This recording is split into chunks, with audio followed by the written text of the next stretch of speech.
The CBS Radio Mystery Theater presents...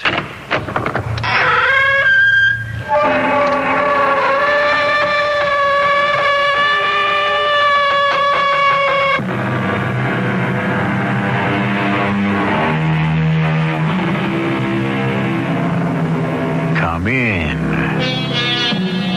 Welcome. I'm E.G. Marshall.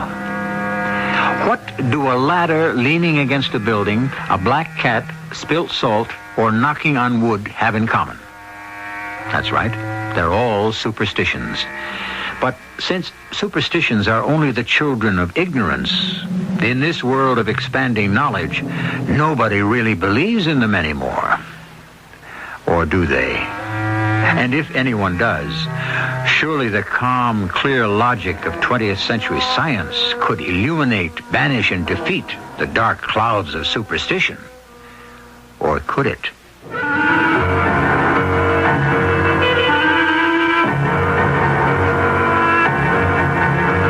Our mystery drama, Taboo Means Death, was written especially for the Mystery Theater by Ian Martin and stars Russell Horton.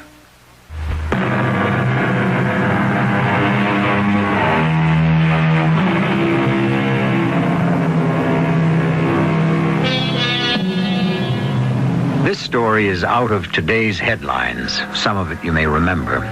It shouldn't be too difficult to tempt you to listen to it, since in order to do so, you must travel with me the South Pacific to the island paradise of Western Samoa, Upolu. The capital of Western Samoa is Apia, a sleepy little port town whose main claim to fame is a hotel named Aggie Gray's. It is one of those special spots for travelers which dot the world. Their claim to fame? Haunt them, and sooner or later you will meet anyone or everyone you knew. Mac! Oh, Mac Calder! Huh? Who? Digger! Digger Brown! Hey, man, what brings you to Samoa? This is my territory, Yank. What brings you here? This and that. Business? Not exactly. Oh, I read you loud and clear. I won't pry. How do you like the Fia? The what? The entertainment you're watching. Oh, it's great, super. I was just trying to figure out what kind of short long johns the guys wear under their skirts. Skirts? Oh, I see I've got to educate you, Yank. Now, first of all, the skirts are called lava. Uh-huh. Everyone wears them, men and women. Now, the long johns are something else again. Only the sons of the chief wear them. They look like Spider-Man. What is it, some sort of woven material? Well, it's a garment none of them ever can take off. A tattoo needled right onto the skin. From above the waist to below the knee? That's right. Oh, man, I bet that hurts. Oh, too right. Well, why? Do they really believe that stuff in this day and age? You better believe it, if you want to hang around the islands. I don't. I want to get out of here as fast as I can. That's why I'm here. Oh, that's a bit contradictory. You want to shed some light? Only to someone I can trust. Think I'd change that much in such a short time? Nah. Only I don't see how you can help. Well, want to give it a whirl?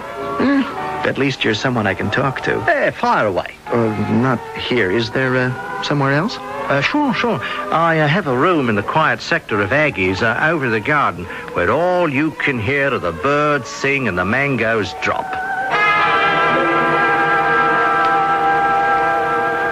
Well, after I graduated from UCLA, I came on home and had this chance to go into training and get checked out on multi-engines. So, here I am, a lowly lieutenant co-pilot flying for NZ Airlines. How about you? My dad died suddenly. I sort of took over the business. Oh, no more flying? Oh, sure. Dad and me had a private plane, and then there's the company jet I get a shot at handling now and again, when I can find time. Oh, big wheel in the business world, eh? Somebody had to take over, Digger. Oh, I'm sorry about your father, Mac. Well, so, what brings you down here to Samoa? A girl. Ooh, she must be some Sheila to bring you 8,000 miles. She is. Oh, you know her, Digger. I do? Yeah. You remember Noelani? Noelani Matoma? Ooh, she'd be hard to forget, especially here on Ipolo. Hey, is that what brought you to our side of the globe? The big Fia? Oh, I don't know what you mean. Noelani's wedding. She's going to be married next week. Married? So that's why she stopped. Digger, you've got to help me. I never knew, Mac, that Nonny and you... Well, I mean, you dated around and all that, but I never reckoned it anything serious. Why not, Digger? Well, I don't know. I mean, sure, we all went to the university together, but Nonny... Well, I mean, Noelani was special. Because she was Samoan? Because she was a princess. Royalty. Well, maybe in your frame of reference that doesn't mean so much. It doesn't mean a damn. She's the girl I love and I want to marry. It looks a bit late for that, Mac. Why? She can't marry anyone but me, Digger. Her letters were full of plans for our marriage until they stopped coming. Well, maybe the lady changed her mind. No, I'll never believe that. Somebody, her parents, must have stopped her from writing, or else they kept my letters from her. Digger, that wedding has got to be stopped. You've got to help me. Mac, old bloke, this isn't America. You mess around with island people with an ancient way of life and customs neither me nor you could understand, and you're asking to get your head handed to you in a basket. I'll take my chances. No. Count me out. I don't want anyone laying any curse on me, or worse. Oh, come off it, Digger. I've never seen you run scared. Well, you're seeing it now. Well, anyway, I won't be around. I've got to pull out of here tomorrow for Fiji with my crew to pick up a flight down from Mandy to Auckland. You know, I am a working stiff, you know. Okay. Do one thing for me, Digger, huh? What? Well, you know the ropes here. I can't even locate Nonny. No one will tell me where she is. Will you find her for me? Well, yes, at least I can do that, chum. Maybe I can even arrange for you to have a talk somewhere.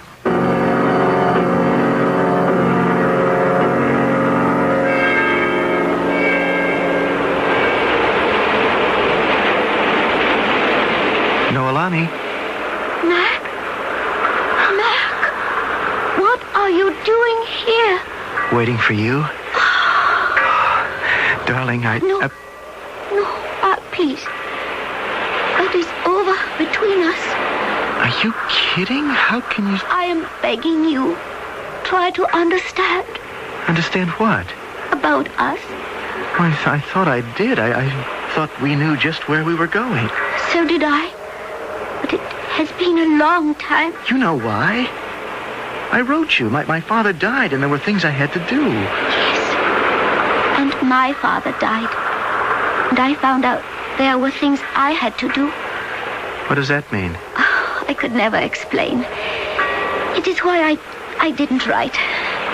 Well, now I'm here in the flesh. Can't you tell me? It is very hard. I could guess it might be. You're going to be married, as I get it. So there's another guy. Yes. You know, you might have told me. Saved me a trip halfway around the world. Oh, please. It isn't like that. Isn't like what? I shouldn't have said anything. Forgive me. I am not in a forgiving frame of mind, and you'd better say something. Oh, please. It won't help anything. Or change anything. Maybe not, but don't you think I'm due some kind of explanation? Yes. Otherwise, I would never have let Digger set up this meeting. So? Walk with me along the beach, Mac. No, don't hold my hand. Don't touch me. What is this? We're under surveillance? Well, who is it? The FBI? CIA? Just believe that we are not alone. That we are watched. That they can see but not hear. So, let me talk. Be my guest. California was one thing. And Never Land. I was just Nonny. And life was very wonderful. Very simple. It was our life. And we promised each other it would be forever. I know. What I dreamed of. But you see, I had forgotten I had another life. What? am a princess. Isn't that a little out of date? When I came home to Samoa, I found out it wasn't. Nani, you're a graduate of UCLA in liberal arts. You can't suddenly come back to a scattering of tin pot little islands and bury yourself in the Middle Ages. Oh, I wish I could be as sure of that as you are. What do you mean? Wash out 1,000 things. Old ties, family history, my personal duty, which I could never explain. Cut it all down to taboo. Taboo? What you would call taboo. Are you trying to tell me I'm taboo for you? Yes. Is that the way you feel? It isn't my decision, Mac. Can't you understand? It is a whole way of life. Look, this is the 20th century. It doesn't matter. I can't marry you. Why not? It is not my decision. Well, whose decision is it? Because I am a princess. The village council. Well, now, who in heck are they to interfere? To keep the bloodlines clear. It is their right. What bloodlines? I am Samoan. Nani, I am getting you out of all this. Let's go, right now. I can't, Mac. Of course you can. You don't understand. The marriage has been arranged. I am a princess in a family of royalty. I can't let them down. Sure you can. Just let me show you. You can't make it that simple. Oh, can't I? No. Because you don't know what is involved. You've already told me. But I can't explain all the centuries of custom and everything behind it. A whole other world. So, you step out of it. I can't. Why? It is why I agreed to see you today. Because I am under a curse. What? If I should marry you or go with you, we would go only to death. Who says? The Dilatus has spoken. He has pointed the bone. If we try to be together, we cannot fight the gods. We are condemned. Oh, honey, you believe that nonsense? It is hard for me, back now in this strange world, to know what I believe in. Can't you just believe in me? It is all I ever want to. But What is it? I don't want to bring you disaster. And without my mother's agreement to us, I would be so afraid.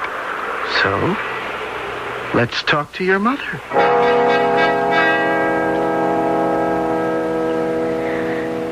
Talofa, Talofa.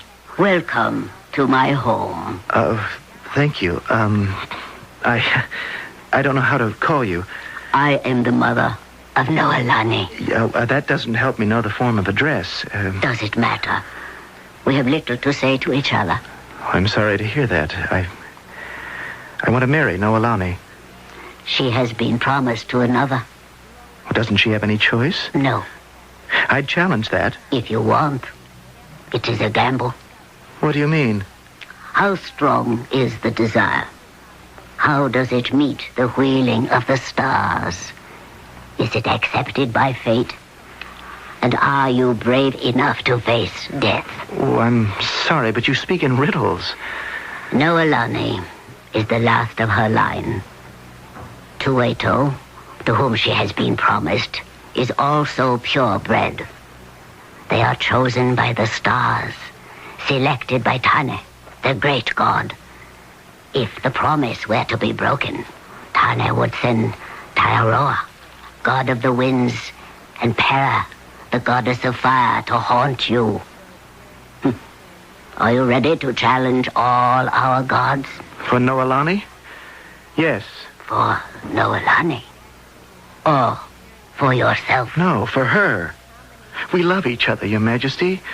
Nani's happiness lies with me. You are not of our blood. Majesty, princess, mother, whatever I should call you, what are all these ancient prejudices? It's a new world. And blood crosses blood and makes the ties that bind everyone together stronger.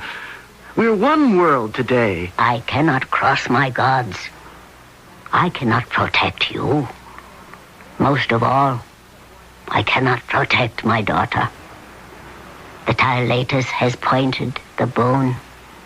If you and Noelani should try to find life together, you are doomed. The gods have spoken. Your gods, maybe. Not mine. It looks as though we'll just have to find out which is stronger. The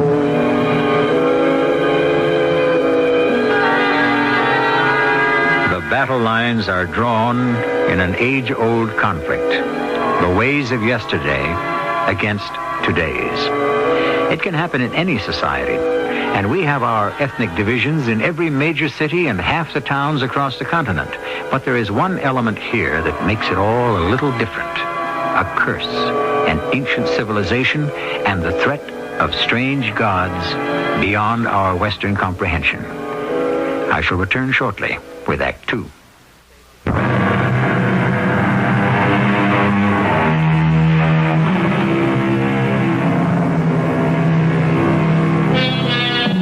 It was Alfred Lord Tennyson who wrote, "'Tis better to have loved and lost than never to have loved at all."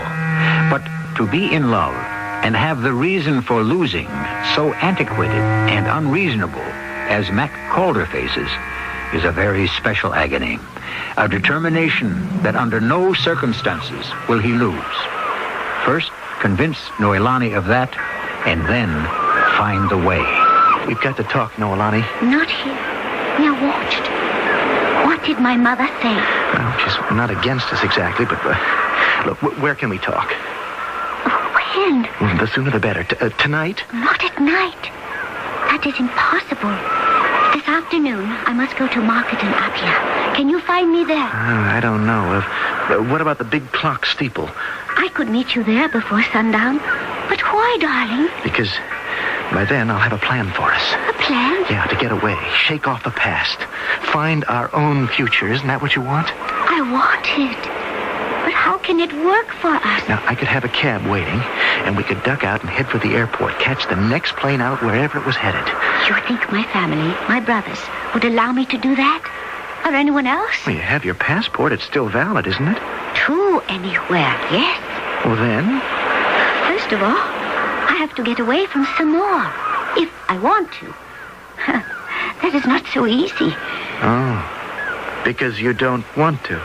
I don't know what I want. Oh, to be with you, yes. But not to destroy you. Honey, let me worry about that. It isn't that simple. I'll make it that way. Can you meet me just before sunrise at Palaga Airport? Right by the golf course, east of Apia. I know, but why? Well, I'll charter a private plane. There'll be no one to stop us there. We'll fly to New Zealand to be married. And take it the way it comes from then on. You would risk that for me. I'm not worried about your brothers or the family. They'll come around once it's happened. Oh, it isn't just the family. You mean all that mumbo-jumbo about the gods? Oh, darling, forget them. Their day has been and gone. They can't touch us. How I want to believe that. You better believe. And promise to meet me at Palaga. May all the gods help us.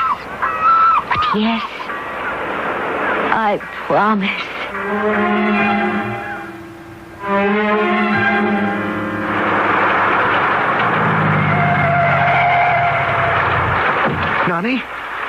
Nani, darling? Oh, Ma, I'm here. Oh, I'd just about given up. I thought you weren't coming. I just about did give up. The weather. It is not a good omen. It's nothing, just some rain and a light cloud cover. We'll be out of it at 5,000 feet, and it's a cinch the rest of the way in. You have a plane? Yeah, a Cessna 172 high wing. There she is, all set and ready to go. That little thing, it can make it all the way to... Where are we going? Auckland, New Zealand. We'll be married there right after we land. And then we'll grab a 747 or DC-10 for the little old USA. I still don't see how a little plane like that... I have extra wing tanks just in case, but it'll be no sweat. Trust me? If I didn't, would I be here? I promise you, Nani, you're never going to regret this. As God is my witness. I want to feel the same way. I just hope my gods will smile on us, too. Hey, Don't pay attention to the sound effects. We're going to leave all that behind. And head right into the eye of the storm. Nani, forget it. We're walking out tall. You can count on it.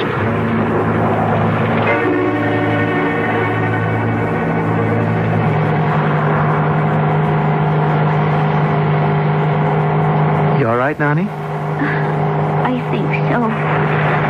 I am a little wheezy. Yeah, we're just hitting a few air pockets. When we get enough altitude, it'll be smooth sailing. Soon? Honey, we're 7,000 now. We should break this at 8. Oh, will it be much longer? Yeah, it takes time to climb. There's nothing else wrong, is there? Oh, don't worry about me, Mac. I started out a little sick at heart. But what upsets me now is my stomach. You're not sorry you came. I would have to be a whole lot sicker than this before that would even occur to me. But I am scared. Of the storm? No. Of what we've done. The best decision we ever made in our lives. Only the brave deserve the fair. Who said that? I don't know. Me, maybe. What's the difference? Isn't it the truth? Ah, Nani, we got away with it. No, don't say that. Don't wish us bad luck. Luck? What does that signify? We're out front now, and no one from your slow old world can catch us now. Hey, we've got it made.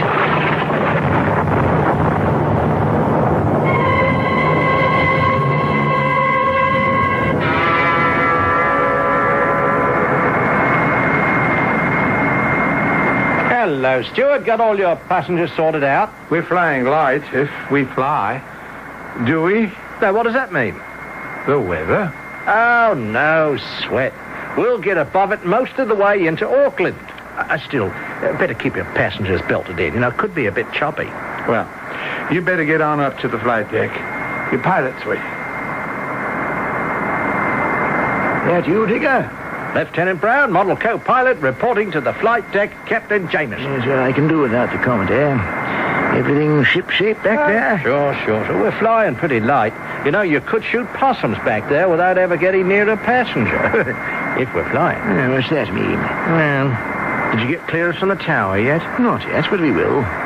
Weather looks a bit rough. Yeah, we'll be out of this by 10,000 and have it clear all the way into Auckland. Well, we still might get a lot of chop on an electrical winger like this. Yeah, we'll leave the seatbelt sign on. And there it is. We're cleared. Good old DC Tebs. They can fly through anything. Too right. But I pity any light craft that had to climb over this. It'd take a real beating on the way up. There we go. What's your ETA?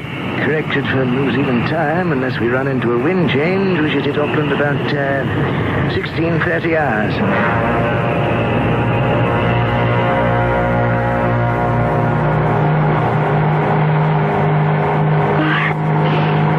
Is it, Mac? About 1,600 hours. What is that in ordinary time? Oh, 4 in the afternoon. It seems so long. What's the matter, Nani? Don't you feel better? Oh, yes. It's nice and smooth now.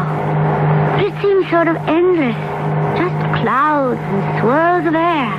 As if we weren't moving at all. You know what I mean? Oh, sort of, perhaps. It's also mysterious, changing. How do you know where you're going? Oh, I got the trusty old ADF. ADF? Automatic direction finder. Oh. And without that, we could really be in the soup. Well, which is it, Matt? It's that dial there. See? Oh, yes. Tells our heading exactly. As soon as we get close enough to New Zealand, we can lock on by radio and ride the needle straight in like getting tucked into bed. As simple as that? As simple as that. Unless anything went wrong. And then? Oh, we don't think of that. Why should it go wrong? Oh, I can think of so many reasons. Hey, forget it. We're out of your old world of vengeful gods, Princess Noelani. This is the 20th century. They don't exist. All we need is a simple little old computer and we're home free. What's that? Oh, it's a little early, but I'm just trying to pick up Auckland Radio Center, get a fix at just where we are. Oh. That's funny. We should be within their range by now. There's something wrong, isn't there? What could be wrong? We're lost, Mac. Tell me the truth. Are we? Of course not. I must have the wrong frequency. Hold it, Nani, till I can make contact.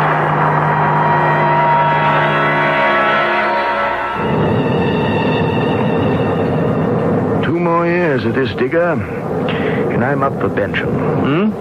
Where are you? On autopilot, too? Oh, no, I'm sorry. I was thinking about that chum of mine in Samoa. Yeah, the one with the royal princess? The one without her. He's better off. He was flirting with trouble. Now, what were you saying? Yeah, nothing much. I was just thinking 2 more years I can duck out of the old NZ Airlines and take it easy. Oh, not you, Barry. You dry up on the beach. Oh, I don't know. I've got my sailboat. Between my pension and a part-time job, I could get down below there and sail this bloody ocean instead of overflying it. A lot more fun. Lot more fun than flying? These big crates, flying boxcars all done by computer, cut and dried, hiking a DC-10. Not much thrill to it. This is Auckland Radio Center to TE770Y. Do you read me? TE770Y, I read you. What is your position? What ocean ship we just passed, Digger? Number 3, the Frampton. 50 miles south of Ocean Ship 3. What goes? Easy as you go, right on the button. But we have a spot of trouble. Name it? We have a lost aircraft, light plane, Cessna 172, 2 hours overdue. He might be having trouble with his ATF. Why? Did he report it? No, but unless he's down someplace, why wouldn't he check in? Yeah, you've got me. What can I do to help? Would you like to try him on emergency and see if you can raise him? Will do. I'll try and have something nice. Some silly joker in a paper dart got himself lost. Now we have to try to raise him. Put up your feet, old timer. Get your rest. I'll handle it. Now, what's the emergency frequency? 2505. This is TE770Y calling in Cessna 172. Do you read me?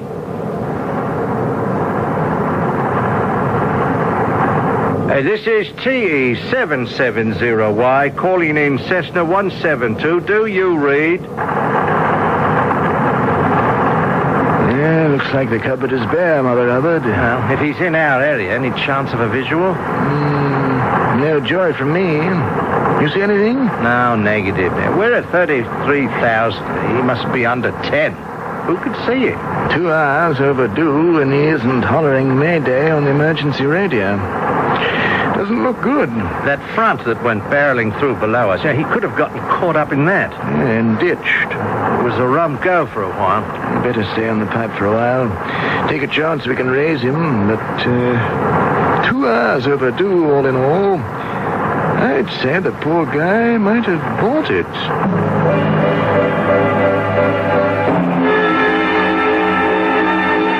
A small plane with limited fuel adrift on the vast expanse of the South Pacific.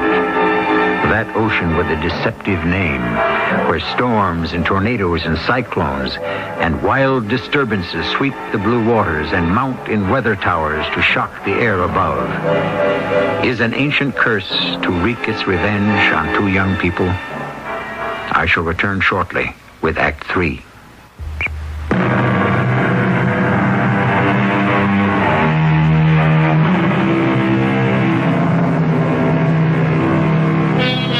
The Pacific Ocean, the largest body of water in our world, some 63,801,500 square miles. The proverbial needle in the haystack would loom as large as the Empire State Building compared to a small plane lost in its vastness. And even Mac is having to admit at last that's what he is, lost. We might as well face it, Mac. We're lost. No. Oh, darling, we have been. Ever since I decided to challenge the TABOO. Nani, let's cut out that nonsense. It isn't nonsense. I'm just so sorry I did this to you. Look, there's no real sweat yet. I still have a couple of hours gas in the tank. And sooner or later, I'll raise someone on the radio and get a fix. Mac, level with me. Sure, how? If the direction finder, or whatever it is out of whack, we don't know where we are. We're hours overdue. We could be heading for the South Pole for all we know. We can't be that far off. I mean, I would have... You mean you don't want me to know the real truth? Darling, I do. It's all right. What does that mean? I never wanted anyone in my life but you. I'm glad I defied those old gods and came with you. Hey, Nani, don't cash us in yet. All of them. They made me feel the gods had set their faces against us. Oh, I know it isn't right. But it's how they made me feel. It's a kind of brainwashing. I wasn't strong enough to stand against it alone. It's over. You can forget it. I thought I had. Until what has happened has proved them right. No, Alani. Darling.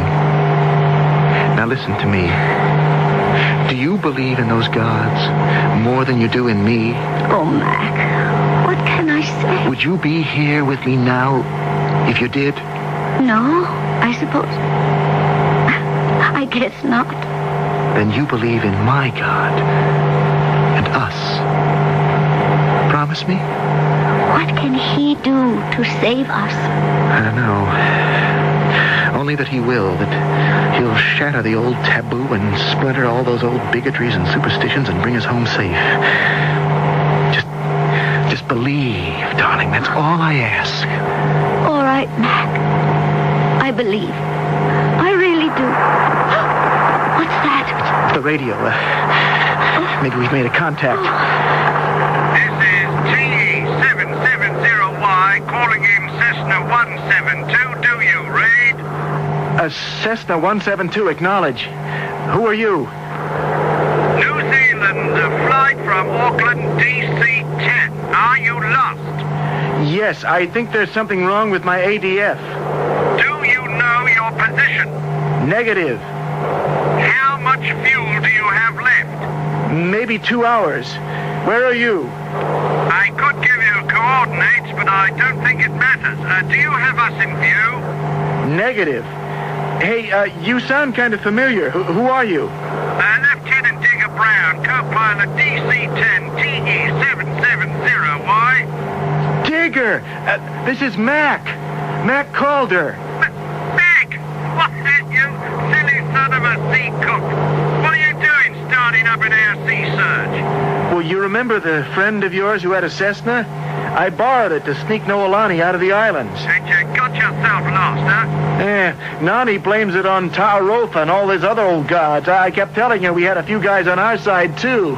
Now you came through. Okay, for our side. Now, next thing. How do we boot you home? Never sell a New Zealander short. I know you'll figure out some way, Copper.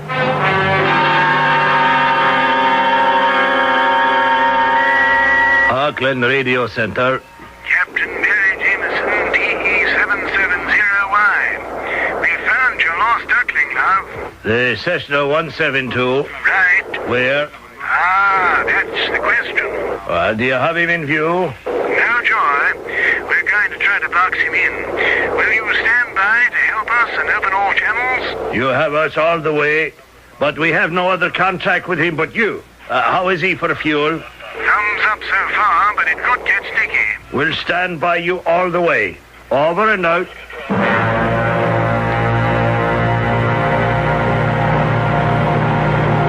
Mac, you were talking to someone you knew. Sure. Digger Brown. How could he reach us? Do you really want to know why, Noelani? Yes. Because there is a good God in heaven. And because these ancient bloody gods and curses are nonsense, and there is a way out of this mess.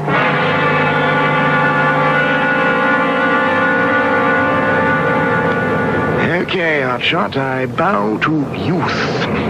How are we going to locate this fly speck? Well, we can guess by his fuel consumption he can't be too far south of us. But we don't know what heading he's been flying on. So we've got to find out if he's right or left of us. How can we mark his longitude? By the sun. Oh. Permission to take over, Captain? Be my guest. My problem was I didn't retire soon enough.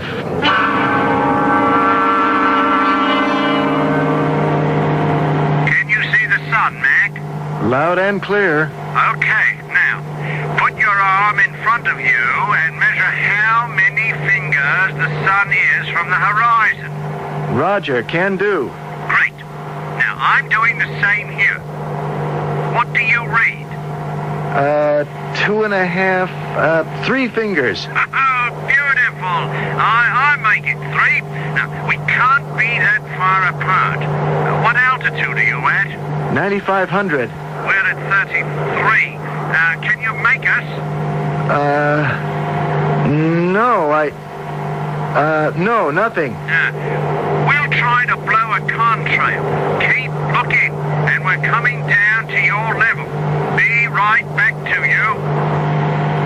What's happening, Mac? Digger's bringing his big baby on down. They're going to throw a contrail we can see. What's a contrail? Oh, it's a kind of vapor a plane makes going through the atmosphere. Sometimes it crystallizes and makes a smoke trail. Not always. No. And if we can't see that? Maybe we can see the plane itself. Can't they see us? Honey, a little plane like this one is a grain of sand on a beach. If the light hit us right, maybe, but 95 chances out of 100, forget it. Then how can they find us? Just trust in God and the good people. Most of the time, we manage to squeak through.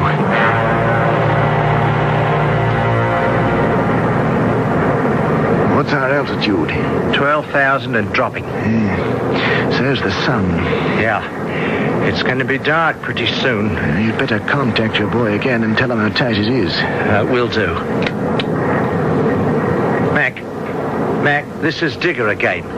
We know you're in our area, but can't sight you. How's your fuel? Getting mighty low. I suppose you can't see us? No way. There's just me, Nani, this plane, and 80 million miles of empty sea and sky. It is getting dark, chum. You're telling me. Now, we have got to make contact. Now, listen.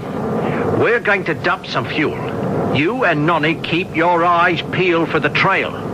Now, we've already come on down to about your altitude, 10,000. Watch for the fuel dump. If you don't see it in the air, you'll see it on the ocean. Roger? Roger. Over and out for now.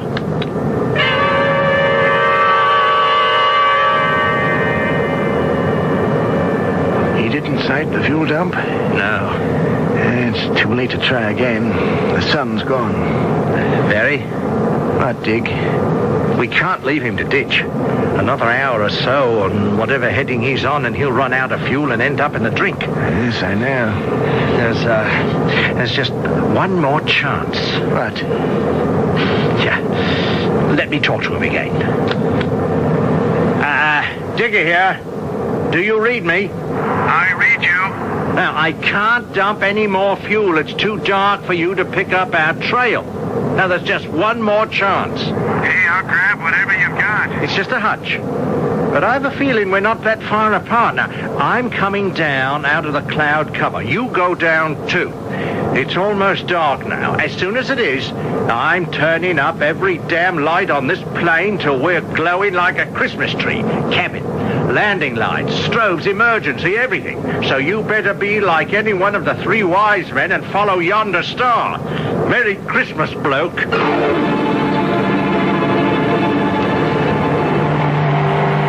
I don't see anything. It's so dark. Do you, Mac? No. Oh, don't we have any lights? I don't want to turn them on. I want all the visibility I can get. Mac? What? I'm sorry. I should never have let you get into this. I should have listened to the taboo. Forget it, Nani. If you're concerned with fate, just figure this is where you and I were meant to be. Sink or swim. I love you. I love you. In sickness or in health. Till death do us. Join. What? Join. Nothing will ever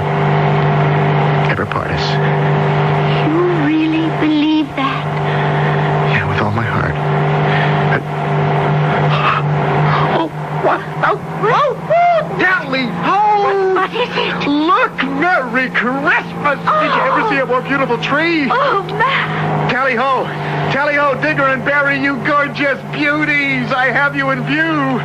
Then don't lose us. Don't worry. We're throttling our baby down as far as we can to match your cruising speed, but don't you lose us. Just stay on my tail, and I'll ride you home safe. Do we have enough gas to make it, Mac? With our luck, we just plain gotta have. Honey, God's been on our side all the way.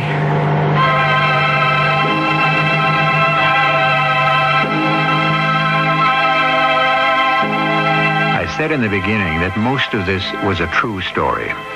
The small plane landed with bone-dry tanks. 5 minutes more, and the engine would have failed. Of course, the pilot was alone, and the rest of the story was imaginary. But wasn't it much more fun to imagine that this was the way it really happened? I'll be back shortly.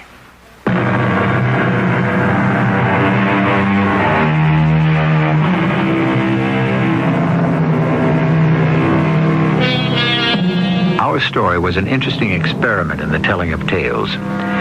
So often, from the headlines, I read a fascinating story that should make an evening on Mystery Theater, except that life, or truth, though it can be stranger than fiction, doesn't quite fill out an evening with incident enough to keep you listening. So, if we borrow a little fiction sometimes to pique your interest, do you mind? Our cast included Russell Horton, Evie Juster, and Earl Hammond. The entire production was under the direction of Hyman Brown. This is E.G. Marshall inviting you to return to our Mystery Theater for another adventure in the macabre. Until next time, pleasant dreams.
I'm E.G. Marshall. Murder, we are told, will out. As will, I believe, truth. Which is to say that most murderers, though not all, are eventually exposed and made to pay for what is considered certainly the most heinous crimes of all, the taking of another's life. Such was the case with the charming, debonair, and totally amoral Greg Manchester, who felt sure he had committed the perfect murder, only to discover... You're arresting me for murder? Lieutenant, you can't be serious. I'm very serious, Mr. Manchester. But on what grounds? Yes, I shot and killed my wife, but it was an accident. No accident, Mr. Manchester. Cold-blooded murder. And we can prove it. How can you prove murder when there was no murder? It was an accident, I tell you. I only wish to heaven there'd been a witness to prove what I say. There was a witness, Greg. A witness who can prove it was murder. Who, Sandy? Tell me who. The corpse, Greg. The corpse.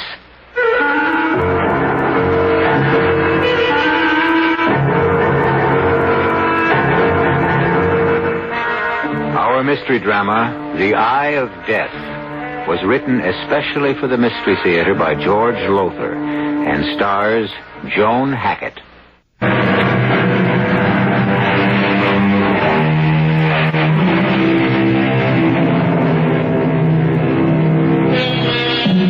When it comes to murder, it sometimes seems to me that the cleverer a murderer, the more certain he is to be caught. For as the annals of crime reveal, he tends to outsmart himself. Dr. Crippen, Landru, George Joseph Smith, to mention but a few, all without exception flattered themselves on having committed perfect crimes, when in truth they had trapped themselves by overlooking one single minor little detail, as did a certain gentleman named Gregory Manchester. Listen. Murder? You are accusing me, Sandy, of planning to murder your mother? Is that what you said? Don't twist my words, Greg. I said it wouldn't surprise me if she had a fatal accident and died suddenly. Oh, Sandy, don't even speak of such things. Just the thought makes my heart skip a beat. I'm sorry, Rose. How is your heart? Oh, same. Mother thinks I ought to see another doctor. Sandy, I'm sorry you feel about me as you do.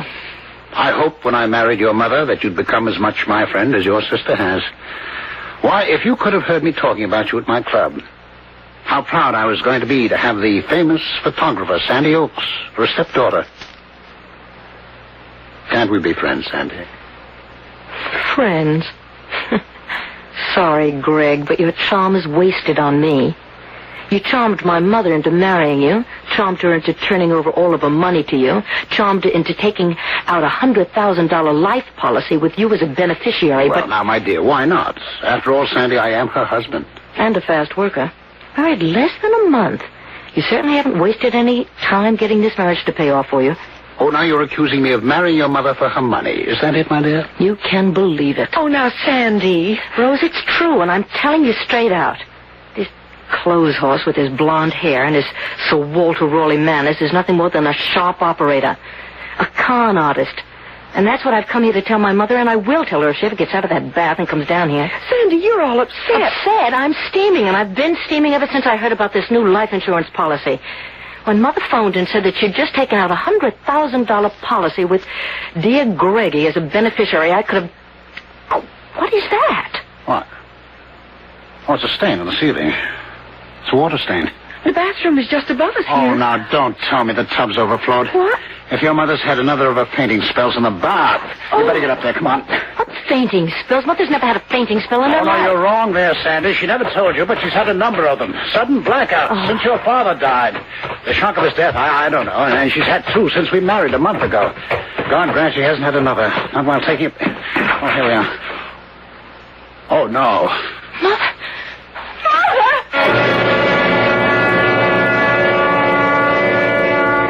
He killed her, Joe. He killed her. Now, sweetheart, Sure, he did. He drowned her in that tub. All of that talk about sudden fainting spells, blackouts. No way, Joe. No way. Now, look, my dear, lovable bride-to-be, I don't like Gregory Manchester any more than you do, and I couldn't agree more that he's the phony you claim he is, but you're no fool, Sandy. A camera nut, maybe, with that camera of yours always slung around your neck, but you... Joe, photography is my business, and I don't know how many pictures I'd have missed if I didn't keep this high-powered Instamat ready at all times, and really, I don't know why it bothers you. It's nothing. Oh, excuse me. Yes. Yes, have them come right in. Manchester and your sister. I'm going to try to get Rose to move in with me now that Mother's gone. Come in, Rose, Mr. Manchester. Thank you. Hello, Sandy. Hello. How are you feeling, Rose? Oh, all right. I want to talk with you privately after the reading of Mother's will. What about, Sandy? Later, dear. Well, we're all here, so I'll get started. I, Geraldine Oakes Manchester, a resident of the city of... Wait a minute, Gerald. Yes? Geraldine Oakes Manchester? Your mother made a new will after she married Mr. Manchester, didn't she tell you? No. But she told me she was going to. She didn't. I'm sure I know why. Another slap at me, Sandy. Are you implying I changed her mind about telling you?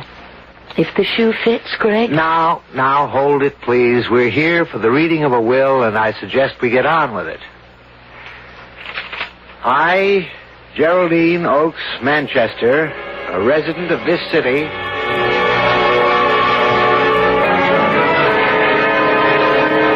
Lastly, I hereby revoke all former wills and codicils to wills heretofore by me made. In witness thereof, I have hereunto set my hand and seal this 10th day of October, signed Geraldine Oakes Manchester, and witnessed, etc., etc., etc. Well, Mr. Manchester, you've inherited quite a fortune. Plus $100,000 in insurance, while Rose gets nothing. Nor do I. Well, as your mother stated in her will, Sandy, she trusted me. Implicitly trusted me to see that Rose was well cared for. And you? I don't need Mother's money, but Rose... Oh, Sandy, you can trust Greg. Mother did. I do. I know you do, Rose. You trust everyone. You always have. Possibly because she hasn't let the world make her as cynical as it has made you. Oh, now, just a minute, Mr. Manchester. I can take care of myself, Joe. More important, I can take care of Rose, and I mean to. But, Sandy, I'm going to be all right. Greg will... leave you to starve if I know Greg, but he isn't going to because I'm not going to let him. I'm going to break this will. Sandy... I mean it, Joe. He conned Mother and he fleeced her. Well, you're not going to get away with it, Greg. I'll break this will if it's the last thing that I do. And, may I ask exactly how, my dear? By proving you murdered my mother and meant to murder her from the start.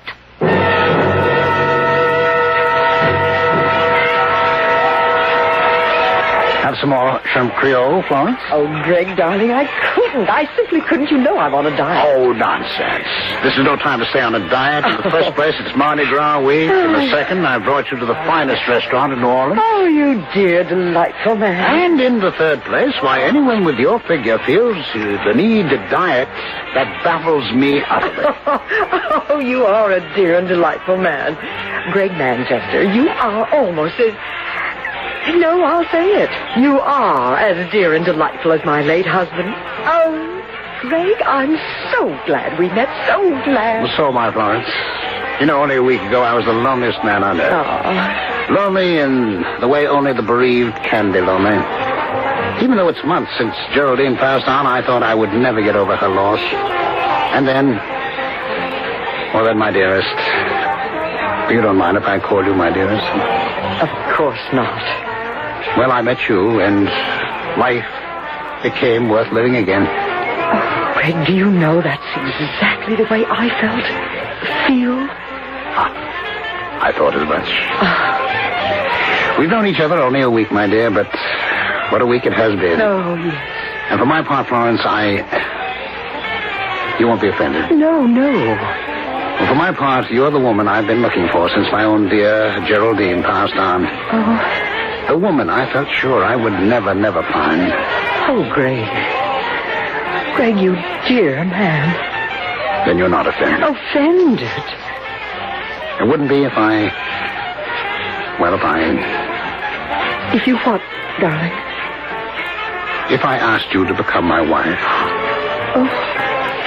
Oh, dear, I have offended you. No. Oh, you've made me so happy. I think I'm going to cry. In fact, I know I am. Greg, what? Is something wrong? No. But, excuse me a moment, Florence. I'll be right back.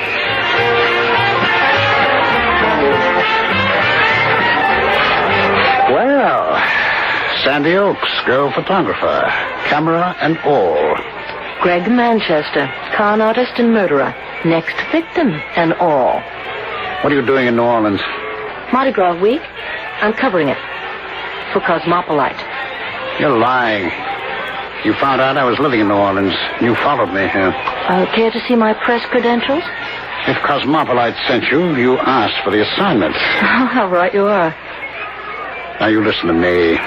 Any more trouble from you, and I'll make you know what trouble really is. Trouble? What makes you think I'm out to give you trouble, Greg? Because you followed me here, because I suddenly spotted you snapping a picture of me and Mrs. Chapman. I took more than one before you noticed me, Greg. They may come in handy. I don't see how. Well, then, look over there, Greg. See that sign? The one that reads Mardi Gras week? Exactly. From that angle, I caught not only you and Mrs. Chapman, but that sign hanging behind you on the wall. So what? The time element, Greg, and the place. I can hear a district attorney saying to you at your trial for murder, quote, "You did know the widow, Mrs. Florence Chapman, as early as Mardi Gras week, didn't you? In New Orleans, wasn't it?" Unquote. My murder trial. You are going to kill her, aren't you? For her money? After you marry her? Tell me, does she have any children you can leave penniless as you did my sister Rose? She went to live with you. You're very successful, plenty of dough. You take care of her. I am.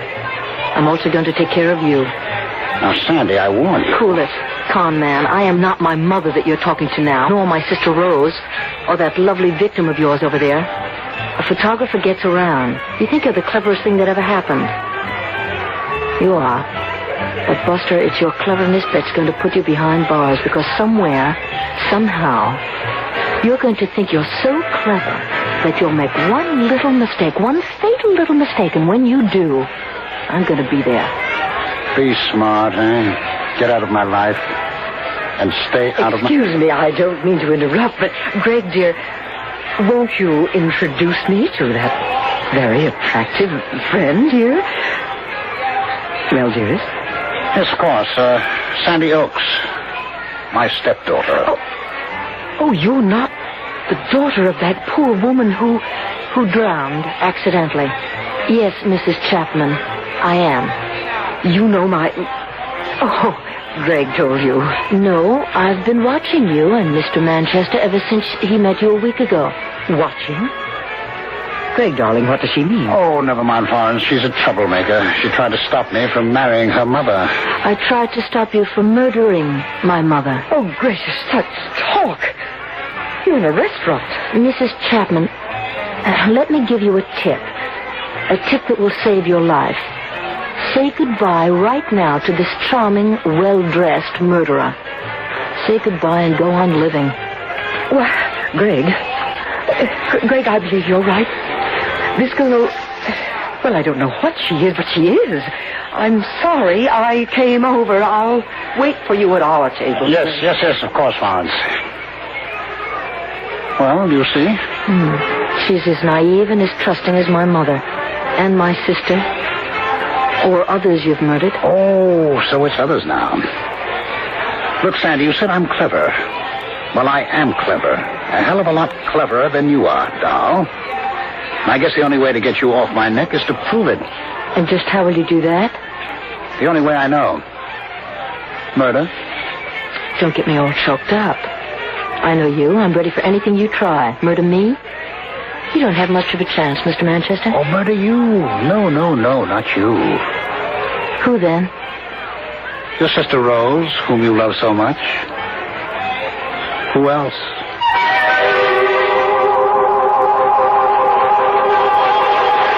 Inevitably, it had to come to this. The challenge.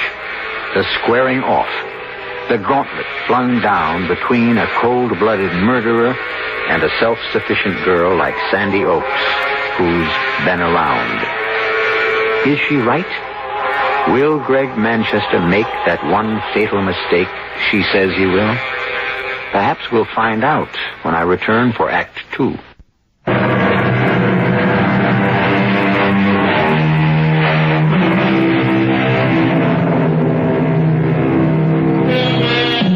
Much has been written on the psychology of murder and murderers. And although experts disagree, when have experts ever done anything else, there seems little question that the common motive for murder is personal gain. In any case, assuredly, that's what it is with Greg Manchester, who, you might say, marries for murder. But now Sandy Oaks, veteran freelance photographer, has set out to prove that Manchester murdered her mother, even as Manchester threatens that if she doesn't leave him alone, he will kill her invalid sister, Rose. Sandy, your mother drowned in her bath after suffering a blackout. My mother never had a blackout, a fainting spell in her life. Manchester spread that story to cover himself. Yeah, but you can't prove it. And until you can, I'm warning you, drop it. I'm not afraid of a suit for libel or slander, if that's what you mean. What I mean is, I'm afraid for your life, if what you say is true. It's Rose's life I'm worried about. If anything happened to me, she'd be alone and penniless. You don't ever have to worry about Rose while I'm around. You know that. Of course not. But, good Lord, I didn't realize it was this late. I've got to rush. What? Just when I was about to invite you to lunch? I'm sorry, darling, but I'm due at the Metropolitan Photographic Exhibit in half an hour. I promised to advise the committee on how to hang the prize exhibits. Oh, including one of yours. Which reminds me, I owe you an apology. An apology because I won a prize? Well, I'm always kidding you about carrying that fancy camera of yours, but if you hadn't had it with you and shot from the hip that day, you'd never have caught that picture of an old man being mugged. And the muggers. Oh, the cops nail them because of what I photographed. Which reminds me, I've got to see Lieutenant McCoy at headquarters after the photo exhibit. What for? The information I dug up in New Orleans about Greg Manchester. Now, it may not mean anything to you, darling, but I'm hoping it will mean plenty to Lieutenant McCoy. It means nothing to me, Sandy, nothing at all. But, Mac... Sandy, I checked it out. Yeah, sure, Manchester was married before he met your mother. And sure, his wife died of an overdose of sleeping pills, but the coroner's verdict was death by accident. Oh, Mac, you put me away. You really do. I don't get you. His wife dies of an overdose of sleeping pills, and he inherits over $50,000. He marries my mother. She dies by drowning. He inherits every cent she has, plus an insurance of $100,000, taken out less than a month before. 2 deaths, 2 so-called accidents, and Greg Manchester hits the financial jackpot. That doesn't strike you as fishy? Oh, yes, but Now he's going to marry this other wealthy widow, Florence Chapman, less than 3 months after my mother dies. Sandy... Oh, and he threatens to kill my sister Rose if I don't lay off. And you sit there and you tell me that you don't think that Manchester is a cold-blooded murderer? No, I didn't say that. I said he's clean, Sandy. As a cop, I gotta play it by the book, the rules of evidence. Maybe Manchester did kill your mother and his previous wife, but I haven't got a shred of evidence to prove he did, and neither of you. Well, have you? No, but I'm going to get it. Sooner or later, Manchester is going to make one slip. One little slip, and I'm going to be there when he does. Taking pictures of him as he does, I'll bet. It isn't funny, Mac. No, I'm just cracking wise about you and your trusty companion, that camera.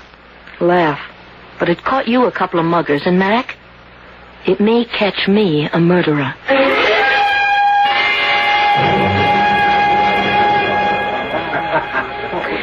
There's a bench, Rose. Want to sit for a while? Oh, no, Sandy, no. I'm too excited to sit still. You're too excited, period. Oh, I'll be all right.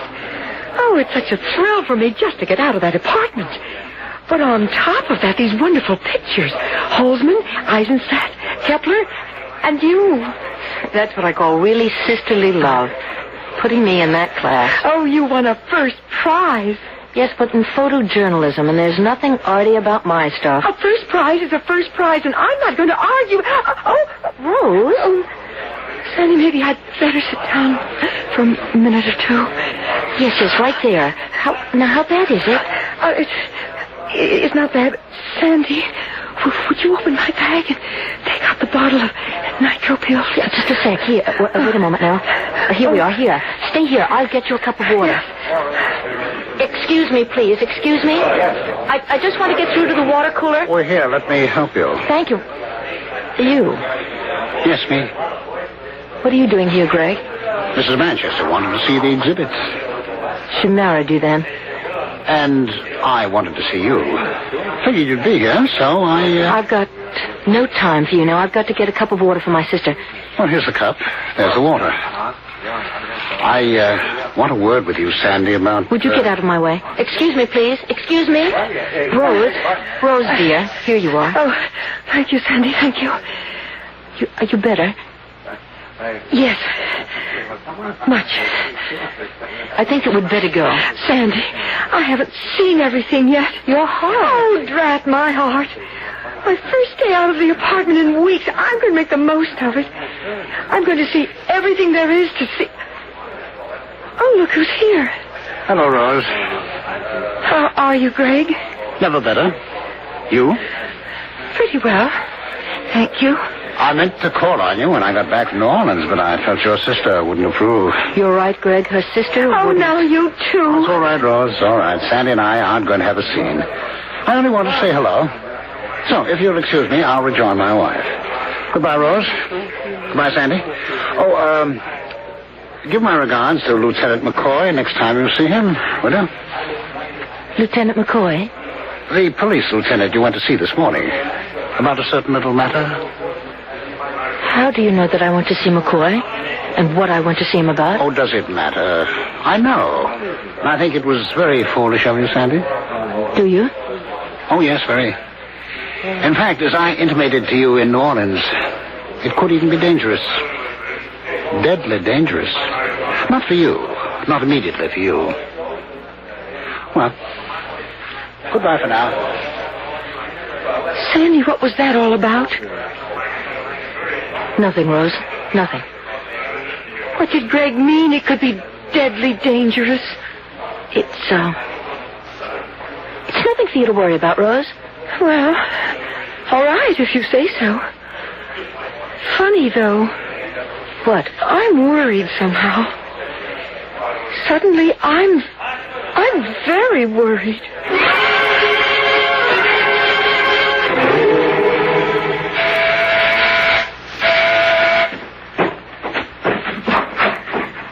Joe. Oh, nice to see you. Come in. How are you, Rose? Oh, I'm fine. Now, no fibs to your brother-in-law-to-be. What?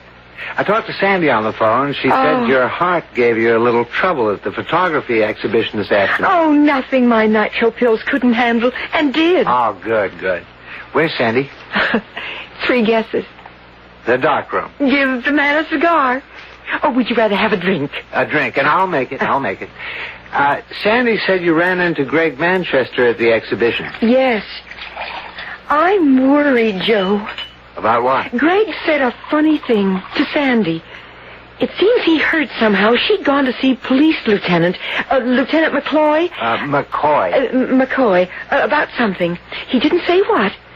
And Sandy wouldn't tell me, but anyhow, he said he thought she was very foolish to do anything like that. And that it could be deadly dangerous. Those were the words he used. Deadly dangerous. I see. Sandy didn't tell you? No, she didn't. But not for her. That was the funny part of what he said. Not deadly dangerous for her. Not immediately. Rose, what is it? Heart pain, chest. Your nitroglycerin pills. They... Sandy! What is it? Oh, no. Where are pills? Bedroom. I'll get them. Rose, now let me get you to the couch. Lay you down here. There. And cushion behind your head. Sandy, hurry it! Yes, here. Here, Rose. Open your mouth. That's it. Water, Joe? Yeah.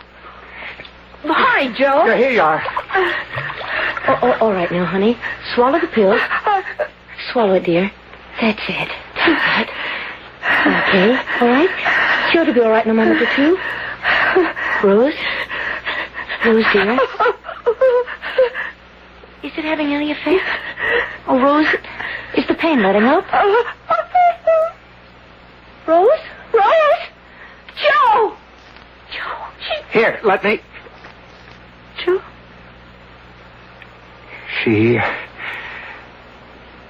She's gone, Sandy. No. Afraid so, sweetheart. He's done it. He threatened he wouldn't. He has. Greg Manchester? He said he'd kill her if I didn't lay off, and I didn't, and he has.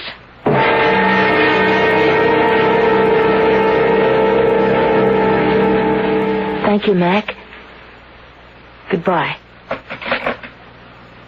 What'd he say, McCoy? The toxicology lab tested the pills Rose took. That I gave her. Oh, Sandy. All right, come on now, honey. The pills. They found that they were triple strength. Triple the amount of nitroglycerin prescribed for Rose. That's impossible. No pharmacist would make a mistake like that. The pharmacist didn't. They got him out of bed and they met him at his place and checked his records. He made no mistake. Well, then how... Sandy, how? Greg! Sandy. Don't ask me how he did it, he got into the apartment maybe while we were out. Rose and I didn't change the bottles. I don't know. It doesn't matter. All that matters to me is that he did it, and I know in my bones I know that he did it.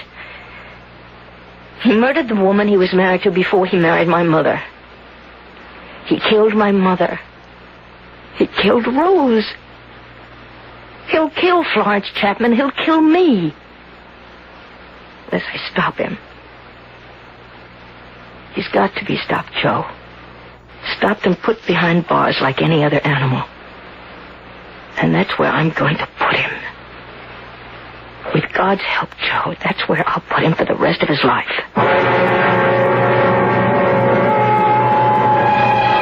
Brave words. Words spoken under the pressure of emotion. Well, I think I can tell you at this point that Sandy did put Greg Manchester behind bars for the rest of his life when he made that one fatal slip.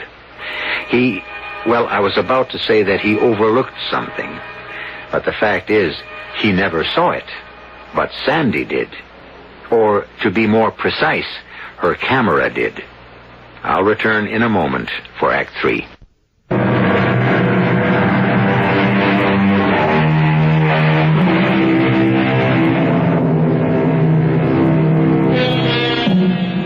You will recall my saying earlier that the cleverer the murderer, the more likely he is to make one fatal slip. Something so minor, he never thought of it, never noticed it. What slip will Greg Manchester make? So far, he's got away with his killings. Sandy Oaks doesn't know where Greg Manchester will make that fatal slip, or when, or more particularly, how. But make it, she knows he will. And as I've told you, make it he did. The question is, what insignificant but very final mistake did he make? You dare show your face here? I came here to this funeral home to see Rose for the last time. I am her stepfather, Sandy, and have the right. Murderer. Sandy. Get him out of here, Joe. It's no need, Joe. I'm going. May I have a word with you outside? Of course. Sandy, pull yourself together. Well? Joe, you're a lawyer. Would you give me some advice? What am I to do with her? She hates me. Has hated me from the moment we met. I don't know why. Chemistry, I suppose. Not much I can say to that, Greg, except you're a liar. I beg your pardon? You're a liar. It isn't chemistry between you and Sandy. It's Sandy's awareness, her awareness from the first, her trained awareness, because she's photographed so many people, that you're a phony. I agreed with her about that after only short acquaintance with you, Greg, but I didn't agree with her that you're a murderer. I agree now. You can't mean... You think I murdered Geraldine? I think you murdered Geraldine and Rose. I think you murdered another woman. In fact, probably other women. You can stand there and to my face Say it because it's obvious. There's such a thing as coincidence, Greg. But your history, your married history, goes beyond coincidence. Then you are calling me a murderer. I thought I'd made that plain. You're skating on thin ice now, and you're going to go through it. And when you do, you're going to find the water bitter cold, Greg. Bitter cold. Won't you sit down, Miss Oakes? Thank you, Mrs. Manchester. Let me say, I only agreed to see you when you phoned and said you wanted to talk with me alone. I only agreed because you are his stepdaughter. Mrs. Manchester, I wanted to see you because someone should warn you. Greg Manchester is a murderer. What are you saying? He murdered my mother. He murdered my sister Rose. He murdered the woman he was married to before he met my mother. He's going to murder you. My dear, do you realize the gravity of this accusation?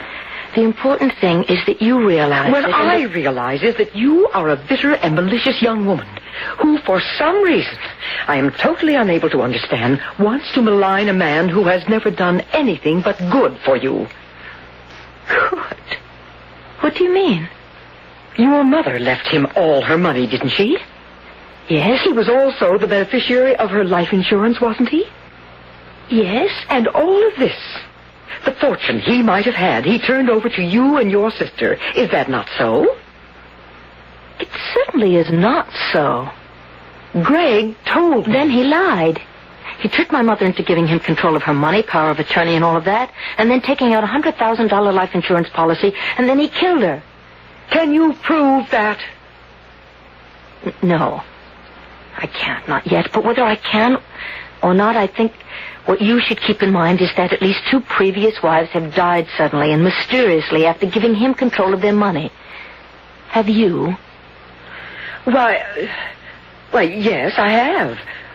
Oh, but I can't believe this. I won't believe it. My husband is one of the most dear and delightful men I've ever met. Thank you, my dear. Thank you for your trust in me. Greg, we didn't hear you come in. Well, I'm glad you didn't. Otherwise, I'd not have overheard my stepdaughter's accusations. Sandy, I must ask you to leave. And please, don't come back. Goodbye, Mrs. Manchester. And good luck. Well, I hope that's the last we see of her. I'm sure you didn't believe the lies she must have told about me. Why, no, of course not, Greg. You don't sound altogether sure, Florence. Why, yes, I am. Only, Greg, you told me you had handed all your former wife's fortune over to her daughters. No. What? Well, you misunderstood me. I said that I intended to do it. But I haven't had time to get around to it yet. It's quite involved, you know. Certain legalities which take time, and... You don't believe me, do you? No, I do. Only I'm certain you said you had already given them the money. No, you're mistaken, my dear. Greg? Yes? That power of attorney I signed the other day... Yes? Don't be offended, dear, but just as a matter of interest... Does it give you control over my money? Now, that's an odd question, Florence. Does it, Greg? Well, the power of attorney is just that. It empowers me to act in your behalf. In other words, you can sign checks, withdraw money from my account, that sort of thing? Yes, that sort of thing. I see. No. I don't think you do. For instance, you don't see that you have just signed your death warrant. Death warrant? I want you to go into your bedroom, start packing. Packing? You're going to visit your sister in New Orleans.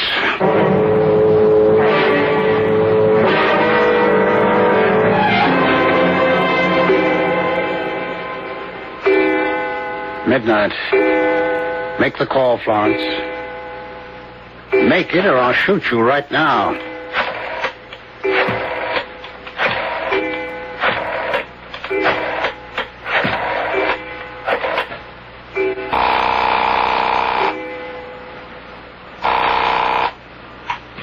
Hello? Miss Oakes, this is Mrs. Manchester. Yes? I've got to see you right away. Could you come here to my apartment? My fiancé and I were just about... It's urgent, Miss Oakes. Dreadfully urgent. Please come. Of course, all right. We'll be there as soon as we can make it. Thank you. Goodbye. She's coming right over? Yes. Greg, please don't kill me. I'm sorry, Florence. I'll give you my money. I've already got it. Then why kill me? Pleasure, my dear. Simple pleasure. I find a certain thrill in murdering someone, especially silly women like you. When Sandy pushes that door buzzer, listen to it carefully, Florence. It'll be the last sound you hear in this life.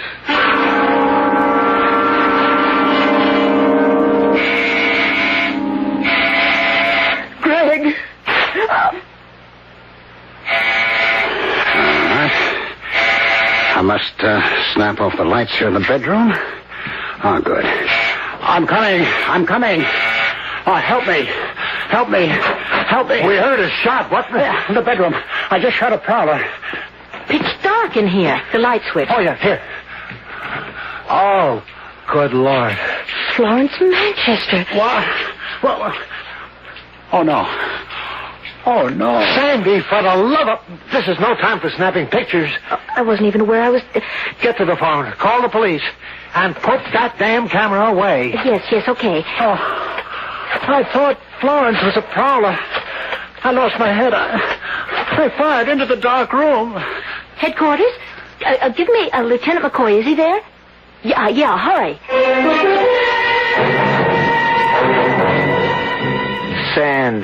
Sandy, please. Look at it, Joe. Look at it and tell me, what do you see?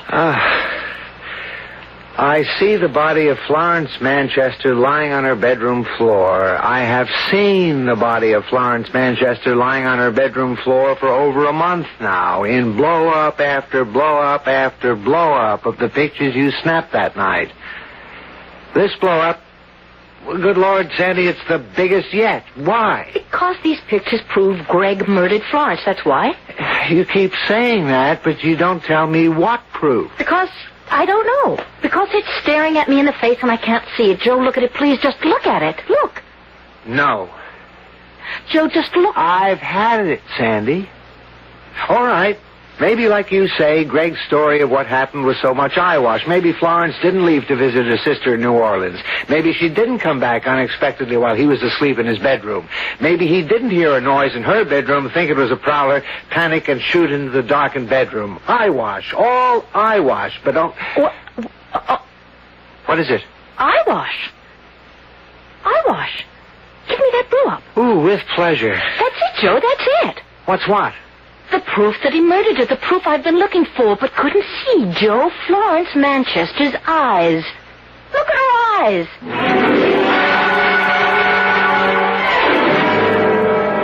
Manchester, you've been booked on a charge of murder. The murder of your wife, Florence. Now, look here, Take it easy.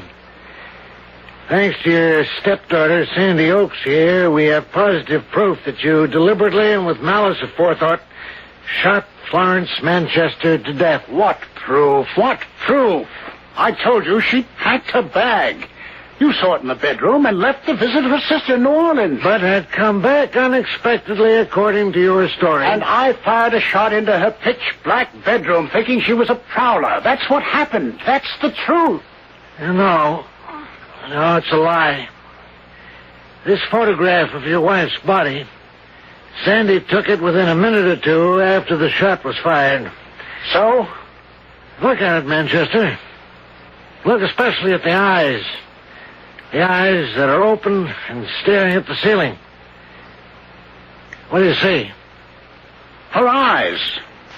What else am I supposed to see? The size of her pupils. Look at the pupils of her eyes. Tell me what you see. I see the pupils of her eyes. Contracted. Contracted to the size of a pinhead. The human eye is like a camera, like that Instamat Sandy always carries. The darker an object or a place, the wider the pupil of the eye expands. The brighter an object or a place, such as your wife's bedroom, the narrower the pupil becomes, contracts. What's more, Manchester, when a person is killed instantly, as your wife was, the pupil remains unchanged for 2 to 3 minutes. You're saying it. The photo says it, not me. You stated that you fired that shot into a dark bedroom, killing your wife by accident. Her eyes, contracted to pinhead size, prove that she died in a lighted room, a brightly lighted room. If you have anything to say, make it in the form of a confession, won't you? On second thought, I'm not sure we need bother. It's all on film, Manchester.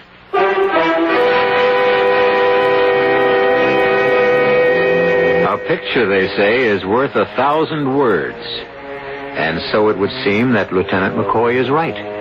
No words of Manchester's in his defense could possibly disprove the truth of his wife's dead, accusing eyes. I'll be back shortly.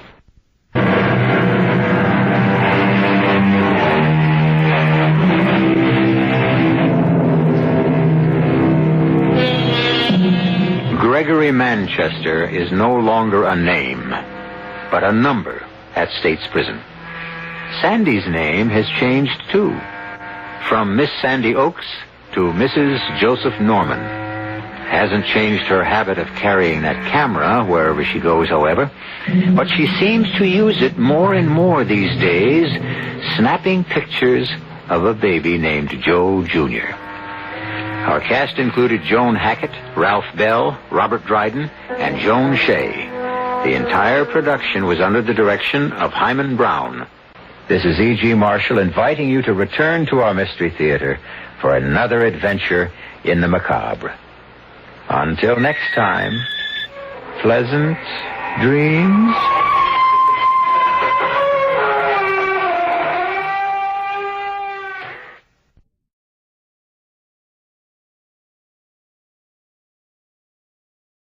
The CBS Radio Mystery Theater presents...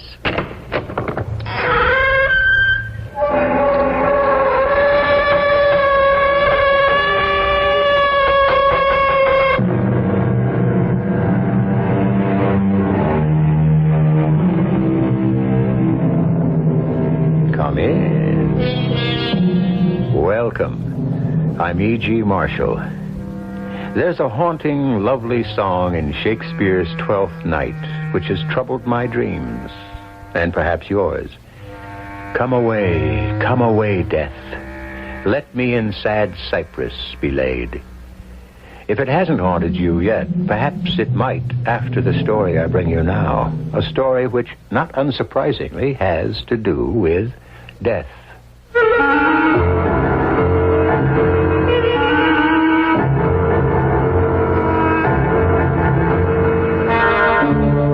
Mystery drama, Come Away, Death, was written especially for the Mystery Theater by Ian Martin and stars William Griffiths and Norman Rose.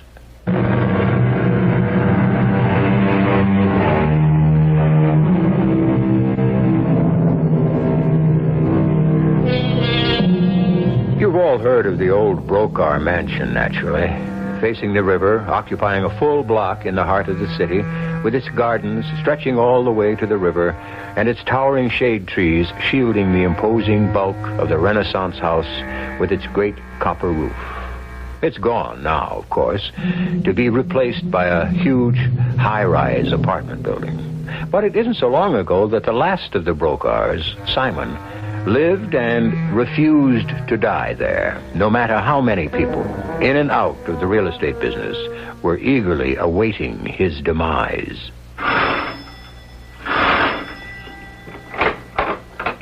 Oh, good evening, Mr. Rensselaer. Good evening, Mrs. Marbles. How is Mr. Brokaw? Why, he seems to be better, sir. Is the doctor still with him? No, Dr. Manning left just a few minutes ago. They're not putting him in the hospital again? Oh, Dr. Manning said not. Yes. What is it, Mrs. Marbles? Forgive me, Mr. Rensselaer. Just the doctor, and now you here. Oh, I've been with Mr. Brokaw as housekeeper for over 35 years. And I don't know anyone else who could have taken it, Mrs. Marbles. Oh, he's a difficult man. Like all strong men. Oh, that's what's so awful, I suppose. He's still a big, lusty, healthy man. That he should be cut down in his prime like this. Dr. Manning thinks it's that imminent? Well, you'll have to ask Mr. Brokaw about that. Or the doctor himself. Well, since I've been called in, I can guess perhaps it is. I'd better get on up, or is he resting? No, he wanted you shown up right away. I better not keep him waiting. Mr. Rensselaer? Yes? Will he be changing his will? Is that what it is? No, I don't think you have anything to worry about, Mrs. Marple. Oh, it wasn't myself I was concerned about. It was Miss Nita. Oh, yes. Well, you understand, there's nothing I can say one way or another. Oh, that sweet little niece of his has given up her private life to move in here and help nurse Mr. Brokaw ever since that first attack of... Well, ever since they discovered that he was ill. And I'd hate to see her left out in the cold if anything happens. I don't want to see her lose out to that cold, greedy little trollop who, in my opinion, is more than anything else responsible for the state he is in now. Oh, can't you do something? Mrs. Marples, I am a lawyer. I appreciate and applaud your concern, but that's as far as I can go. Is Nita here now? Yes. She's in the library with her fiancé, Dr. Lawrence. Very well. Perhaps I'll have a chance to talk to her for a moment when I come down. Now I'd better get upstairs.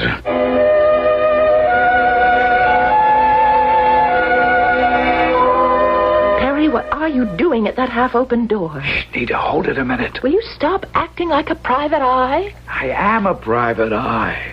Watching the legal beagle ascend to Mount Olympus and listening at the same time for the below-stairs gossip. Oh, come away from that door. What do you care, anyway?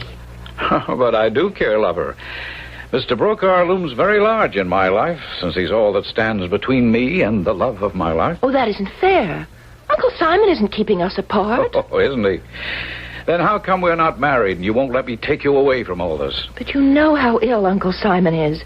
He needs me. I'm the only family he had. Correction, love bug. He has Mrs. Marples to take care of him. Oh, no, she's not a relative. So, all right, he has that snaky secretary, that voluptuous Venus, Miss Bunny Huggins, to provide that. Well, I'm not going to let that... She's angling to marry him now she knows he's dying. So? Well, I just don't want to see him taken. Have you ever thought maybe he deserves it? Well, he spent his life doing that to everyone else that crosses his path. How about maybe he ought to get his comeuppance for a change? Perry, he was my mom's brother. When she died, I swear she worried more about him than anything or anyone else. I mean, it was crazy. She was 10 years younger, but she always treated him like her baby brother. That barracuda? Mom said all that hard stuff was just a front. Come on, Nita. As far as her brother Simon was concerned, your mother was blind as a bat. Maybe, but I've still got to hang in, do what I can. Nita. What? It isn't the dough, is it? I mean, look, I'm not going to be an intern forever. No, it isn't the dough. It's just... Well, I don't want to see someone who's, well, sort of my own get taken. And as long as there's any way of shutting out Miss Bunny Huggins, I feel I owe at least that much to my mom. How about me? Oh, darling. Can't you wait just this little bit longer? You're sure of Dr. Manning's diagnosis? I am a registered nurse. That's why I came here. I mean, there's no chance of remission? It is terminal? No chance. It's terminal.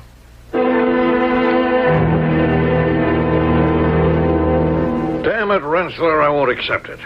A little pain, all right, but die? Oh, not me. Not Simon Brokaw. I have too much left to do. I'm not about to die, no matter what the doctor says.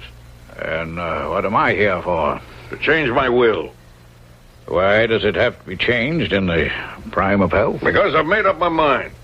I'm going to take the final step at last. At 55. I'm going to be married. Well, congratulations, I suppose.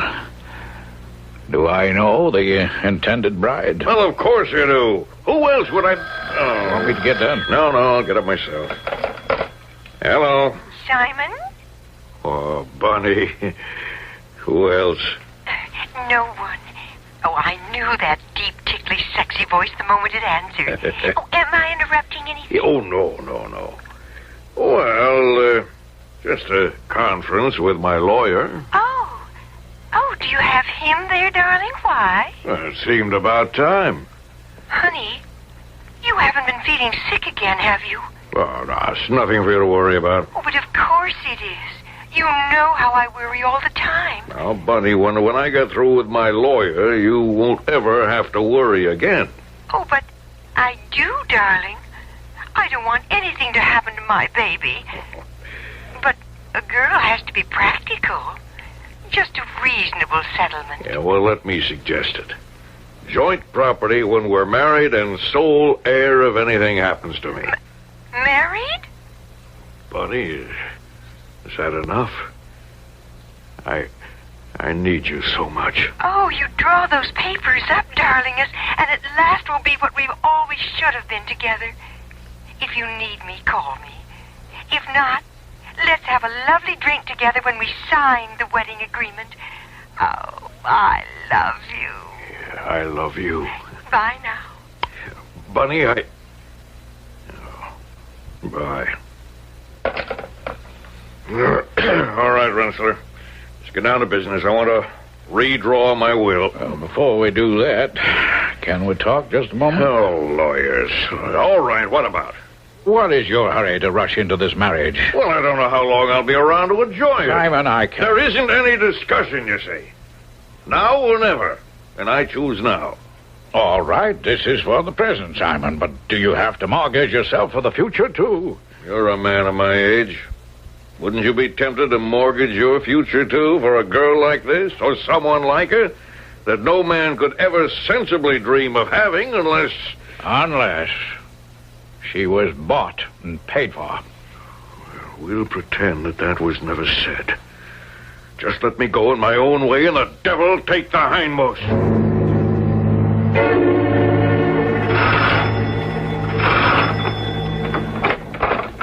Yes? Who is it? Mr. Morris, for Mr. Brokaw. Oh, is he expecting you? He very well should be. We have strict orders. I'm not sure I can let you in. It doesn't matter, because you really can't keep me out.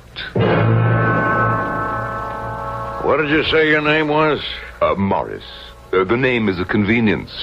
What does that mean? It's not exact, and it is borrowed. You're an imposter. Oh, no. That's the last thing I am. What are you doing here? What do you want? I've come for you, Mr. Brokaw. It's time. What do you mean you come for me? It's time. The name of Morris is good enough for day-to-day use and creates no difficulties. As I said, it's borrowed from the Latin, mors, which in turn means death. My name is Death, Mr. Brokaw.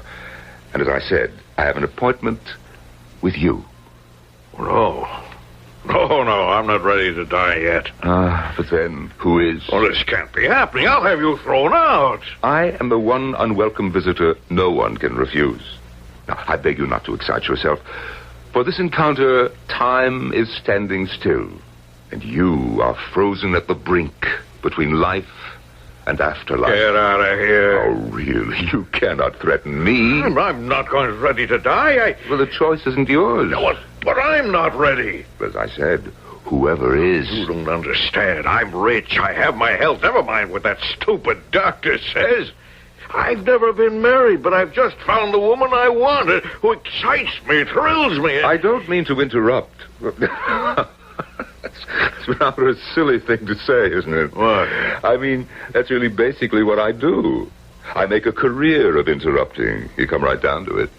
Do you have to be so casual about the whole thing? Oh, I don't mean to be.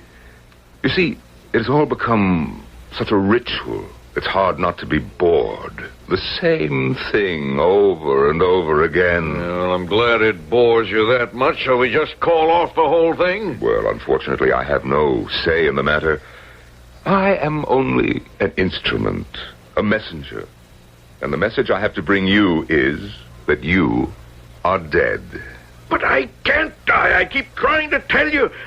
I'm 56 years old. I have millions. I'm going to be married to a wonderful and exciting woman named Bunny Huggins, and it isn't fair that I can't be left alive to enjoy her. Now, look, I'll give anything, whatever you ask. Now, come, Mr. Brokaw. Don't you think that I've been offered every kind of bribe through the years? Yeah, but here, look. Here's a picture of Bunny. Now, could you take any man away from that? Yeah. As she is attractive. There's no doubt. Oh, you see why I have to stay alive. No, not at all. It's hopeless. I have to die. Well, there is one possibility. I'll take it. What? As I said, I am world-weary. I'm tired to exhaustion. And, now, this Bunny is a most extraordinary-looking woman. Yeah. Now, I might be persuaded to take a brief hiatus. Yeah, well, how long? How long? Well, that somewhat depends on Bunny and what develops. What do you mean, Bunny? Mr. Brokaw, if I should make any arrangement with you to hold off your demise, well, naturally, there would have to be some transference of personality. Whoa. What does that mean? Well, it's not very difficult. You see, I would take your place, and you would take mine. For how long? Well, I can't answer that. For as long as it suits. Well, wait a minute. You take my place, I can imagine, but, I take your place? What? Yes, you would become a messenger like me. Oh, it's quite a busy job. I'd go around telling people they're dead? Oh, somebody has to. But, well, how would I know which ones to go to? No problem at all. You'll be told. Yeah. You know, the more I think of it, a vacation from my appointed rounds could be very invigorating. All right, Mr. Brokaw, you brought it up. Would you like to make the swap?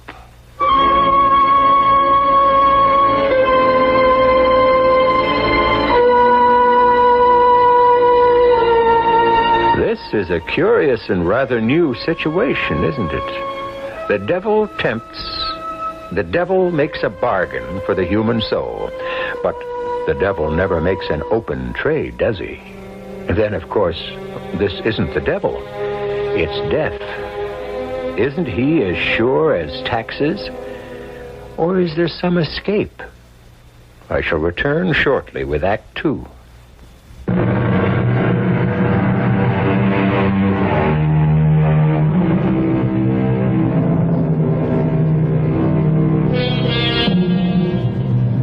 We return to our strange confrontation. In the master bedroom of the huge, gloomy old Brokaw mansion, two men face each other. Men? The one in the bed, Simon Brokaw, is certainly mortal, since he is dying. The one who sits facing him, Mr. Morris, claims to be death. He has just offered Simon one way out from the inevitable. To avoid dying, he can exchange places with that grim, gray specter who has been sent to claim his life. I'm waiting for your answer, Simon Brokaw. What proof do I have? Proof? That you're really dead. Well, I'm here, am I not? How could I have forced my way into the house? I'll need more than that. Oh, dear. Dear me. Hold out your hand. Why? So I can touch it. You asked for proof. Very well. Now remember, this is only the first brush of death.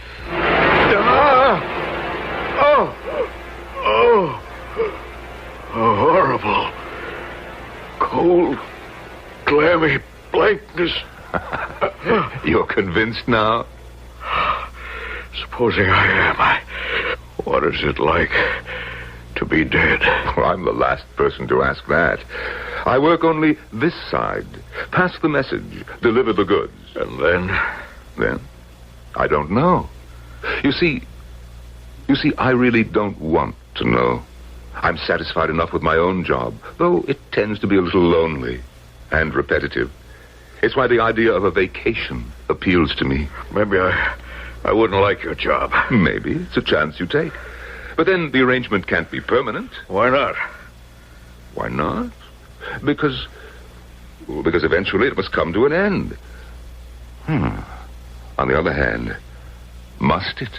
What do you mean? It's an interesting speculation. If I've taken over your life and delegated my responsibilities to you, why should we not, in fact, both be immortal? Immortal? Yes, that's your wish. And mine is to have a little more fun, which I certainly might have by living your life. Yes, the more I think of it. It's a very good exchange. But what would I take with me from my life? Nothing but yourself. All the rest is mine. Now, are you ready to make the swap? What other choice have I? To die. All right. How do we go about this? Well, we just exchange places. You mean I get out of bed and give you my clothes? Oh, I think it can be simpler than that. If you're ready. All right, I'm ready. Now, let's make it as simple as possible. Just take a deep breath. Oh, and close your eyes.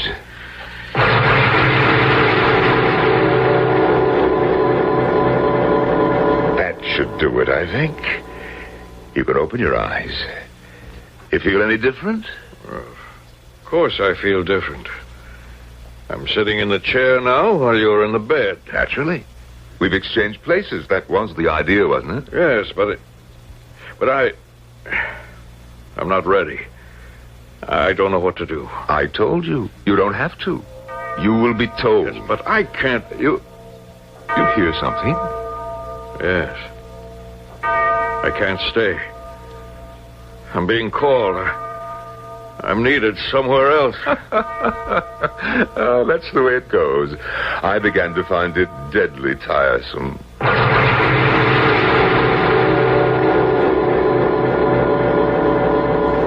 He's gone. Oh, poor fellow. He's going to be very busy from now on, while I... satin sheets, down pillows. Oh, it's very luxurious. No wonder Miss Bunny finds herself attracted. Bunny, where is that picture? If the presence lives up to the picture. Now, let's see. He must have her phone number in a book somewhere. What was the name? Yes, Huggins. Oh, what promise in that name. Here we are. Bunny Huggins.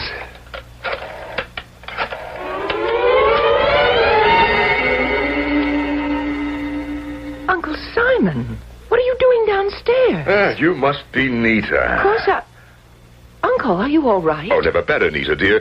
Where's the young doctor? Perry?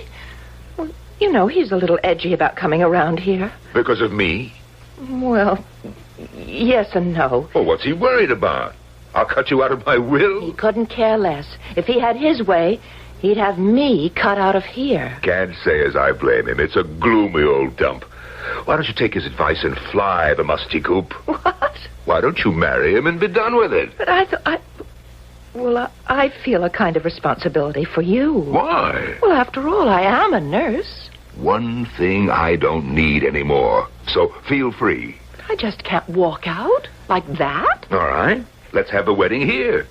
Would you like me to give you away? Give me...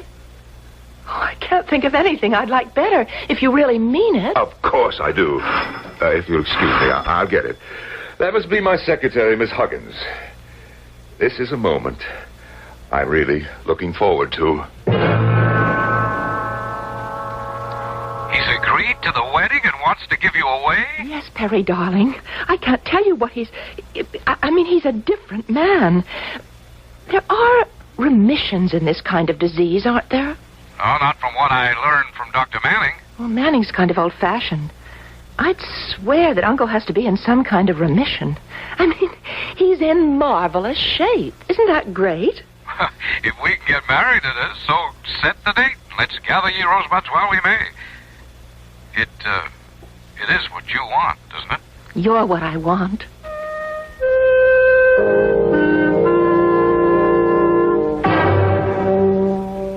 But, Simon, sweetie, why couldn't we make it a double wedding? Because I'm not quite sure that I want to get married. But I thought that was all wrapped up and delivered some time ago.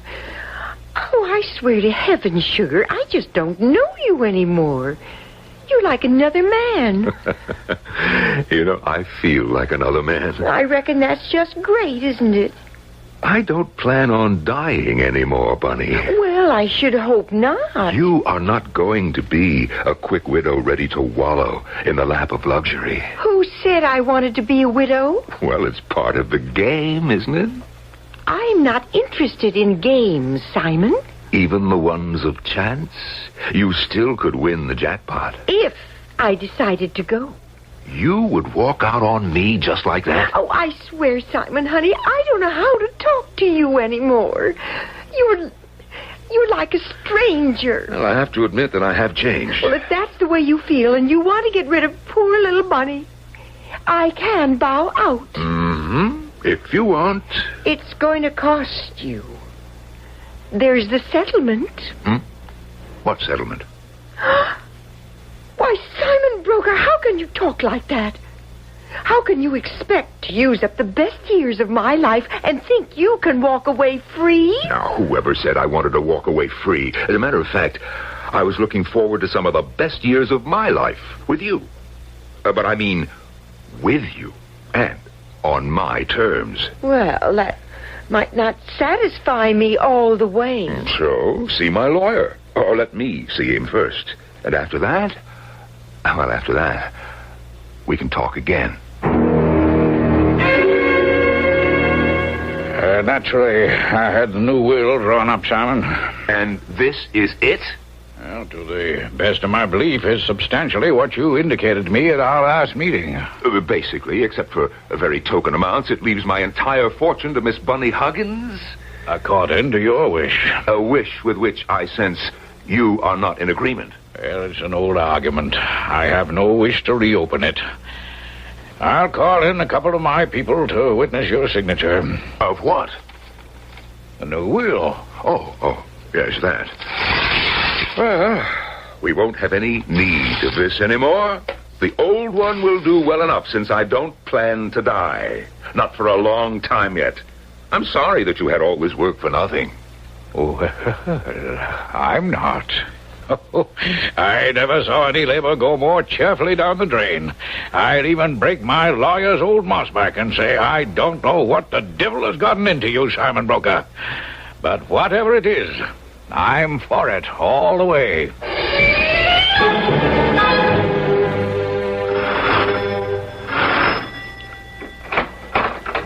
Oh, good evening, Mr. Morris. It's you again. Yes, Mrs. Marples. May I come in? If you feel you must. But it won't do any good. Mr. Brokaw isn't here. He's still in Las Vegas? Why, no. He left there a week or so ago on a trip around the world. Around the world? Is Miss Huggins with him, do you know? His secretary? Yes. Why, I believe so. I thought I heard something about a wedding. Oh, heavens, no. That was Mr. Brokaw's niece. Oh, such a lovely ceremony, and he gave the bride away himself. Nita. Little Nita. Miss Nita, Mrs. Lawrence, it would be now, is here at the moment. If you would like to see her. Oh, no, she wouldn't know me from... She wouldn't know me. Tell Mr. Brokaw I'll look in again. As soon as he's back.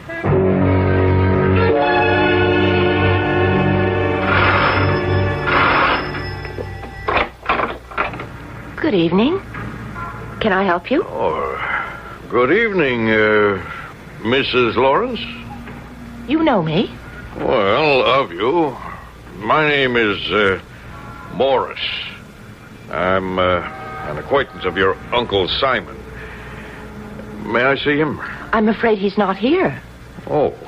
Why, I thought he was due back from his trip. Oh, yes.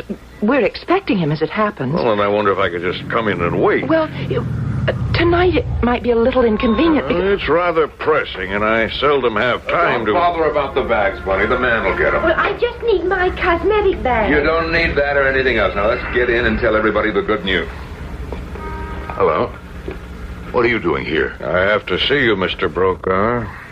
It's rather urgent. Well, tonight is scarcely the best time. I have a busy schedule. It's my only time.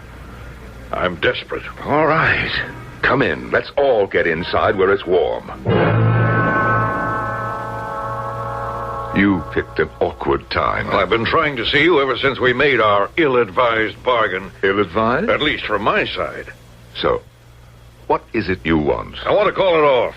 I want to go back being myself, being you.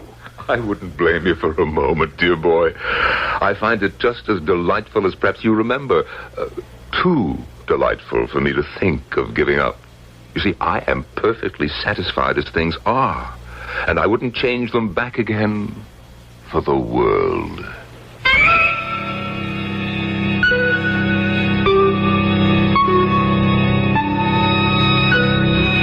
Now, this is an interesting twist. Death calls for someone and is refused out of hand. Of course, he did relinquish his peculiar power over this one individual when they struck a bargain. Or did he?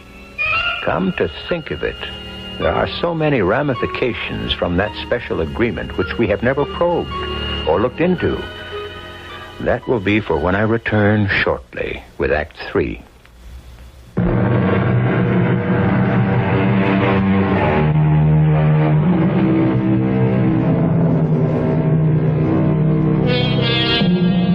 So here we are with another confrontation. The same principles, but a vastly different set of circumstances. A man comes to death to beg for his questionable gift and is refused by death, who has found that the joys of worldly living are infinitely preferable to the cold, lonely world he used to occupy, while apparently Simon Brokaw, who eagerly exchanged his world for death's barren one in order to escape dying, is bitterly regretting his bargain. You've got to call it off. Got to? Why? Because I can't stand this ghoulish job you foisted on me. I want to be back in my own body again, to be myself. If you should become Simon Brokaw again, my first commission as Death would be to claim you, as I was sent to do in the first place. You would have to die immediately. Well, I'll take my chances on that. What chances? Well, you look robust enough to me. You're healthy as a pig and eat and drink like one. You throw my money around like water. You've stolen my mistress and enjoy her. You charter planes to fly like an Arabian oil sheik. Gamble as though you were King Farouk. Enjoy wine, song, and my woman to a fault. You certainly seem remarkably healthy to me. My dear Mr. Morris. Don't call me that. It's your present name. Oh, very well. Death, if you prefer. I don't prefer. I'm Simon Brokaw. Were, my dear man, were. I am now Simon Brokaw. And after such a long contact with the dead and dying, I haven't the slightest intention of giving up my contact with the living. First, I have never been so happy and satisfied in my life. Second, while I occupy the body of Simon Brokaw, it functions at peak performance. To let you reoccupy it would be a total waste, since life would be snuffed out in that moment. And last, I don't want to return to being the messenger of death, ever. I can't blame you for that. There isn't a moment's peace. It does keep you hopping. There's no enjoyment in it. My friend, you chose to be where you are. You live with it. Supposing I just plain up and quit. Oh, you can't do that. How do you know? Did you ever try it? Well, no, but... there, you see. You hear that? What am I going to do? Ask not for whom the bell tolls. It tolls for thee.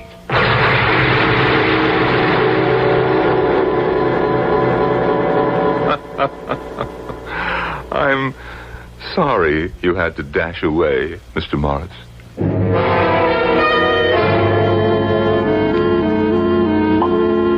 So, there we are. A little cognac all around to celebrate the first family dinner since Bunny and I returned. Oh, thank you, Uncle Simon. Mr. Brokaw? Sweetheart. A little toast to our future together, whatever it may be. Cheers. Perry, why are you looking at me so quizzically? Oh, was I? I'm sorry. Well, don't be. You have every right. I would just like to know what you were thinking. Perry, dear, No, Nita, I really want to hear. Well, all right, sir. I was thinking to myself how incredible it is what's happened to you in the last weeks. I mean, you're a different man. Of course I'm a different man. Why shouldn't I be?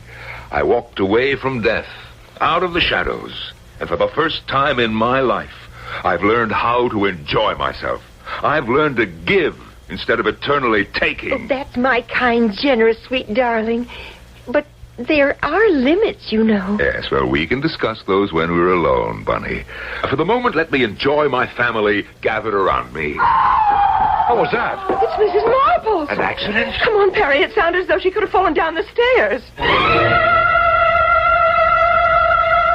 Oh. What is it, Perry? I can't tell yet. Back, internal injuries, maybe a stroke. We got to get her to the hospital immediately. Bunny's phoning for an ambulance. Well, I'd better get on the phone myself. I should have enough clout to shake out emergency faster. Mr. Brokaw, I have to say something. She wants to try to tell you something, Uncle. Very well. Mrs. Marples, what are you trying to say? The man, the thing, he was here. What man? What thing? He said the bell tolled for him to come for me. But to tell you, he would come no more. Is she dead? No, I think she's just lapsed into a coma. Oh, Perry. Yeah, what is it, Nina? Is the ambulance coming? Yeah, it's on the way. Well, you'd better have a look at her. What? She dead? I don't know. There's no pulse, no heartbeat, but she's still breathing. It's like she was... I don't know how to say it. It's... Like she had died, but death hadn't come to claim her.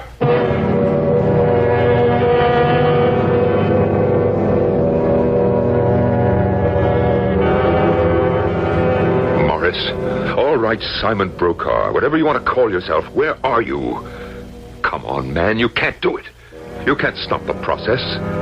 Death is a fact of life. You can't stop people from dying. Is that what you're up to? Is that what you're trying? Yes, who is it? Wait a minute. Why don't you come in, Bunny, what do you want? Well, I thought I heard you talking to someone. Oh, I was talking, and this has a very special truth. Well, you see, I was trying to talk to myself. Simon, are you all right? I wish I could answer that sensibly. Why? Well, you were so funny after they took that poor old Mrs. Marples away. I know you must have been very fond of her, but... Well, she was an old lady, and even if it was an accident, she had to die sometime. Yes, only she didn't. Didn't what? She didn't die, won't die, can't die. Oh, I don't know what you're talking about. It was Macbeth who said he heard a voice say, Macbeth, does murder sleep? Well, who's Macbeth? He's a character in a Shakespeare play. Well, what's he got to do with us? With me, Bunny, with me. You see, I just... may have murdered Death.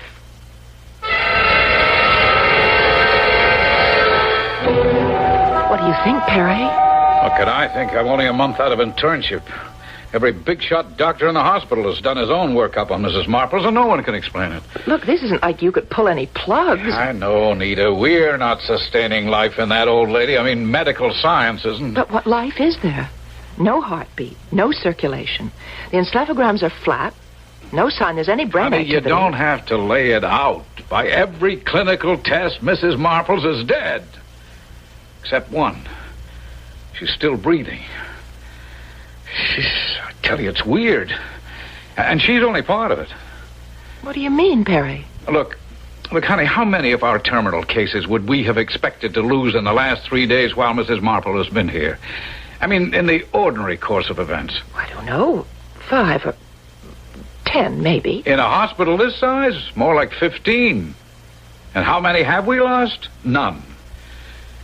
I can think of 6 of them in my wing alone that are just like her. And we're not alone. I mean, I've been checking with other hospitals and the police, and even the papers have been making cracks about it. Do you know there hasn't been one obituary notice in these last few days? No homicides, no people died in traffic accidents, nobody drowned or strangled or slipped in the bathtub or fell off a building or burned up or... I tell you, Nita, it's like... I'm afraid to say it. Say what, Perry? Come on. Say it. It's like maybe Nobody's gonna die anymore.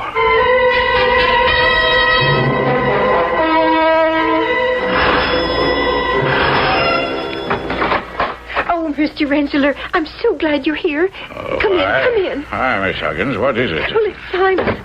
I mean, Mr. Brokaw. He's been like a wild man this evening. Oh, what did he say to you on the phone? Just that he wanted to see me. Well, you don't think he's going to change his will again? I'm sure I haven't any idea. Where is he? Upstairs in his bedroom. Then if you'll excuse me... Oh, Mr. Rensselaer. Yeah? I told you he was out of his mind. I warn you. He has a gun. Well, he always has had. I don't think he'll want to use it on me. There isn't any more to say. I just wanted you to see that I am rational and in possession of all my senses. Well, we've made tape, as you suggested, which will attest to that better than any words I could use in testimony. So, the will stands up. I can see no reason why not. No matter what happens subsequently? I promise you that I will see to it personally, that your last wishes are carried out. But I hope not for a long while yet. That's as it may be. Bunny deserves some consideration, but not all of it. Never all of it. Or most of it. I want Nita and Perry to have that. Yeah, as you have indicated, they'll have it. Good. And, now I'd like to be alone. Well, are you sure? I'm as sure as I am that the world deserves to be a good place to live in. Good night, Rensselaer. Good night, Simon.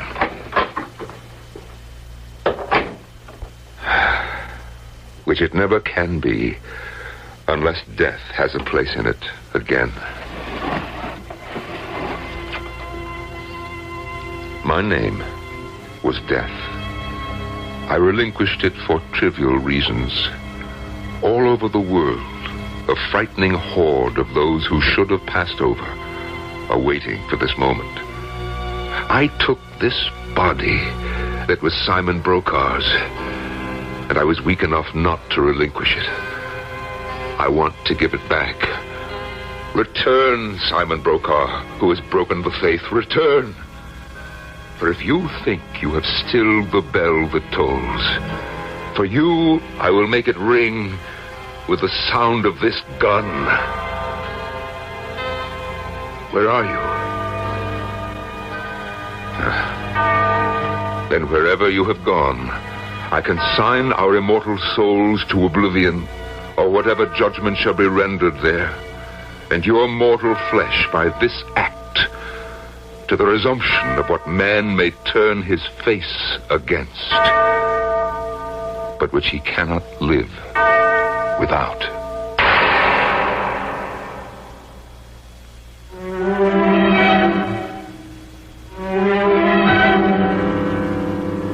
It was a night long to be remembered.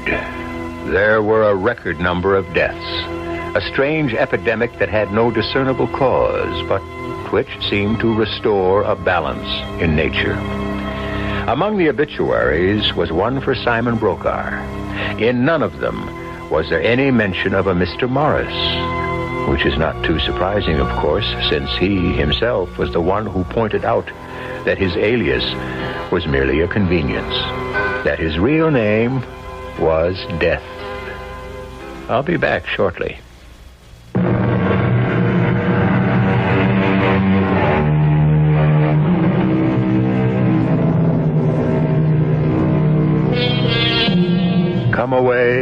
Come away, Death. Let me in sad cypress be laid. But if you ponder it a while, is it so sad? So many deaths are merciful, so many prayed for, so many long delayed, and all of them at the last not to be questioned, but accepted.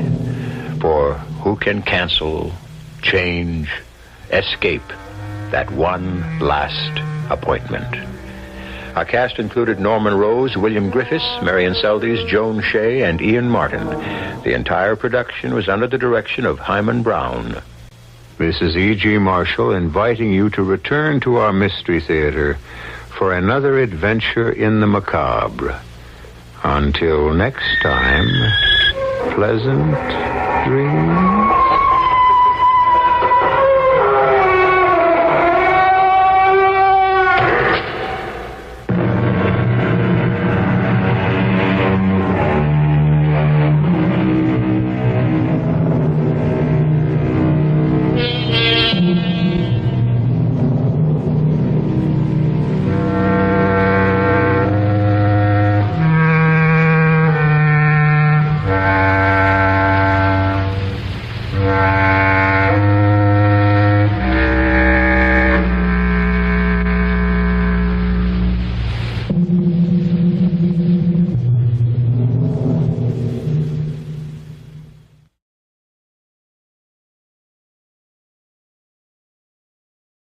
The CBS Radio Mystery Theater presents...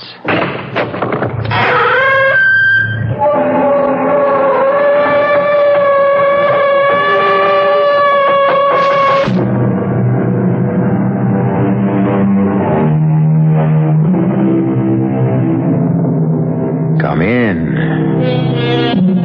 Welcome. I'm E.G. Marshall. This time, a mystery. A puzzle, if you will, which I challenge you to solve. As with all mysteries worthy of the name, each clue will be honestly and plainly presented to you. And yet, unless I miss my guess, the answer to the puzzle will elude you till the very end. We'll play a game of wits, you and I, just for the fun of it, and see who wins. Unhappily, one of the characters you'll meet lost.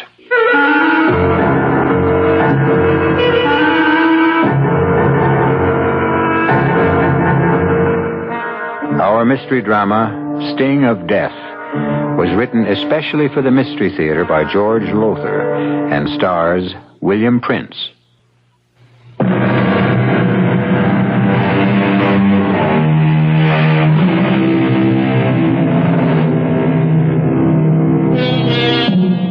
My first move is to describe the huge barn-like living room of the country home of Trevor Costain, explorer, adventurer, author. And the living room reflects the trophies of his travels. On the north wall, headdresses of native tribal chiefs from all over the world. The south wall is covered with awards, trophies. The west wall is hung with native spears, shields, primitive weapons. And on the east wall, above the huge fireplace, hangs a clock, a most bizarre clock. The face is made of a Tugari war shield. Headhunters, you know, the Tugari. The hands of the clock are made of, human thigh bones. And the hours, from 1 to 12, are marked by shrunken human heads. Well, don't look so horrified. I told you the Tugari were headhunters, and when I told you that, I gave you your first important clue. See what you can do with it. Liz, give me another drink. Trevor, the doctor. I know, but if I'm going to die, I'm going to die happy. Dad, the disease. You know what alcohol does to you because of it? I'm in enough pain, Forey.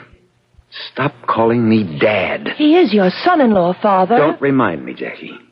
Liz, that drink, please. Some son-in-law. Some husband. An alcoholic who's put you through purgatory since the day you married him. That's ended now. I haven't had a drink since I joined AA 5 weeks ago. I wish I could believe that. You can. Oh, Forey, here's your drink, Trevor. Thanks. Oh, Father, you're not going to smoke, too. Did I say I was going to smoke? Well, every time you pick up one of your pipes... Oh, don't worry, Jackie. Whatever disease hit me in Borneo years ago, just a whiff of tobacco sickens me. Give my right arm to be able to smoke these pipes again, but all I can do is polish them, clean them, puff on them, never light them. It's a terrible way to live. I'll be glad when I'm dead. Oh, don't say that, Trevor. You sound as if you'll be sorry when I'm gone, Liz. I will be. Why lie to me, Liz? Our marriage has been anything but a happy one. We put each other through the ringer the way our long-haired son-in-law put Jackie through one. Different kind of ringer, that's all. Oh, that's over now. Everything's over. For me. Oh, Father, please don't get up if you want anything. Got to get up and ease the pain. Just want to get those pipe cleaners on the mantel and... Oh, blast. You dropped your drink. All over me, I'm afraid. Sorry. Spasm of pain. I'll make you another. I'll have to change these pants. Father, sit down. I'll get the pipe cleaners. Oh, I can't do a thing for myself anymore. Not a thing. Jackie, what about the divorce? Well, I've given Forry... Here the pipe cleaners. Mm-hmm. I've given Forry another chance. Waste of time. You know that.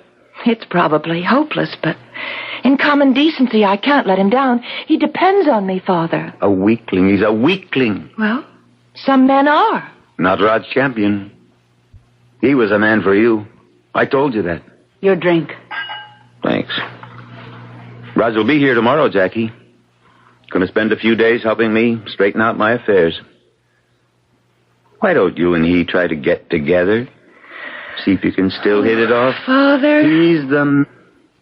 What the devil? What? The clock. That headhunter clock over the fireplace. Look at it. That's strange. One of those awful shrunken heads is missing. The one that marked the hour of 7. Oh, Father, what happened to it? I don't know. I just noticed it was missing this minute. Look around. See if it's on the floor. Oh, if it is, I'd just as soon... Look around, I said. I can't. All right, dear. All right. Jackie, you look and see if... Oh, that was Forry. Something's happened. Good heavens, what could have... I don't know. Look at this. Look at this. Look. The head off the clock. Oh. What are you doing with it? It was on the pillow of my bed. Your pillow? It was just lying there, smack in the middle of the pillow. Forry, this some kind of gag? Did you take it off the clock? Oh, why would I do a thing like that? I don't know. But then I don't know why you've done a lot of things you've done. Dad, I tell you, All right. We'll put it back on the clock. The hour of 7. Yeah, sure. Somebody's playing games. Somebody with a sick sense of humor. And I... Oh! Forry, what? Father! Catch him, he's falling. Oh, Forry! Get away, Jackie. Let me see. Is he... Dead? Yes. Drum clock in the hall. It's 7 o'clock. The shrunken head. The hour of 7. Forry found it in his room, on his pillow. And now he's dead.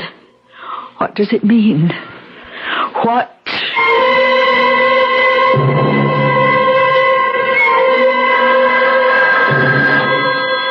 Yes? Oh, this is Trevor Costain. I see. Yes. Well, I want to be informed the minute you find out.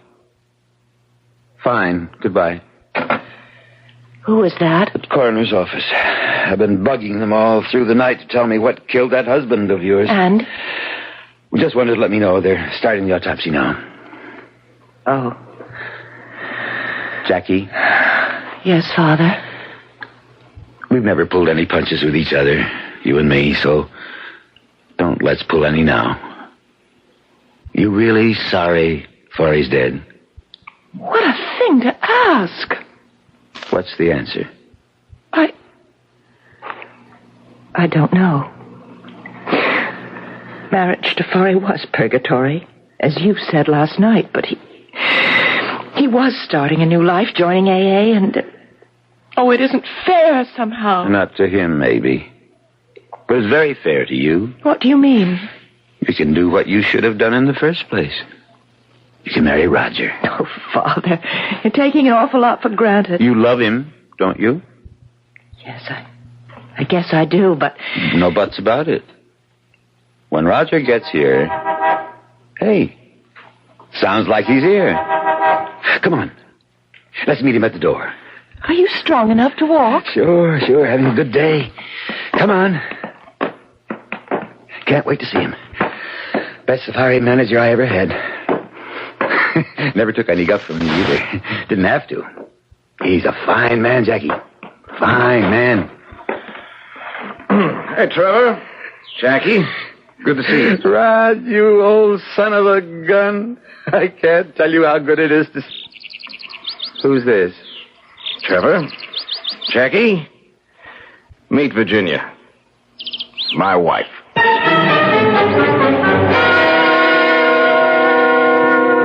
You've no idea. No idea at all what killed Forey? Well, they're doing the autopsy now, Raj. Coroner, Dr. Dodd is a friend of mine. You'll let me know what they come up with as soon as they know. Help yourself to a drink, Raj. Oh, thanks. You? No, almost lunchtime. I have to limit myself. Can't even smoke. And with 3 months or less to live. Hell of a way to go out. Oh, hand me those pipe cleaners, will you? Yeah, here you are. At least you get some satisfaction from fooling around with these old pipes of yours. Yes. Kind of makes not smoking a little easier. You know, Raj, you shocked me when you arrived with a wife. How come? I had plans for you and Jackie. I was in love with Jackie, yes, but when she married Forey, well, that was that. Ginny's a wonderful girl, and she'll be a wonderful wife. Oh, I'm sure. Speaking of Jackie and Virginia, they ought to be back from their walk soon. It's almost... Now, what in blazes? What is it? The clock. Look at the clock. A head's missing. From 12. Now, what does this mean? Well, probably nothing at all. Probably just fell off. It didn't just fall off. And don't bother looking for it on the floor. Someone took that head off the clock, Raj. And unless I miss my guess, it means someone else is going to die. Oh, I can't believe that there's any significance. Oh, Father. Roger. Is something wrong? Jackie, your mother's still asleep in her room, worn out after last night. Better get her down here. Well, why? What's happened? The head is missing from the clock again, this time from the hour of 12. Oh, no. If it means another death, well, never mind. Wake your mother up and tell her to come down here. Liz, stay here. All of you. I'll handle this. Father, when did you discover this head missing? Just now. Seconds before you and Virginia came back from your walk. But, Father, you don't think it means... It can't mean another... I'm afraid it could. Easy, Elizabeth. Trev, she woke up a minute ago to find this beside her on the pillow. The shrunken head. Oh, Mother. Oh, am I going to die? Is that what it means? That I'm going to die the way Forey did? Oh, of course not. 12 o'clock. My head is missing from 12 o'clock. I'm going to die at 12. I know I'm going to die at 12. Question is, 12 noon or 12 midnight? Oh, I didn't think of that. Well, you'd better. Oh, how can you be so callous? That head. That shrunken head. You put it on my pillow. What? It would be just like you to do something crazy like this, because you're sick, Trevor. Mother, He is please. sick. I don't know how he killed Forey. Before our eyes, yours and mine, killed him. But he did. And he's going to do it again. This time to me. Take it easy, Elizabeth. You, When? When is he going to do it? That's the only question now. The only question that interests me. When, Trevor? 12 noon? 12 midnight? I I don't mind dying. But I can't bear not knowing when. Tell me, Trevor. Tell me.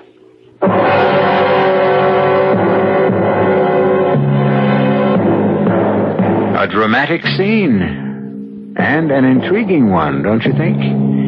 If I were you, I wouldn't at this moment be asking, was Forey murdered? And will Elizabeth meet the same fate? But if Forey was, and she does, how? I'll return in a minute for Act 2.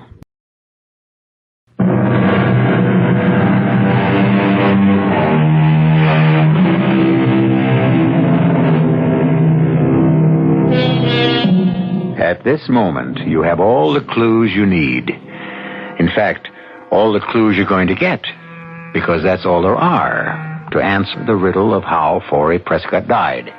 And, let's face it is murder. And who killed him? If it comes to that, who will murder Elizabeth and how? For surely she too is going to die. 9, 10, 11, 12. Catch her. She's falling. I've got her. Elizabeth? I'm all right. Oh, Mother, thank heaven you're alive. So you see, my dear Elizabeth, I didn't murder you after all. Oh. Only because you mean to prolong the agony, Trevor. Now I must wait till midnight. Why? What do you mean, why? You can simply leave. Get out of here. Now. Yes, Mother, you can do that. I'll drive you to town. You could stay at the motel. Or if you want, I'll take you to New York. You could... No. But, Elizabeth, if you're afraid of being murdered at midnight... Then let it be at midnight. And get it over with. It's crazy. You know, all this talk about murder. You, all of you, you're assuming Forey was murdered when you don't even know what he died of. For all you know, he could simply have dropped dead. A heart attack. Cerebral hemorrhage. Why have you assumed, the three of you, Jackie, you, Trev, you, Elizabeth, why have you assumed from the start that Forey was murdered? But if he wasn't, Raj, what's the meaning behind the shrunken head? We discovered the head was missing from the hour of 7 on that awful clock above the fireplace. And then Forey found it on the pillow of his bed, and Forey died at exactly 7 o'clock. This time a head is missing from 12, and it's on the pillow of my bed, where I found it when I woke up from my nap. Hello? Oh, hello, Ed. Dr. Dodd, the coroner. I see. Well, how long will that take? Will you let me know? Thanks, Ed. Thanks very much. What did Dr. Dodd say, Father? Forey was murdered. No. The autopsy revealed poison in the body tissues. What kind of poison? Well, they don't know yet. Ed's sending a tissue sample to the New York police lab to find out. No doubt about it now, though. Forey was murdered. As you will murder me at midnight.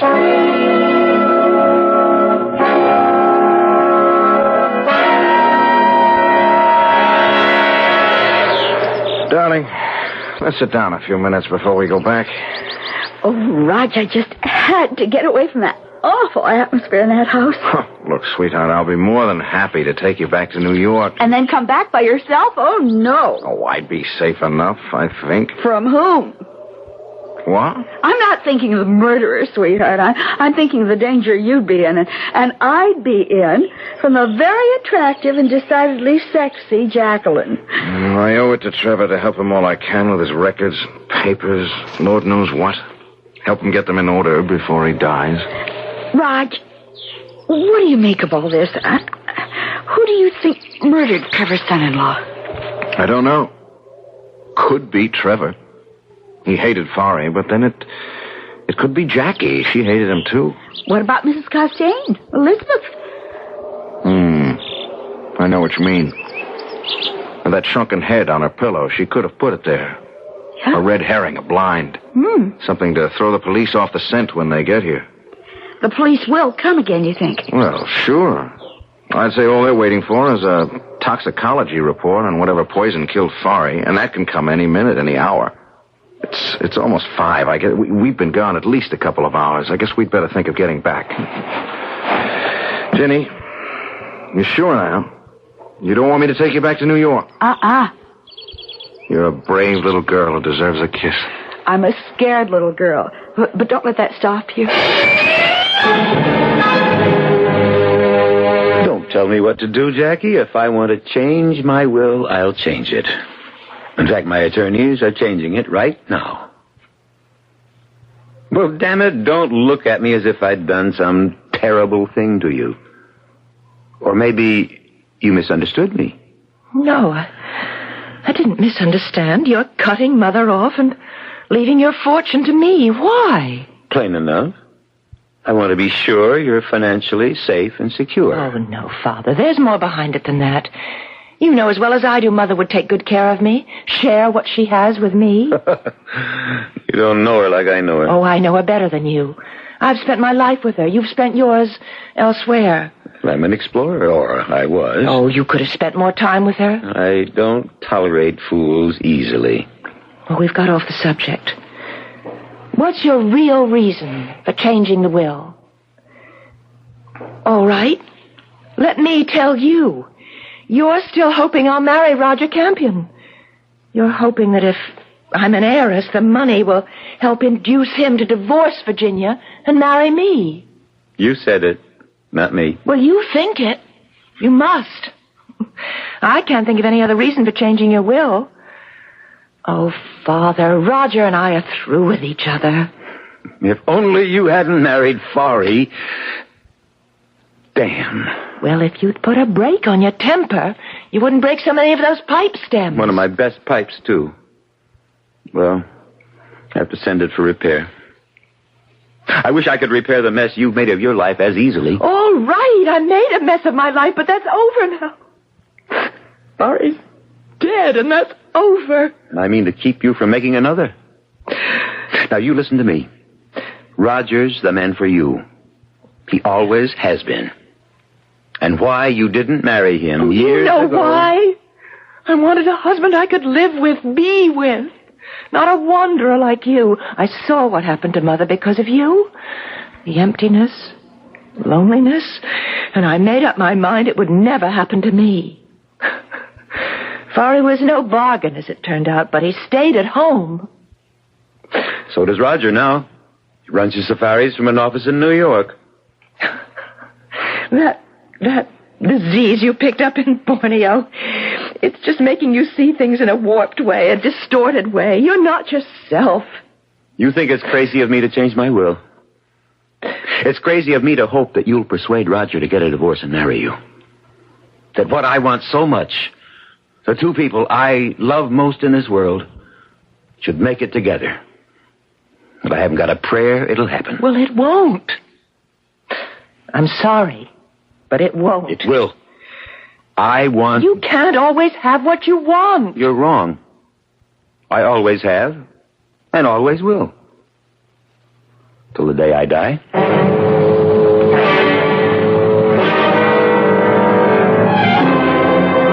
Midnight.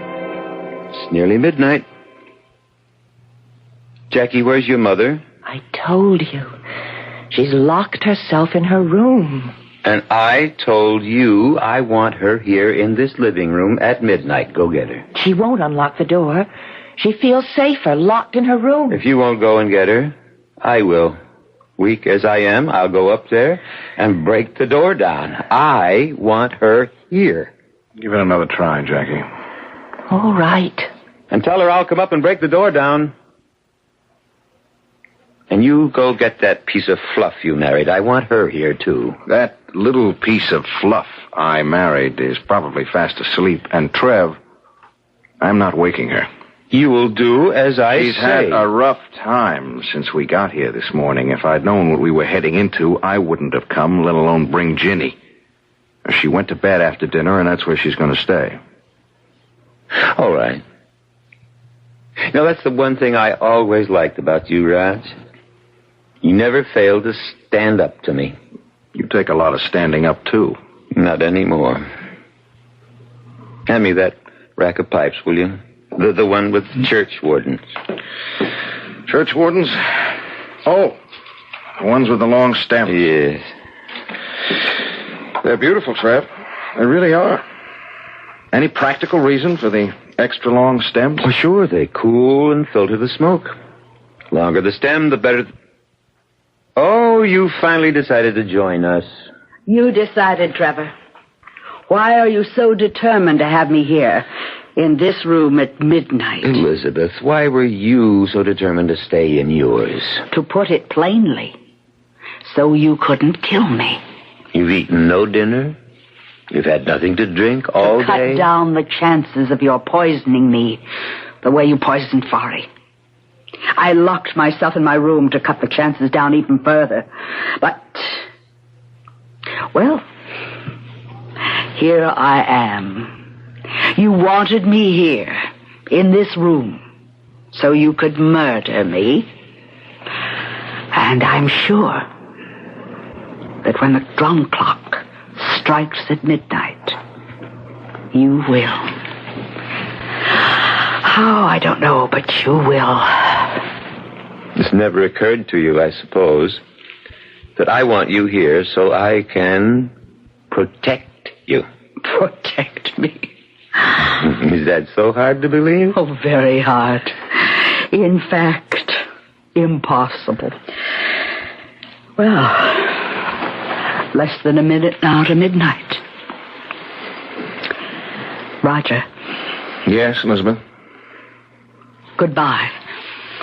I want you to know that, like Trevor, I too have always been very fond of you. Respected you. Hoped you and Jackie would marry. But I also want you to know that you couldn't have done better when you married Virginia. She's a fine girl, Roger. Just the kind of wife you need. Goodbye, Roger. Elizabeth, you're sounding as if you were going to your execution. In a way, that's what it will be. Nonsense. You're not going to die. You're standing here in this room, as healthy a woman as I've ever seen. We've let Fari's death overshadow everything, warp our thinking, make us expect death. But look around you, Elizabeth. Where could you possibly find a more home-like scene? A scene that ought to reflect contentment rather than anything else. Contentment? I mean, look around. The fire blazing in the fireplace, Trev polishing his pipe. The friendly warmth of an old house where... Midnight. Jackie. Mother? Let me hold you. Mother, you're not going to die. You I am, I know it. Elizabeth, this is nonsense. It's ridiculous. Trevor, I'm waiting. What do you mean, waiting? For you to kill me. Murder me. If I murder you, Elizabeth, it'll be the neatest trick of the week. I couldn't agree with you more. Oh, Mother. Oh, Mother!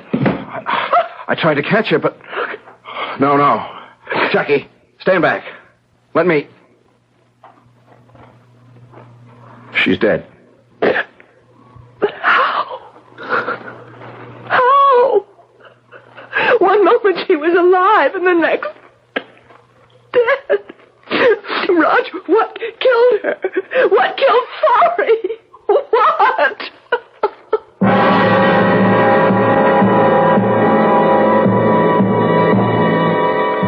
What? How? Do you know? Have you figured it all out? As I told you, you have all the clues I have, and I've figured it out. Well, I think I have. I'll be back shortly for Act 3.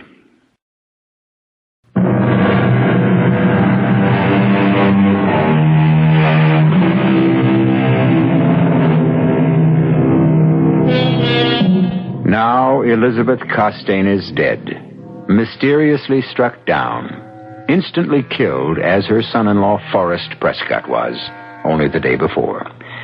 Now, the following morning in the guest room occupied by Roger and Virginia Campion... No, Virginia, I've made up my mind. We're leaving. Not if you plan to take me to New York and then return here. I won't be coming back. I never expected anything like this when I agreed to help Trevor straighten out his affairs. Oh, but Roger, you're such old friends. I'm not so sure of that, Jenny. To be Trevor Costain's friend, you have to be friends on his terms. Oh, he likes me, sure. He values my friendship up to a point. But that's because I always did the job he wanted done, and I never crossed him. He must have been a hard man to live with. He hasn't changed any, even with his death only a few weeks, months away. He's still demanding and getting what he wants. He's still riding roughshod over everyone in his path. I have got a strong suspicion that that's why Forry and Elizabeth were murdered. They got in Trevor's way. Then you really think... I'm almost sure of it. Now, there are only 4 of us left in this house now. There's you and me and Jackie and Trevor. Now, you and I certainly aren't murderers, and Jackie wouldn't kill a gnat if she could avoid it. No. It's got to be Trevor. What I can't figure out is how he killed them. What's that? Oh, I thought all the police had left. Oh, it's the last car heading out of the driveway now. Come on, Ginny, let's get these bags packed. I want to be heading out of that driveway, too. And just as soon as possible.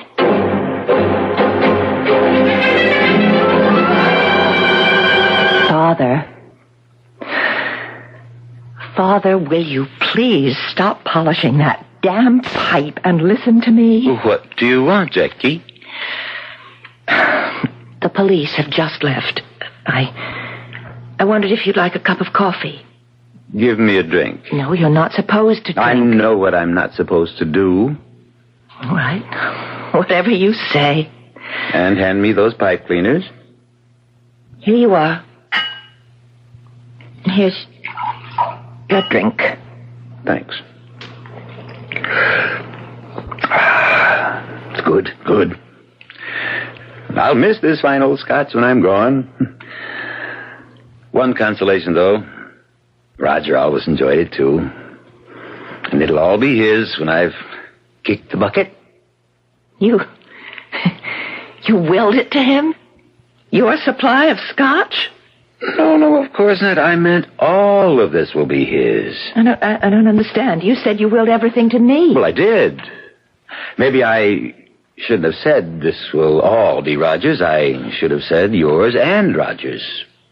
Naturally, after you're married. Married? Father, I told you yesterday I'm not marrying Roger. For one thing, I don't love him anymore, and he doesn't love me. And for another, he's happily married to Virginia. For as long as she lives. As long as she lives? As long as... Oh, come in, Raj. Come in. Trev, Jackie. Did you and Ginny get any sleep? Not much. Dozed an hour or so. How about some coffee? It's a good idea. And what would you like for breakfast? Just coffee. You'll be okay. And what about Ginny? Coffee will be enough for her, too. We want to get an early start back to New York. Back to New York? We haven't even started on my paper, my record. I know, Trev, but... But what? Trev, if I'd known what I was walking into when I came here, and known what I was walking Ginny into, I'd never have come. Oh, yes, you would. You never disobeyed me. Stood up to me, yes. But when the chips were down, you did what you were told. I was your second in command then, and that was years ago. Oh, not so many. 2, 3. But busy years, Trev. I've got my own business now, my own life to live, and to be plain, I don't take orders from anybody anymore. Why, you ungrateful... Now, just a minute, Trev. I was more than willing to come here and spend as much time as it took to straighten out your affairs. I felt I owed you that. The least you owed me, the least. Maybe. But what I don't owe you is putting my life, or Ginny's, on the line for you. You mean Forry's death? Mother's? Yeah, and who's next? I've got a feeling that no one is safe in this house. A feeling?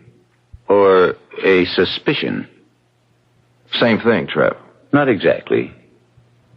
Feeling there may be another death is one thing. Suspecting who might be behind the deaths is another.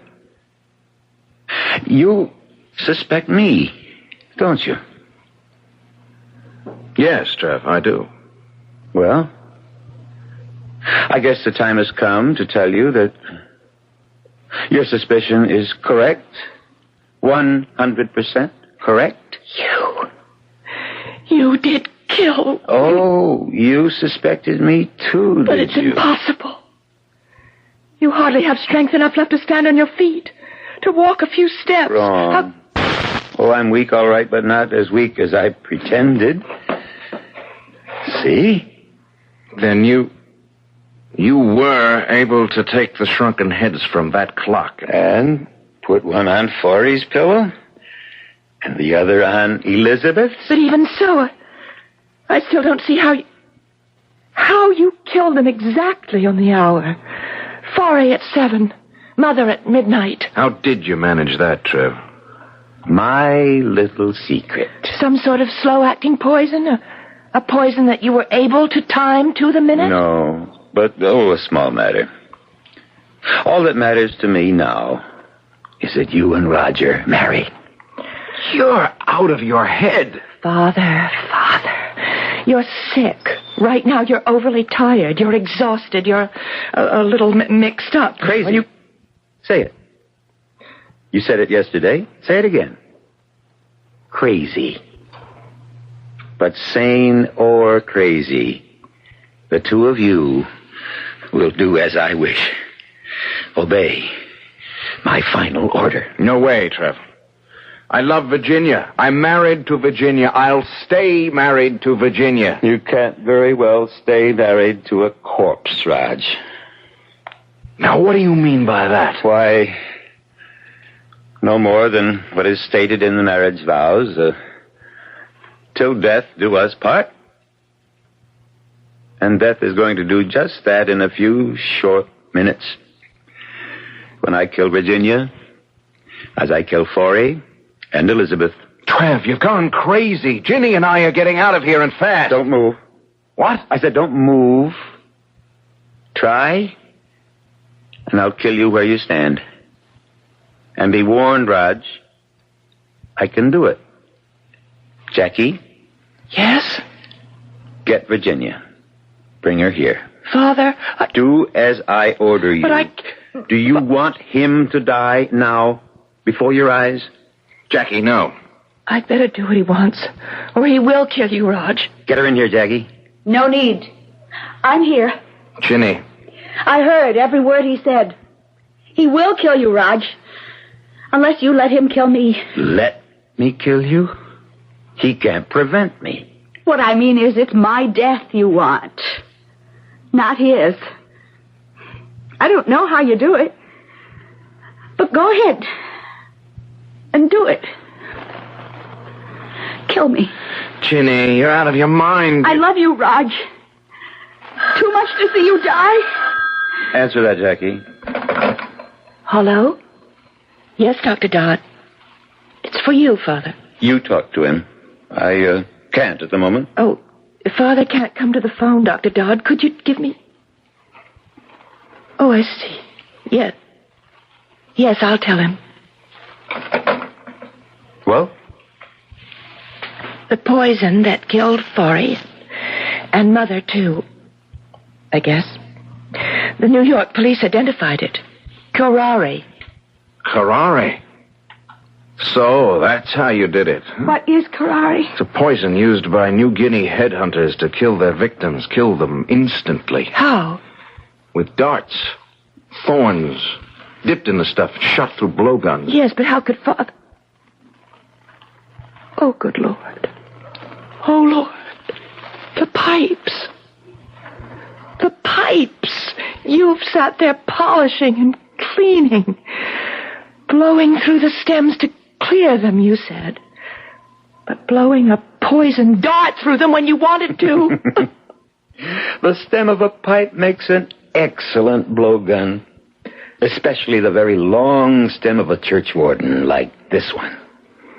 And the thorn inside this stem, a thorn dipped in curare, kills instantly. Virginia? Yes. Doesn't hurt, Virginia. All you feel is a little sting when the thorn pricks the skin. Second later, you'll be dead. Roger? I warned you. Drop it, Trev. Drop that pipe stem or blowgun or whatever you call it. I don't see anything funny. You standing there holding that Masai War spear over your head, ready to throw it. You look a little silly, Raj. You're not exactly the Masai warrior type. I know how to throw one of these things, and you know I do. You've seen me do it. In Africa, yes.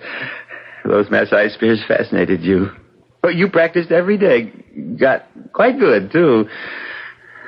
But not good enough to put that spear through me before I blow this dart into your wife. Not you. I'm not going to throw it into you. I'm going to throw it into her. Me?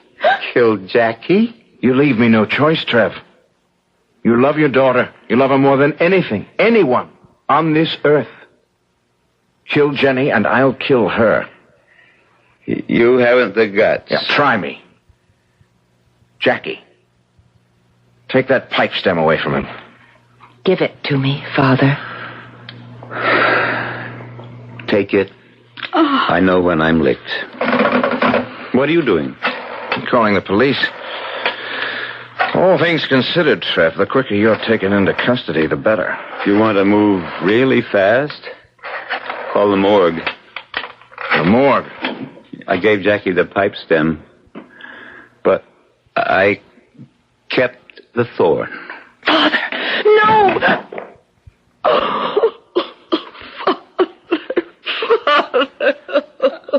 Police headquarters. This is Roger Campion. I'm calling from the home of Trevor Costain. You better send someone out here. What? No, it's not another murder. Suicide.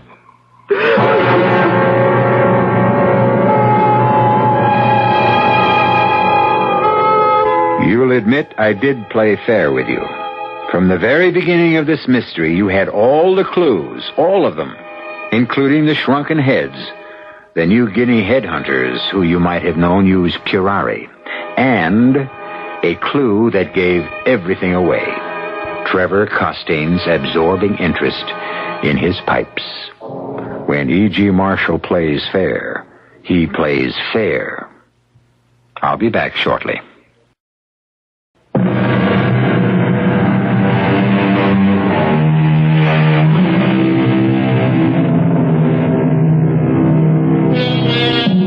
Hope you enjoyed our mystery. I certainly enjoyed playing a little game with you, because that's what all mysteries are, you know, a game of wits. Oh, sure, I have the advantage. I know the answer before I start. But in fairness to you, whenever I bring you a mystery, I'll make sure you have all the clues from the start. After that, it's up to you, entirely. Our cast included William Prince, Tony Roberts, Marion Seldes, and Martha Greenhouse. The entire production was under the direction of Hyman Brown. This is E.G. Marshall inviting you to return to our Mystery Theater for another adventure in the macabre. Until next time, pleasant dreams.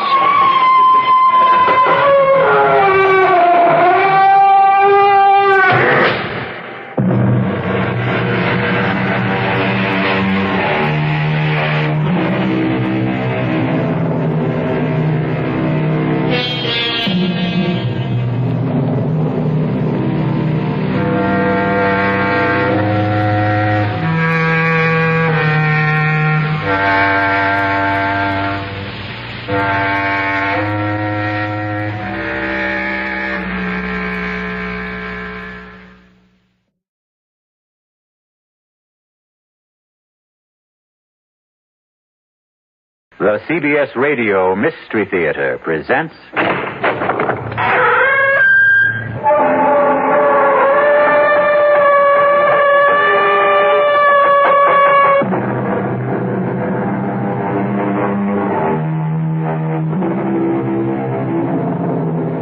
Come in. Welcome. I'm E.G. Marshall. Welcome to the sound of suspense, to the fear you can hear, to the world of terrifying imagination. They say, hell hath no fury like a woman scorned. And perhaps it's true. But the question is, how long can that fury endure? How long can the passions burn?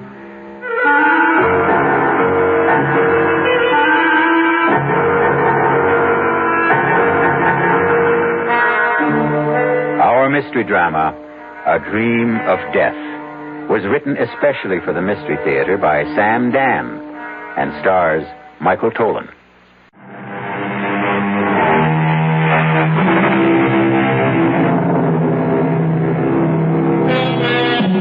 Sometimes, a few notes of an incomplete melody may steal through your head. It isn't like any tune you know, and yet you've heard it before.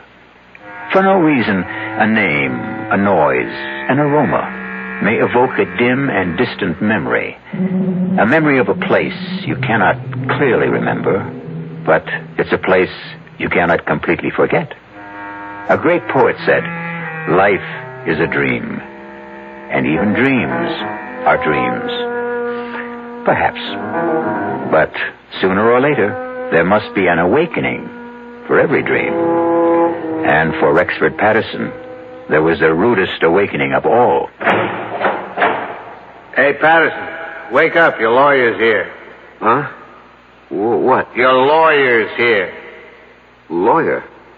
Why? What do I want a lawyer for? Where am I? You're in a jailhouse. Jailhouse? How did I get... I demand to see a lawyer. Mister, no sooner said than done. He's all yours, Counselor. All right, Sheriff, if you would leave us. Bang on the door when you want out, Counselor. Who are you? Why am I in here? My name is Peter Evans. I'm an attorney. I was retained by the university on your behalf. Why do I need a lawyer? Why?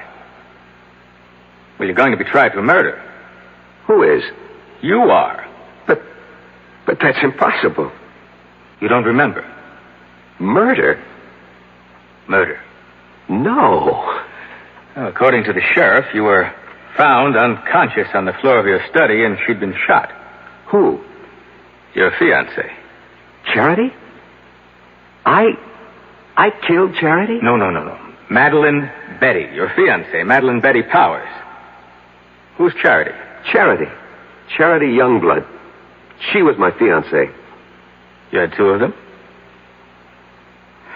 Look, we know you were engaged to Madeline Betty Powers. Now you say you were also engaged to a Miss Charity Youngblood? Yes. Well, what happened to that engagement? I broke it. Was the parting amicable? No. How did Miss Youngblood take it? She was hurt, angry. She was violent. What do you mean, violent? She swore she would make me regret it. She swore she would have her revenge. Can you prove any of this? Oh, yes. How? I have it in writing. Well, now, this may throw a new light on the case. When did you break your engagement to Miss Youngblood? When? About 200 years ago. Good. You see, if we can produce written evidence... When did you say you broke this engagement? I was killed at the Battle of Monmouth in 78. And 3 years before that would be, the early spring of 1775. Allow me to suggest the only plea that will save you. Insanity. No, I will insist that we plead the truth. Well, what is the truth? Self-defense. I killed Charity Youngblood in self-defense. All right. Look. Now, you may have killed Miss Youngblood in self-defense 200 years ago, but that's over. It's gone. It's done with. Nobody wants you for that. You're going to be tried for the murder of Madeline Betty Powers. Exactly. Charity Youngblood is Madeline Betty Powers. Professor Patterson. You're my attorney. I have to tell you the truth. But I can't believe it. But I can prove it. Look, go to my apartment. In the middle drawer of my desk, there's a book. An old book, an old leather notebook. Bring it here. You'll see. You'll see for yourself. Proof.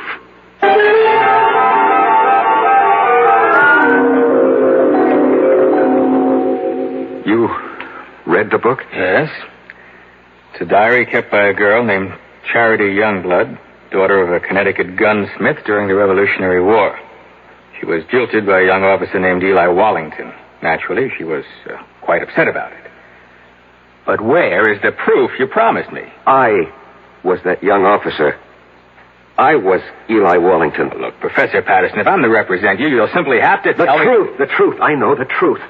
But I tell you the truth and you refuse to believe me. It's impossible to believe you. Impossible. That's the key word. Well, today's commonplace was yesterday's impossibility. People said it was impossible to transplant a heart, impossible to walk on the moon. You're talking about reincarnation.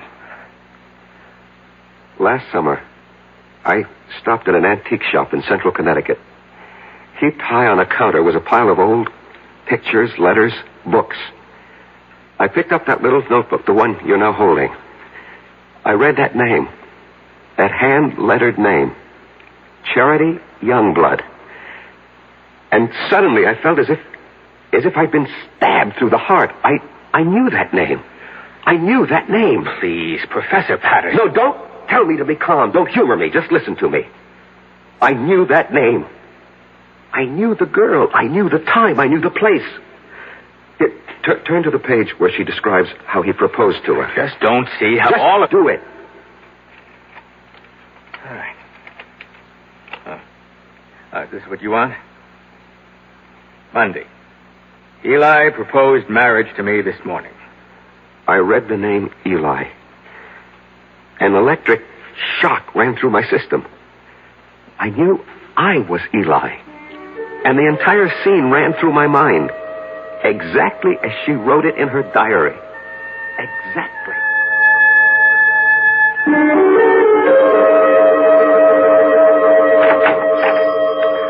Good morning, Charity. Oh, it's the high and mighty Lieutenant Eli Wallington. Come to see my father? Well, that pistol of yours isn't ready. I've come to see you, Charity. I've been foolish. It doesn't interest me. Charity, I love you. Oh, yes, you love me. Believe me. Oh, I believe you. You love me here. You love me now. But tomorrow you'll be somewhere else. You'll see someone else. You'll love someone else. Men are fools. We don't realize at first how important it is to have a woman who really loves us. And you love me. Please go. Marry me, Charity. Eli? We'll have the banns on Sunday and marry the week after. Now, come, close the shop. We'll go riding this morning. But I promised Father... Let's be together this morning. Come with me. Oh, Eli, you're a scoundrel. Yes, Charity. But I'm your scoundrel. You must never forget that, Eli. Never forget that.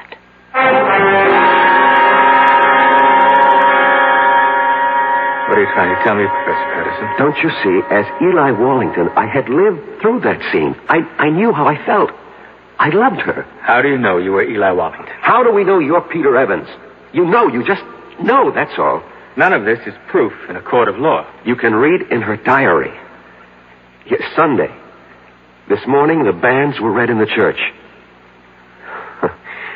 But Eli never married her. Do you know why?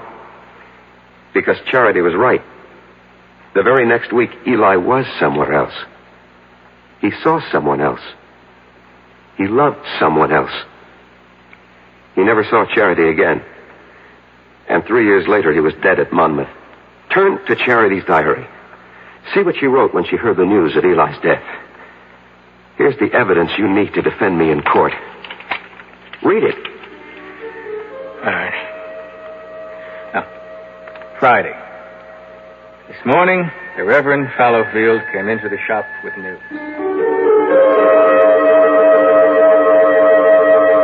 Charity, I am told that Eli Wallington has fallen at Monmouth. I thought you might wish to know. Thank you, Reverend. He died bravely for his country. And I hope you can find it in your heart to forgive him. I will not forgive him. Charity. On that Sunday, that awful Sunday, I swore I'd kill him. But the boy is already dead. He'll live again. I'll live again. I'll find him and kill him. Give up this frightful hatred before it destroys you. He won't escape. If only I could help you, Charity. No one can help me. And no one can help Eli. Somewhere, somehow, someday, I'll have my revenge.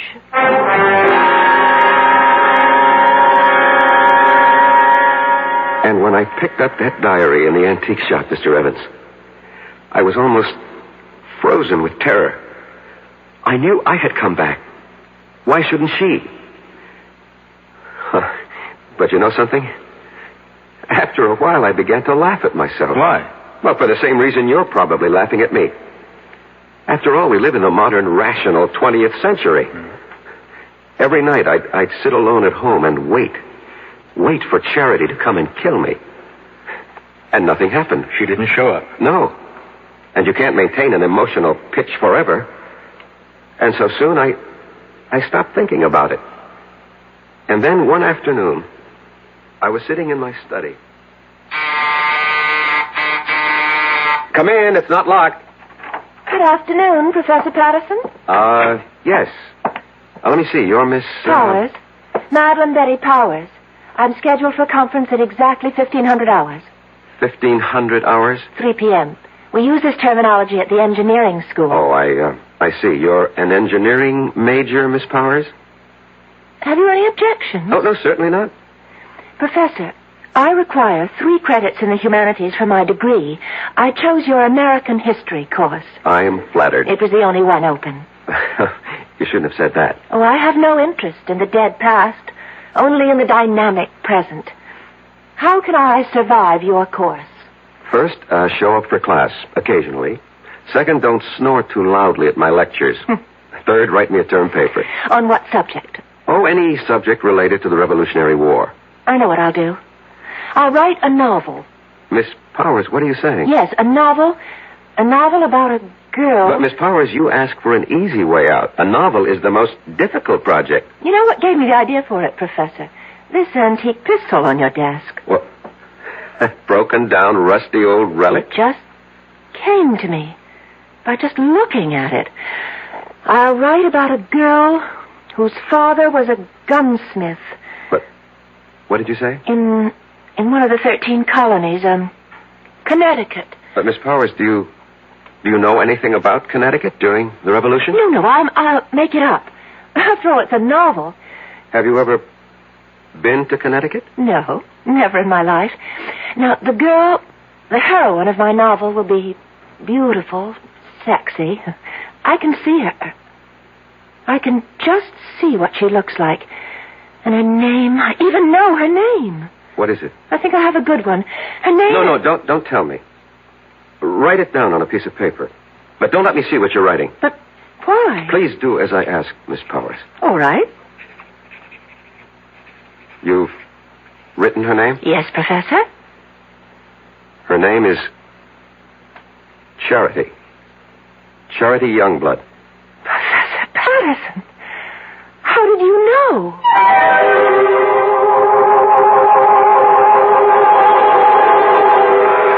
How does he know? Funny how these things work out, no? You can never tell who you'll come back as. Devil-may-care adventurer Eli Wallington becomes a serious, sober professor of history. Sexy Charity returns as a budding lady scientist. But she still has a mission. Murder. We'll return shortly with Act 2.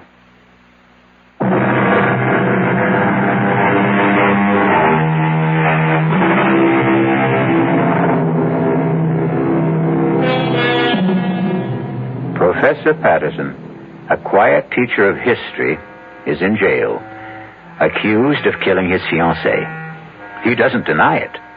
What he's desperately trying to prove is that he killed the one he had 200 years ago.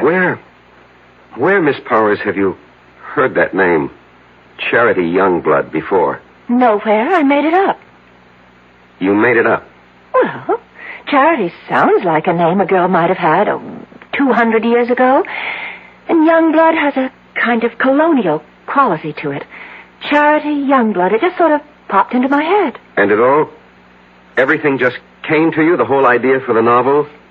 The heroine, her name, it all occurred to you just now? Yes, that's right, Professor Patterson. I simply can't account for it. It has no scientific basis. But suddenly, I have feelings that I've never experienced before. What sort of feelings? I can't describe them. Vague ideas, hazy pictures. Of what? But this woman, this girl, this Charity Youngblood, she's a creature of my own imagination. I only conjured her up a few moments ago, and yet she seems to be alive. Give it up, Miss Powers.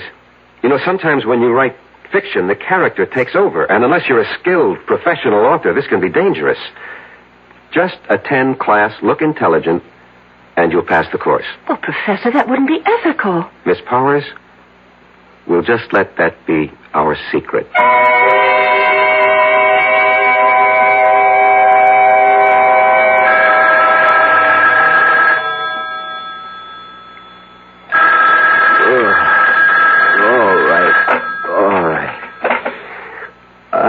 Hello. Professor Patterson, this is Miss Powers. What? Miss Powers? Madeline Betty Powers. Did I wake you up? I'm sorry. I know it's midnight, but I must see you at once. Please. Well, Important. Where? Well, I'm calling from the all-night cafeteria at the Student Union building. I'll be there. Oh, thank you, Professor.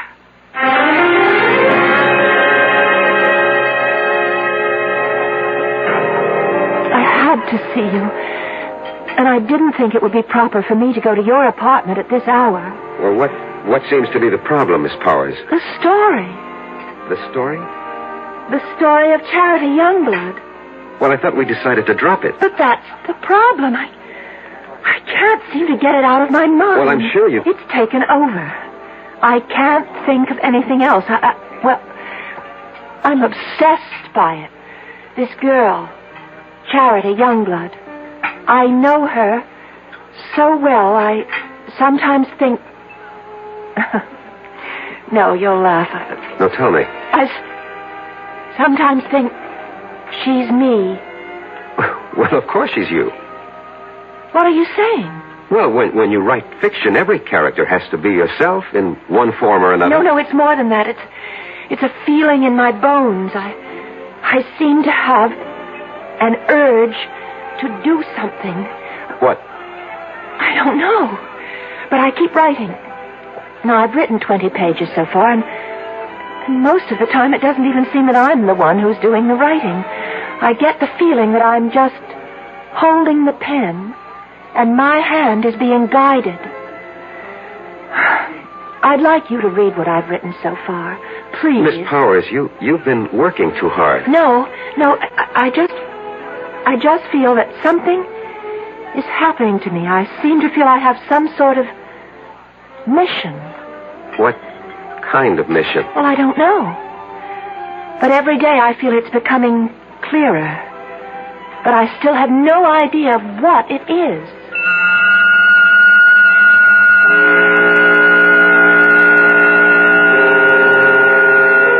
And every day, Mr. Evans, she would hand me a chapter of her novel. And that novel will win me acquittal in court. Why? Because each chapter is word for word a day in Charity Youngblood's original diary. In Madeline Betty's own handwriting. Where's that novel now? In my desk. I did everything I could to get her to stop writing, hoping that somehow I could get her mind off it. But of course that was useless. After all, if she really was Charity Youngblood, and there was no doubt in my mind about it, nothing would stop her from finding it out.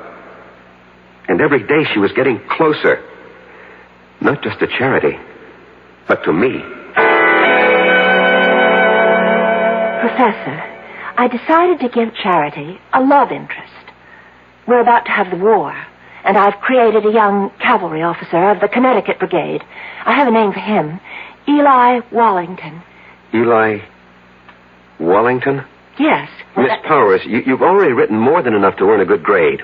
It's already longer than the average term paper. Oh, but I have to finish. Why? This whole thing started as a term project. Yes, it may have started that way, but now it's something that belongs to me, and I can't help it. I have to keep writing until... Until? Until something happens. What? What is supposed to happen? I don't know. But I'm afraid. I'm very much afraid.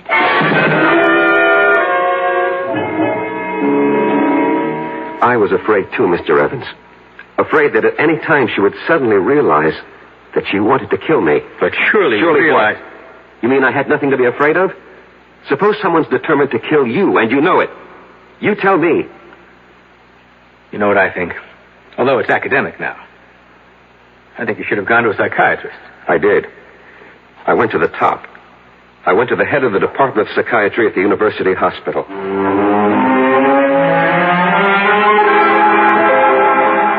All right. Now, let us see if we can delve into the core of these hallucinations. No, let's not, Dr. Laufer. You see, these are not hallucinations. No? No. These are matters of fact. I know them to be true. You're talking about reincarnation. Yes. And you obviously don't believe in it. That's hardly the point. It may exist, for all I know. However, if it does, then we have no way of knowing who we were in a past lifetime. Perhaps we had no way of knowing. Perhaps today, with heightened powers of communication, perhaps our modern scientific technology has upset certain natural balances. Whatever. The fact is, I know. If you know, you know. What do you want me to do? Suggest a way I can live with it. I'm afraid I don't understand. Look, if a man was an alcoholic or a drug addict or a gambler, and he said to you, this is what's wrong with me, how do I live with it? What would you tell him? You are oversimplifying. I am I'll coin the word. Reincarnate. How do I live with it? Especially since my life is in danger. Very well. Why is your life in danger? I told you. Charity Youngblood wants her revenge. And she's here in the person of Madeline Betty Powers to exact it. Don't you see what you must do? No. This is all within the framework you yourself have created. If you remove the motive, you can prevent the crime. I still don't know what you mean. If she wants to kill you because you jilted her, well, all you have to do is give her satisfaction. How? Marry her. Marry her? Marry Madeline Betty? She's hardly my type. You're 32 years old. You're not married. Are you going with anyone? No. But marry her? How do I know she'll have me? Were you once Eli Wallington? Yes. Was she once Charity Youngblood? Yes. She'll have you.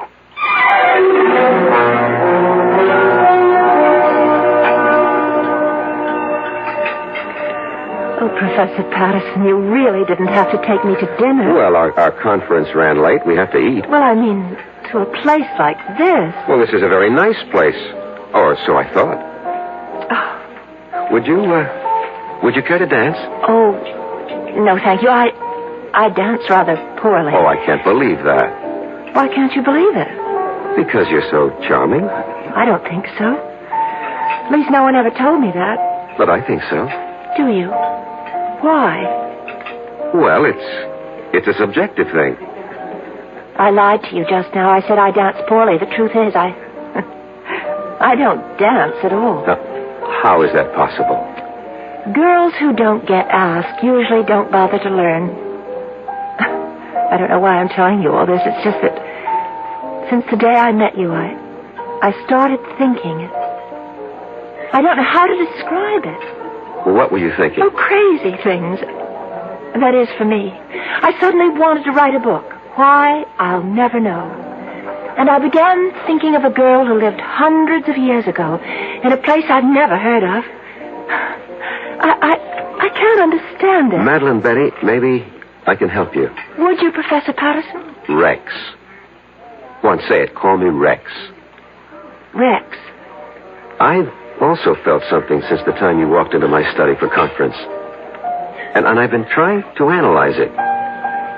And I finally discovered what it is. It's love. Professor Patterson. Rex. And so I'm asking you, I hope that you will marry me.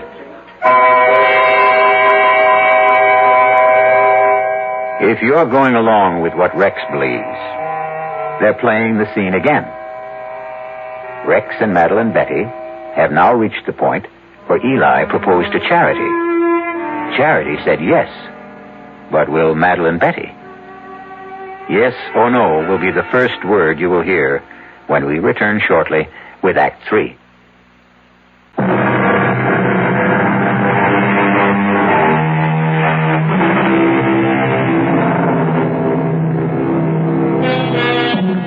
Eliminate the motive, and you prevent the crime. Excellent advice, and Rexford Patterson has taken it. He has just proposed to Madeline Betty Powers because it's the only way he can think of to keep her from killing him. And now, she looks at him and says, Yes, Professor Patterson. Yes. You can't agree to marry a man and call him Professor Patterson. Rex. I know it's sudden, Madeline Betty. We can get married after you graduate. Oh, I'll marry you anytime you say, Rex. I love you. I love you, too. I fell in love with you. Must have been at first sight. Why? Why? Because you're handsome. I was hoping I had other qualities. Oh, you do. But being handsome's part of it. Why did you fall in love with me? Because you're beautiful. Oh. No, you don't believe it. No, well, I feel beautiful. You make me feel beautiful. Oh, Rex. I can't believe this is happening to me. It's happening. It's happening to both of us. And I'll be such a good wife for you. What is it? Oh, my head. What's the matter? Suddenly feels so light, so clear. Well, that's good. And different. Different? Yes, different. How? The book. You know the novel that I'm writing for the course? Yes? All of a sudden, I don't want to write it anymore. Why not? I don't know how it came into my head in the first place. Just as suddenly as it came, it's gone out. Gone out? That girl, Charity? Oh, yes, Charity, the heroine of your book. Yes, that's her name. Yes, I seem to remember. Well, she's gone from my mind, too. I simply can't understand how it happened. Well, why bother? Yes, that's right. Why bother about anything except us? Except you and me.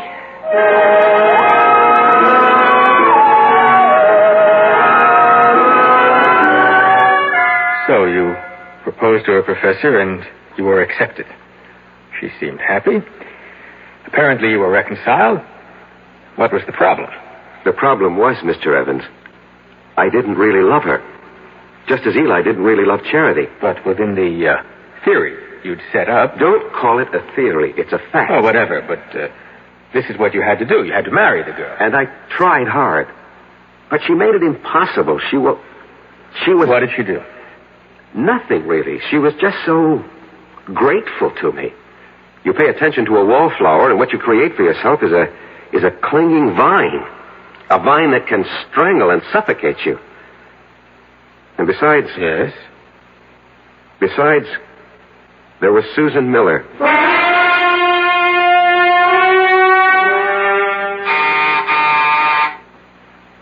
Come in, Madeline Betty. I'm not Madeline Betty, but I came in anyhow. Well, how do you do? Professor Patterson? Yes? I'm Susan Miller, of the English department. You're new here. Oh, I received my teaching appointment last week. early American lit. A favorite field of mine. Well, that's the scoop on campus. Anything early American, see Rex Patterson. I just thought we'd chat. Fix you a drink? A soft one. Naturally. Diet, if you have it. I'm watching my weight. Why? I think it's most attractive the way it is. Well, if you think so, I'll keep it that way. Did you know that General Burgoyne wrote a play? Yes, it was called Maid of the Oaks. And it was produced in New York during the Revolution. Yes, and I'll tell you who was in the cast.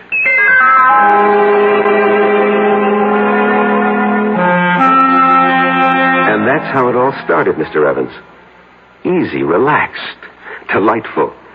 There is such a thing as love at first sight. And it was there for both of us. But Madeline Betty. Madeline Betty. Well, I knew I had to do something about her. Yeah, exactly. So you killed her. No, that's not the reason. You wanted to marry Susan Miller. It never reached that point. I mean, we didn't get that far. But the prosecution will know about Susan Miller. No, they don't have to. No one really knew. No one? No one. Except Susan, myself, and Madeline Betty.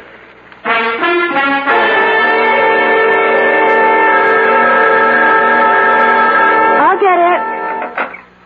Hello? Hello.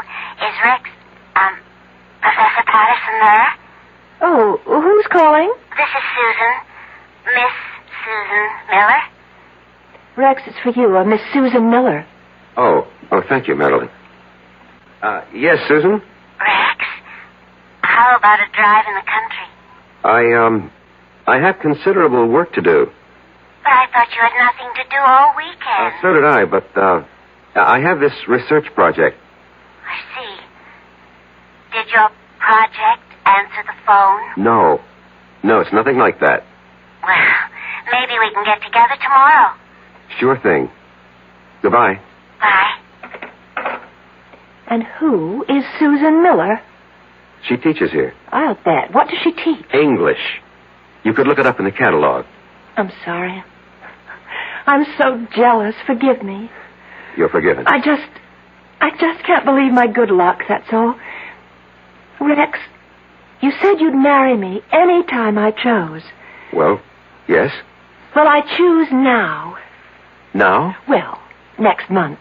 I want Mother and Dad and my sisters, and I have some cousins. I'd like to see the looks on their faces.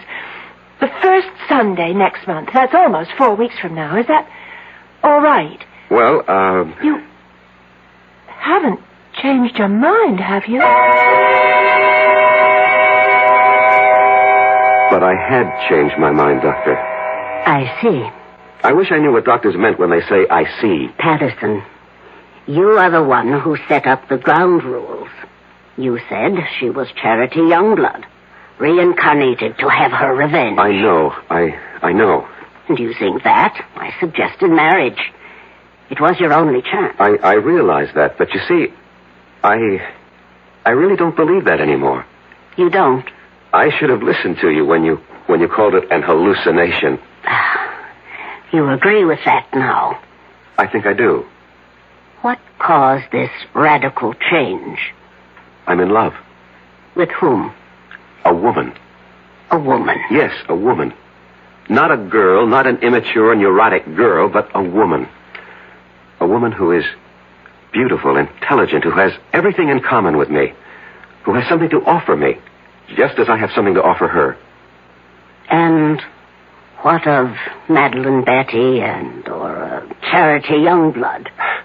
Charity Youngblood was an adolescent delusion. You're hardly an adolescent. In many respects, I was. I fell in love with the idea of Charity Youngblood, this voluptuous creature, but... Yes. You grow up when you meet a real woman. As I said before, you're hardly a boy. It takes some of us longer than others. And Madeline Betty? What of her? She'll have to grow up, too. Somehow, all this, it doesn't seem fair to her. Life itself is unfair, Doctor. You make everything seem very neat. Somehow, I don't think you'll be able to unwrap the package as easily as you think.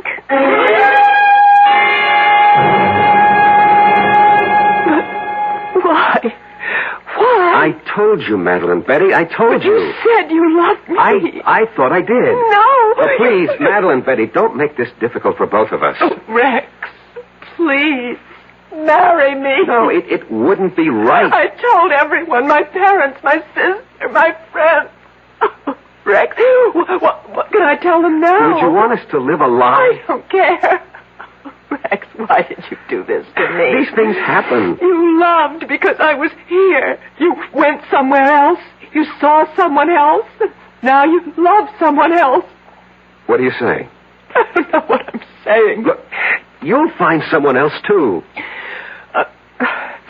I'm sorry, Rex. I've been speaking to you like a fool. You want to break our engagement? Only because it would be best for both of us. For whatever reason. I won't stand in your way. Excuse me. Hello? Rex? Could you... She doesn't have to call back. I'm leaving. But before I go, Rex, I would like to have a memento of us. I'll leave you what I wrote about Charity Youngblood, and, could I have... Anything, Madeline, Betty. That... Anything. Pistol, that old broken antique pistol? Well, certainly, of course. Well, goodbye, Eli. What did you say? Nothing. What did you call me? I called you by your name. Goodbye.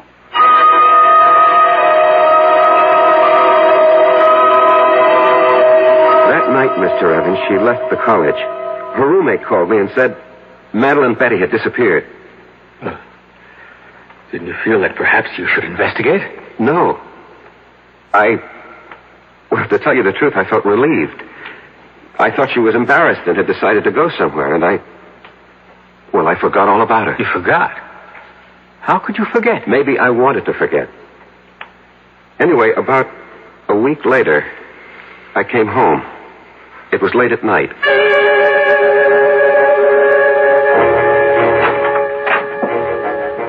Good evening. What are you doing here? I have a key, remember? Look, what can I do for you? Nothing. Ask me what I can do for you. Well, what? I can kill you. What do you say? Yes. I can kill you very easily. And I'm going to. Madeline Betty, Who are you talking to? My name is Charity.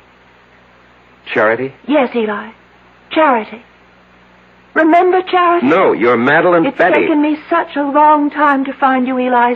Such a long time. Listen to me. I'm not Eli. I'm Rex Patterson, and you're not Charity. You're Madeline Betty Towers. Sweet talk, Eli. You always could do it, but it doesn't go with me anymore. Look, Madeline Betty, I'll have to ask you to leave. Oh, I will.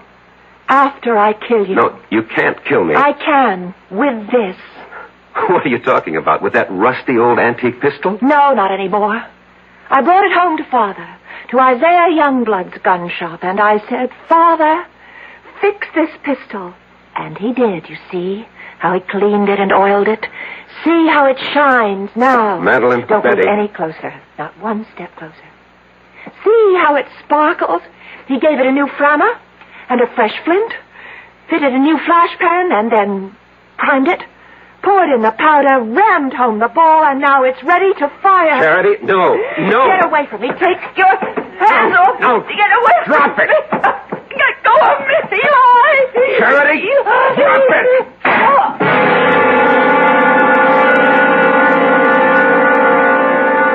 We struggled for the gun, and at the last second, the barrel must have turned toward her, and she pulled the trigger.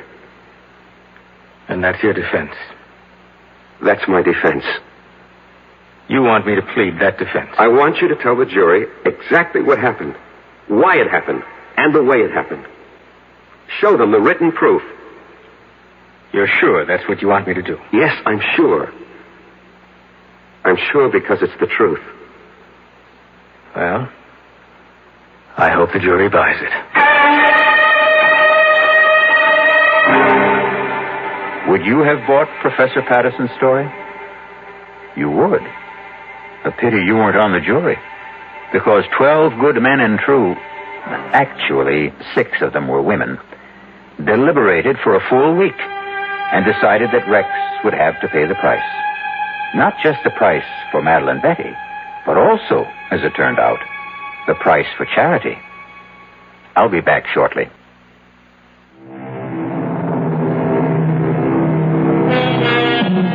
Can a desire for revenge span the centuries? Not a comforting thought, exactly. It's all most of us can do to hew to the straight and narrow during one lifetime. If we're going to have to pay for the sins of other incarnations and existences, well, who has the price? But there is no price for our next meeting, when we shall enjoy another suspenseful experience.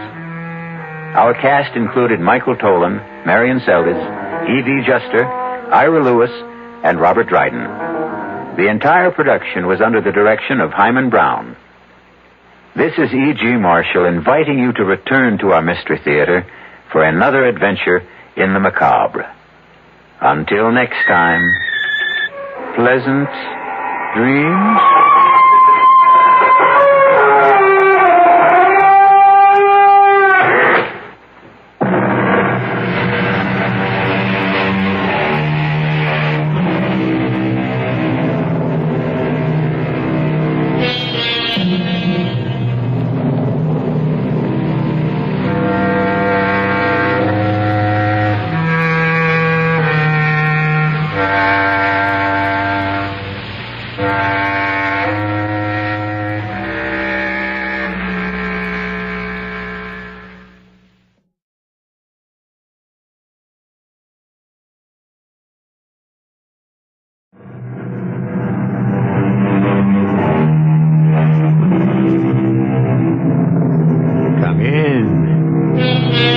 Welcome. I'm E.G. Marshall. It's only fair to warn you that this is very definitely a haunted house. Yes, there's a good old-fashioned ghost at large in these dark and dismal corridors. What's that? You are not afraid of ghosts? Yes. Why should you be? You've heard far too many ghost stories to be frightened by just another phantom. But be patient. We believe there's something particularly terrifying about the spirit who is about to jump out of your radio at you. We advise you not to turn off the lights when you hear this sound.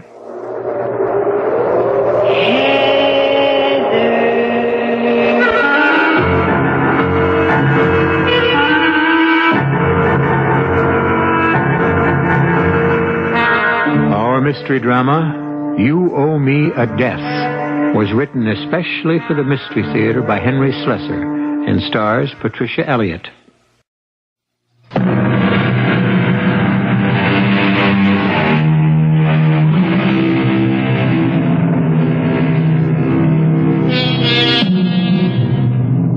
Is there any place more fitting to begin a ghost story than a graveyard?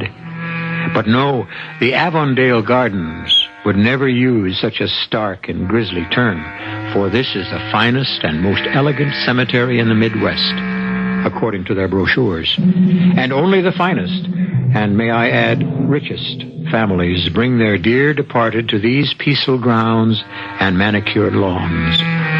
No swirling mist envelops the funeral procession which is now taking place. The sun shines brightly on the mourners, and yet something in the face of Irene and Daniel Weston would chill the blood of any passerby as they stand at the newly dug grave and solemnly stare at the white headstone. Elizabeth Weston, beloved daughter of Irene and Daniel Weston, born 1954, died 1976. Daniel, please. It's time to go. 22 years old, Irene. I know she was 22 years old, and I know she's dead. And that's enough to know. Is it, Irene? Is it? The car is waiting. Cooper's been waiting for an hour. If you want to go home, go home. And leave you here? How would that look? Your friends are all waiting for you, Irene, wearing their best mourning clothes. Go home. See them. Not without you. They can't wait to cry all over you, Irene. To show you how sad they can look. Don't spoil their fun. Oh, dear God, how can you talk to me like that? Now, in this place. Oh, I'm sorry. I didn't mean to. I don't know what I'm saying. All I can think about is her. There's no point in thinking about her. Elizabeth is gone. No, I don't mean Elizabeth. I mean her sister. We've already decided. There's no point in asking Heather to come home. You decided that, Irene. I still say she'd want to be here now. Oh, Daniel, it's over. There's nothing Heather could do here except what you're doing, wallowing in your own melancholy. Oh, yes. Yes, I know. That's how you feel. It's getting windy. I'm cold. Go home, I said. Take the car. I'll manage. All right. I'll tell you what. I'll write to Heather this evening. I'll tell her what happened. She can light a candle for Elizabeth in Rome. The city is filled with churches. Let Heather mourn her there. And you think that would take care of it? Yes, I do. You're wrong. Heather would want to be here. She was Elizabeth's twin. She loved her sister. How could she love a sister she never saw? All right, Daniel. If you want to struggle home by yourself, I'm leaving. Goodbye. Irene? Yes? You're afraid to have Heather home, aren't you? What? You're afraid of her questions. Goodbye, Daniel. Oh, Elizabeth. My poor little girl. Forgive us. Daddy. What am I hearing? Daddy. Elizabeth. Daddy. No.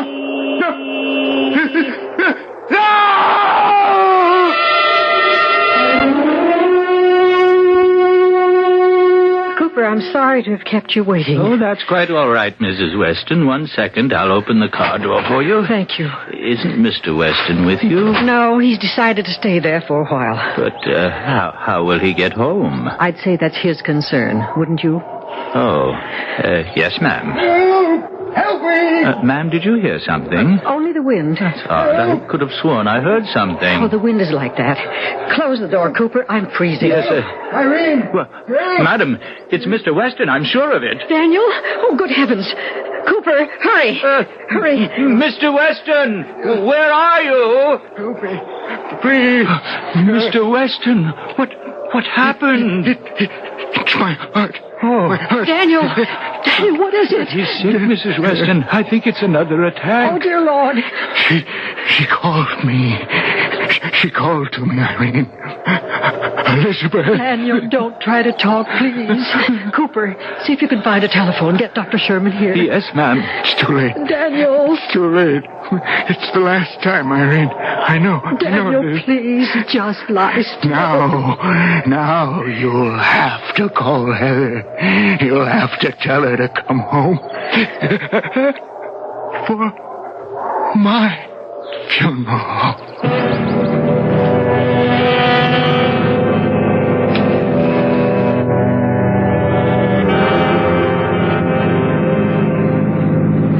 No, I've never been to Europe myself, Miss Weston, but my wife says soon as the youngest gets herself married, who knows? They've widened this road, haven't they? Oh, yes, 3-4 years ago. You've been away that long? Longer, Cooper. My. You must talk real good Italian by now. Well, there's the house. Oh, and there's your mother, right out front. Oh, Heather! Oh, Mother. Heather, how wonderful it is to see you. It's been so terribly long. Oh, it's wonderful to be home, Mother. But for such a horrible reason. Oh, darling, come into the house.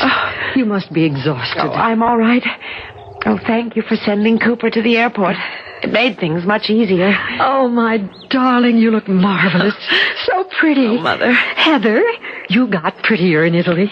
It's the way the men make you feel. Oh, Mother, tell me all about Elizabeth. Darling, it can wait. No, please, tell me now. I know how Father died. I know about his bad heart, but why, Elizabeth? She just took sick, Heather. We brought her back from that place. They couldn't keep her any longer. Yes, you wrote me about that. And she was home only for a few days, and she developed this fever, this terribly high fever, you see. And then she died. Oh, why didn't you tell me that? Why didn't you let me come home so I could at least have seen my sister just once before she died? My own twin. Oh, Heather, come inside. I've got a fire going. Well, hello there. Oh, I didn't know you had company, Mother. Heather, I'd like you to meet Martin Henley, our new neighbor. Well, not really so new, Irene. Been over a year since we bought the Verdon place. Well, I mean, new to Heather. Oh, yes, that's right. Your mother told me you've been living abroad for quite some time. Yes, I have. Switzerland first. I went to school in Lausanne, then a year in London, then Rome. Heather was with the embassy. Don't get the wrong idea. I wasn't a girl diplomat. I was just a secretary. Well, in any case, I'm sure it's nice to be home, but not under these circumstances, of course. Well, I should have been here long before, when my sister Elizabeth came home. Did you meet her? No, I'm afraid not. Your twin seems to have been ill from the moment she arrived. Oh, Heather, would you like a drink? Or do you drink now? Yes, I can use something to warm me. Some wine, if you have it. Well, no Chianti, but I think we have some sherry. That is, I'm sure Irene has some. Sherry will be fine. You know, I suggested to your mother that the four of us go out to dinner tonight. Here's your wine. Thank you. What I meant by the four of us, I have a son, David. You like David, Heather. He's very easygoing. Just out of the Navy. Just about getting his land legs back. But he's still got a sailor's eye for a pretty girl. We thought you might enjoy that, darling. Enjoy it? Why, I'd love it. In fact, why don't we have a party? We can hire a band and dance the night away. Oh, darling, you misunderstood. No, I'm just talking about a quiet evening, of course. Your mother and I just thought... I'm glad you made all these arrangements for my amusement, Mr. Henley, but my father and my sister are dead. Only 1 month. I think I can wait just a little bit longer for continental food. Heather, you don't have to be offensive. If you'll excuse me, I want to take a walk. Oh, darling, it's cold out. I want to see the grounds, and Mother. It's getting dark. You needn't come with me. I wouldn't want to take you from your company.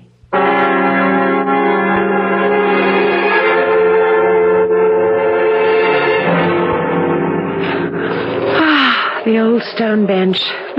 I haven't sat in this bench for ages. I wonder if Elizabeth ever sat here. What in the world?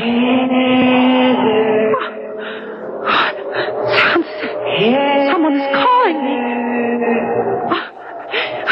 It's my mother. I'd better go inside. Hey, take it easy. You scared the daylights out of me. Well, there isn't any more daylight. Maybe that's why you bumped into me. You're the one who was in the way. Well, how did I know you'd come charging out of those trees? They're my trees. Who are you? David Henley. I was supposed to meet my father here. And me. Yeah, I guess so. If you're Heather? Yes, I'm Heather. Ah. Do you mind if I went inside? I'm cold. Your mother said you were pretty. She didn't say you walked so fast.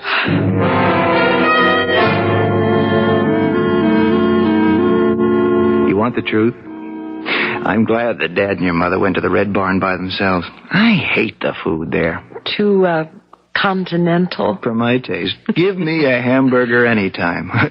Does that bother you? Oh, I haven't seen a real American hamburger in 4 years. Oh, wait till you try mine. In the Navy, I was known as the Barbecue King. Your father was a Navy man, too, wasn't he? How'd you guess? Only looks like the type. Is your father widowed? Yep. All he's got's me. So you're an only child. Huh. I might as well have been an only child.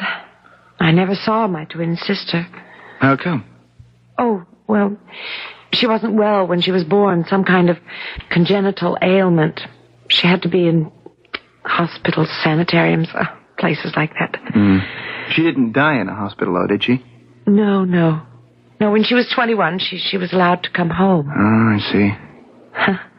I sent her a present here. A welcome home gift. It was an antique locket I found in Naples. The kind with room for 2 portraits. Yeah. I took 2 identical photos of myself and I placed them inside. Oh. Hey, you're pretty emotional about this sister of yours, aren't you? Why shouldn't I be? The reason's too obvious to mention. Because I never saw her. You got it. Oh, but you're wrong. I did know Elizabeth. How could I not know her? She was the other half of me. What? Well, don't you know the theory about twins? That they're the same person, divided in half. Only an accident of biology separates them at birth, but they can't ever be truly separated. Sounds pretty romantic. Like most legends. I think the legends are true. I honestly believe there were times when Elizabeth felt my joys and my pain, and I hers. I think your hamburger's ready. What do you want on your hamburger? Oh, well, everything you got. Onion? Lettuce and tomato? Pickle? Of course. Ketchup or mayonnaise? Both, please. Both? You mean it? I said everything, didn't I? Your burger is 12 inches high. I can manage it. Watch. And you see what I mean? I told you I was starved for a real American hamburger. You've got ketchup all over your mouth. Do I? Oh, where's the mirror? It's over here. Oh, that's not the only thing with the way I look. Why didn't you say something about my hair? Look at it. Oh, it's just a little wind blown. Oh, that was the strangest wind out there this evening. That's why I was running. The wind and something else. What else? I don't know. Oh, forget it. You know, every time I look in the mirror, well, I don't know if I'm seeing myself or Elizabeth. Well, now that my hair's combed, I guess I can finish my hamburger. Yeah, Good Lord. What's the matter? The mirror. What about it? Oh, it must be the light or my eyes or something. What do you mean? Well, I could swear that when you walked away from that mirror, your face was still there.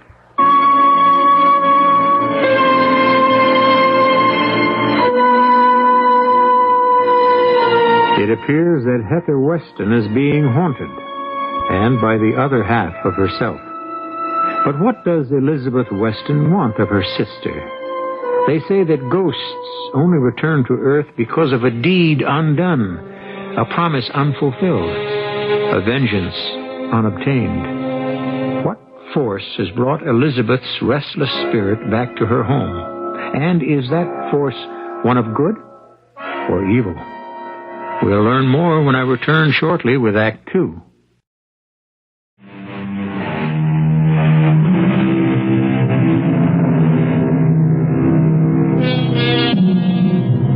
Heather Weston has come home. Home to a mother whose mourning period for her dead father and sister seems to have been abbreviated. But Heather cannot forget their existence that quickly. She knows that there is still a mystery to solve, and if she didn't know it, her sister's spirit seems to be determined to remind her. Heather, are you in there? Yes, Mother. What on earth are you doing in here? Just looking around. Didn't you say that Elizabeth used this bedroom? We did have her in here for a few days, but she seemed so unhappy that we moved her to the middle bedroom, your old room. Oh, well then maybe that explains it. Explains what, dear? Why, I can't find anything. Not the slightest thing that belonged to her. Why on earth do you want to? I just do, that's all. Did you store Elizabeth's things somewhere? No, I haven't stored anything. Excuse me. Where are you going? To look in the other bedroom. Heather, wait. Heather, what's the point of all this? You won't find anything belonging to Elizabeth. I won't if I won't look. Well, darling, there isn't anything to find. She brought almost nothing with her from that place. Mother, she had to have clothes. She had to have personal belongings, books, records, a diary. Well, everyone accumulates things, Mother. Heather, let me save you the effort. There's nothing of Elizabeth's in this room either. Not here, not in the whole house. But why? Why was everything taken away? There was so little to begin with. There had to be something. Well, she wore clothes. She wasn't an animal. Or did you have to burn them? Was it that sort of illness? No, darling. A fever. Nothing contagious. Then why is everything wiped away, scrubbed so clean of her? I mean, you'd never know that Elizabeth existed. Oh, she existed. Briefly, but she was here. Then why did you do this? Why did you remove all traces? Because there are some things in life that don't call for souvenirs. Oh, yes. I understand. Oh, what's this? Oh, the drawer doesn't close all the way. It's because something's stuck in the corner. Oh, there. There, I've got it loose. Mother, look. It's the locket, the one I sent her from Naples. Yes. Oh, so you did give it to her. Yes, I did, darling. Or I tried. Why? Didn't she like it? Well, for some reason, she was afraid of it. Afraid? But why? I don't know. I told you that Elizabeth was strange sometimes. Do you suppose it was the identical portraits? Well, perhaps. Oh, Mother. That was it, wasn't it? Those photographs must have seemed so disgustingly healthy when she was so ill. Oh, you may be right, Heather. Oh, so the only memento I have of my sister is the one I sent her myself.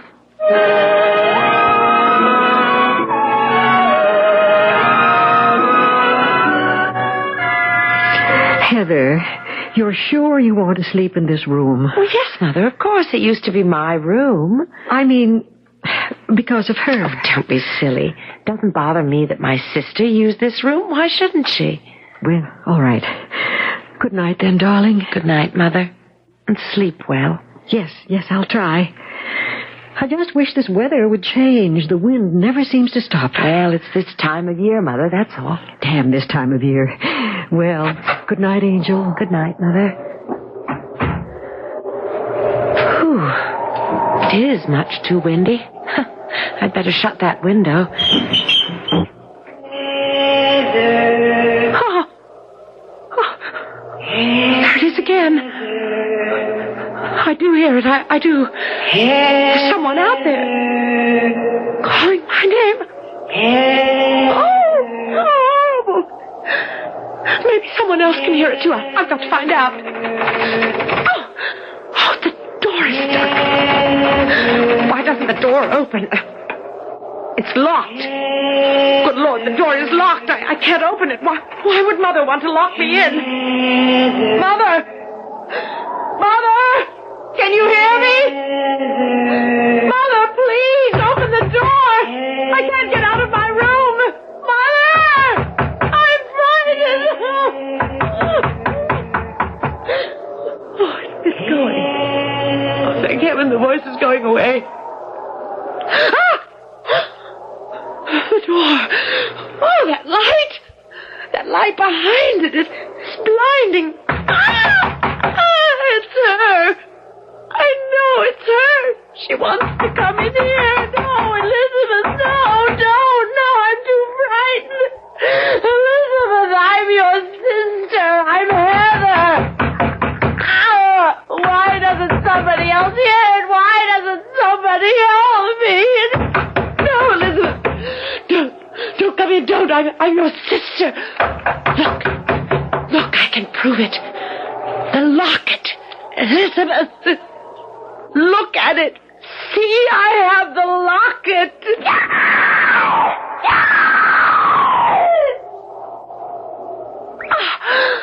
Oh, she's gone. She's gone. She was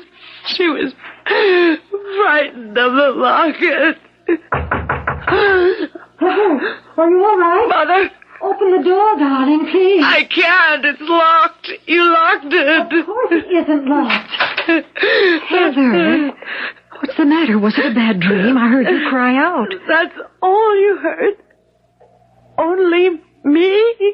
Well, yes, darling. That's all.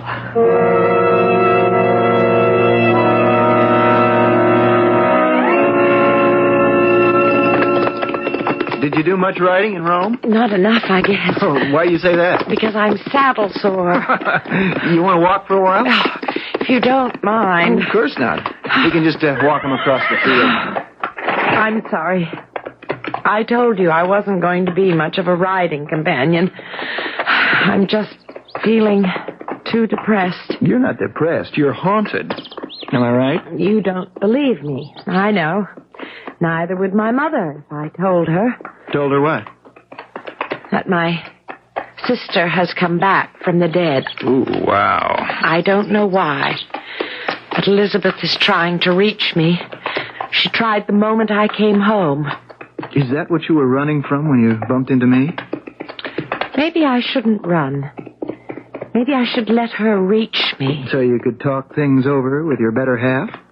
I didn't say she was my better half, just the other half of me. You know something? I think this twin theory of yours is dripping wet. It was the locket that drove her away. What? Oh, the locket I sent from Naples. Oh, yeah, you told me about that. Mother says she wouldn't accept the gift. She was frightened of it. Frightened her away last night, too, when she tried to get into my room. Well, they drive vampires away with crucifixes or a string of garlic. I'm not going to do anything at all to drive Elizabeth away. I'm going to let her come to me. That idea doesn't scare you? She's my sister. No. Can I ask you something? Yes? If you're not scared, then how come you're wearing that locket?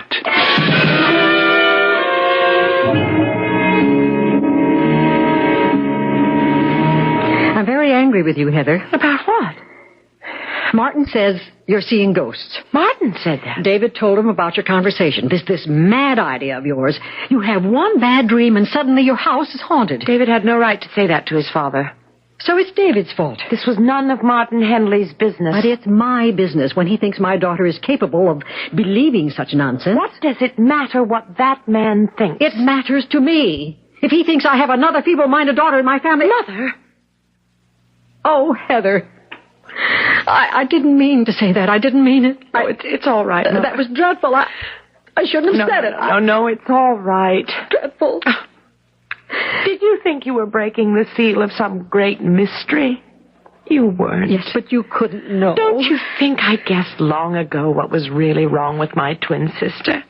That it wasn't a congenital ailment that put her into all those institutions? Yes, I guess that you knew.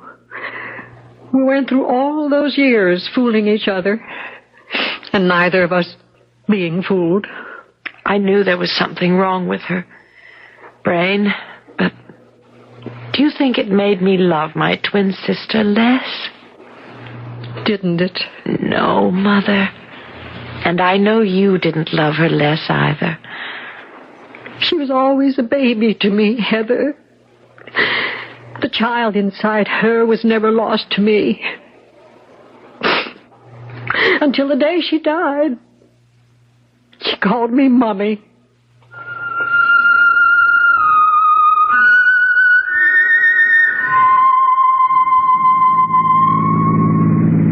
You still mad at me? I know you told him about my seeing ghosts. Mother was terribly upset about it. She thought I'd just about ruined her chances. Her chances for what? Catching herself a new husband, of course. Don't tell me you haven't figured that one out. Guess I had some inkling. Well, don't worry about it. You're not about to get a new sister. The last thing I want you to be is a sister. There isn't the slightest chance. Now that your father knows what a crazy family we are. Heather, listen to me. You obviously don't know everything I told my father. You told him that I saw the ghost of Elizabeth? No, that's only half of it. And what is the other half? I told him that I believed you. You what? I believe you, Heather, because I saw her, too. Remember that night we were having hamburgers? I saw your dead twin in the mirror. I thought you said it was your imagination or your eyesight. I've never believed in ghosts before. But I'm willing to have someone prove this one exists. But how? That's what I wanted to talk to you about. Have you ever heard of a woman named Margaret Collodi? No. No, who's she? Well, she was a famous medium in her day. I don't even know if she does this sort of thing anymore, but when I heard she'd settled as close as Fairmont Village, I thought it was worth calling on her. So that's why we're going there. Mm-hmm. Is that all right with you? Well, yes, I suppose so. If it's all right with Mrs. Collodi. Well, to be truthful, she didn't sound especially glad when I told her the point of our visit.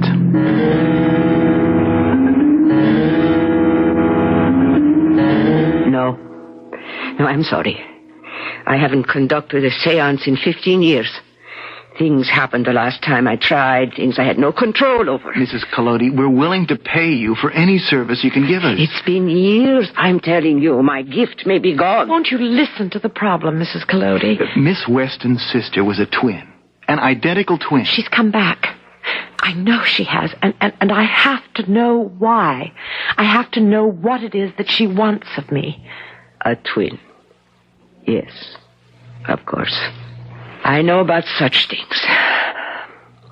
Twins are strange ones, you know. Strange and wonderful all their lives, and sometimes beyond their lives. What do you mean? Twins are single souls, my child. Single souls that cannot be parted on this side of the curtain or the next. Wait a minute. That sounds pretty silly to me. What you have seen, what you have heard, it has happened before to other twins. My child, your sister wants to be united with you again. United as one. But she's dead. Yes. She can no longer share your life with you. She can only share your death.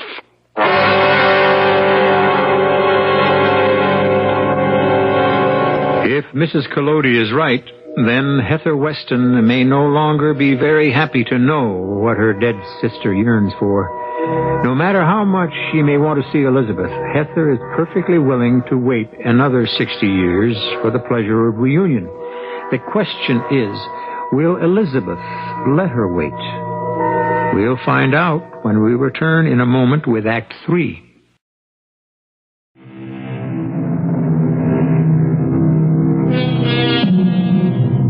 A strange scene is taking place in the Weston house this evening.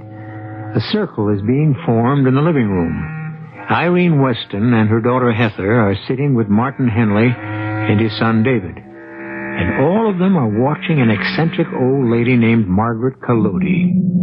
But they're not here for purposes of ordinary conversation. This little group has gathered in the hope of talking to the dead. Well, let's get this nonsense over with. Mother, please. Mrs. Collodi, tell us what we have to do. Do we join hands or... First, there must be darkness. Of course. All mediums have to work in the dark, don't they? Mother, give the woman a chance. I warned your daughter. It's been many long years since I tried to contact the spirit world. And even when I had my powers, I had little control. Now, wait a minute. What does that mean exactly? Things would happen. Evil things sometimes. Oh, for heaven's sake. David, please turn off the lights. Oh, sure. Now, we decided to do this thing. Let's do it. There. And now, what do we do? Now, we wait.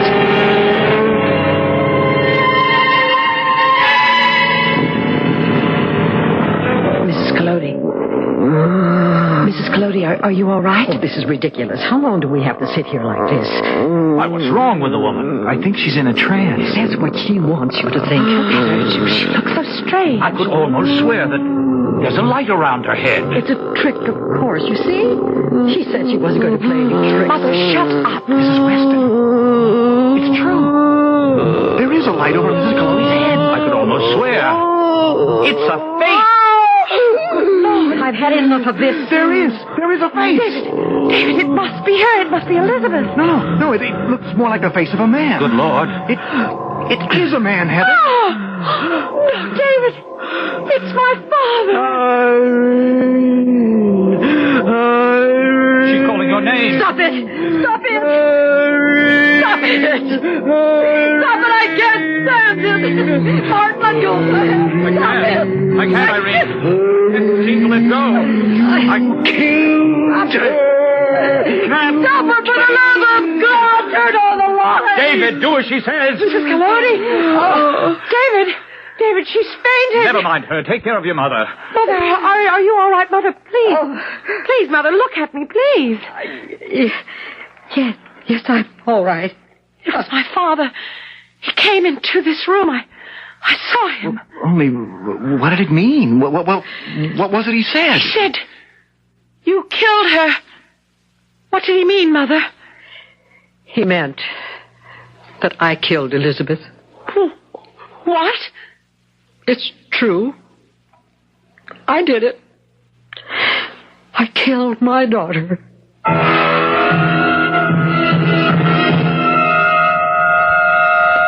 You never knew the real truth about your sister, Heather, because I never wanted you to know. Mother, I did know. I told you that. I knew that Elizabeth had some kind of mental deficiency. Yes, she had the mind of a child, but her body... Irene, it's only natural. The body grows and changes, even if the mind can. No, you don't understand. Heather, you think you've seen your sister, seen her ghostly image looking just like you. Yes, I have. But your ghost is only in your mind.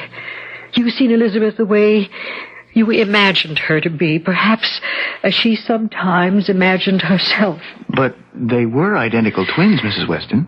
They were born at the same moment, but they were not identical.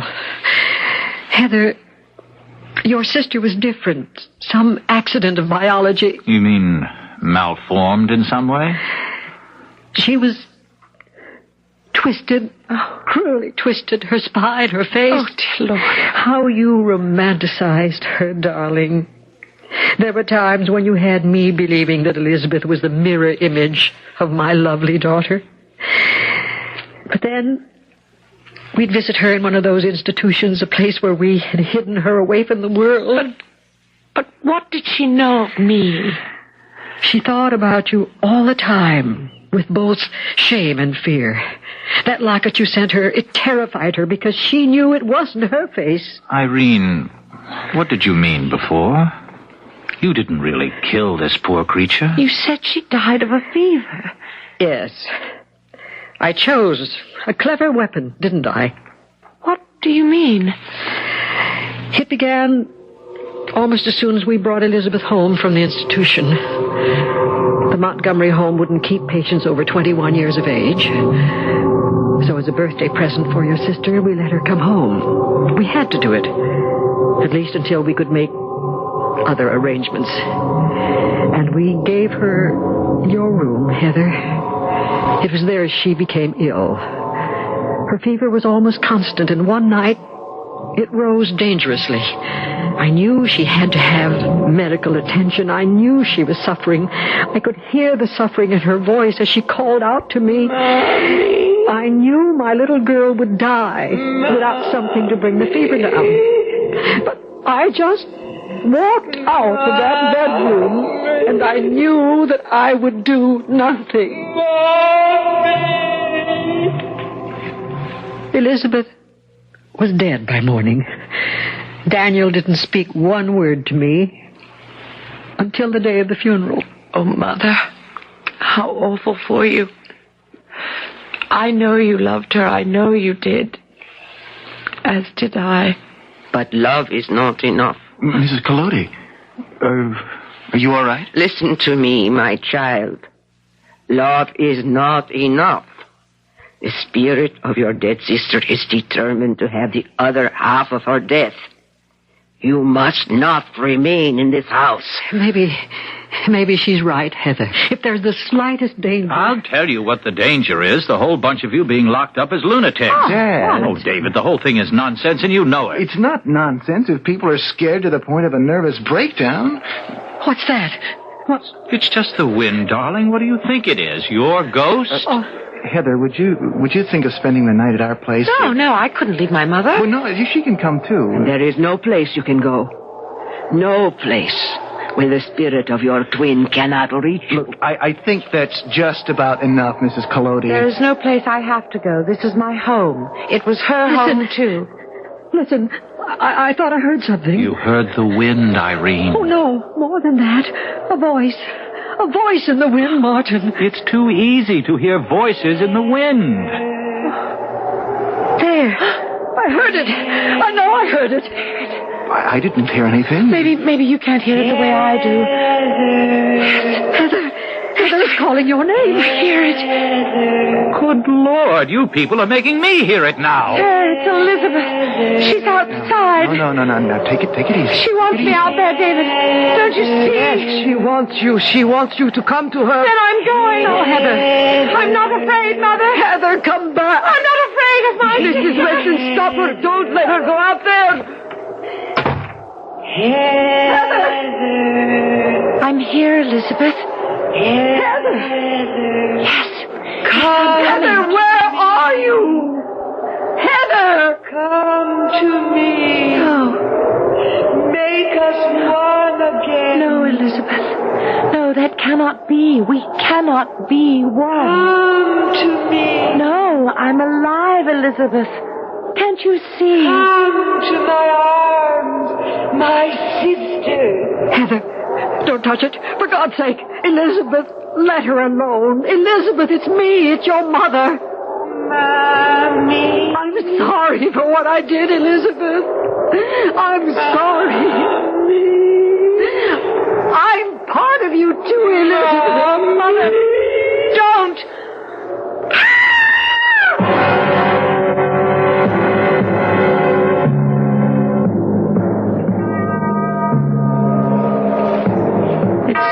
Isn't it?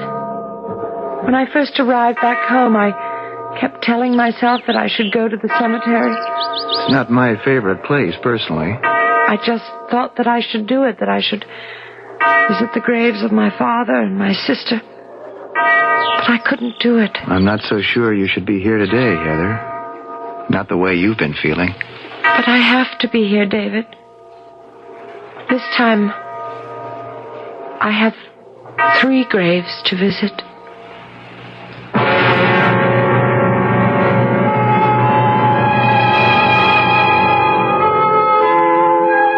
Three graves. A family reunion for the Westons.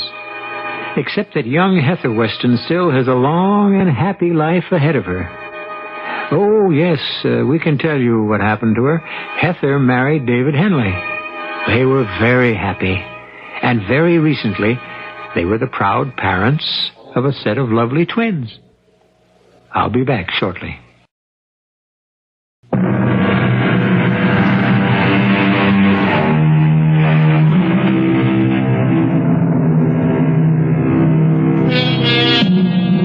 We don't know whether our little story has made you believe in ghosts, but then how can you not believe?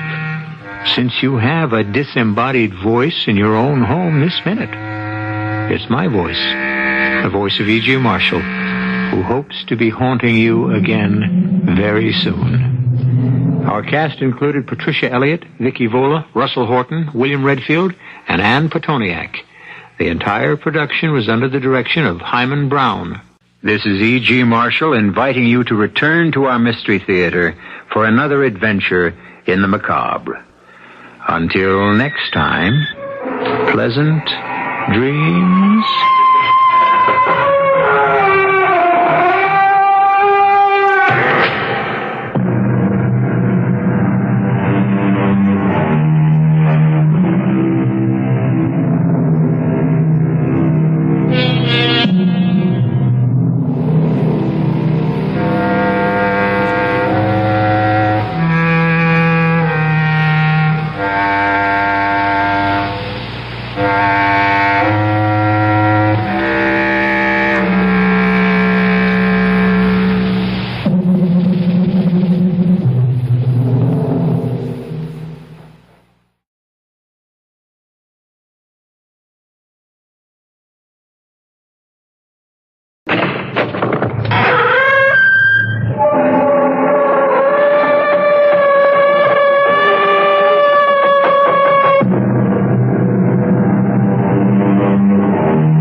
I'm E.G. Marshall. I'm sure you know by now that the door you have just entered leads to a strange world, a land of forbidden fancies, peopled by giants and pygmies, kings and cobblers, saints and sinners. Happy children play in its streets, while just behind lurk iniquitous monsters. Unspeakable crimes are committed here, and acts of breathtaking valor. You are the sovereign in this place. It is the realm of your own imagination. Our story this time searches one of its deep recesses, the hidden place of fear.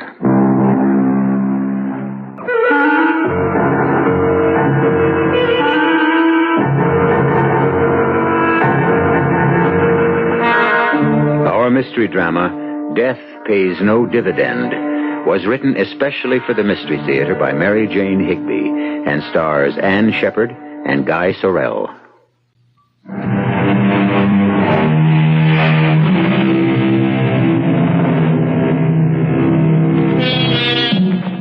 A famous traveler once said that the most important words in any language are, where is the exit? Où est la sortie? Donde está la salida? But what of the place where there is no way out, where every wall is a blank one, marked no exit? This is the circumstance of three men whose work brings them to the tip of a very small island. There was once a stockade here. It was the wall for which the street was named. Wall Street is silent now. The rush of the day has not yet descended. But 30 stories above the narrow street, footsteps echo sharply along a marble corridor. Miss Hannigan! Miss Hannigan, wait! Oh, Mr. Green. Good morning. I didn't expect you here this hour in the morning. Mr. Green, I've been so worried. About getting another job? Well, I'm sure we can help you. Our recommendation should be worth something in spite of... No, not about myself. It's Mr. Ellis. Oh? He's horribly depressed. Well, that's only to be expected. You put your whole life into a business, and then through no fault of your own, it suddenly blows up in your face. No, wait. Please. Don't open the office door yet. I've got to tell you something. Well, couldn't you tell me inside? No, I think Mr. Ellis may be inside there. I do hope so. He's not in his apartment. He worked late last night, cleaning out the desk and making the last arrangements. It's like a funeral. Oh, it's worse than a funeral for Mr. Ellis. He's not like you and Mr. Folger. You both have families, someone to share the... Well, it's small comfort to share disgrace with people you love, to drag them down with you. My two boys... I know. I didn't mean to minimize. It's just that, well, frankly, I'm afraid Mr. Ellis is going to do away with himself. Kill himself? Oh, no, he wouldn't do that. He made me go home last night. I wanted to stay with him, but he forced me to leave. I tried nearly all night to get him by phone. No answer. Well, let's get in, see what's going on. Oh, good heavens. Papers blowing all over the place. There's a draft. The wind... Mr. Green, look. Standing on the ledge to the left of the window. Good Lord. Careful, Miss Hannigan. We mustn't startle him. He might jump. You better speak to him, but quietly. Yes. Try to sound calm. Mr. Ellis, don't do it. Mr. Ellis, please don't. Mr. Ellis, he doesn't seem to hear me. He hears you all right. Try again. Come back in, please. You may hurt somebody else if you... Mr. Ellis, listen to me. Come back. You mustn't do this.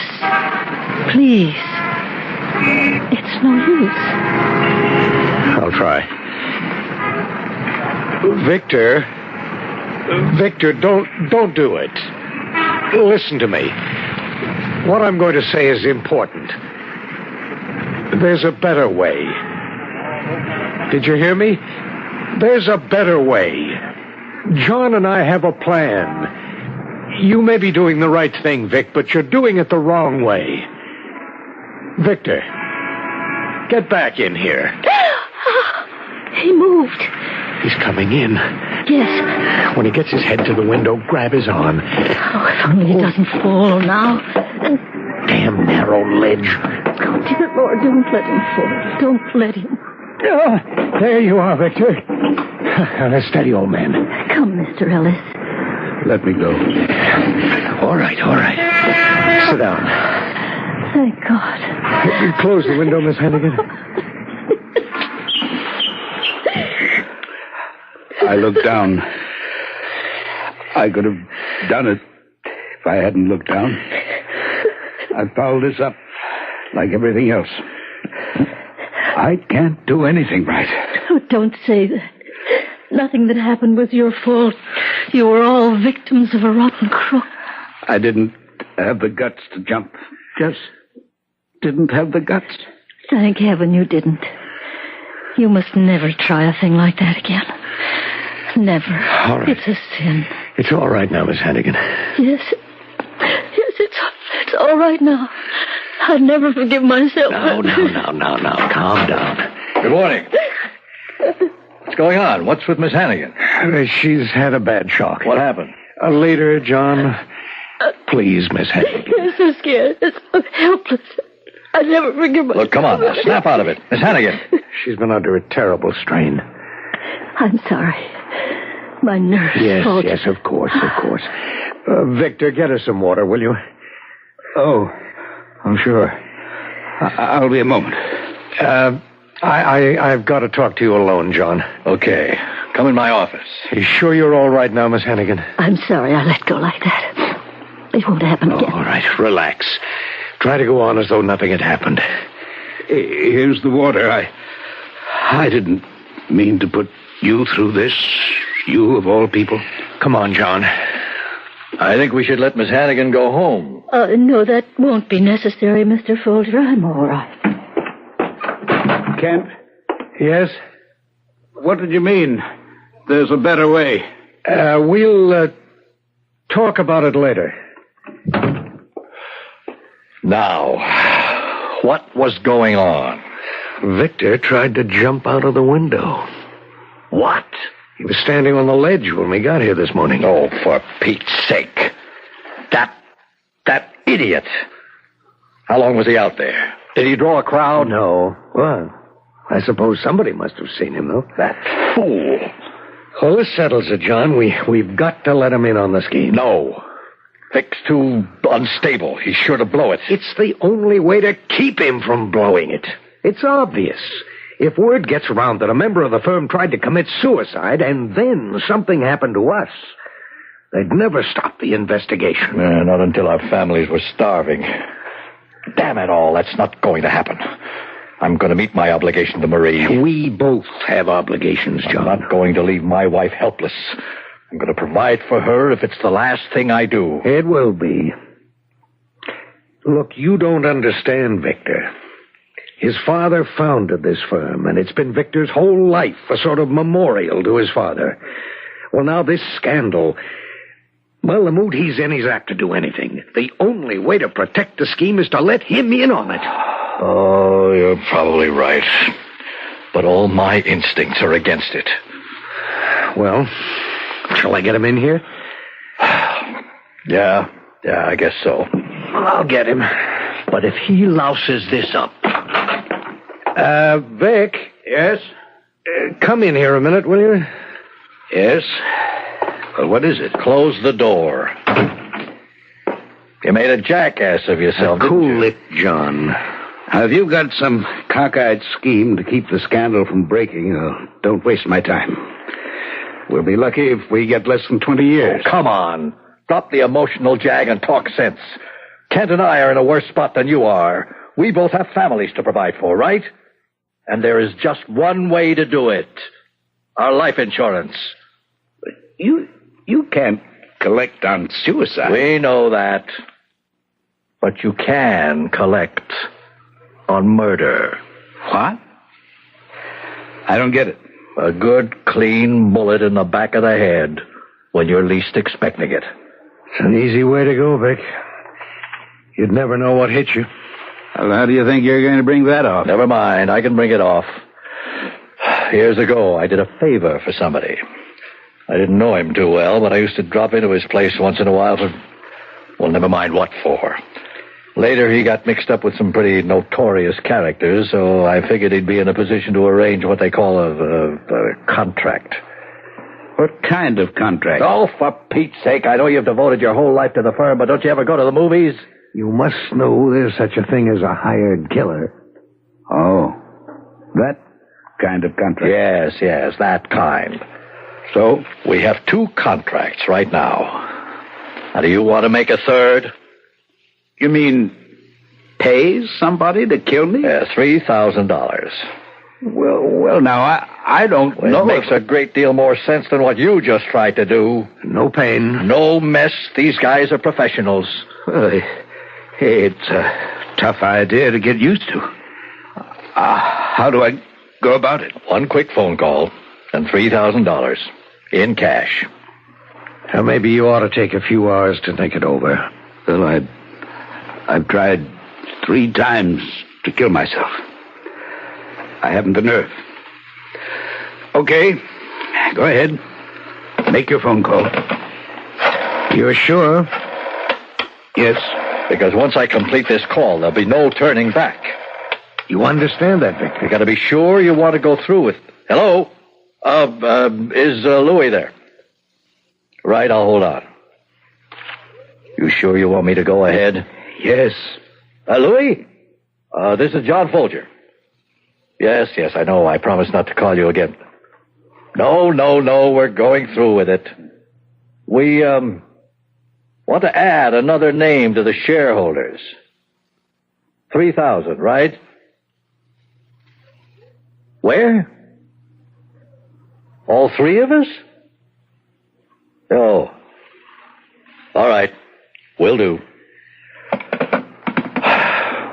We're to put the money in a book in the 42nd Street Library.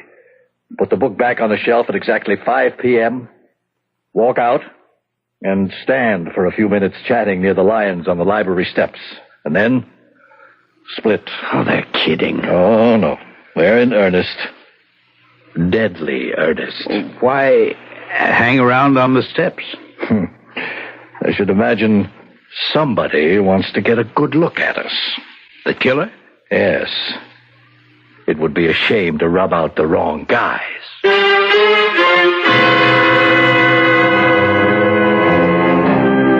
A suicide pact. But quite unlike your ordinary run-of-the-mill agreement, the participants have relinquished any option of withdrawing. From now on, each one knows that his next move may well be his last. We'll see how they stand up under that unpleasant knowledge when we return with Act 2.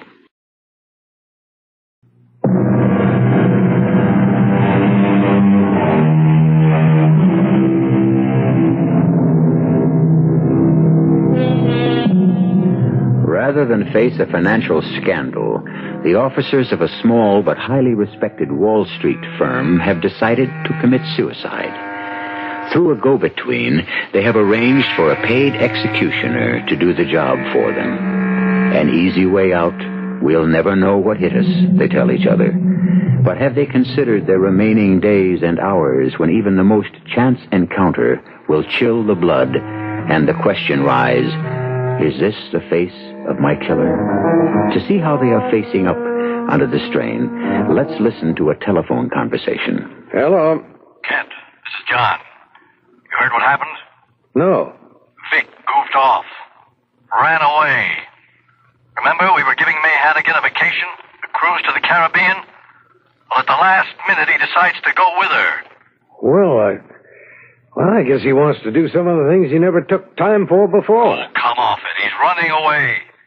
He knows they won't dare shoot him aboard ship. They couldn't make a getaway. He's as safe on that boat as he would be in jail. Well, what of it? They'll hit him when he gets off. Well, I was hoping they'd tend to Vic first, before they got you or me. Did you tell Louis that? I couldn't tell him anything. He made me promise never to contact him again. Louis's not part of the mob or family or whatever they call it nowadays.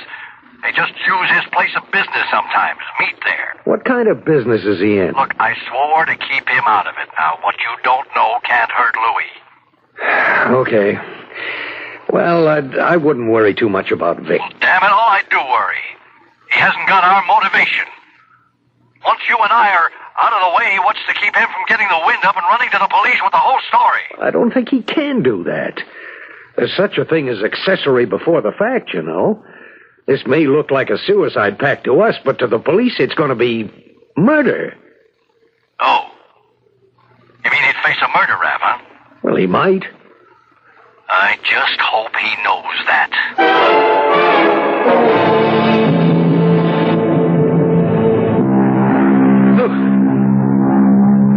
Darn thing startles me every time I hear it. We should be used to it by now. They blow it every day at noon. I've been looking all over the ship for you. I was taking a turn round the deck. Mr. Elliot, you're shaking. No, I'm all right. Look, I'm not absolutely sure, but I think I have something wonderful to tell you. Did you hear the news broadcast this morning? No, indeed. I'm not wasting my last few days listening to... No, I didn't. Well, you know those penny gold stocks you bought a few years ago? You and Mr. Green? Penny gold? Oh, yes, the stock we bought from Harrison to help him out of a tight spot. Mm-hmm. It's worthless. Well, that company, I think it's the same company, has just made the greatest gold strike since 1849. What? Mm-hmm. Harrison's company? I went straight to the radio room as soon as I heard it. The broadcaster taped, you know, and they were kind enough to run it again for me. I have the notes I took here in my purse. Oh, dear, it's awfully windy, isn't it? We'll go inside. The President Taft Mining Corporation? That's the one, isn't it? I believe so. Yes. Here, let me get the door. Oh, that draft. That's better. Relief to get out of that wind. Now, here's what I took down.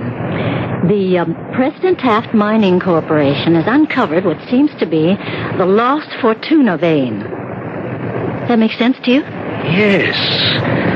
The Fortuna. Yes, it does. Harrison mentioned the Fortuna vein. This ledge of almost pure gold said to exist in Mono County, California. Mono County, that's right. Has been sought by miners for over 100 years. The Fortuna vein, it must be Harrison's company. Well... This changes everything, doesn't it? Oh, it sure does. You can pay off the debts of that crook and his disgraceful charisma funding company. Well, if this report is accurate, we can. You have a lot of Taft stock, and with the price of gold now... Who'd ever have thought... Why, that part of California has been picked over so much, it seems impossible there'd be an ounce of gold left in the ground. We only bought it to help Harrison out. Oh, I'm so happy for you. You deserve it. Miss Hannigan, you're a jewel. Oh, Mr. Ellis, my hair. Don't mind my kissing you. No. I'm so happy. What a day. Come on, down to the bar. We'll crack a bottle of champagne.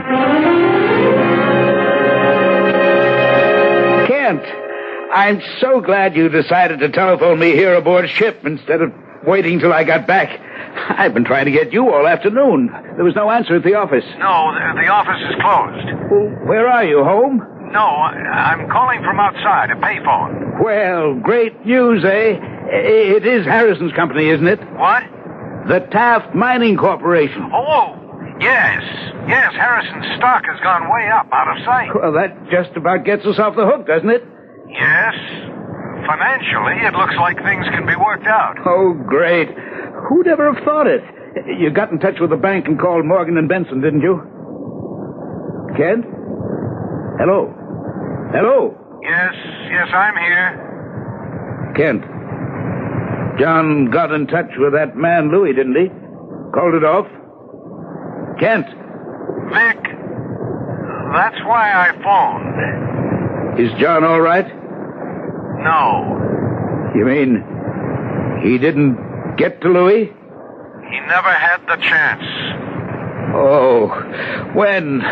Where? In front of his house. Just one shot, Vic. From a passing car. Just one shot.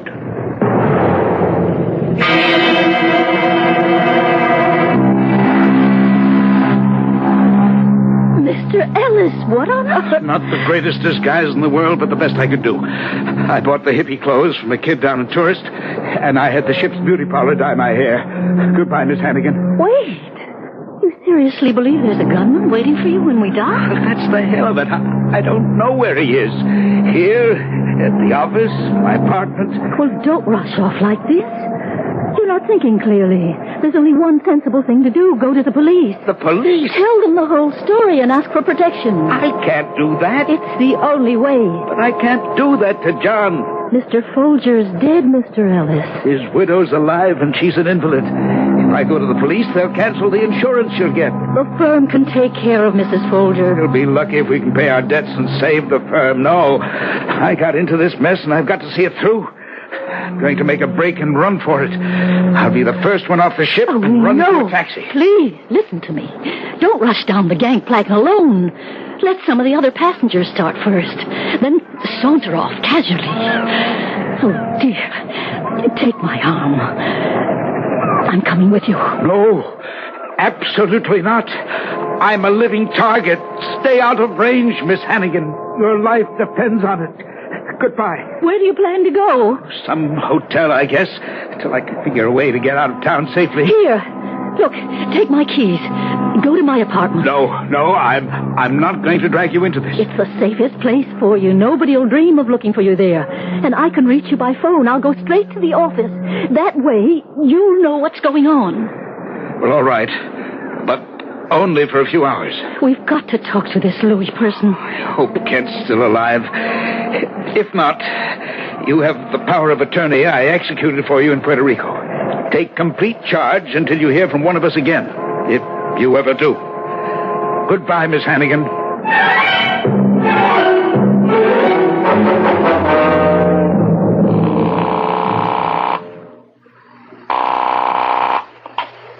Hello?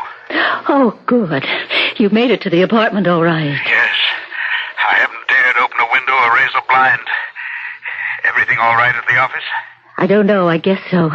I have an uneasy feeling that I'm being watched as I sit here. You're all alone? Yes. It's Saturday, you know. I'm just getting jittery, I guess. It's hard to keep my imagination from running riot. There is one strange thing, though. What's that? One of the walls in your office is half painted. You didn't authorize the paint job, did you? Well, of course not. We're dissolving the firm. Building manager must have made a mistake. No, he says not. His painters didn't do it. Oh, by the way, I think I know who that man Louis is. Oh. The one who set up the deal. Well, how'd you find that out? The filing cabinet in Mr. Folger's office. There's a promissory note made to Mr. Folger by a Louis Vongoli. He owns a small bar on the east side. That makes sense. John said he used to drop in at Louis' place. The bar, eh? Mm-hmm. I'm going to drop in on Louis myself and put an end to this awful business. But if I fail, we better get you out of town in a hurry. You can go to my grandfather's house in the country. Now, I'm not going to drag you any further into this. And I certainly don't want to bring your grandfather into... my house now. I inherited it. You've got to go, Mr. Ellis, because I called Kent Green's home. Yes? Well, for heaven's sake, May, tell me what happened. He's been missing since the day John Folger died.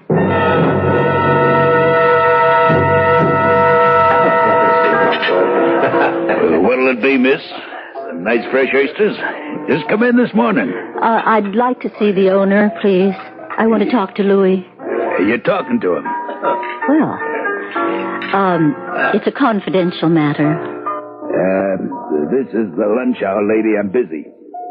Come back, say, 3:30, 4 o'clock. No. I've got to talk to you now.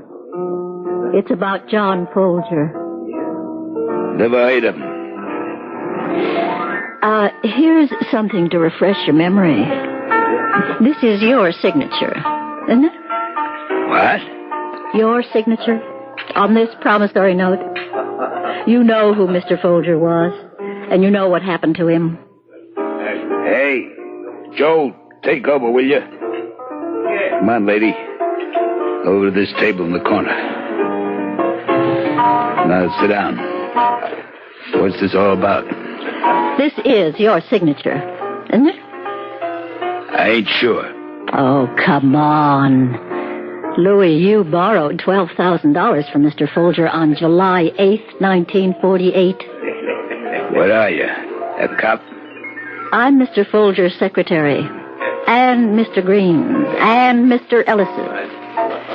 We want to call the deal off. I don't know nothing about no deal. You arranged the contract, and you're the only one who can cancel it. You got the wrong guy. Oh, please, you must help me. We have no way of reaching this man from Chicago. Please, tell me. I gotta get back to my counter. At least tell me who he is. You'll have to leave now. I need this table. We've got to stop him. Now, for the last You're time... going to let another man die? A man who doesn't want to die because of a mistake. Like I said, this is all Greek to me. But, I did hear there's talk around that Froggy Bynes is in town. Who? You heard me. Where can I find him? I wouldn't know. Well, tell me what he looks like. Never seen Froggy in my life. Froggy? Is he a Frenchman? They call him that because he ain't got hardly no voice. Oh. That's all I know. No voice? Yeah, he got a knife in his throat when he was a kid. Can't hardly make no sound at all. A killer with hardly any voice. That's not much to go on, is it? May Hannigan's confidence is at a low ebb as she walks out of Louis Vangouli's bar onto the teeming streets of Manhattan. How long, she wonders, can she keep the last remaining partner of Ellis Green and Folger alive? We'll find the answer to that question when we return shortly with Act 3.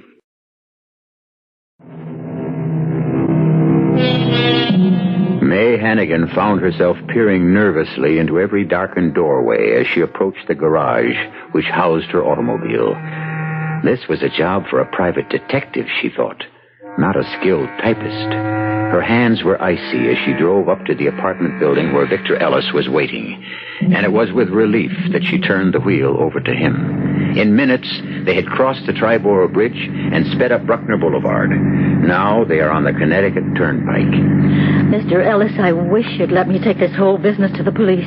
For the last time, no, May, no. But you're making yourself accessory to murder. Well, if you look at it that way, I am accessory to a murder. There's nothing to be done about it. What else did this man Louis say? Nothing, except that Froggy has no voice.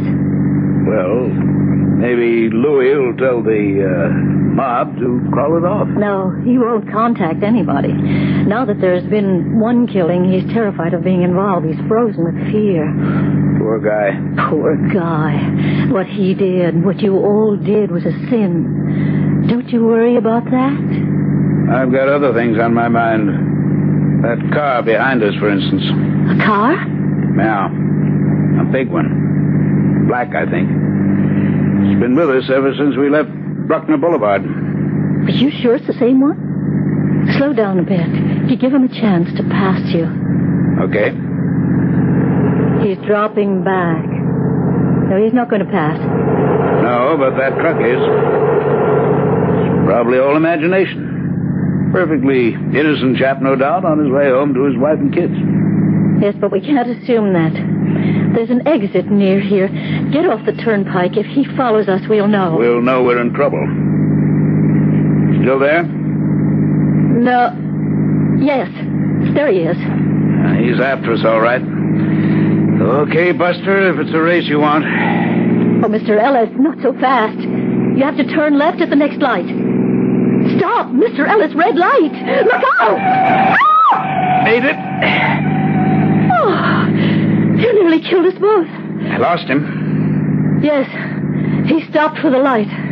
Doesn't prove a thing, except that he's not taking any chances on a brush with the law. Now, you pass the Veterans Hospital and the cemetery. We're going to lose him for good. Oh, look out, the van. Sorry. I was afraid you didn't see it. You get back on the turnpike. You turn up that hill. Is he in sight? No. Slow down. You're coming to a crossroads. There's a turnpike entrance over there. Good. Now I'm going to open her up. Pray we don't get stopped for a ticket. A ticket? That would be just fine with me. A station house sounds like a nice, safe place to spend the night. What are you doing now? 85. Oh, heaven help us. I didn't know this car had it in her. Oh, no. Is it him? Oh, good Lord, he must be doing 100. Well, that settles it. You're going to get out. No. Don't argue. Your life's in danger. Got John from a moving car with one shot. Don't stop now. I've got to get you out of this car. It's a death trap. Not here. It's the next gas station. Lots of people. There are bright lights. That's the best place. All right. Remember how to get to the house? Yes. Right through Hamilton Village, up River Road. Right. To a sign that says The Laurel. Right. And the house at the top of the hill. But don't get off the turnpike unless you know you've lost it. Don't let him overtake you on a dark road. Here's the gas station. Oh, Mr. Ellis, I beg you. Stop here and call the police. I'll get out. Oh, dear. You'll go to the house, then. I'll try. Heaven knows I'll try. I'll phone there every half hour till you answer. Oh, dear heaven. What can I do? What can I do?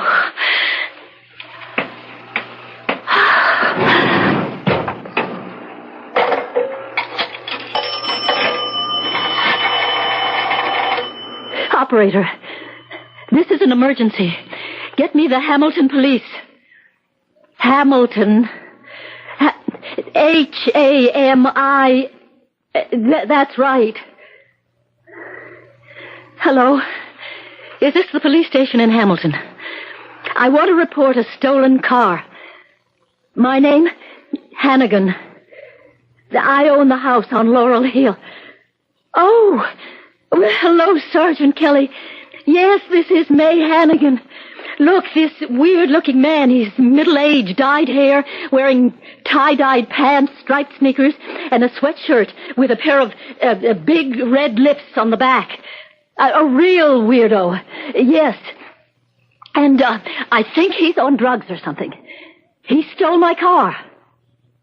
Yes, that's correct. And he's got my house keys as well. He's on his way up there now. Yes? And will you send a police car to head him off? Yes. I'll be in tomorrow and press charges. Thank you. Well, that'll put him where he'll be safe for the night.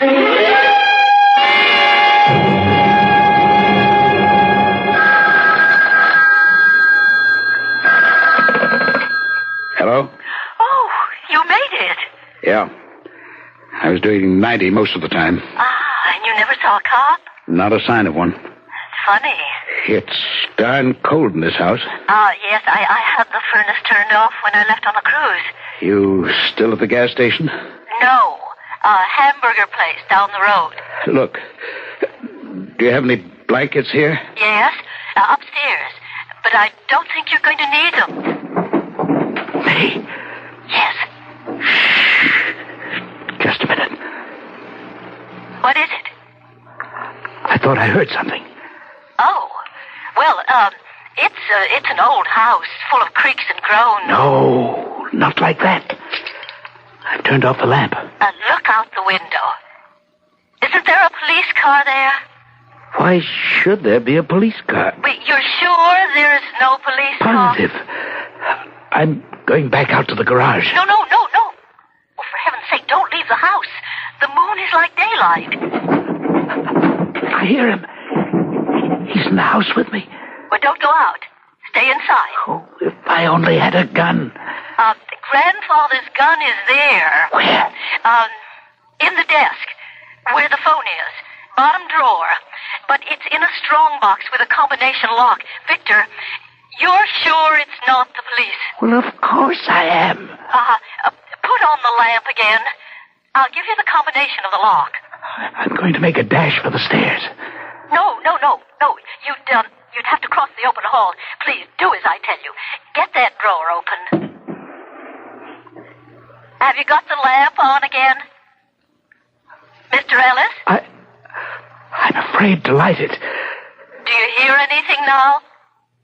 No. Keep your hand on the light switch. Turn it off if you see him and drop to the floor. Go ahead. You see the lock? Yeah. Keep calm. Don't make mistakes. 6 left. 6. 2 right. 2? My hands are sweating. 9 right. Got it. That's it. Yes, it's open. Mr. Ellis! Victor! Oh, no!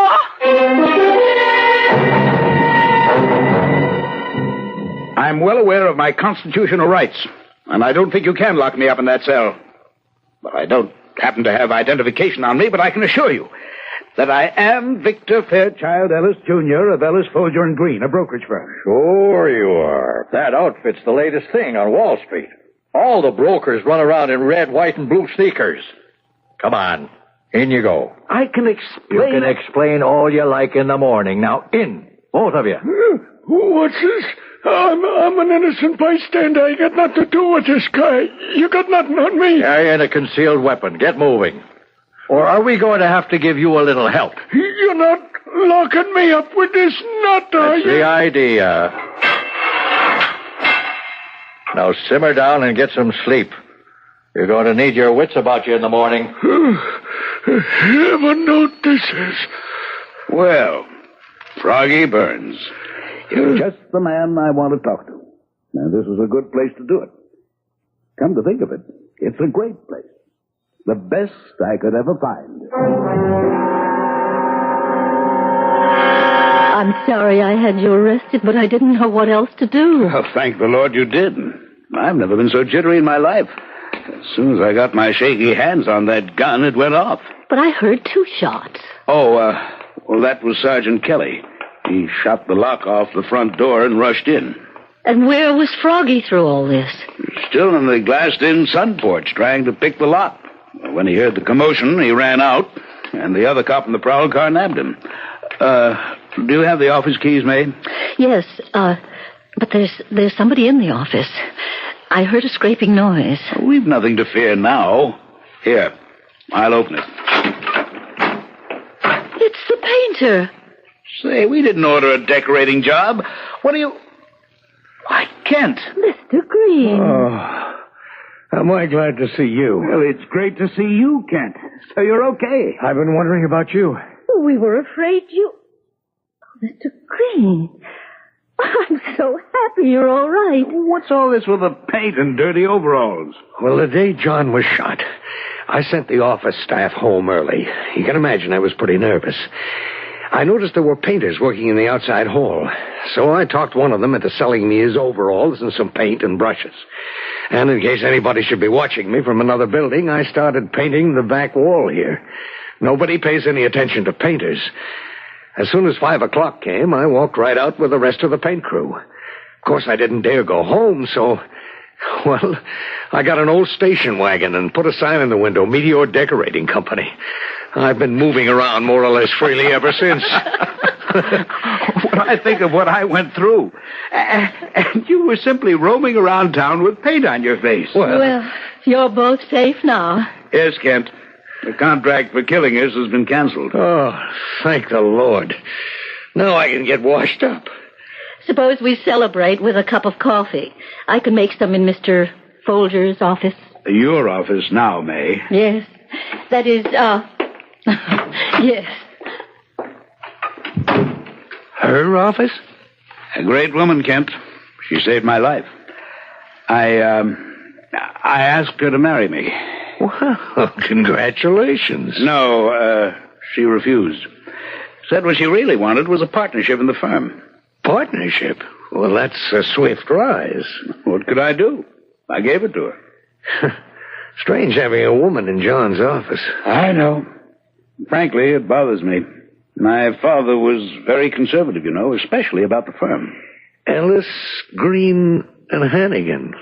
That's not a bad letterhead. No, but if my father knew what Hannigan stood for, well, he'd turn in his grave.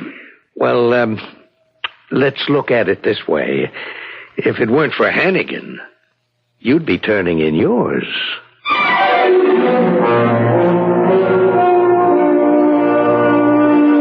So May Hannigan accomplished two very difficult things that night. She saved her employer from certain death, and she raised herself into the gilded executive ranks. And that, as any secretary will tell you, is the hardest thing in the world to do. But as May herself often says, there must be an easier way. I'll be back shortly.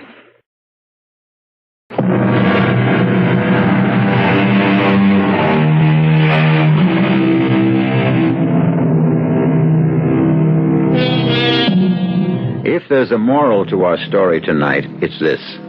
Suicide is not even a loser's game. It's no game at all. Because death is one commodity that nobody can cheat you out of.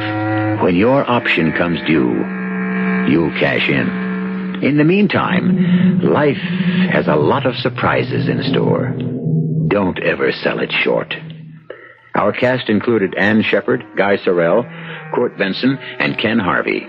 The entire production was under the direction of Hyman Brown. This is E.G. Marshall inviting you to return to our Mystery Theater for another adventure in the macabre. Until next time, pleasant dreams.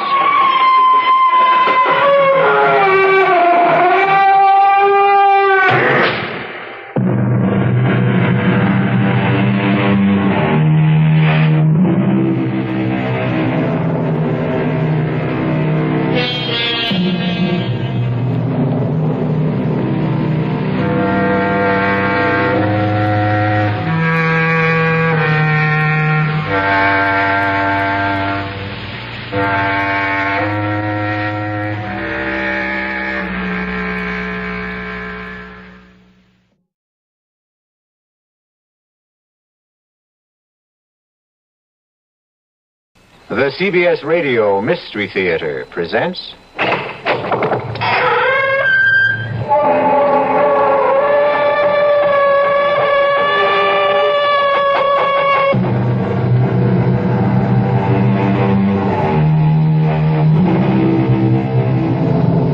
Come in.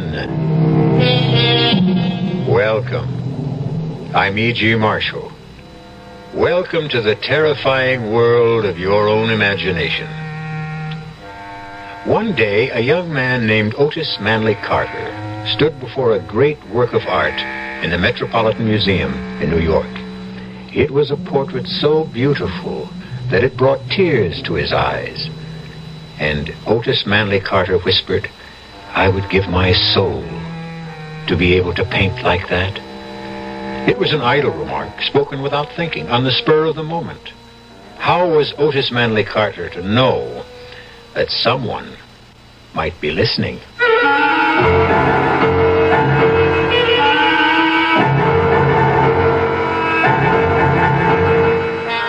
Our mystery drama, A Portrait of Death, was written especially for the Mystery Theater by Sam Dan and stars Nat Polen.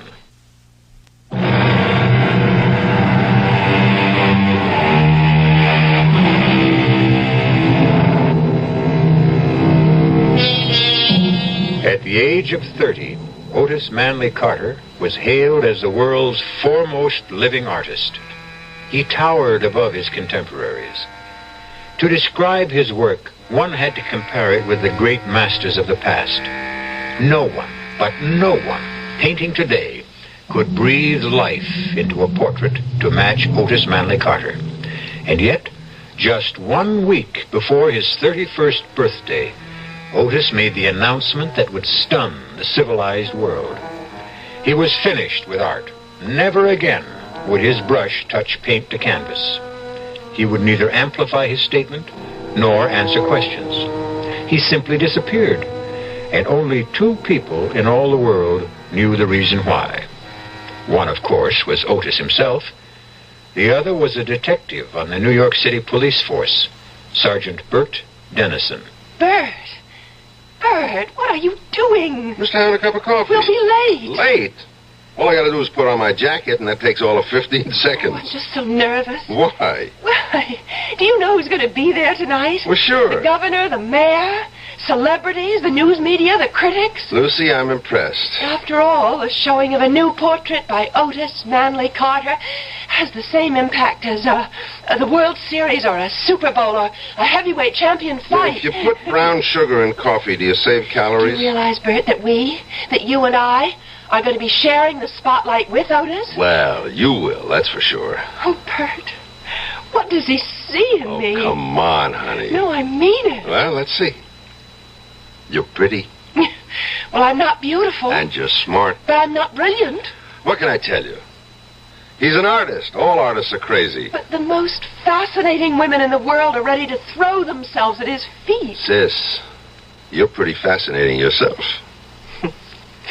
Thanks to you, Bert. Thanks to me? You sent me through college, and there were the trips to Europe. Well, I had to shape you up before I could marry you off. And it looks like you got yourself the grand prize, the great Otis Manley Carter. Oh, Bert, I want you to like him. Oh, I like him. I like him. He's so sweet, so kind. Except? What do you mean, except? Well, except every time he paints somebody's picture, it seems to me that person dies. What are you talking about? Now, tonight's portrait, that actress, Lila Beaumont, she just died suddenly, didn't she? But what does that have to do And with... in the last 5 years, he painted 4 other women. Not one of those women is alive today. Did you know that? No, I didn't know that. May I ask you how you knew that? I checked Mr. Otis Carter out. World-famous artist or not, I ran him through the ringer. Do you mean you actually investigated Do you Otis? think I'd let you marry him if I didn't? Oh, honestly, I don't know anyone who lives his job 24 hours a day. You never forget you're a policeman. I'm supposed to be on duty 24 hours a day, otherwise I'm cheating the taxpayers. Well, what are you trying to imply about Otis? Nothing. Nothing at all. Just an observation. Idle observation. Oh,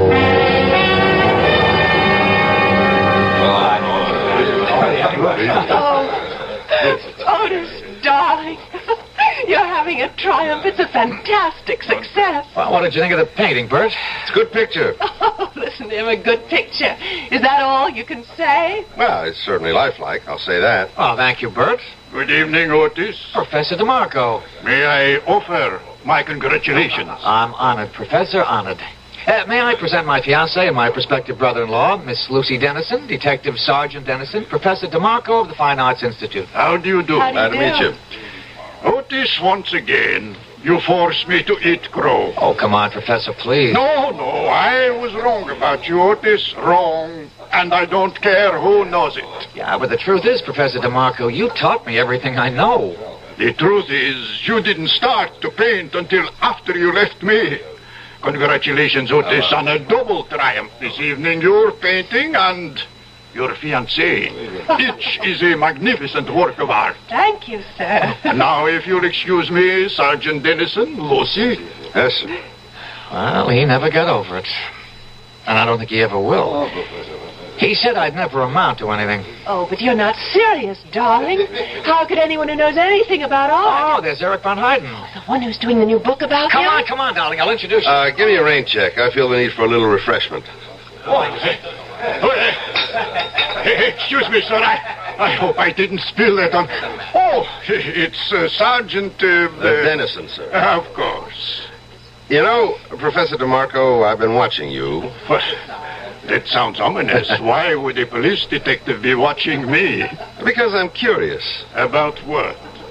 About the look on your face. What about the look on my face? It's the only look of its kind in the house. How do you mean that? Well, analyze all the faces around you. What do you see? Excitement, boredom, happiness, anxiety. And what's my look?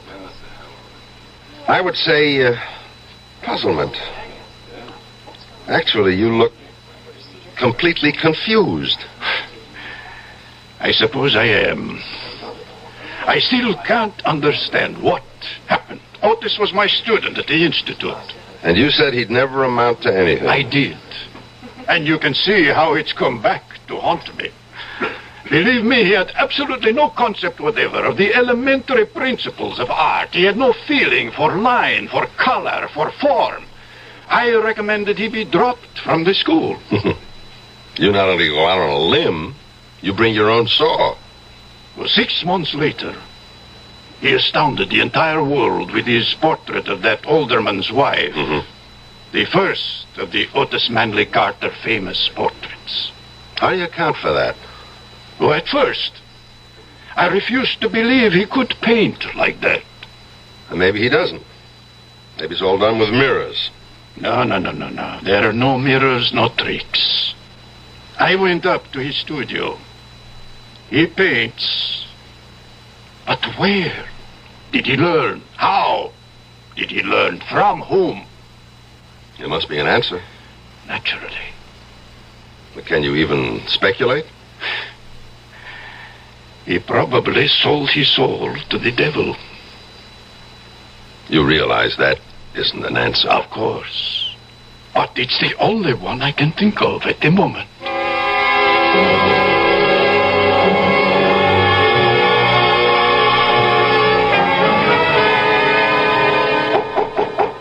Come in.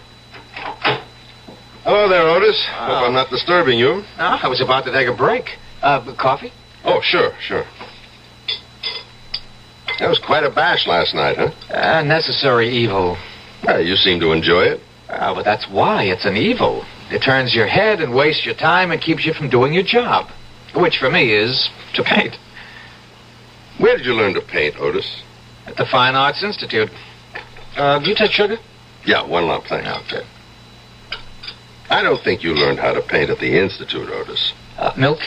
Yeah, sure. All righty. Professor DeMarco and I had a long talk about you last night. He thought you were a lost cause. Well, he did. And I suppose I was for a while. So, how did the ugly duckling turn into a swan? Well, some people are slow learners. DeMarco claims you just didn't have it. No, he was wrong. I always had it, but it was only in my mind. I was showing him nothing but meaningless blobs and dabs. They had to drop me from the school. Where did you study after that? Nowhere. I just went to the museum every day. That's all? That's all. And then, one morning I was looking at some of the old masters, just worshipping at the shrine, as it were, and wishing and hoping and praying that one day I, too, could... Well, the most remarkable thing happened. Yes? Well, suddenly everything that Professor DeMarco had ever tried to teach me just began to make sense. No, it was more than that. It all became a part of the way I feel and the way I think and the way I see. I was trembling all over. What did you do? I went home, picked up my brushes, and from that day on, I was a painter. Just like that? Well, in psychology, there is such a thing as the delayed reaction. Yeah, I know. Bert, Lucy and I want you to join us for dinner tonight, I never refuse an invitation to dinner. Otis, your latest portrait of Lila Beaumont. Poor Lila. She never really saw it. She died the day it was finished. What did she die of? I don't know, Bert. I don't think anybody does.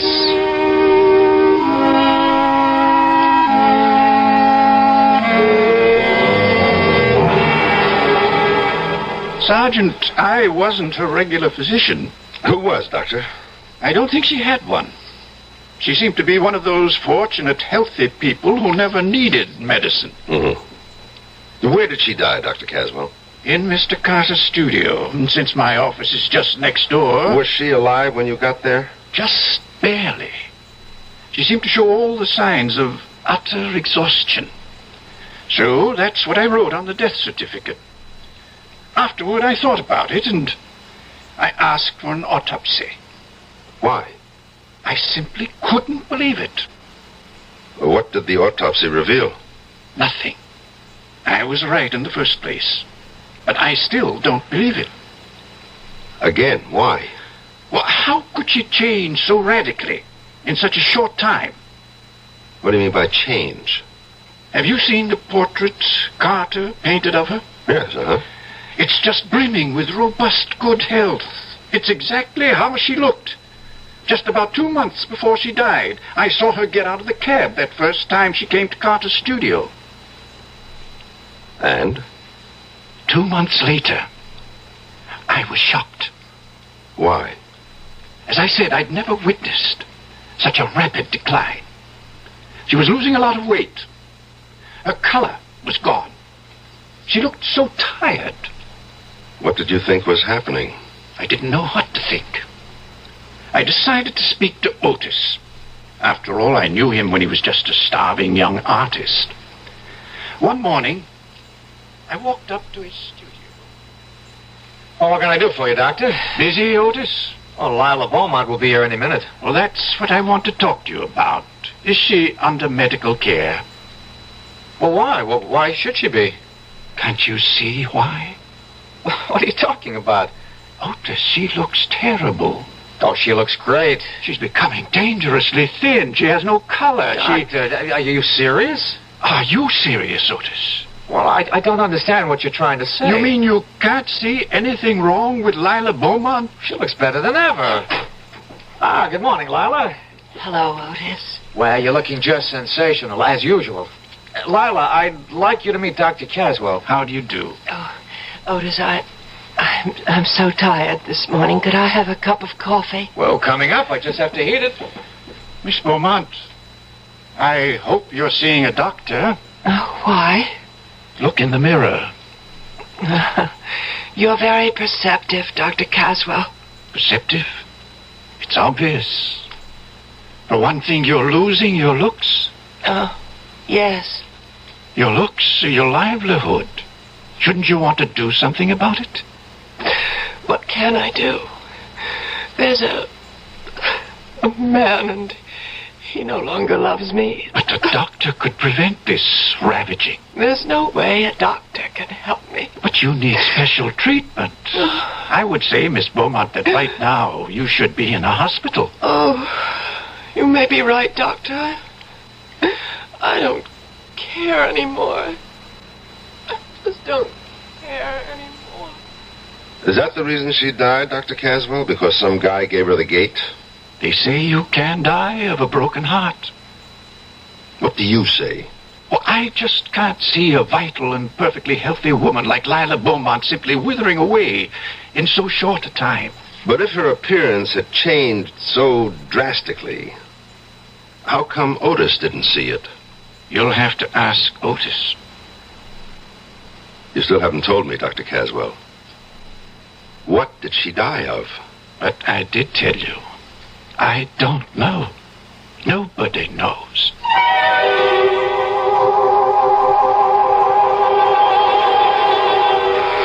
Well, what did she die of? And what, if anything, can it have to do with Otis Manley Carter? Detective Sergeant Dennison has a nagging, indefinable feeling. That's just the trouble. In most of the murder cases Bert has solved, the solution always began with a nagging, indefinable feeling. We'll see where this feeling leads when I return shortly with Act 2.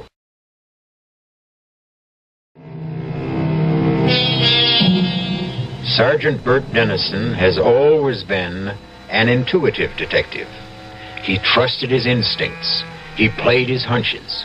He followed his theories wherever they led him, usually to the right answer. But this time, he has absolutely no idea of how to arrive at the answer. As a matter of fact, at this point, he can't even formulate the question. You really should skip dessert, Bert. I'll only have one helping. Well, do you want to tell him, Lucy? No, darling, I think you should be the one. Somebody's supposed to tell me something? I hope the wedding hasn't been canceled. Oh, no, Bert. Sunday, right on schedule. Otis has something to say to you, Bert. Huh? We have a wedding gift for you, Bert. Me? Why? I'm not getting married. Well, that's why you need a gift. Now, on Sunday, Lucy is leaving your house forever. Ooh, that sounds kind of stuffy, doesn't it? Keep going, darling. You're doing fine. And so, therefore, to make sure you never forget what she looks like... How can I forget what she looks like? Bert, don't interrupt. We decided that I would paint a portrait of Lucy and present it to you. Isn't that wonderful? Can you imagine that you're going to own an original Otis Manley car? Yeah, but, Well, what is it?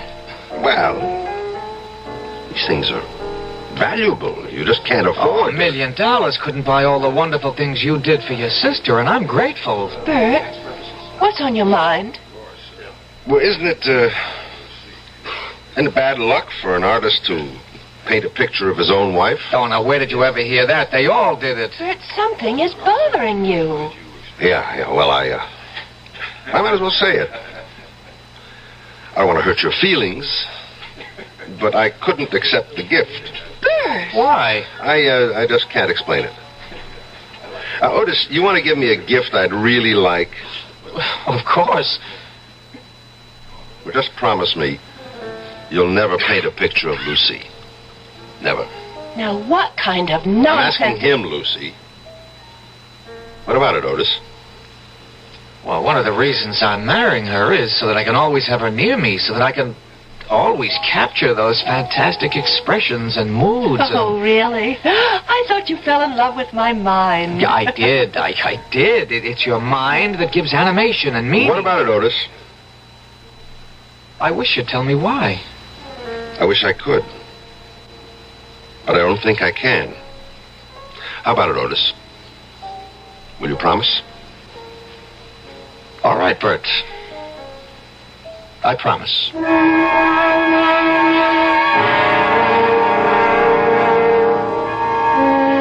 Homicide, Lieutenant Callahan. Oh, nothing, dear. Just sitting around. Albany, just Bert Dennison. Oh, no. He used to be a million laughs. He isn't anymore.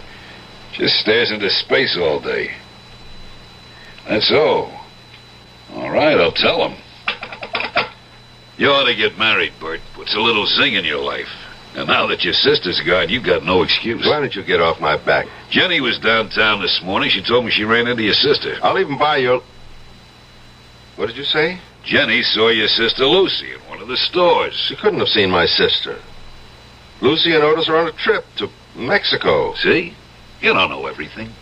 Maybe they came back. As a matter of fact, maybe that's why they came back.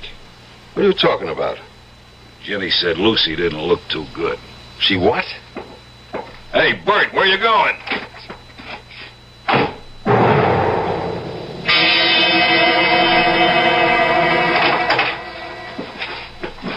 Bert! Yes, it's Bert. You never told me you were back. Oh, we meant to. We just got in this morning and we haven't even unpacked. Of course not. How could you unpack when you never packed in the first place? All your clothes are in the closet. Bags are up on the shelf. You didn't go anywhere, did you? I want you to call a doctor. There's Dr. Caswell. He's just next door. Well, why do I need a doctor? You look terrible. Oh, well... You lost about 5 pounds. There's no color in your face. Oh, it's absolutely true. I lost 5 pounds because I'm on a diet. And if there's no color in my face, it's because I don't have my makeup on. You sound tired. Well, we were up late last night. Why did you want me to think you were in Mexico? Bert, you and I, we've been very close. We've shared a home. You've practically raised me. Never mind all that. What are you leading up to? Well, we'd see each other every day and talk to each other and actually have no lives away from each other. I wasn't aware of that. So, I thought that since I'm a married woman, now we just have to get used to a different kind of relationship. Uh-huh. You can tell when I'm lying. I can tell when you're lying. Otis broke his promise, didn't he? What promise? His promise never to paint your picture. Well, How can you say that? Why don't I ask you? You can't ask him. He isn't home. All right, I'll wait. But he may be gone all day. Who rang the bell just before? Oh. Hi, Bert. How are you? Just fine. Just fine. You've been painting, I see. Anyone I know? Well, I haven't been painting exactly. I've been cleaning brushes, things like that. You know, chores. Why don't we go inside and see? Bert, if you walk into that studio, I'll never talk to you again as long as I live. If I don't walk into that studio, you'll be dead in a month. Bert! Oh, Bert, we wanted so much for you to have a portrait of me. Yeah, so I see. No, not yet. You don't see.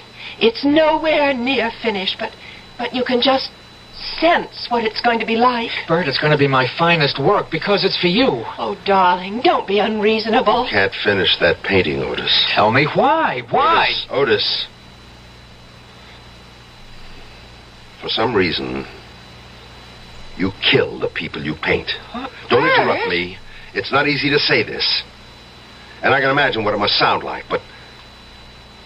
Otis, you've painted the portraits of 5 women. Every one of them is dead. But that has nothing to Each do with one died on the day you finished the portrait. Bert, have you any idea what you're saying? I know what I'm saying. And it gets worse. But it's true. What's true? Otis, the truth is you're not a painter. How can you Please, say that? this isn't easy, sis. Just thank God that we're 3 people who love each other and can solve our problem together. Bert, how can you say I'm not an artist? DeMarco said you had absolutely no talent. DeMarco? He's a jealous old fraud. But he's right. When you came to him, you had absolutely no ability, no talent. How do you account for the fact that I create so so many... paint, Otis. Bert. Hear me out, please. Somehow, and I don't even think you're aware of it, you have the ability to drain the life out of your subject and project it onto the canvas. Well? I just don't understand what you're saying. You're not aware of it. You didn't notice that Lila Beaumont was actually dying before your eyes, just as the others did before her. Bert, tell me this is a joke. No, it isn't a joke. Look at Lucy, Otis. She doesn't look ill. I honestly can't see anything wrong. Lucy, look in the mirror. Look. And then tell me there's nothing wrong with you. I don't have to look. I know. Then what I have been saying... It's just that... Well, I've been worried. About what?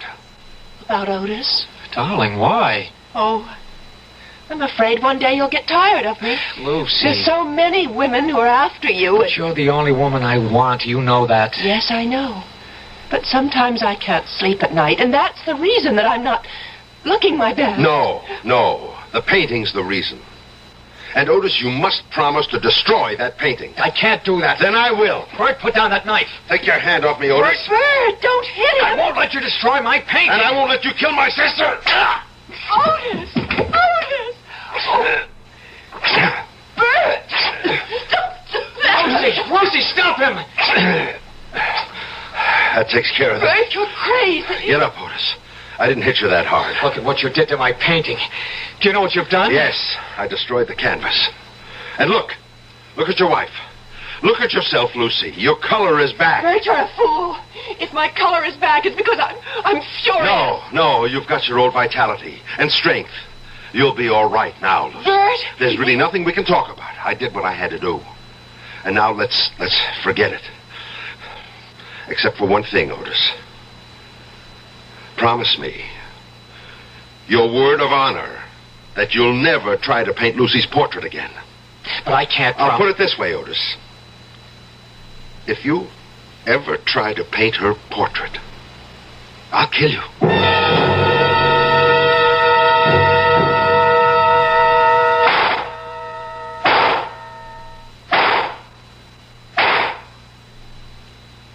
Hi, Bert. Callahan? Thought I'd find you down here on the range. Good cluster, except for that one shot off to the left. Probably a faulty cartridge. Sure, it's never the shooter, it's always the shell. What is it you're getting out of your system tonight? Nothing at all. Want to sit down and talk for a minute? About what? About you and me. What is there to say? We have to decide what I'm going to do about you. Why? Because Otis and Lucy were in my office this afternoon. They're two very scared kids. They've got nothing to be scared of. Not for themselves. For you. Why? Oh, come on, Bert. You know why. They told me everything. Oh, that's nice. My own sister. She only did it because she loves you. Yeah. She told you how all of them die when he paints their portraits? Yeah. Well, what do you think? Here's what I think. I just put in this application. Application? For your leave of absence.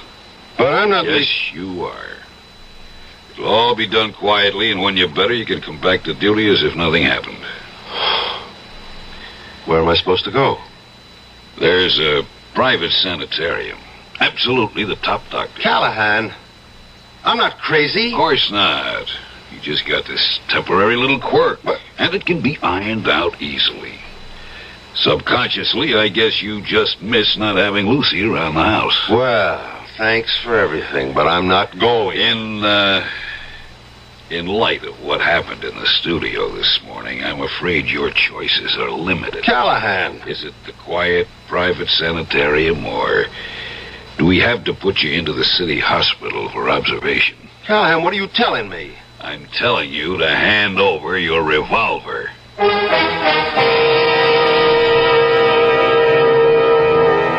Who was it who wrote, "Heaven keep me safe from my well-meaning friends"? It's certainly a sentiment that's shared right now by Detective Sergeant Bert Dennison. All he wants to do is prevent a terrible tragedy.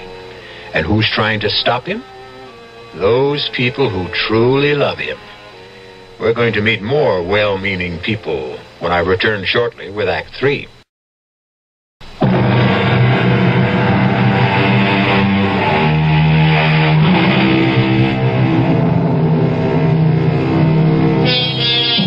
The best mirror is the face of an old friend.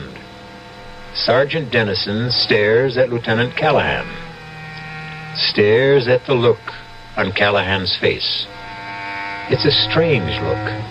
A look that's a mixture of pity, concern, and fear. And suddenly Dennison realizes that this must be the same look that showed so often when he knew he had to arrest a suspect who might turn out to be criminally insane. I have to have your service revolver, Bert. Want to put the cuffs on me too, Callahan? Cut it out. Why not? It's a pinch, isn't it? It's nothing of the sort, and you know it. Now, look. Let's go to your apartment, pick up some stuff, and I'll drive you to this place myself. Tell me something, Callahan. Don't you want to hear my side of it? Bert, you slugged your brother-in-law, you slashed the painting. Mm-hmm. So? That's violence. You and me, we never used violence in the line of duty? Justified force. Slice it any way. Why am I wrong this time? Because what you say is crazy. Callahan, you and me, we're not the new breed of college cops who know everything, but still we're very careful about that word crazy. You mean you really believe Otis kills people by painting their portraits? Yeah. Quit fighting me. Work with me. How? Let's go out and get some expert testimony.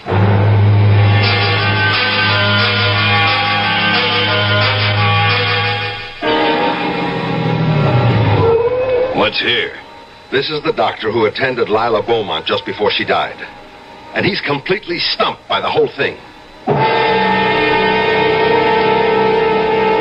Yes, I was dissatisfied with the cause of death. Dr. Caswell, you said you didn't believe she could change so radically in so short a time. I did say that. You also said you couldn't see how a splendid physical specimen like Lila Beaumont could just wither away. Yes, I remember I did say that, too. And even though you signed a death certificate which listed exhaustion as the cause of death, nobody really knew what she did die of.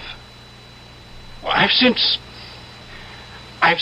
come to believe that she really could have died of exhaustion. But you said... Exhaustion, plus loss of the will to live. But you were convinced there was a mysterious cause. I didn't use that word.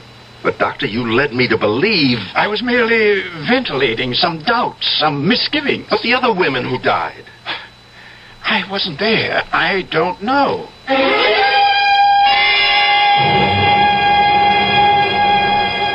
You told me, Professor DeMarco, that Otis had no concept of the basic principles of art. I did. No feeling for line, form, color. I think I said something like that. And since those things can't be learned, there was no way he could become a painter. Oh, it's a relative thing. Well, you even went so far as to say the only way he could have learned them was if he'd sold his soul to the devil.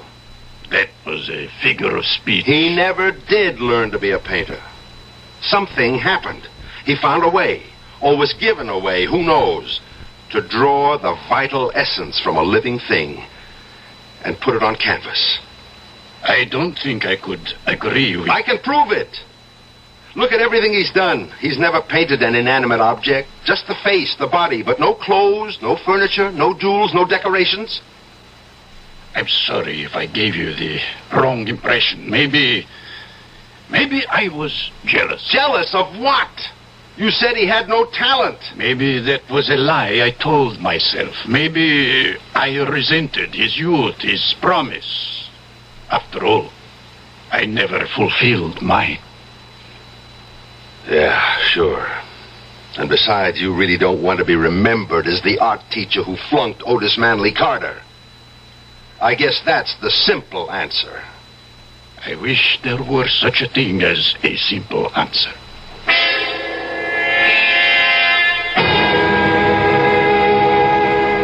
Well, Bert, you've got to admit it's really a comfortable room with a great view of the ocean. And you've even got a refrigerator. Yeah. What happens now, Callahan? Well, starting tomorrow, the doctors will begin working with you. You'll be straightened out in no time. I see. I'm the one who has to be straightened out. That's how it is. Even if I happen to be right. Those are the rules of the game, Bert. But I'm not crazy, Callahan. You and I know what crazy is. Crazy is when most people don't agree with you. You're a big help. I'll come up and see you this weekend. I can hardly wait. I better ring for the guy to come let me out. What do you mean you got a ring? Well, door's locked from the outside. Huh? It doesn't mean anything, Bert. It's just routine. I mean... Yeah, I know what you mean. I might as well be in jail.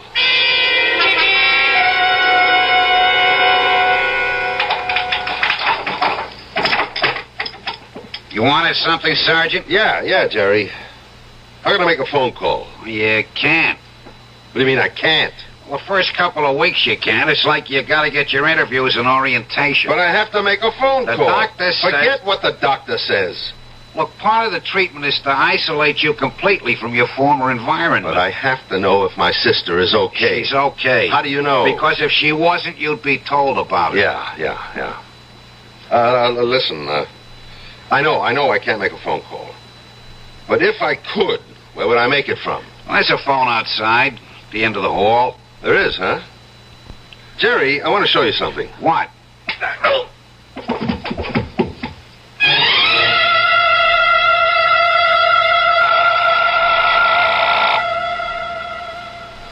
on, Lucy. Answer it. Hello? Lucy. What? Lucy. Yes, I'm Lucy.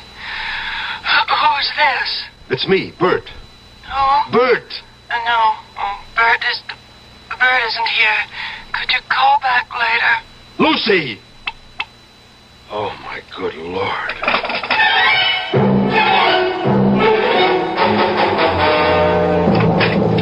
Lucy! What? Who?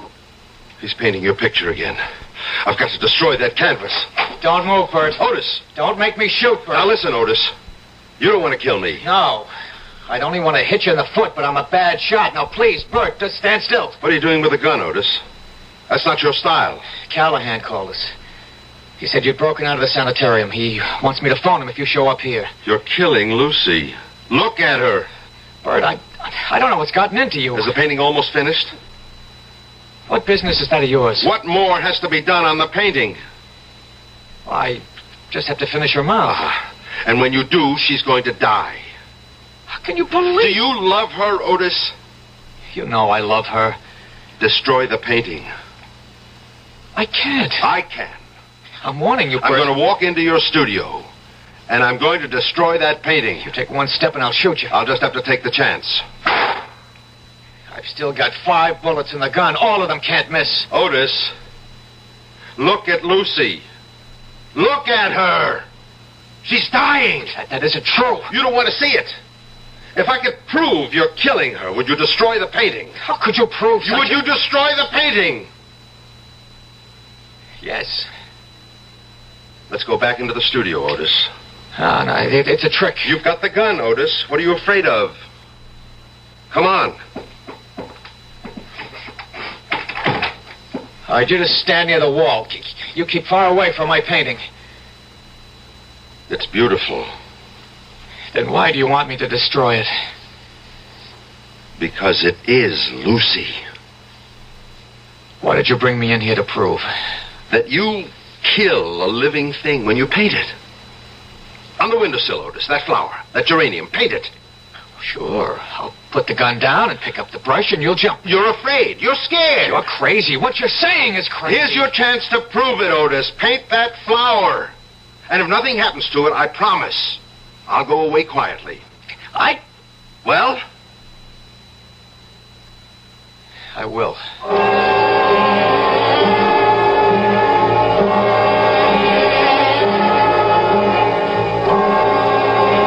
Now there. It's a quick sketch. How do you like it? It's beautiful. All right, now look at the windowsill. Look at the geranium. Go on, look at the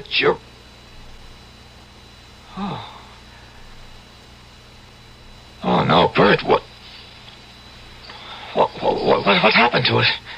You can see what happened. I can't believe it. But it's true.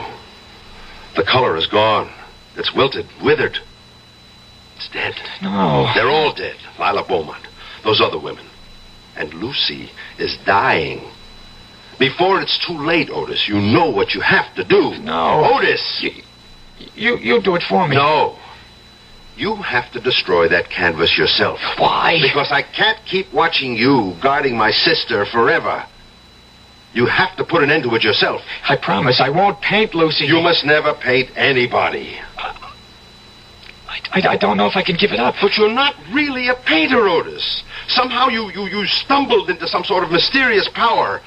And now you've got to give it up. Destroy the painting. I'll go back to Lucy. How do you know I just won't finish it? How can you trust me? I trust you. I trust you because you love Lucy.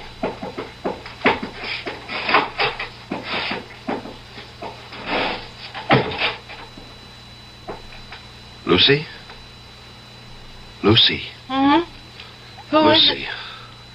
Oh, Bert. I must have been napping. Oh, I feel so refreshed. Yes, you're looking better. Bert, what are you doing here? You're supposed to I know. I'm supposed to be crazy. Don't worry about it. Otis, Bert's here. Shouldn't we... No. Everything's all right. I better go straighten everybody out. Especially Callahan. Painting?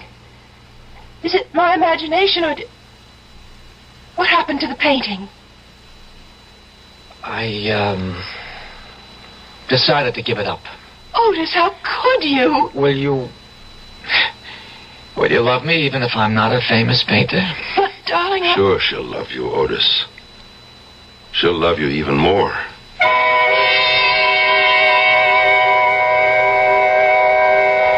She'll love you even more. There's a lot of truth to that, Otis. A woman in love with a famous man has a problem. She wants him all to herself, but she is forced to share him with the entire world. And you ladies in our audience might think about it, too. If you're married to a man who doesn't seem to be going anywhere special, look on the brighter side. Just think. You can have him all to yourself. I'll be back shortly.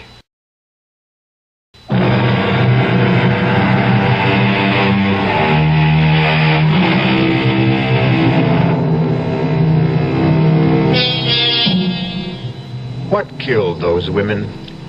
A coincidence of real and fancied illness? Or can an artist really drain the life from a living creature and transform it to canvas?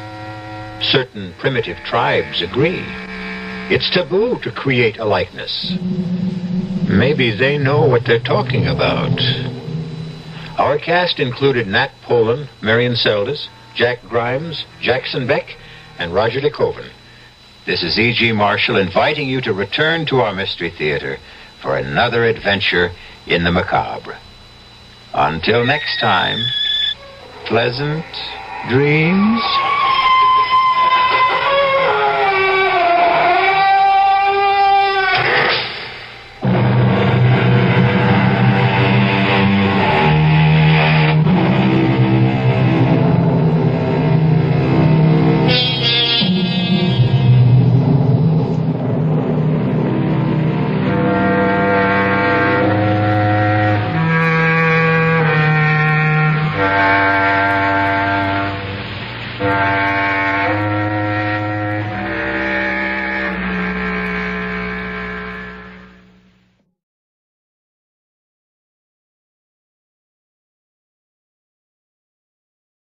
The CBS Radio Mystery Theater presents...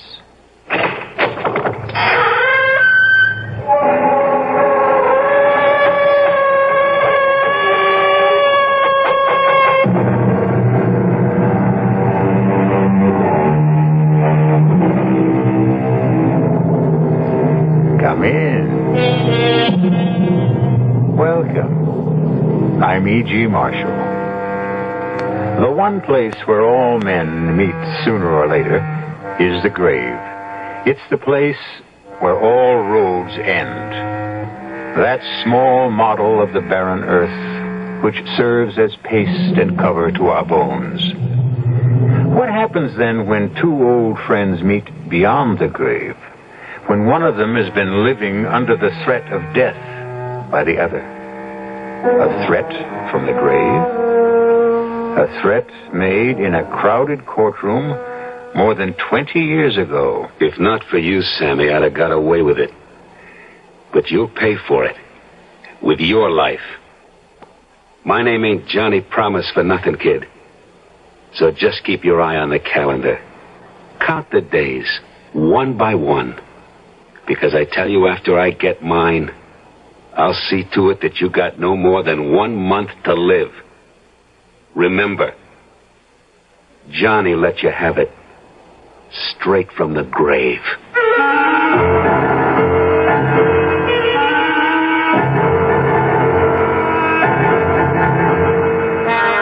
Our mystery drama, Deadline for Death, was written especially for the Mystery Theater by Arnold Moss and stars Michael Tolan and Joseph Julian.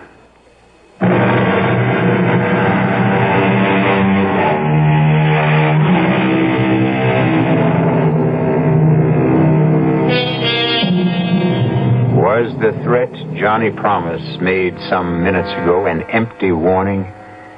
Can a dead man moldering under the damp earth for 20 years doom the life of another man? Can a corpse, long dead, wreak vengeance on another human being from the immeasurable distance of another world? We're about to find out as Johnny Promise talks to his old friend, Sammy Rogers. Sam? Sam Rogers? Answer me, Sam. It's so dark here we can't see one another, but we can hear. There's nothing to be afraid of anymore. Sam? Why can't you leave me alone? Nobody's bothering you, Sam. Nobody. Just someone to talk to is all. Old friends, old time's sake. Nothing wrong in that, is there? Is there? Nice to talk over old times. Friendly. Makes me feel good. Besides, what else is there to do in this place? I don't want to talk, Johnny. Not again. Oh, don't be unfriendly, Sam. Not here. Get your kick some other way.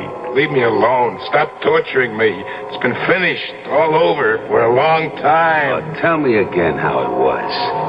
Just one more time. Like what went wrong on our bank job? How we had it worked out so good? How some way we goofed?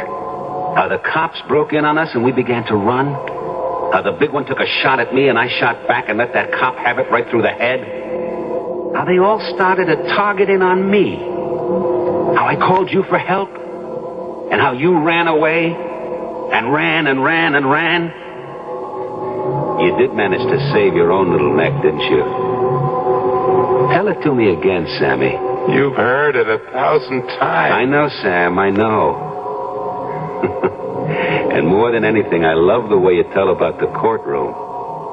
That hot summer day, 20 years ago, back in the 50s. I'll never forget that one. Especially your part. You'll never forget it either. Because as long as we're here together, I won't let you forget, Sammy. I won't let you. Johnny Promo, also known as Johnny Promise, a jury of your peers has found you guilty of the murder of Officer Corcoran in the first degree. Are there any last words you would like to say before I pronounce sentence? Yes, Your Honor. But it's not for the court. It's for Sam Rogers sitting over there, star witness for the prosecution. You saved your own skin, Sammy, by squealing about me to the DA. If not for you, I'd have got away with it. But you'll pay for it, Sammy boy, with your life. My name ain't Johnny Promise for nothing, kid. So keep an eye on the calendar. Count the days, one by one. Because after I get mine, I'll see to it that you get no more than a month to live. Order! Maybe less than a month, but not 1 minute more. Don't look so scared, Sammy. If you live past the month, you're safe. But I got a lot of friends and a lot of dough to toss around to those friends. Today you buy loyalty like you buy lamb chops, so don't count on more than a month. And when you get yours, remember Johnny Promise let you have it. Straight from the grave. Remember the date, Sam? The date the judge named for me to burn in the electric chair? I don't remember. Oh, that's not true. You remember? August the 28th. 5 o'clock in the morning. Taps for Johnny Promise. A man with a code of honor. A man whose word was a thing of respect. And above everything else, your friend. Now, how could you forget that? You will never let me. And little Sammy with his big mouth made the whole thing happen, right? Cut it out, Johnny. I don't want to hear anymore. What do you get from tormenting me like this? Laughs. And it passes the time. We got no place to go. We're going to be here for the rest of our... let's say for a long, long time. And I like to laugh. And that story of yours is good for 1,000,000 of them. Let's have it, Sammy boy. What was it like for you after I got mine? Come on, tell it just like it happened. Tell it.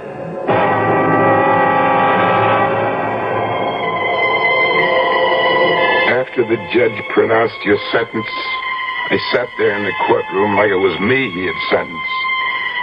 The cold sweat was pouring out of my body. I couldn't move. I could hardly breathe. All I could hear was your voice laughing and saying, "A month to live. 1 month to live." I knew for sure that within the month after you burned, you'd see to it somehow that I got mine. So I holed up in that scrubby hotel room, way up on the 9th floor. And for 2 whole weeks, I didn't see anyone. I wouldn't answer the phone. I wouldn't talk to anybody. I wouldn't open the door. Except for Linda. She was the only one I could trust. It's me, Sam. Come in quick. Here's your dinner, Sam. Thanks, Linda. And today's newspaper? September the 12th. 15 days since Johnny... You've got to stop thinking about it. Stop thinking about it. By 5 a.m. of the 28th, I'll be a dead man. And it could come at any time. In a week, tomorrow, in an hour. But you've taken care, sweetie. Nobody can get at you up here. And once you get past the 28th, you're a free man. Johnny said so, didn't he? Yeah, he did. And he never broke his promise, did he? And that's what I'm counting on. But just the same, every morning I wake up after a bad night and I hear myself talking to myself. I say, today, will it be today? Is this my last day on Earth? That's what's driving me crazy. Sam, you've got to find things to take your mind off of it. It's only another couple of weeks, and then... And then? We'll go away someplace, far away, start a whole new life. Why don't you eat something? It'll make you feel better. I'm not hungry. Maybe a little coffee while it's still hot. I got the change from the 20 you gave me. Forget it. What's right here in my bag? What are those? The keys. What keys? To this room. To this room? Of course. Where did you get them? You gave them to me, don't you remember? I never gave you any keys to this room. Who gave you those keys? I told you, Sam, you did. You lousy little liar. Ah! Where did you get those keys? I don't know what you're talking about. He even got to you. Oh, Sam, how could you think that I... He got to that crummy desk clerk first, didn't he? And then to you. And you had the duplicate made. Who made the payoff? I said, who made the payoff? Sam, you're insane. Why would I ever do anything to hurt you? Because for $500, $1,000 you'd do anything. Now get out of here, you little tramp, but fast. Oh, you're wrong, Sam. You're wrong. I love you. Get out. Oh, wait, Sam. I don't need you or anybody. Get out before I kill you.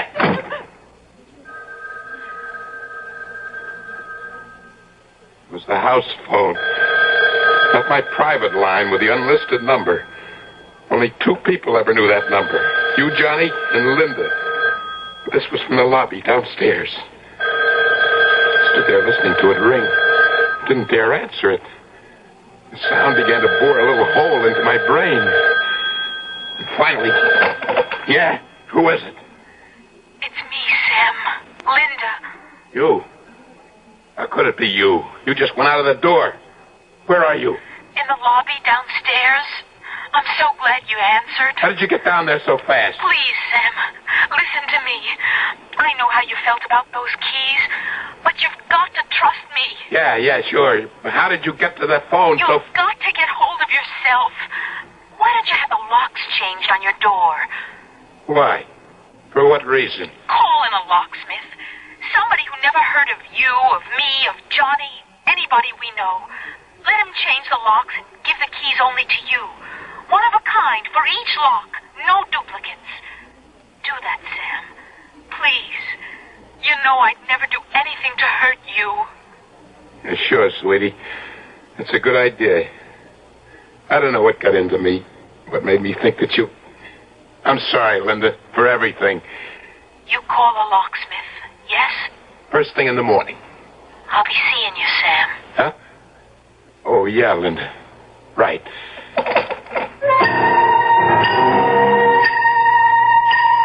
That was real tricky of you, Johnny. Leading me to suspect that Linda might be the one you'd pick to get me. After I put the phone down, an idea came to me. Hit me like a thunderbolt. Made the best sense of anything in the past couple of weeks. What was the point of living holed up like a rat? Like a sitting duck in that lousy hotel room, waiting, just waiting for you, Johnny, to make me a target for whoever you paid off to let me have it. For once you thought Johnny Promise is going to be outsmarted, right? For once you thought Johnny Big Mouth was going to meet his match. How could you have been so dumb? Why hadn't I thought of it before? All I had to do, Johnny, was to find out who it was you picked to put the finger on me. Once I knew who it was, I could take care of him before he ever got the chance to get to me. Pretty good thinking, Johnny, right? And I knew the first and best place to start looking. The bowling alley was one of the crowd's favorite hangouts. If your man was any place, Johnny, this was it. I noticed a couple of familiar faces. Hi, Benny. What's new? How's the wife? Hey, Tommy. Putting on a little weight, huh? Better take it easy with a beard. What do you say, Benny? How's the score? Still over 250? Every one of them. They just walked away, didn't they? Wherever you went, the guys moved away, turned their backs on you without a word. Like you were some kind of bad news, some kind of disease. I went to the bar to order a drink. A beer, Joey. You'd known Joey the bartender for years. He gave you your drink without so much as a word. I swallowed my beer, and as I did, I spotted Little Red Mike down at the other end of the bar.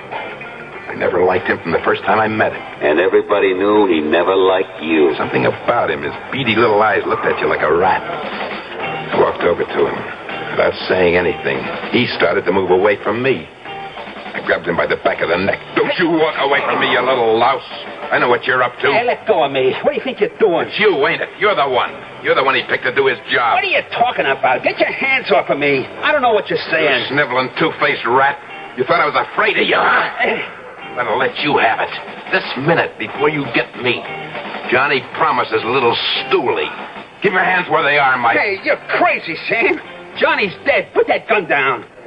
Please. I don't know what you're thinking, but you're making a big mistake.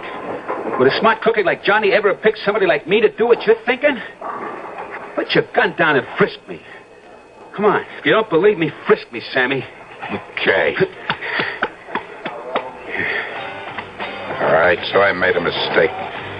But from now on, stay out of my way, understand? Whatever you say. But you really ought to take it easy. Because you know as well as I do, when your time comes, you'll go. Just like everybody else. Johnny, that's your voice coming out of Red Mike's mouth. Meantime, we gotta take care, don't we, Sammy? What kind of crazy trick are you pulling, Johnny? And you can count on me for the best care a feller ever had. Like they say in the cemetery, Sammy.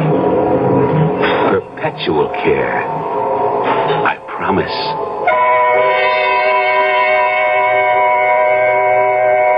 There's a delicate little mechanism inside the heads of all of us. When you're threatened by an overpowering fear, for example, whatever or whoever is the cause of that fear turns a little machine on.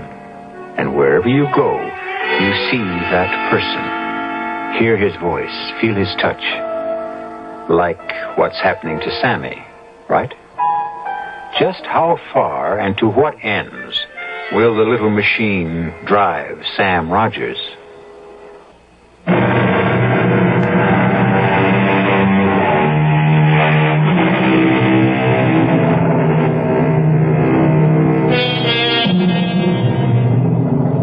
One of the great mysteries is time. It often happens that time seems never to move forward, when the minutes are suspended in some terrifying space and refuse to move. And then there is that silent, never-resting thing called time that rolls on, rushes along, swift as an ocean tide, on which we and the whole universe ride. For Sam Rogers, time was beginning to take on a new meaning. The end of the month was getting closer and closer. The days were racing by. Every night I shut my eyes to try to get just a couple of hours sleep. But I kept myself awake thinking. What were you thinking, Sammy? Tell me. That I had to find the guy you picked. The guy that was going to let me have it. I kept telling myself, get to him before he gets to you, and there'll be nothing to worry about. Sooner or later, I had to find him. Once you made your mind up about that, you began to feel a whole lot better. Yeah, I began to live almost a normal life again. Like the day I went to the custom shop to get fitted for a couple of new suits. I congratulate you on your choice of materials. The silver mohair and silk will make up into a perfectly lovely suit. And so will the tweed. And don't forget the extra padding on the shoulders. Well, if you'll forgive me, it's the natural look this year. The real look of the 50s. No padding. Extra padding on the shoulders. Well, of course, as you wish. I wish. Certainly, sir. Now, if you'll just stand still for a moment while I drape this material over your shoulder. Hey, what do you think you're doing? Hey, let go of my arm. Put that scissors down. Drop it, I tell you. Drop it. All I was trying to do, sir. I know what you were trying to do. Well, I'm very sorry, sir. Very sorry. I assure you it won't happen again. But you see, Sammy, you gotta realize it could be anybody. Anybody at all. It was happening again. The tailor was standing there in front of me, right in the middle of a sentence. It was your voice that was coming out of him. Your words. Then there was that day in Luigi's barber shop. I hadn't been to the barber in weeks. Luigi had been my barber for 15 years. There was one guy in the world I could trust. It was him. That's what the guy on the radio says, Sam. If we get the same kind of heat tomorrow like we had today, it's going to set some kind of record. Imagine. The end of September, 96 degrees. Yeah, that's what they call real Indian summer. If it don't cool off, Sam, they can give this summer back to the Indians. You understand? I sweated out every stroke of that sharp razor. While Luigi went droning on about the weather, I held my breath, thinking, maybe my friend. He was your friend too, Johnny. My eyes are shut. All he has to do is to let that blade slip just one little bit. Accidentally, you know. All right, chin up a little higher, Sam. Just a little more. And who would know the difference? Ah, there we go. Let me just lower the chair a little, huh? Hey, what are you doing? Well, like always, a nice hot towel. Opens up all of the pores. When they're open, a little lotion closes them up again. He could have let me have it right then and there while he was shaving me. But he didn't. When he wrapped that hot towel over my face, instead of it feeling good, I suddenly got the idea that this could be it. Luigi could smother me to death. And there I sat, helpless, beneath that hot towel. I ripped it off, screaming, "You thought you had me, didn't you, huh? You and your hot towel!" What's the matter with you? Here's what you can do with your towel! Hey! I'll have to think up something better than that. Well, you'll never get the chance. You've seen me here for the last time. I don't know what you're talking about, Sam. But it won't do you no good. Getting excited this way. It was your voice again, Johnny. You gotta learn to calm down. Take things easy. Listen to me, Sam. Easy does it. After all, there's only 3 more days to go. Right?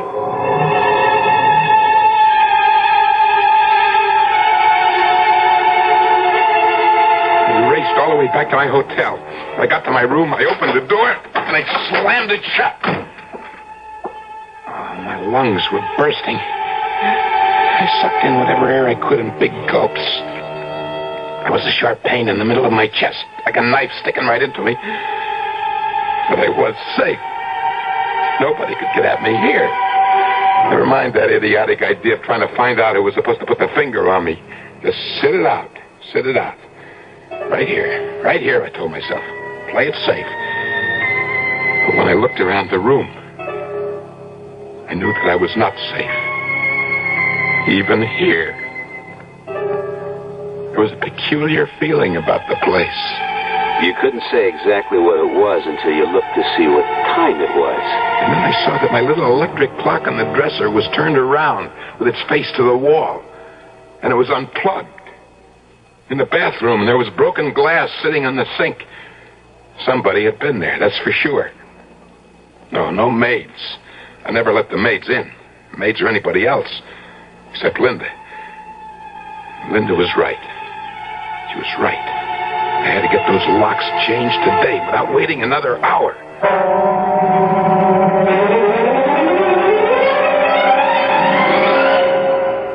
Well, yes, sir, they may cost you a little more, but you know, you got the best and safest locks American ingenuity can devise. Well, this makes me feel a whole lot better. Now, when you turn the key, this pin tumbler drops right down into the holes that are waiting for them. Huh? And there you are, safe and sound. Now you should have real peace of mind. Thank you very much. And here are your keys, one for each lock. No duplicates, just like you ordered on the phone. Good, that's fine. Take my advice, sir. Change your mind. Get duplicates made. I don't want any duplicates. Well, it might be a lot of trouble to get them later on. Each key is made on a special machine. The formula of each key is registered. It's the way I want it. But supposing you lose one of them, the only way you're ever going to get in is to call me, which might be somewhat inconvenient for you. Now, suppose you got a real friendly date. You've had a fine dinner. Why was he giving me this big song and dance about the possibility of a lost couple of keys? Why was this guy I'd never seen before? Picked the address right out of the yellow pages. Why was he so anxious for me to order duplicate keys? And that's why I recommend you have another pair made. I have no intention of losing these keys. Well, no one ever wants to, but take my advice. I don't want your advice. And suddenly it hit me. This could be the guy you picked to get me. By some crazy coincidence. Who was he anyway? Somebody I'd picked out of the phone book. And that's why he was selling me this bill of goods about duplicate keys. The whole thing was a big put-on. Here's your money. Thank you. Well, whatever you say, you're the boss. Now get out of here. Get out before I throw you out. Well, if anything should happen, don't say I didn't warn you. A door you can't get into could turn out to be a matter of life and death. But maybe you're right. If someone really wants to get in there... I don't know how you did it, but that trick with the voices was driving me up the wall. I guess a little thing like a couple of keys is not going to stop them. We both know that, Sammy. Don't we? I was trapped. It was bad enough the way it was before. Now with the locks changed by this strange guy, walls began closing in on me. The room got smaller and smaller. The air I tried to breathe burned my lungs. I threw open the window and took a deep breath. It didn't do any good. It's like a fire inside of me. If I could only get a little sleep, I would try to face what the next day might bring. After a while, I went into the bathroom. You stepped into the shower, turned on the water, right? Hard. Ah, the spray of the shower felt good. It seemed to wash away all the crazy things you were feeling. You gave yourself a good, brisk rub down with a heavy bath towel. Till my skin tingled and glowed from the rubbing. You thought, I'll brush my teeth and hit the sack for a good night's rest. And then... And as I started to put the toothbrush into my mouth, there in the bathroom mirror, I saw something that blew my mind into little bits. The teeth I was brushing, the eyes that were watching what I did were not my teeth, not my eyes. They were not mine, Johnny. They were yours. I'll never see that face in that mirror again. And then, instead of panicking, the funniest thing happened. Everything suddenly became clear. For the first time in weeks, my thoughts were not confused. It all came into focus. For the first time, it got to me that I was letting the whole pattern of my life be spelled out by a dead man. And where the day before that idea would have hit you like a wallop in the pit of your stomach, where yesterday the idea would have made you dizzy and sick, right that minute, as you looked at the mirror you just smashed, you realized it didn't have to be this way, didn't you? It was a cinch from this point on. You'd been trying to rattle me, Johnny. But now I knew exactly what I had to do. That was to stay just where I was, with the door locked, till the month was up. Tell me how you caught the dateline of the newspaper that was lying on the bed. How you stared at it. How it kept moving towards you. The print grew bigger and bigger. It exploded at me. Today was September 27th. One more day. One more day, and the month would be over. And you, Johnny, would be out of my life forever. My head began to swim with excitement. I kept telling myself, live through this one day, Sammy, get through this night, and then 5 o'clock tomorrow morning, you've got it made. What made me so absolutely 100% sure? Simple. Johnny Promise never went back on his word, right? Right. I made a grab for the phone.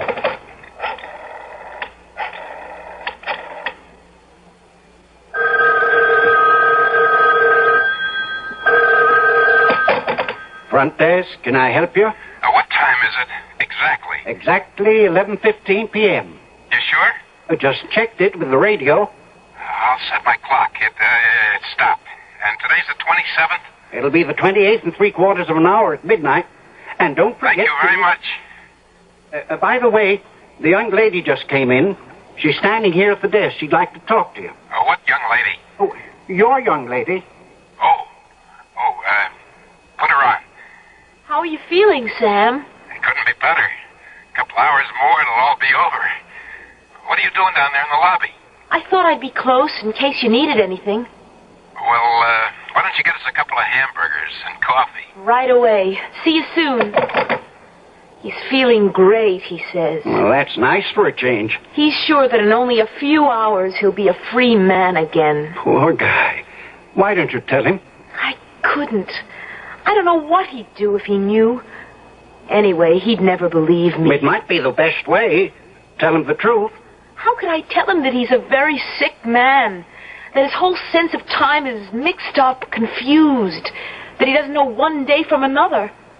In the state he's in, how could I possibly tell him that Johnny Promise actually went to the electric chair almost 3 years ago?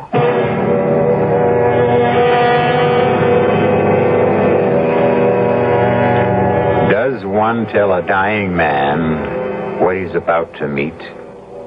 Or keep the secret from him?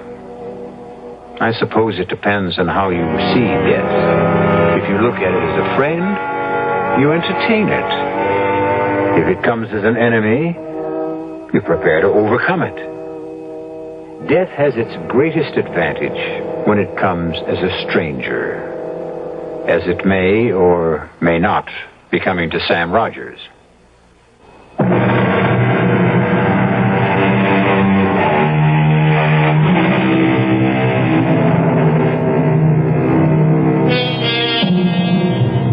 It has been said, a man is never less alone than when he is alone. Thoughts crowd in on him.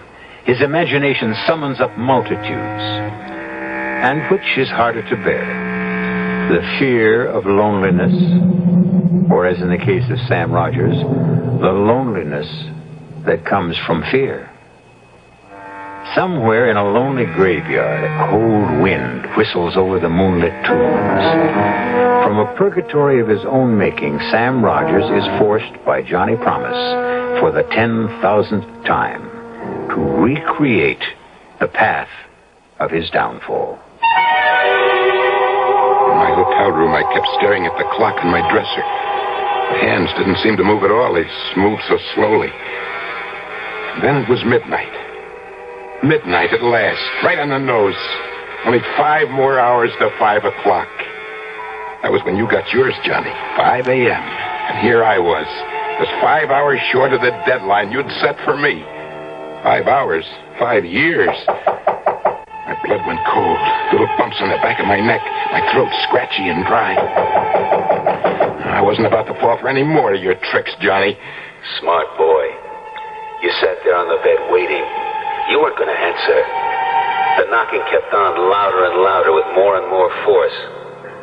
You sat so still the muscles in your back and legs began to stiffen and ache. There was a dull pounding at the base of your skull. Finally, you saw the sheet of paper come sliding under the door. 4 words written in red with what seemed to be lipstick. It's me, Linda. Open. Carefully, quietly, I got off the bed, went to the door, and I whispered, "Who is it?" It's me. Open the door. Did you forget? The hamburgers and the coffee? Get in, quick.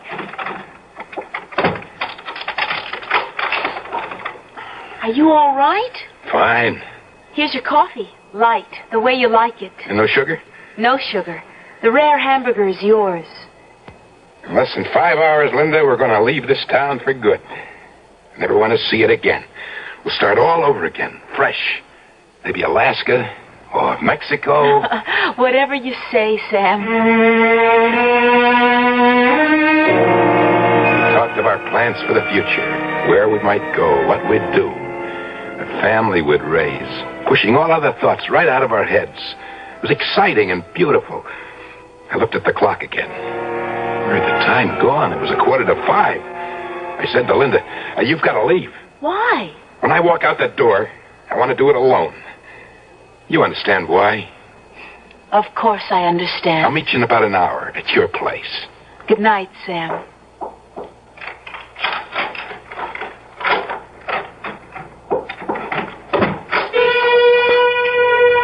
The next time I looked at the clock, it was a couple of minutes past 5. The time had come at last. I'd paid my dues. And I'd showed you up, Johnny Promise. For the first time, your word wasn't worth so much as 1 bent nickel. mustn't take any chances. Not at this late date. 110% foolproof. Safe. Give myself every possible break. The benefit of every doubt. No chances. Give myself, half-hour cushion? Wait till 5:30 at least.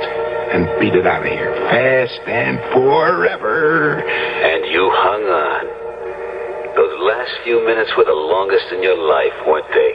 Finally, that big hand on the clock dropped down to the 6. It was 5:30. A half hour past the deadline I'd set for you.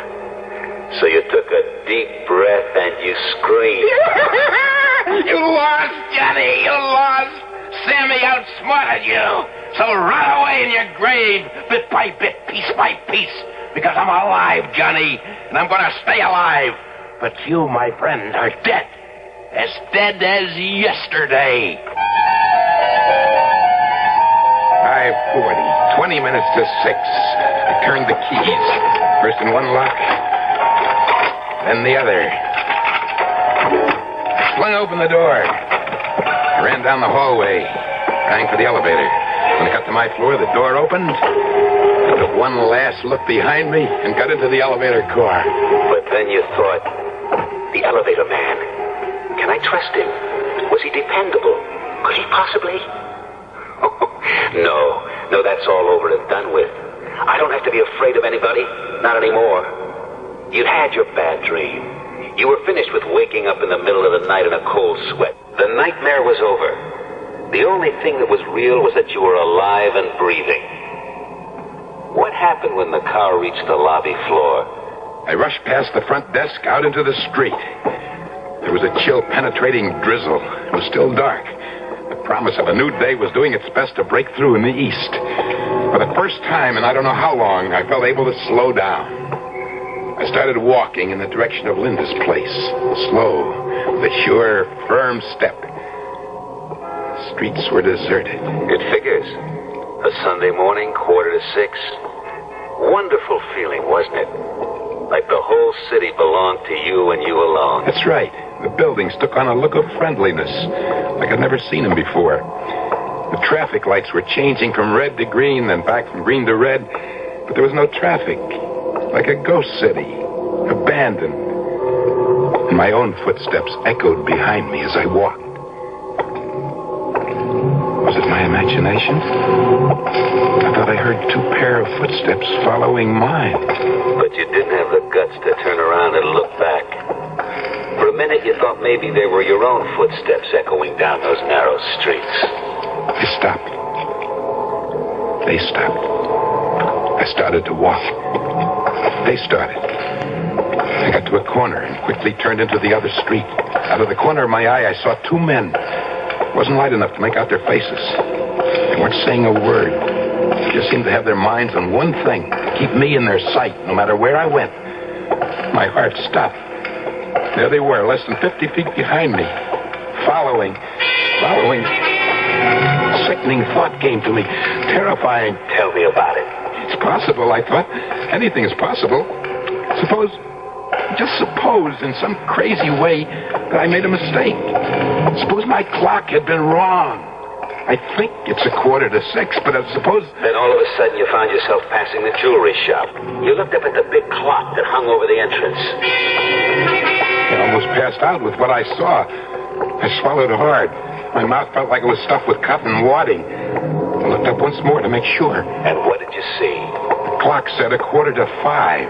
5:45, not 6. Something was wrong, wasn't it?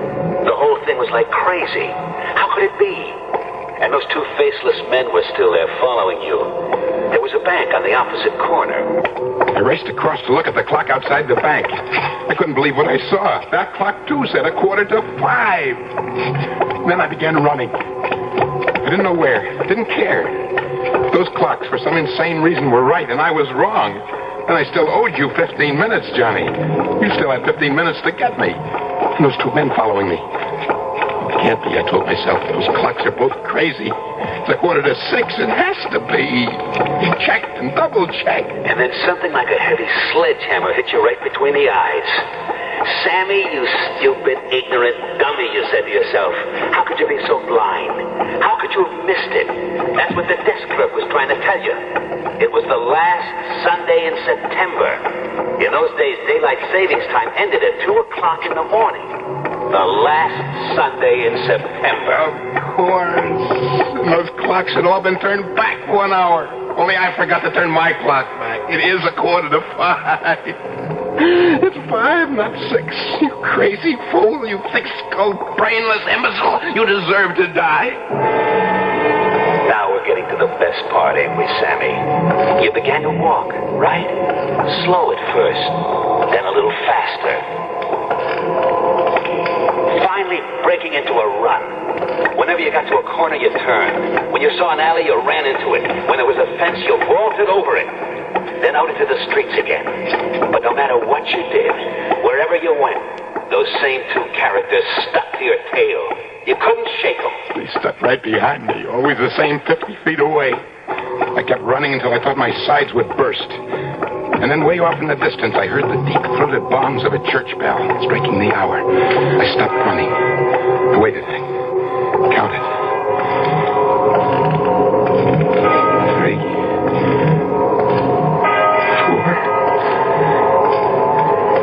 5. Come on, 6. Come on, 6.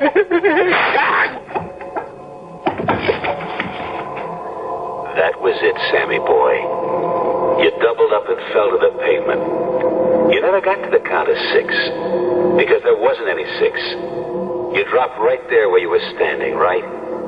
Your body crumpled up like a little rag doll. It was all over, just like I promised.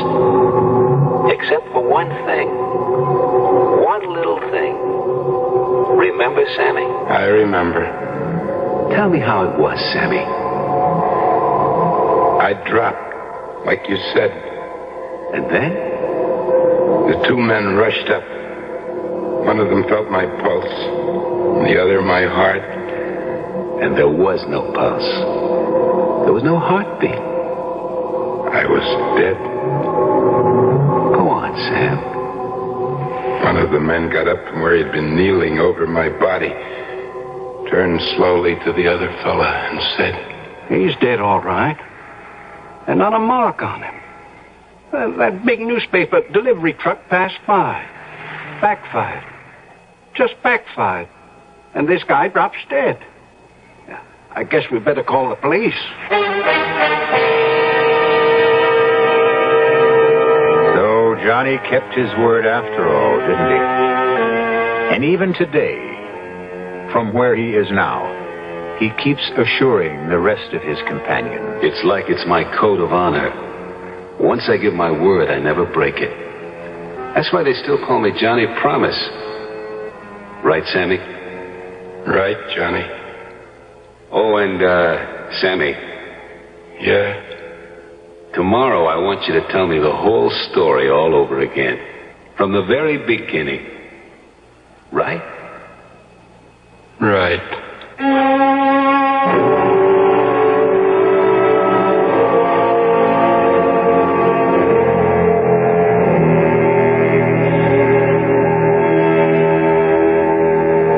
I'll be back shortly.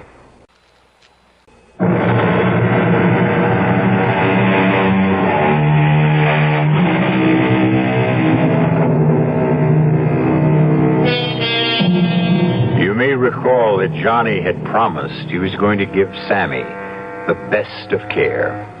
Everlasting, perpetual care. Which is exactly what happened. Before he passed away, Johnny signed a contract with the cemetery to provide Sammy Rogers' grave with perpetual care. Weeds removed, flowers 4 times a year, neat and beautiful till the end of time. Always a man of his word. Our cast included Joseph Julian, Michael Tolan, June Gable, and Guy Rep. The entire production was under the direction of Hyman Brown. This is E.G. Marshall inviting you to return to our Mystery Theater for another adventure in the macabre. Until next time, pleasant dreams.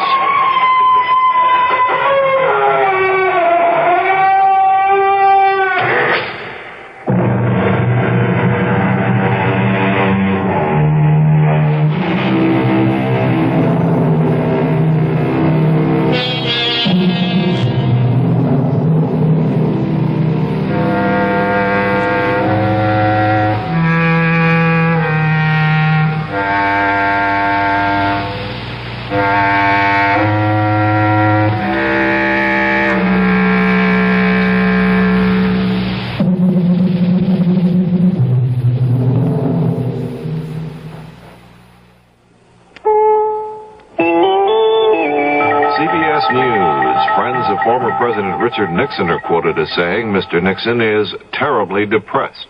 This is Doug Poling reporting on the CBS radio network. In a dispatch from San Clemente, California, the Washington Post quotes a friend of Mr. Nixon as saying he is terribly depressed and has much to be depressed about. The report says Mr. Nixon is concerned about his legal problems, expects to be indicted for his role in Watergate, and hopes for a pardon from President Ford to spare him a long ordeal in the courts. The friend said Mr. Nixon gets up early in the morning at his San Clemente home, sometimes wandering alone along the beach, rummaging through stacks of unanswered mail, or disconsolately playing the piano.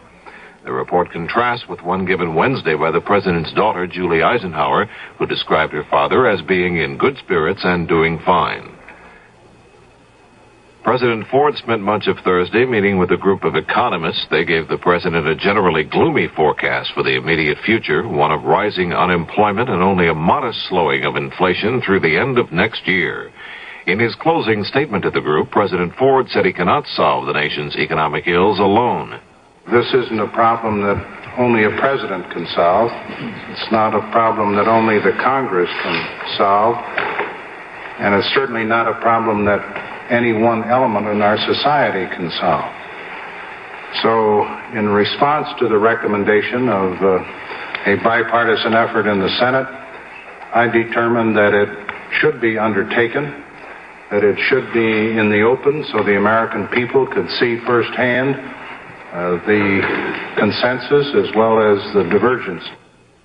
Senate Democrats voted to stay in session until the end of the year, if necessary, to deal with anti-inflation legislation. UN Secretary General Kurt Waldheim said Thursday night that worldwide inflation threatens to wreck the prospects of better international relations.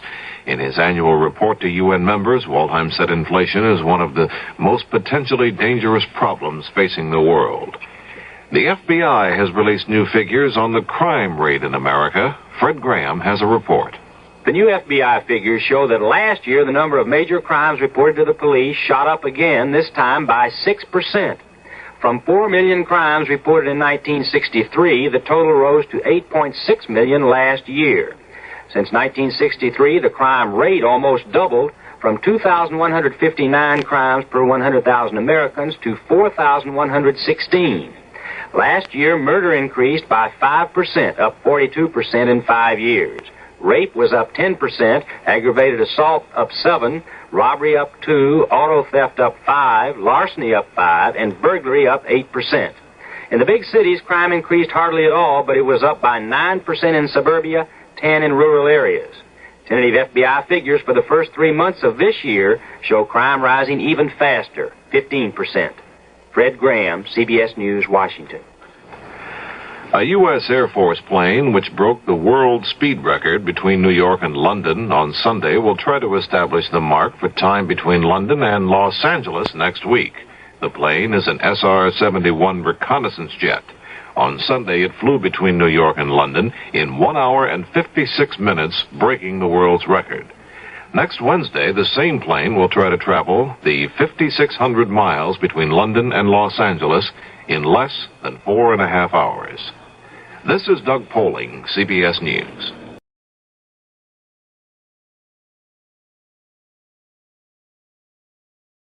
The CBS Radio Mystery Theater presents...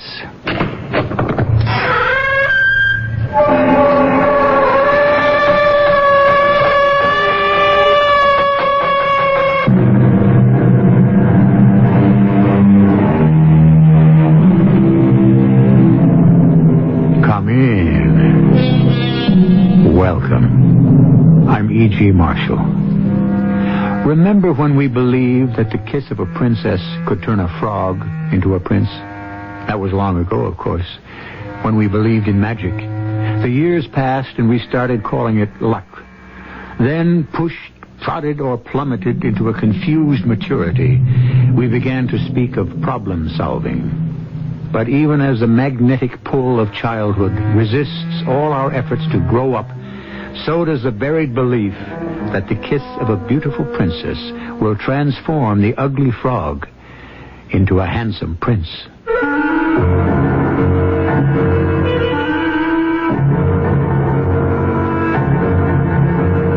Our mystery drama, Death Spell, was written especially for the Mystery Theater by Elspeth Eric and stars Ralph Bell and Joan Lovejoy.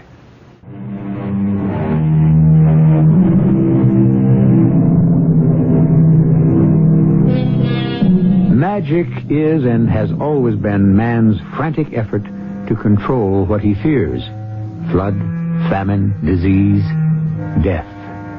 In the story we're about to bring you, the dread enemy is none of these. It is a single person. One, you would think, who might be expected to harbor none but the most benign thoughts. Not an enemy at all, but a lover.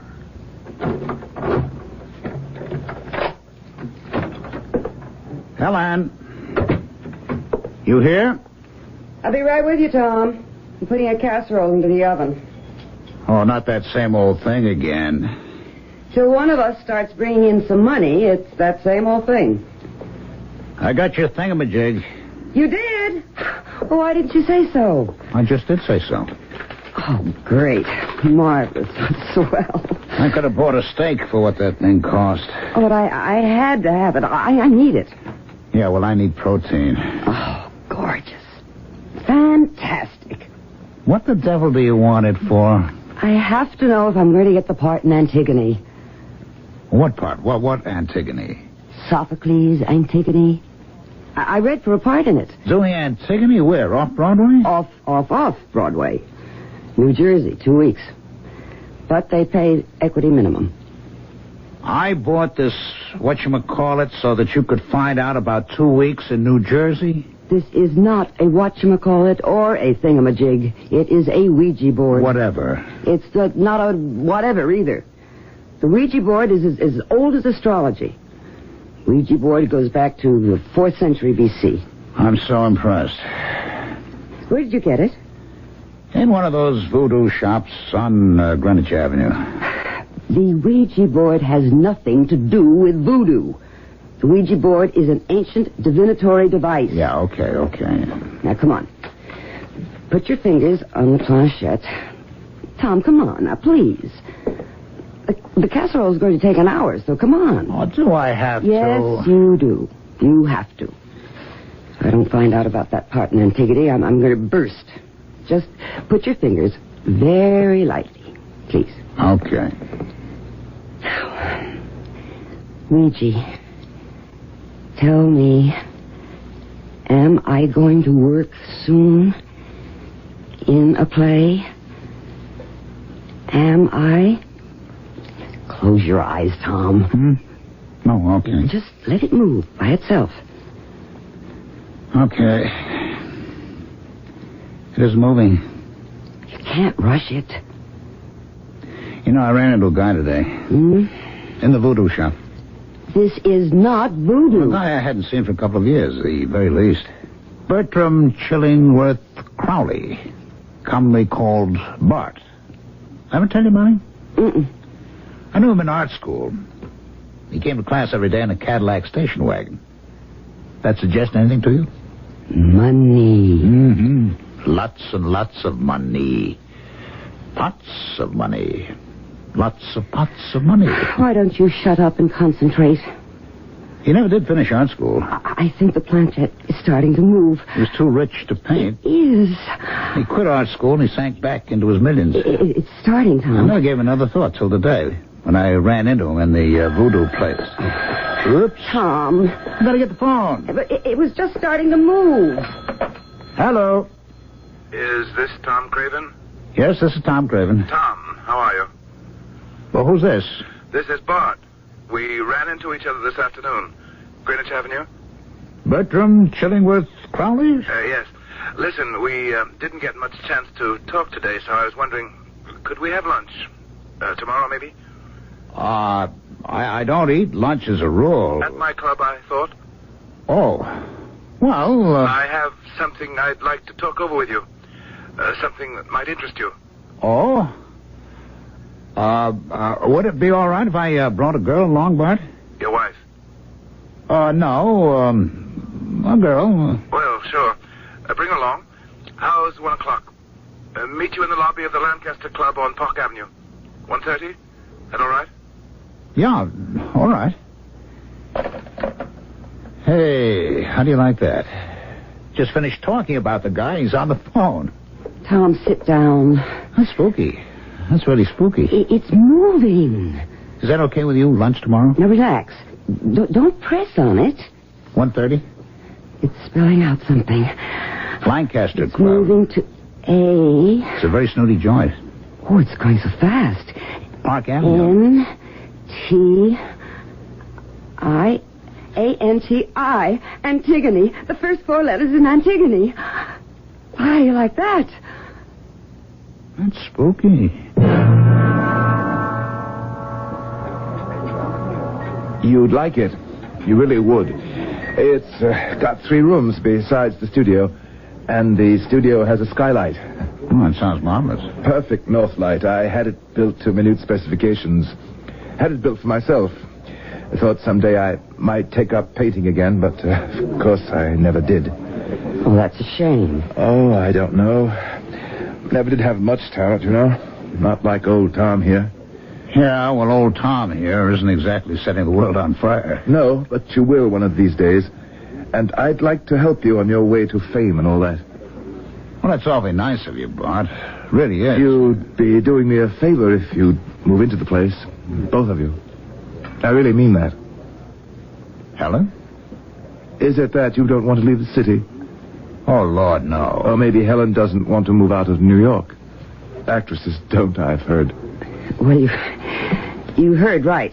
Actresses like to be where the action is. I'm up for a part right now. But my place is only 50 miles from the city. You can get there in an hour.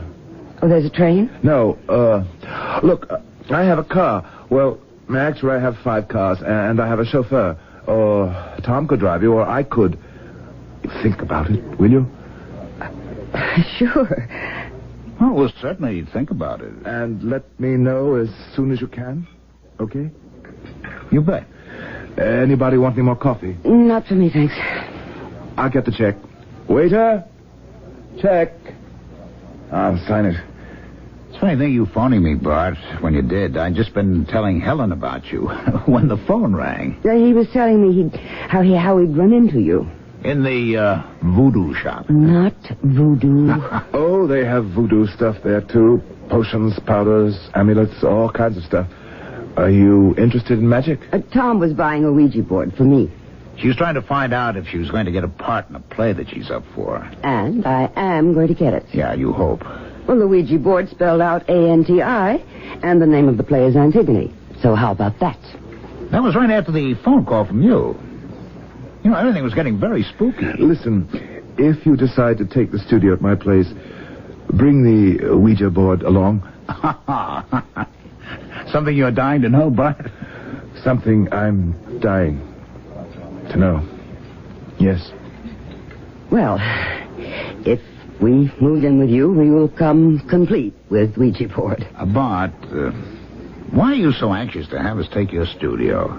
Not that I doubt you wanted to help a struggling artist. I don't, but... Well, actually, you and I don't know each other very well. You don't know Helen at all. I think we'll be very compatible. Don't you think so?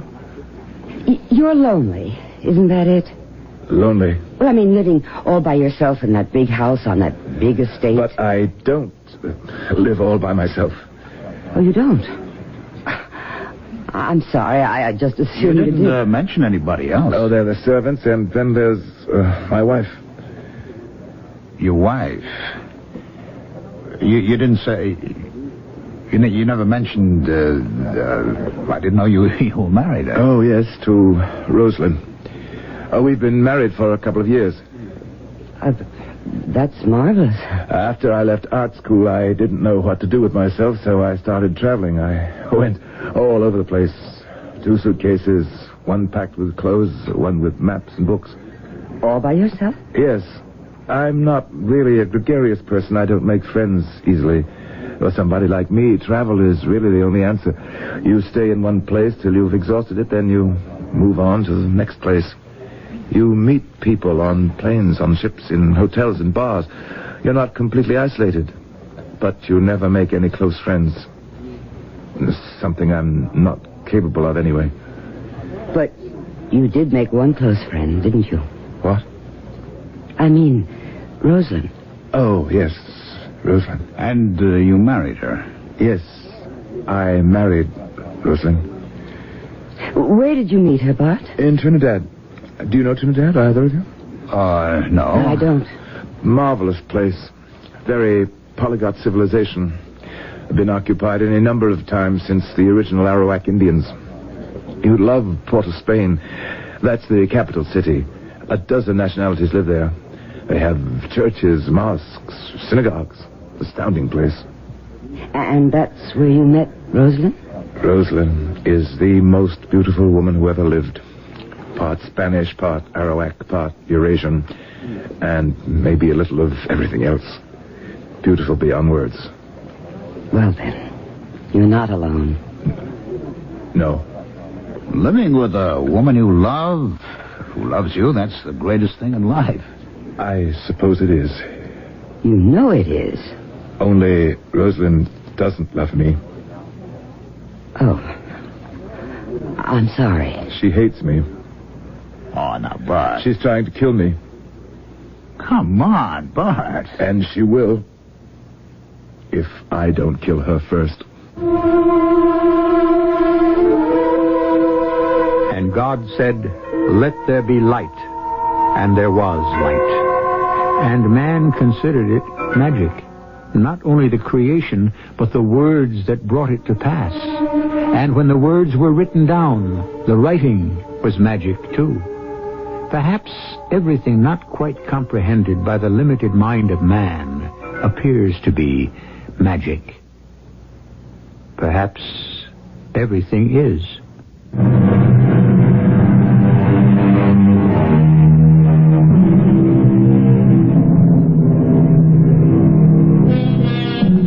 What a lovely word magic is.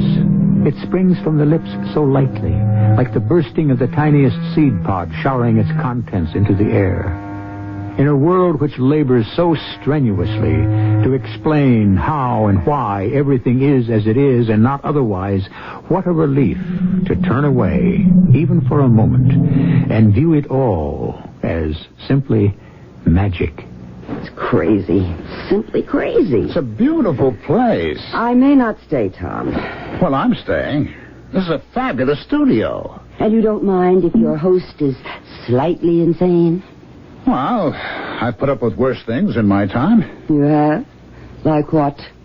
Being hungry. Not being able to work. Look, Helen, we don't have to see a lot of the Crowleys. They live in the big house. We live here. They've got their problems. We've got ours. Someone's at the door. Yeah. Bringing us a nice little problem. Good morning. Hello, Rosalind. Oh, come in, Rosalind. It's a mess in here. We're unpacking. I brought you some flowers from the garden. Well, thanks. They're lovely. Thank you. We'll get organized after a while. Can you find a place to sit down? Oh, it's all right. I'll just wander about. I can't stay. Oh. Well, look here. Did you bring this with you? Oh, what's that? Oh, no, we didn't bring any books. It's a copy of Malleus Maleficarum, the Hammer of Witches. Bertram must have put it here. 2 Dominicans wrote it in the 15th century. Then people believed in witchcraft and magic. Have you read it? I couldn't finish it. I think it's the most boring book ever put together. Well, if there's anything you need... Not at the moment. If you find you do need something, please let me know. Thank you, we will. She's got to be the most beautiful woman I've ever seen. Yeah. I'd like to paint her. I thought we weren't going to see too much of the Crowleys. I thought we were going to let them have their problems, we have ours, and all that stuff. Well, I didn't mean that right away. I meant sometime. Just as long as they don't start being one of our problems. Helen, don't look for trouble, huh? I don't think I'll have to. I think it'll come right up to the door. Oh, maybe it's arrived. Helen, knock it off, will you? Hey. Hiya, Bart. Come on in. Thanks. Thanks very much. Hello, Mr. Crowley. Hello. I've just come from the doctor. Oh? Something wrong? The doctor says no. He says I'm fine. Well, good. But I'm not. You don't believe the doctor? There's something wrong with me. I know it. Well, Bart, why don't you change doctors? I've been to all of them. They all say the same thing. I'm in perfect health. Well, then I think you ought to take their word for it, Bart. How can I? And I know I'm dying. Oh, now listen. Do you know that Rosalind does all the cooking in our house? No, does she? She insists on it. She has coconut milk flown up from Jamaica. She says it's the only thing to use in cooking. Maybe she's right. But things taste peculiar. She could be putting all sorts of things in. What kind of things? Powders, potions, things she knows about. I know my blood pressure's gone up, and I think my metabolism's changing. I'm not a well man. I'm getting worse. Hey, Bart, you know what's wrong with you?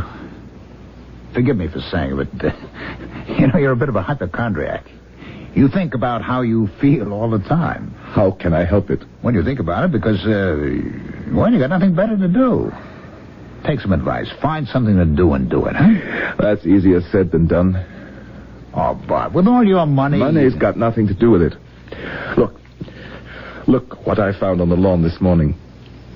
What is it? It's just an envelope. Addressed to me. It's got my name on it. Oh, so what? You dropped it on the lawn sometime. And it, maybe fell out of the trash. So what? Look there. Look at that. Yeah, what? That little hole there. In the middle of the W in Crowley. It's a little hole. So what? Made by a nail. A nail driven through my name. You don't know that. What else could it be? Well, I don't know. Could be anything. But I found the nail. I found it in the grass, 6 inches away from the envelope. Well, that doesn't mean anything. Oh, it does. That's one of the oldest ways in the world to put a spell on someone.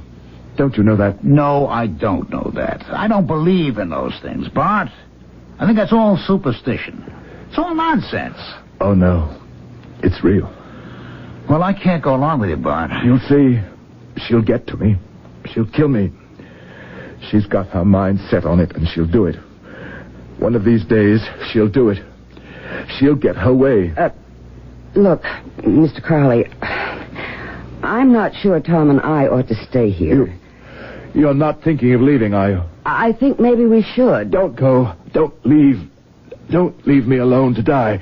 Oh, please. Oh, take it easy. Come on, Bart. Take it easy. If you're here, she won't dare. Don't leave. Promise me you'll stay. Tom. Helen. I don't know. Bart, what can I say? Say you won't go. Say you'll hang around for a little while anyway, till I can decide what to do. Helen? Well, I don't think we should. Don't say that. I don't know what will become of me if you leave. Stay a little while. Don't let me die here all alone. Oh, we could stay for a while, I guess. Oh, thank you, Tom. Thank you. No, I don't know for how long. You can go any time you want to, but not right away. Okay. Not right away. Actually, I have the name of another doctor. I'm seeing him next week. Maybe he can help. Yeah, maybe he can. Thank you both. You've taken a load off my mind. Oh, and you will come up to the house some evening for dinner, won't you? We'd love to have you.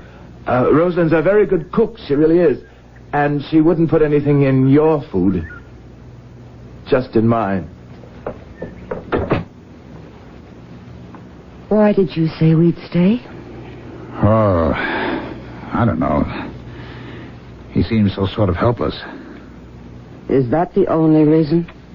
It won't hurt us to help him out. Are you sure he's the one you're interested in? Or is it his wife?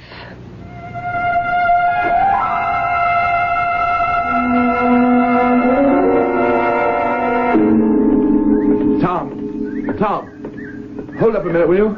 Oh, hi there, Bart. Taking a walk around? Yeah, the work wasn't going too well, so I thought... where's Helen? Your chauffeur drove her into New York. She's reading for a part in something. She coming back? Maybe tomorrow. She doesn't like me, does she? Oh, I wouldn't say that. Bart, you shouldn't go around thinking people don't like you. You know, it's not good for you. This thing you have about Rosalind trying to kill you. Now, I've gotten to know Rosalind the last couple of weeks. You know, she's really a very nice woman. And Lord knows she's beautiful. Oh, yes. Beautiful. They all are. Look, do you think she might pose for me? Pose? You mean you want to paint a portrait? Yeah, something like that. That might not be a bad idea. You know, I don't get to use models like that. I can't afford it. It might be a wonderful idea. You might catch it in the portrait. That particular quality she has? You might catch the demon. What are you talking about? What demon? They say that's possible. That a great artist can catch the demon that lurks in us all. Ordinary people can't see it, but a great artist can see it and put it on canvas. If you could do that... Bart, I'm not a great artist, and I'm not looking for demons. But if you should catch the demon in Rosalind, put it on canvas where everyone could see it. I don't believe there is any such demon. You don't? No. No, I don't. Then look at this. What is it? Look at it. Well, it looks like a piece of pipe. That's what it is. Well, Bart, so what? It's a piece of pipe, so what? I found it on the lawn this morning. And that's not all I found. Look at this. Go ahead, look at it. All right. It's a sinker, isn't it? The kind you put on a fish line to weigh it down? That's right. It's a sinker. All right, so what? A lead sinker. Hey, Bart, you know something? You're driving me crazy. Why shouldn't you find a lead sinker on the lawn? People do fish around here. You probably do yourself, don't you? And the piece of pipe? What about that? Yeah, well, what about it? Lead pipe. Lead pipe. A lead sinker and a piece of lead pipe. Doesn't that say anything to you? No, not a thing. Is it supposed to? Lead, Tom, is the metal of Saturn. So what? Very powerful in a death spell. But you're driving yourself crazy with this thing, you know that? Just as copper is the metal of Venus, copper is powerful in a love spell. Oh, yes. When Rosalind and I were first in love, she gave me a copper bracelet. She said it was for the arthritis in my hands, and it did help, I have to admit that, but that wasn't her real reason for giving it to me. Oh, no. It was to cast a love spell over me. She wanted me then. But now it's lead. The Saturn metal. Lead. The metal of death. Bart, come up to the studio with me. I'll make you a drink. We'll have a talk, huh? I have an appointment with the doctor. Just one drink. The new doctor. I told you I'd found one, didn't I? The doctor will wait. Or you can see him some other time. Come on, huh? Just one drink. We'll talk. Well... Tom, help me, please. Who's that? Is that Rosalind? Tom, please. Where is she? She's up there. Where? In her room. Tom, please, Tom. What does she want? What's the matter? I imagine she wants you to let her out. Let her out of her own room? Yes. I locked her in. If you think Bertram Chillingsworth Crowley is a madman, take a look around you. Do you find the behavior of your friends and relatives at all times and on all occasions reasonable? Take a look at the people of the world. Are they behaving rationally? Or if your friends and relatives are too close to you and the citizens of the world are too remote, take a look at yourself, if you dare. I'll be back with Act 3 shortly.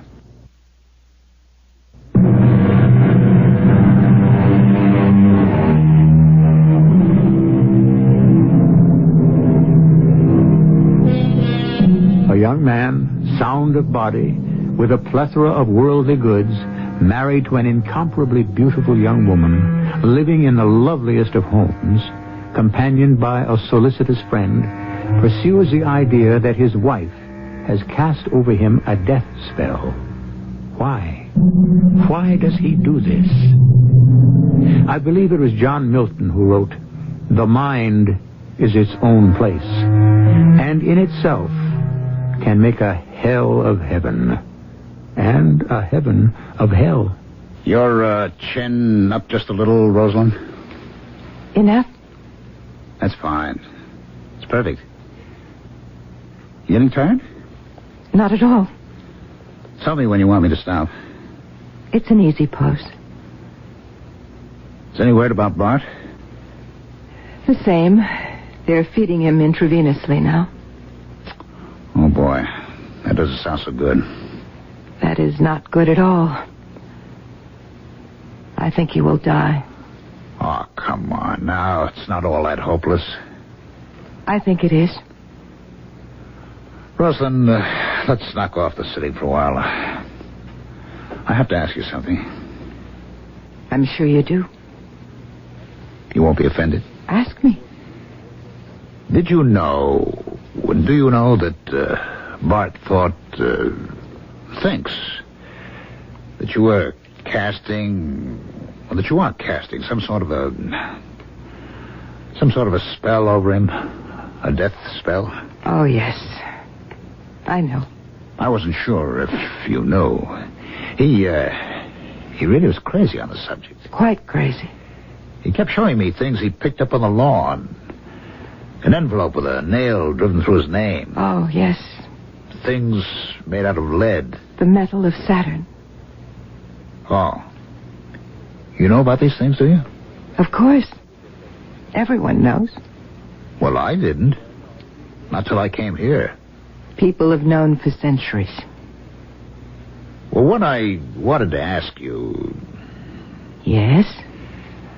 Is it true? That I cast a death spell over my husband, is that what you want to ask? Well, yes. Then why don't you come right out and ask it? Well, the thing is, I don't really believe in things like that. You don't? Well, nobody does, really. Everybody does. Oh, really. No. Everybody believes in magic. Oh, they may laugh at it or swear at it or sneer at it, but somewhere in some dark corner, everyone believes in it. Do you? Partly. From time to time. But you don't practice it. Do you? My husband believes I do. But you don't. So long as he believes I do, that's all that counts. You mean if you believe a thing is so, it's so? I mean, if you believe a thing is so, it works. And that is why my husband is going to die.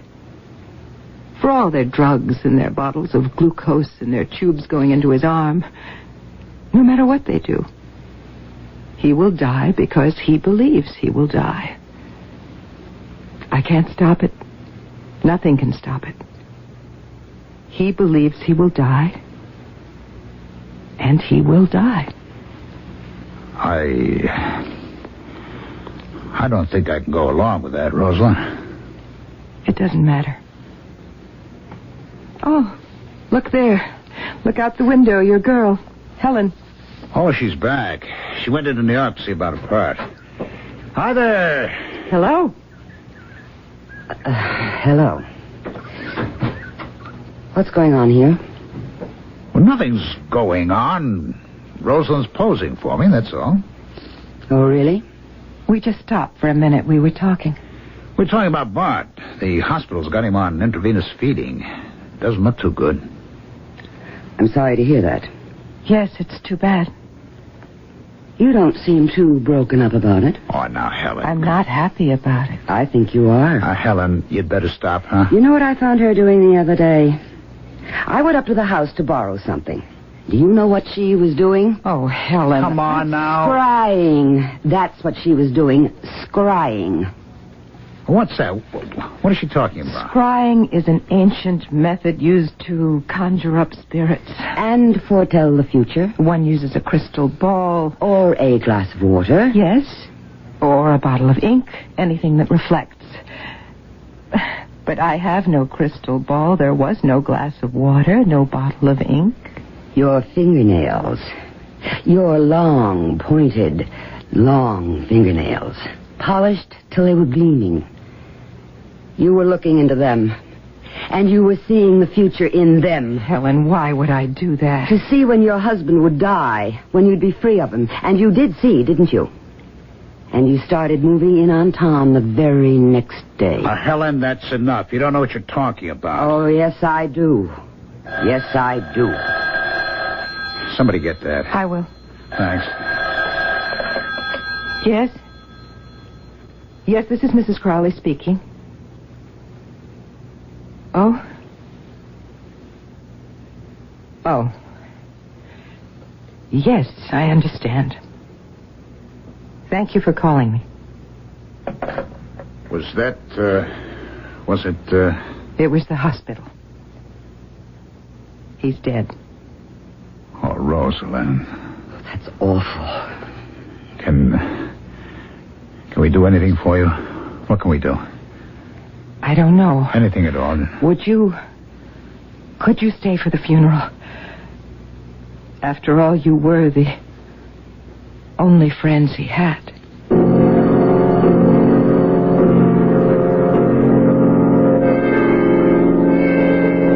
I don't know why I am doing this. I didn't even know the man. Not really. I wasn't his friend. You were. You're doing it because you're a nice girl. Well, it wouldn't look right if nobody showed up at the funeral. Well, there are funerals like that where nobody shows up. I've read about them. If nobody showed up, how did anybody know? You got a point there. Well, I'll be leaving right after the funeral. Oh? I've got a job. You didn't tell me that. I haven't had a chance.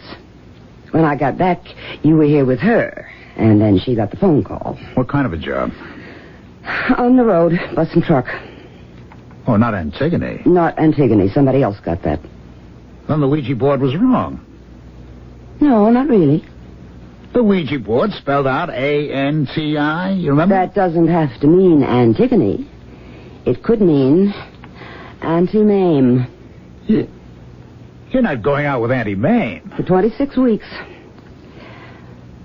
Will you be here when I get back? Are you staying on with the bereaved widow? For a while. A long while?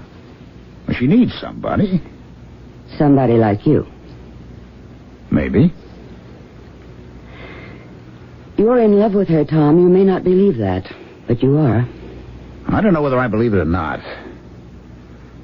Rosalind says if you believe something, it's so. Like, Bart believed that she'd cast a death spell over him, so it didn't make any difference if she did or didn't. He believed she did. That's why he died. Oh, she did, all right. You don't know that. You have no way of knowing that. Right from the beginning. She got us down here. She cast a love spell. Oh, you're nuts. And I'm getting out before she casts a death spell over me. She hasn't got a thing against you, Helen. She likes you very much. Yeah? Then why is she taking my fellow away from me? She hasn't... She... It's all in your head. Oh, is that where it is? Then why are you staying on here? I told you, it's just for a while. A long while. Like forever? Oh, no. I'll tell you what. When I get through touring with Auntie Mame, I'll call you here. If a woman answers, I'll hang up. Meanwhile, we rehearse 2 weeks in New York. I'll be at our old apartment. If you change your mind... I'll call you. Now, let's get dressed for the funeral. We don't want to be late. Though I don't think it'll be sold out.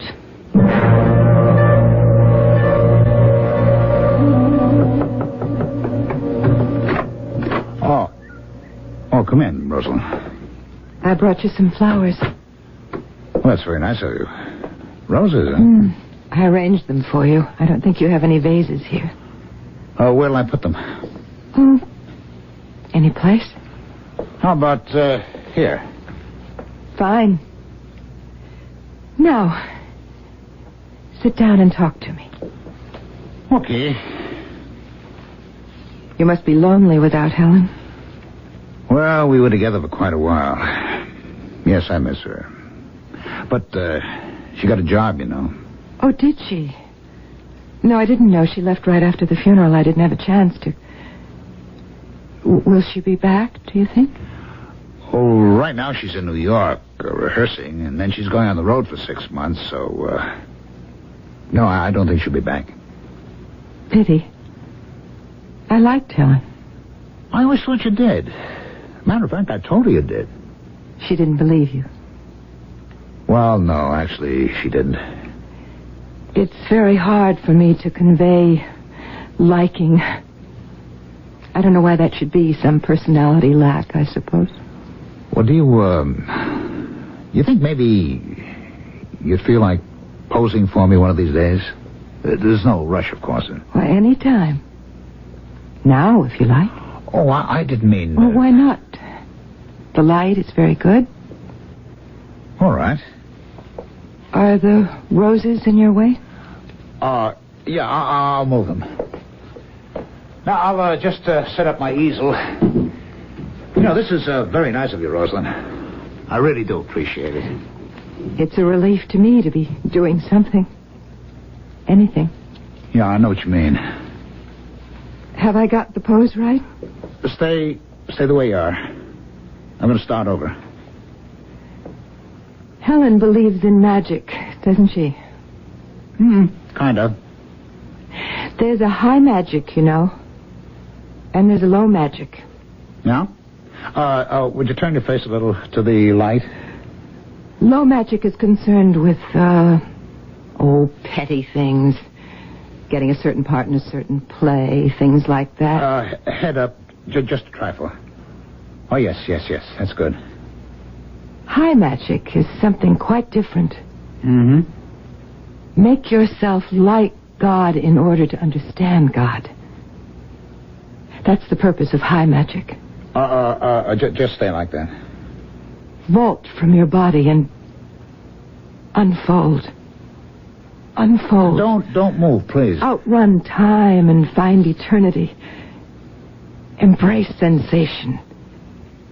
Exist everywhere and at all times, past, present. Be unborn, be young, be old, be dead, and beyond death. Rosalind. Embrace all those things. Know all times, all places, all feelings, all persons and things, all quantities, all qualities. Rosalind. Then can you know God. Well, Tom? Are you ready? I was just... To start the picture, I mean. Oh, that. What did you think I meant? I don't know. I'd forgotten all about the picture. Well, that's what we're here for, isn't it? Isn't it? I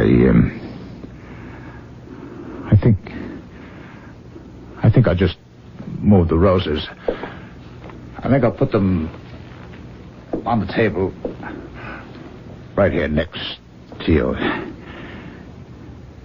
Yes, I'll put them here. Wait a second. Yes? Something wrong? You've put them in a copper bowl. Yes? Copper is the metal of Venus. Yes. Copper is the metal of love. What's the matter, Tom? What are you doing? Calling Helen in New York. You don't mind, do you? I don't mind. No. I want to tell her something. It'll only take a minute. Hello? Helen, this is Tom. I'm coming back to New York. When? A couple of days. I want to finish a painting I've just started. A painting of Rosalind? Yes. It could be very good if I can just capture something. Capture it and put it on canvas. Capture what? I'm not sure. But I think it's a demon.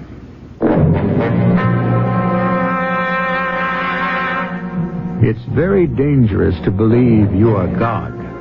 It's dangerous to believe that you are like God. It's dangerous even to believe that you can understand God.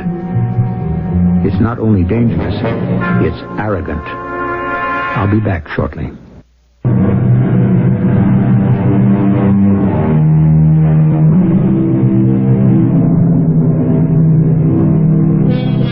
The theme of our story has been believing a thing is so makes it so.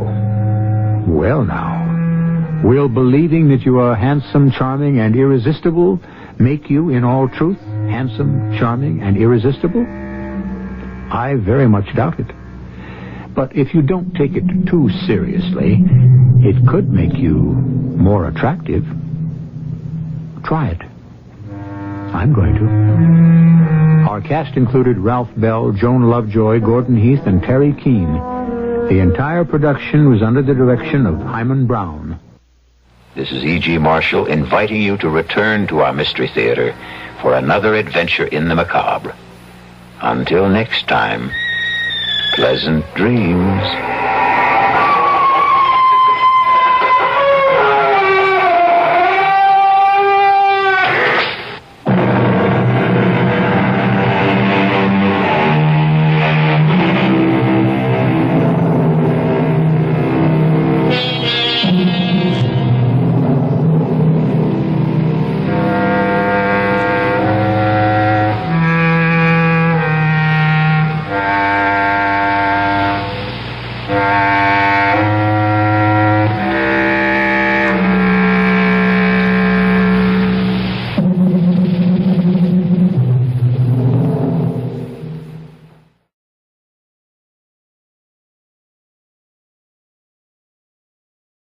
The CBS Radio Mystery Theater presents...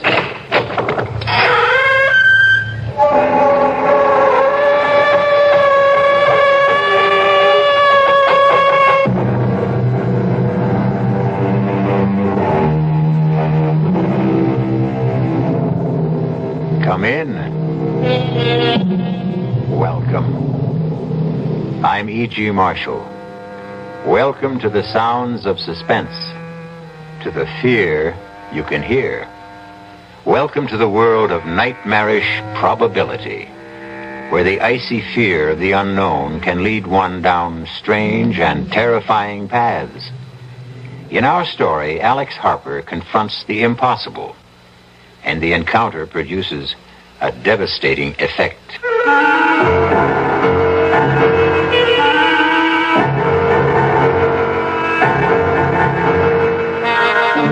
Our mystery drama, The Edge of Death, was written especially for the Mystery Theater by Saul Panitz and stars Patrick O'Neill.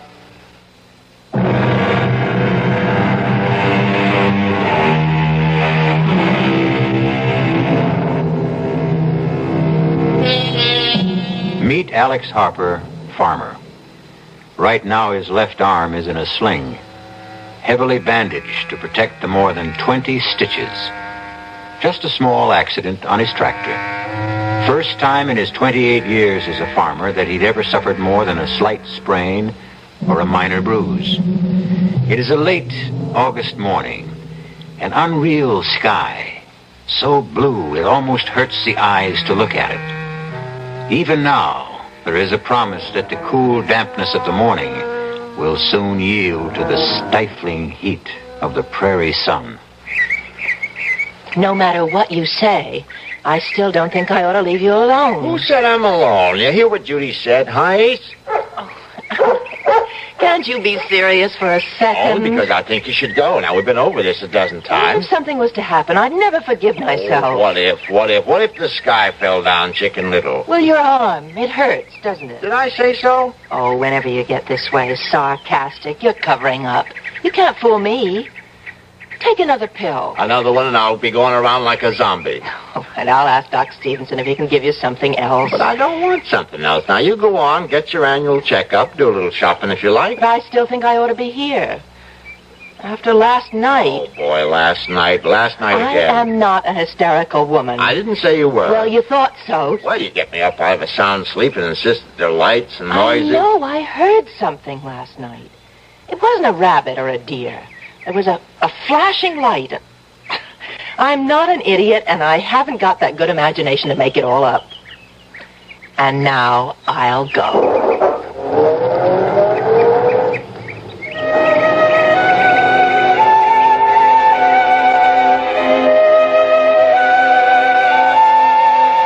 Ace, where are you? Come on, boy. Now, I'm in no mood to play games. All right, I'm going back to the house. Huh? Oh, behind the barn, eh? What you got cornered, a 10-foot rabbit or... Oh, there you are now. Hey, you did find something. I'm coming, Ace. All right, now bring it to me. Come on, boy, give it here. Give it here, that's it. Good dog. Hey, let's see what you discovered. A bag. Looks just like Doc Stevenson's bag, only it couldn't be his. This one's shiny new. Feels funny. It's not leather. It doesn't feel like vinyl either. How the deuce can anyone possibly use this? No lock, no zipper, no buckle. No way to open this case. It's a gag. I'll bet that some of those college kids from town, sure, that's it. Judy did hear some sounds last night. The kids. And they left this stupid bag. Of course, Ace. Now, you'll get full credit. Yes, sir, boy. I'll tell Judy you found it. All right, come on. Let's go back to the house. Come on.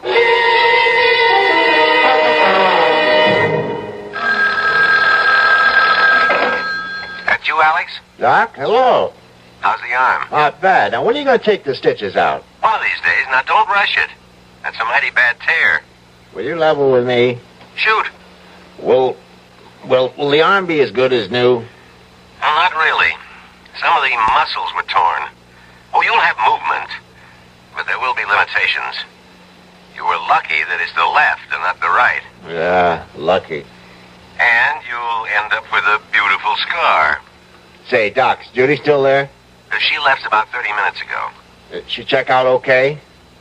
Well, there are some tests that will take a few days. But from what you could see. Well, that's the real reason I called, Alex. There is something? There is. Well, not serious. Yes and no. Oh, what the devil does that mean? Well, it's your heart. And before you jump to conclusions, listen.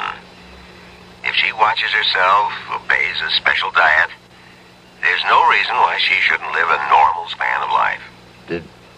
Did you tell her? Well, only that it's a rather common condition that can be controlled. She's not alarmed, and she needn't be. Now, I mean this, Alex.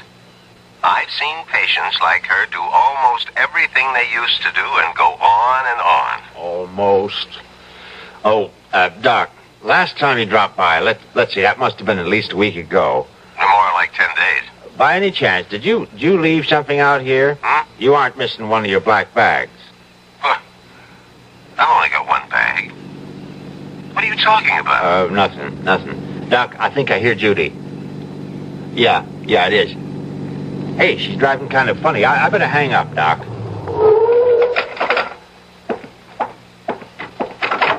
Oh, Alex. Oh, Easy now. Whatever it is, you're home. I'm so frightened. Sure. Just a few miles past the Clearwood Sanitarium. You know the big curve through the woods? Yeah. I slowed down. Wouldn't you rather talk about it a little later? You're shaking all over. Now, come on inside, Judy. I'll make some tea. Come on. Yes, like that. Inside. With the walls around me. Oh, Alex. Yes? We're in danger out. Oh, now, Judy. I saw him. I tell you, I saw him. Who? Death. Alex. I saw death.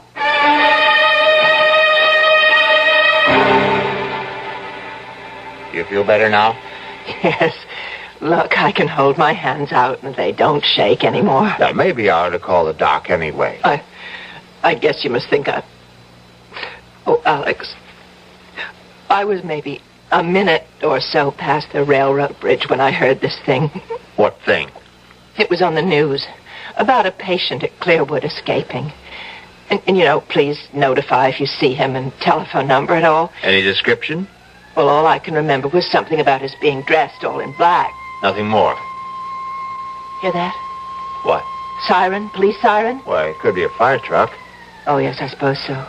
You've heard sirens before. Yes, I know, but... I know, but they're searching for him. I still don't know who him is, except he's one of those mental cases from Clearwood. Well, he was just standing by the side of the road. But first I could barely see him in the shadows, dressed in black as he was. Well, what'd he do? Nothing. Just stood there, looking. Didn't threaten you? And then he said something. It was like, I want to communicate with you. Yes, I think that was it. And you got out of there fast. Did he shout? No. His voice was soft and mild. And he said communicate? You sure he used that word? Communicate, yes. It's a queer word to use, don't you think? I mean, most people would say talk. I want to talk with you. Communicate. I mean, I know what I heard. I looked up when I heard him, and by now he was in the sunlight, and I could see him clearly, just a few feet away. Alex, he had no face. Now, Judy. I know what I saw. There was no face. I'm not hysterical, and I saw him. Now, if you say so. Oh, but... why don't you believe me? Yeah, 'cause I can't conceive of anyone without a face, that's why. Now, all right, let's start from the beginning. Did you see his eyes? No. Was he wearing a hat? Yes, a black one. Well, it could throw a shadow over his eyes so you couldn't see them. It's possible. Well, it has to be. How the devil could anyone? He could have been in an accident, surgery. But how would he... All right, let's go on. Now, what about his nose? No, I didn't see any. Could be the hat again. Mouth? His mouth, Judy. You see, if the sun was hitting over his shoulder, then there'd be a shadow from his hat. In that case, the mystery's over. You're trying to make me feel like a fool. I don't care what you or anyone else thinks, but I saw a man with no face. And you can know what you can do with your theory about the sun and the shadows. I don't know about flying saucers, and I don't take pills, and I don't smoke pot, or whatever they call it. And I'm not crazy in imagining things. For your information, Alex, my eyes are still 20/20, and they saw, oh, God help me, a man without a face.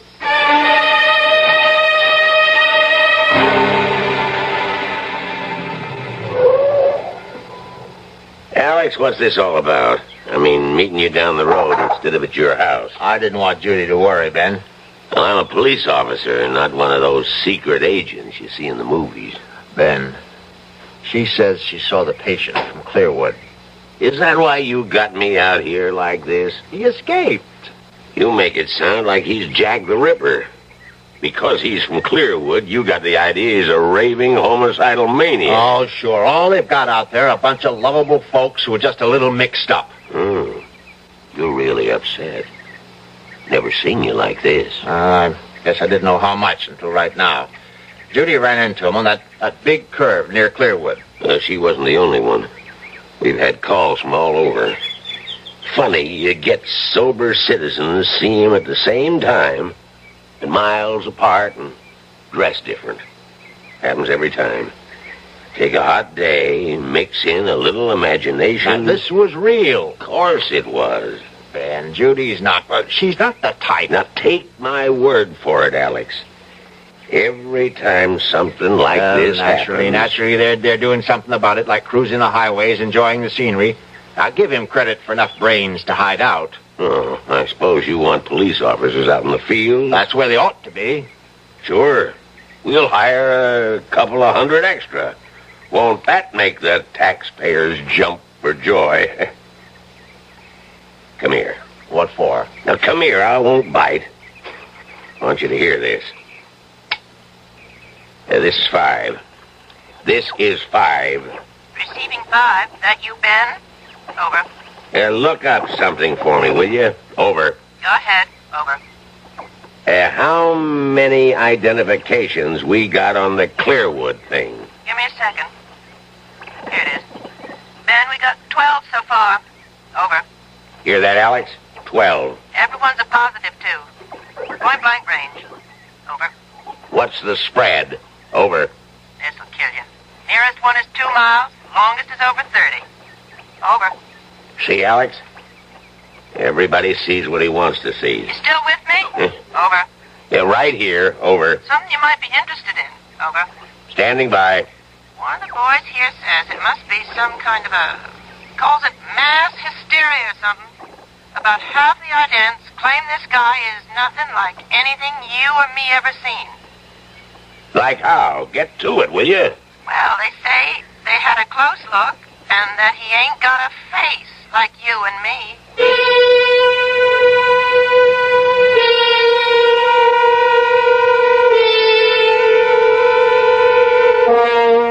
A man without a face. Judy is not the only one. But think for a moment. In this last part of the 20th century, and its attendant wonders and discoveries, what is true and what is unreal? Is there anything no longer possible? Is there? I'll be back shortly with Act 2.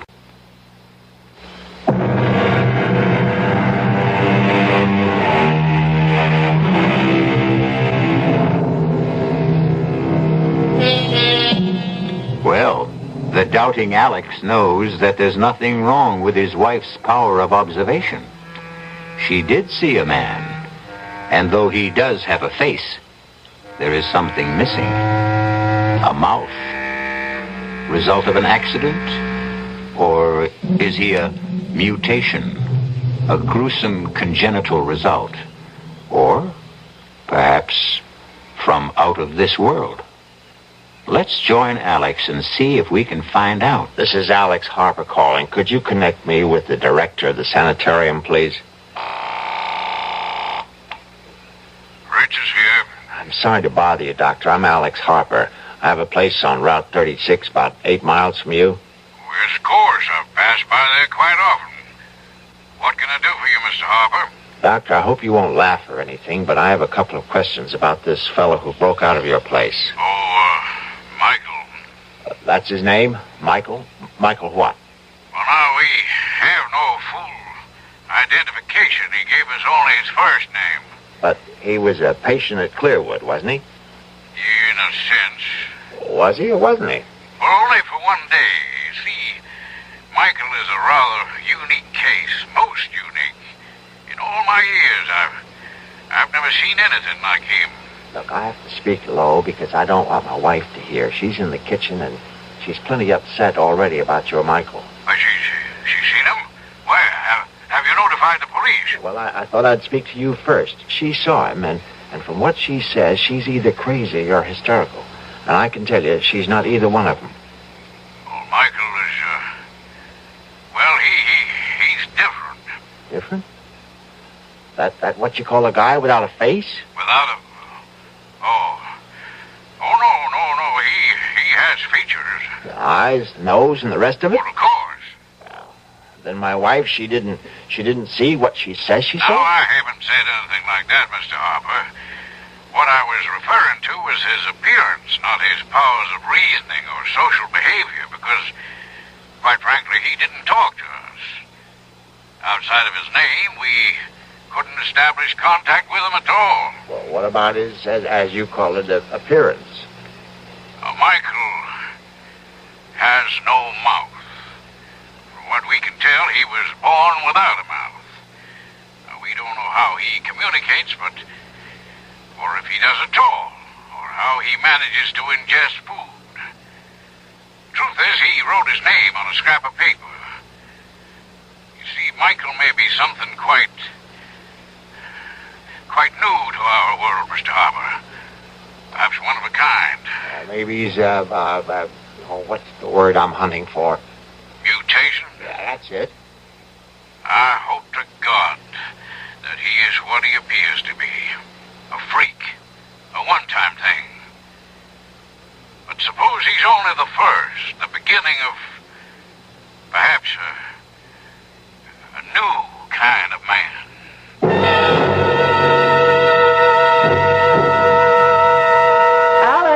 Be right in. Uh-oh. What were you... Oh, no. Oh, it's only an old ashtray. No big loss. How'd that happen? I got up when you called, and this case was on my lap, and it fell off. Well, you'll pick up the pieces, won't you? I've got something cooking. Sure. Hey, it's open. Judy! Judy, the bag is open. What's open? Oh, well, never mind. Well, what do you know? Hey, will you look at this? Now, Alex, you want me to ruin supper? Well, it's almost like a miracle. You see, Ace found this bag, and I couldn't figure out a way to open it. It looks just like the kind of bag Doc Stevenson carries. You don't have to be an engineer to open one of those. Oh, yeah? Well, this one has no lock or no nothing. And when I just dropped it and broke the ashtray, it opened up. And look what's in it. Let me see this eighth wonder. All these bottles. Hey, that's strange. Doesn't feel like glass. Plastic? Not plastic either. I never felt anything like this. Oh, what's the difference? Say, here's one that says cardiac arrest. And this one's cerebral occlusion and lymphoid carcinoma? Angina pectoris and respiratory carcinoma, spinal sarcoma. And this one at the end, tuberculosis. Alex, what is all this? What are these pills? Well, how should I know, except that they're important. Here's one that's different. For cuts, bruises, and dermatological eruptions. Looks like talcum powder. It obviously belongs to a doctor. But what a doctor? What does that mean?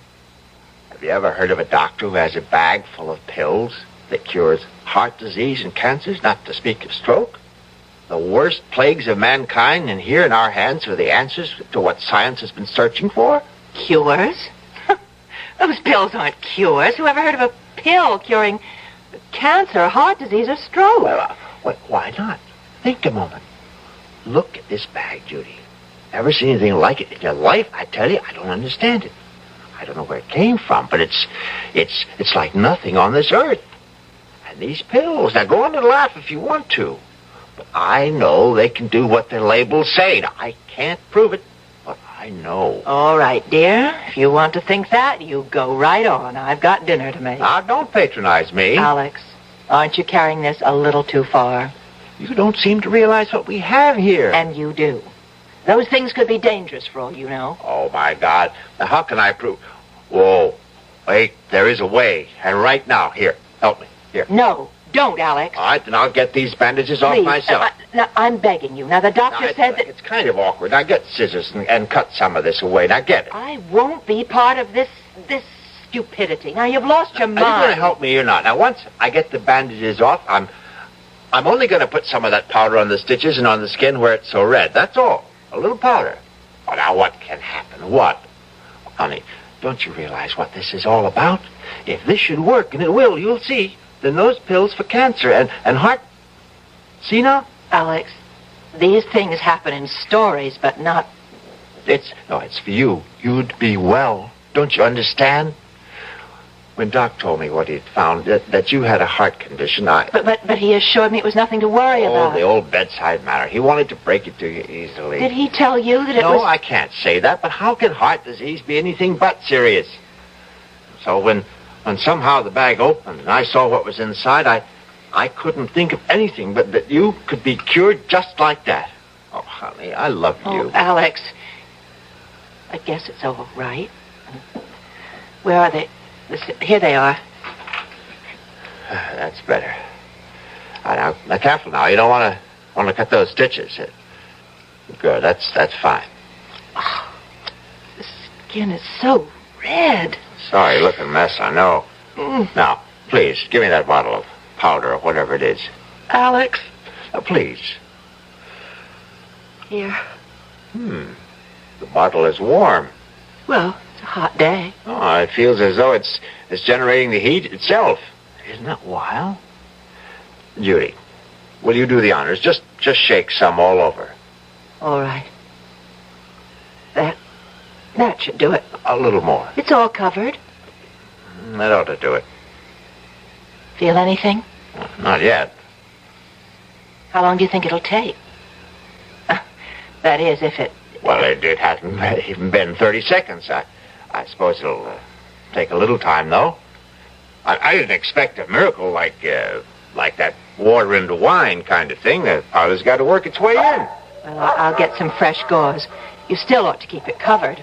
Yeah, that might not be a bad idea. I wonder what's bothering Ace. Oh, there he is. Alex. What is it? Look over there. It's him. The one Ace is running after, the man I saw on the road, the man without a face. I'm going after him. Now, lock the door after me and call the police. Oh, no, don't go. Let the police handle it. He's heading out to the East Fields. Now, call him. Tell him. He might be dangerous. No, I won't get too close. Just enough to keep track of him till the police get here. Oh, just thinking of him. I'm so frightened. Oh, now, there's no need to be. I didn't want to tell you before, but I talked to the head of Clearwood, and this guy, this Michael is his name. He's a little queer, but he's not dangerous. Anyway, there's nothing to worry about as long as you stay inside. Twice in one day. Why here? He's not after you. What reason would he have? I suppose not, but somehow... Alex! That's what he wants. The bag. The medicines. It must be his bag. He's come for it. Him? A doctor? It has to be. That's the only explanation. Oh, I'll give you another. He's escaped and wants to stay off the main roads. After all, you spotted him, did you? He just wants to get as far from Clearwood as he can. By chance, he was cutting across our place when he ran into Ace. Now, look. Now, I'm going to go after him before he gets too far. Remember, the police and the door.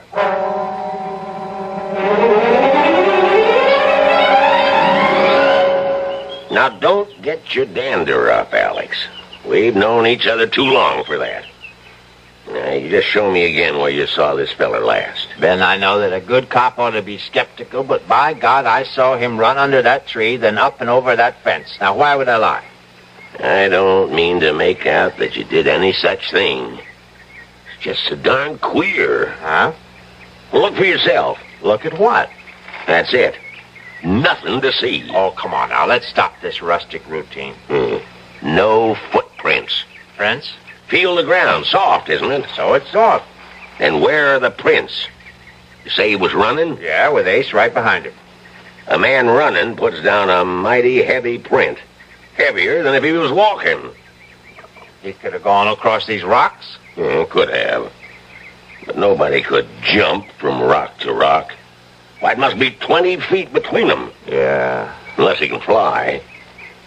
Must be clear out of the county by now. Now, how do you come to that conclusion? Ace. That's why. We were anywhere near that there Michael, we'd be hearing Ace.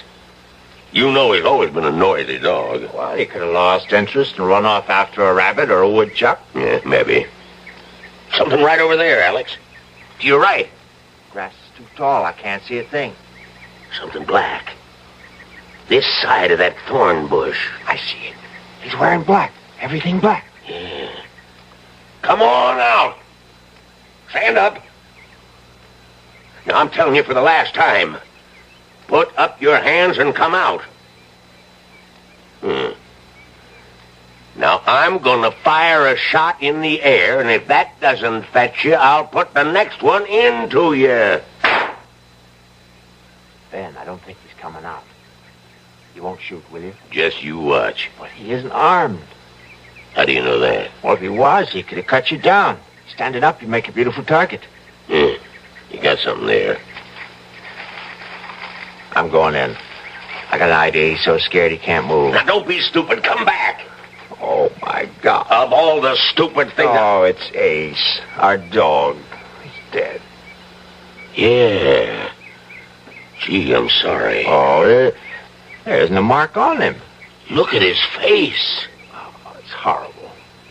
If I didn't know better, I'd say that something scared that dog to death.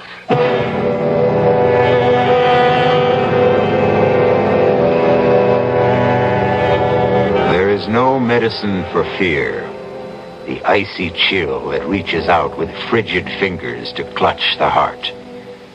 The shadow of the inexplicable Mr. Michael hovers close by, and the lives of at least 2 people will be irreparably altered. We'll find out how when I return shortly with Act 3.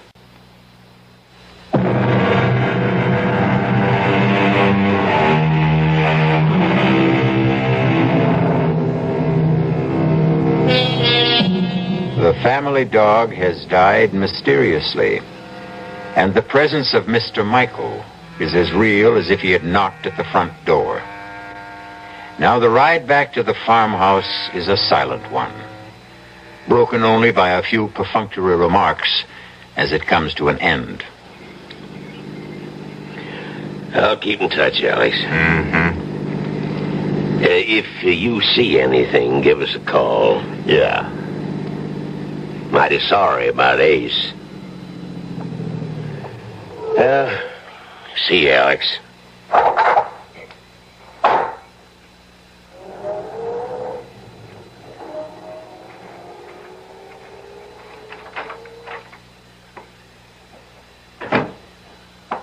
You okay? Okay. Is that Ben in the police car? Yeah, it's Ben. Oh, you should have invited him in. I guess so. I just didn't think. Judy. Did he get away? The man who... Ben thinks he's out of the county. Oh, I hope so. Judy, we were following Ace. Alex, and look at it. It's a miracle you were talking about. I met Ben and we were over in the Call North the doctor. Field. He'll drop everything and come out when you tell him. And I was the one who didn't believe. I don't understand you. I thought you'd be jumping up and down because what you said would happen did. I'm so happy for you. Huh? Don't you hear me? Alex, look at your arm, your left arm. My God. My God in heaven. I didn't believe it. Oh, what an idiot I was. Talcum powder. You want to know the truth? I thought you'd flipped. Absolutely over the deep end. Telling me to shake powder on Hey, I'm moving it. You see? Like it was before the accident. It's like a young arm. It's brand new. Yahoo! No more pain. No more stitches. No more pain. He wouldn't believe it. He won't believe it. Oh, Doc Stevenson, boo. Boo on all doctors. Here. Hey, what do they know anyway? You'll never have full use of that arm. However, if you followed my advice, you'll think I borrowed another arm. Look, not a single scar. Looks like the skin was never even scratched. Oh, it's so wonderful. Oh, and I love you. You won't be angry with me. How could I be? And why should I be? The doctor's bag, the one Ace found? Yeah, the bag. Where is it? I have it. We'll get it, now that we have proof. Judy, you're going to be as good as new. The proper pill and no more heart condition. Hear that, world? Listen, oh gracious universe. Well, it's on the desk. Well, what are we waiting for? Alex. Look, if it works like the powder, we'll stand them all on their collective ears. Judy, the bag is locked again. I was so full of doubts. When you left, I looked at the bag and... Oh, Alex, to me it was the embodiment of everything evil. And I wanted to destroy it, so I picked it up and somehow I pushed the flap down. Well, now I can't tell where one part fits into another.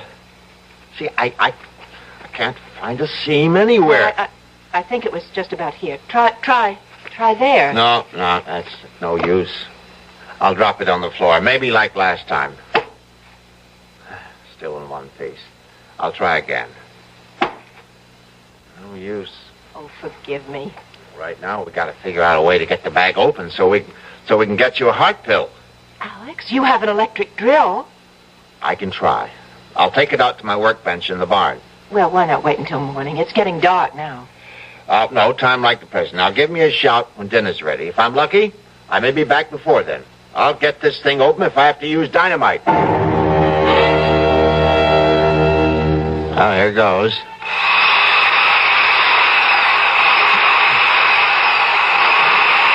Nuts.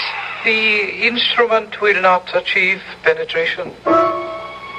Who? Do not be alarmed. I mean you no harm. You know who I am? Michael? I am he. Don't come any closer. There is nothing to fear. There is no belligerency in me. I have a gun. This rifle is loaded. That is a weapon? Yes. It can bring an end to consciousness? Easily. It is not my intention to cause any fear. But you have. You killed my dog today. The creature threatened me, and I did not intend to. I did not realize how weak it was. A simple mental probe, and I regret the occurrence. Haven't you ever seen a dog before? They are images in books and pictures. There are no dogs or animals where you come from? There is barely enough room for the higher forms of life. We have never learned to curb our reproductive powers, it seems. Well, where is this place you come from? This is Earth, the third planet from the sun, I think. I know. It is my home, too. Oh, that can't be. I exist, but not of your time. Not of my time? Time runs on. There is a past, a present, and a future. The threads are simultaneous. Oh, now you don't expect me to I believe. am fatigued from my experience, and I must return. If you will kindly give back my case to me, the one you have on the bench. It's yours? That is why I have come. It was misplaced, lost, but now that I have found it... Well, there's no argument about it, Doctor. It's yours. I am not a doctor, not in the context of usage in your time. Well, who cares? Listen, the case was opened. I don't know how. The mechanism is faulty. I must exchange it. You did not utilize any of the contents. Well, only some of the powder in the bottle labeled... Yes, I am aware. I did a fantastic job with my arm. Look at it. Look at it, Michael. Would you believe that only a few hours ago it was a mess? I am well aware of the powers inherent in the powder. But now, please, give me the case. You cannot open it, for the key is in my hands alone. Stay back. I must open it once more, or you will. I've got to have something from it. Comprehend this. My time is far in your future. The compounds are of another time, different metabolisms. Evolution has caused basic changes. But the powder worked on me. It is probably the single excipient. I don't believe you. Look, I'll give you anything. Money. How much do you want to open it? I shall prove my point to you. You must be aware of the differences in our physiognomies. You mean your face? Exactly. The lack of an aperture above the jawbone. You call it a mouth. Have you wondered then how we are communicating? I have no mouth, for we ingest our nourishment through an osmotic process unknown to you. And if I have no mouth, then how do we communicate? Well, You are moving your mouth, and I hear. I, on the other hand, send my thoughts to you through my mind. You see this is so? Yes. Think of it in this manner. I am you in a distant time. You should be able to comprehend then that medicinal compounds of my time may not be of benefit in yours. The difference is us are too great. But my arm. You were lucky to have chosen that particular container. My wife will die unless she has a pill. Just one pill. I have explained why you cannot have a pill. Open that bag or I'll kill you. Now, I mean it. My demise will not help you comprehend. An unusual accident took place. A time warp misfunctioned, and I found myself in your time. The accident must have disturbed my balance, and I wandered from this place, leaving my case behind. We have communicated sufficiently. I feel joyous that your infirmity responded to the powder, but I cannot allow you to maintain possession of the case any longer. Stop. I took a vow to protect it with my life. I must fulfill that vow. Give it to me. That'll hold you for a while. You don't realize it, but you told me how to open this. You said the key is in your hands. It'll open to your handprints. Now your right hand on the bag. Oh, nothing. Well, maybe both at once. There. I'll try one on each side. Yes, I've got it. Judy, it's open.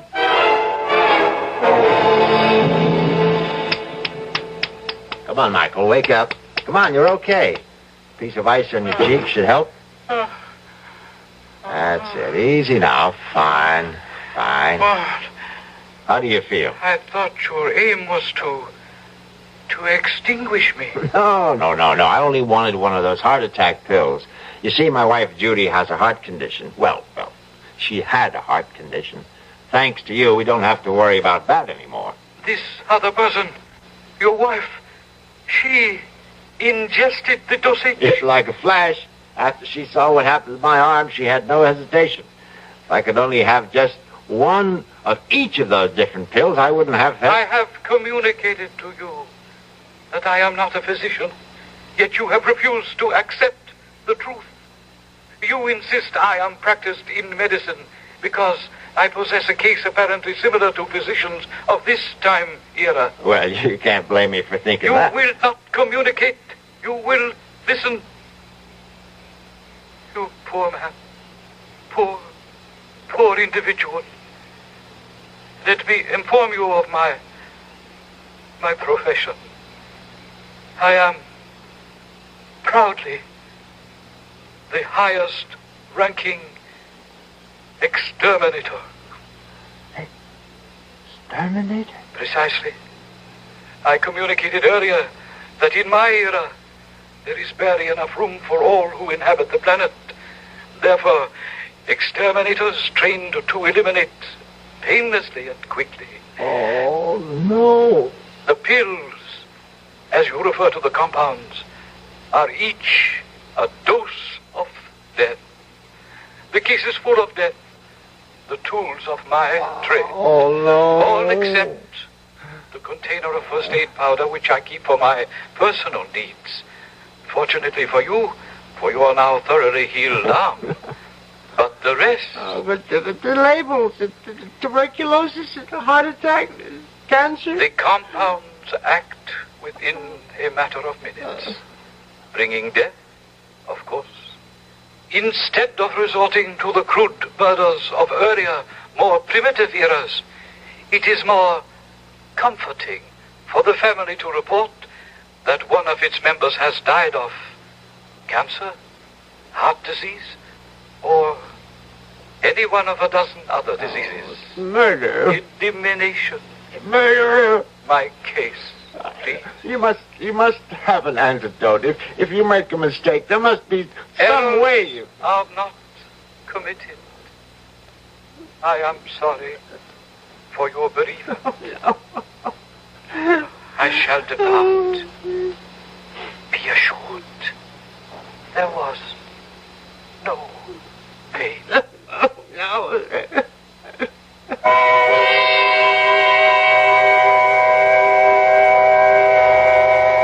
Naturally, there were those who were skeptical. A man from another time who conversed through telepathic means? much too fantastic. Alex Harper would look with infinitely sad eyes and agree that it was too much to expect anyone to believe his story. Except for one thing. And he would bare his left arm.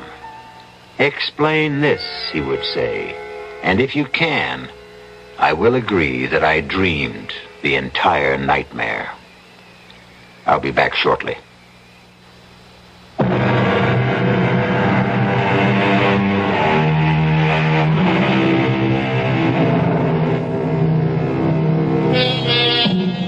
In a ditty from a well-known operetta, the words are, "Things are seldom what they seem.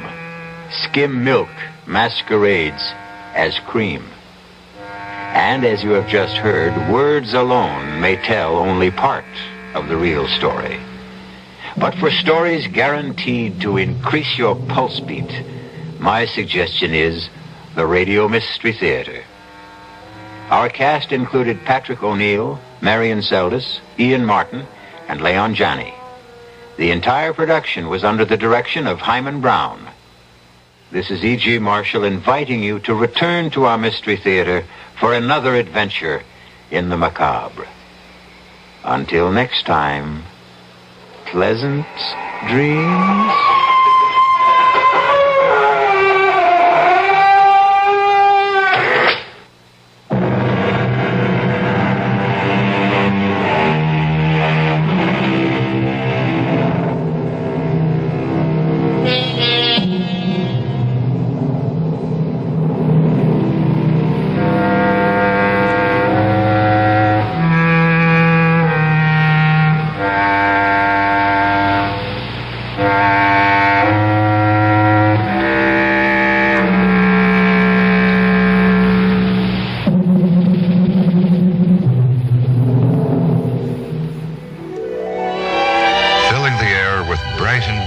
Music.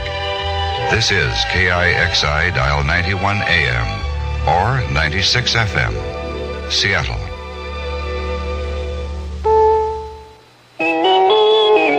CBS News. More talks for Secretary of State Kissinger today in Syria before he takes off for Israel. This is Ann Crosman reporting on the CBS radio network.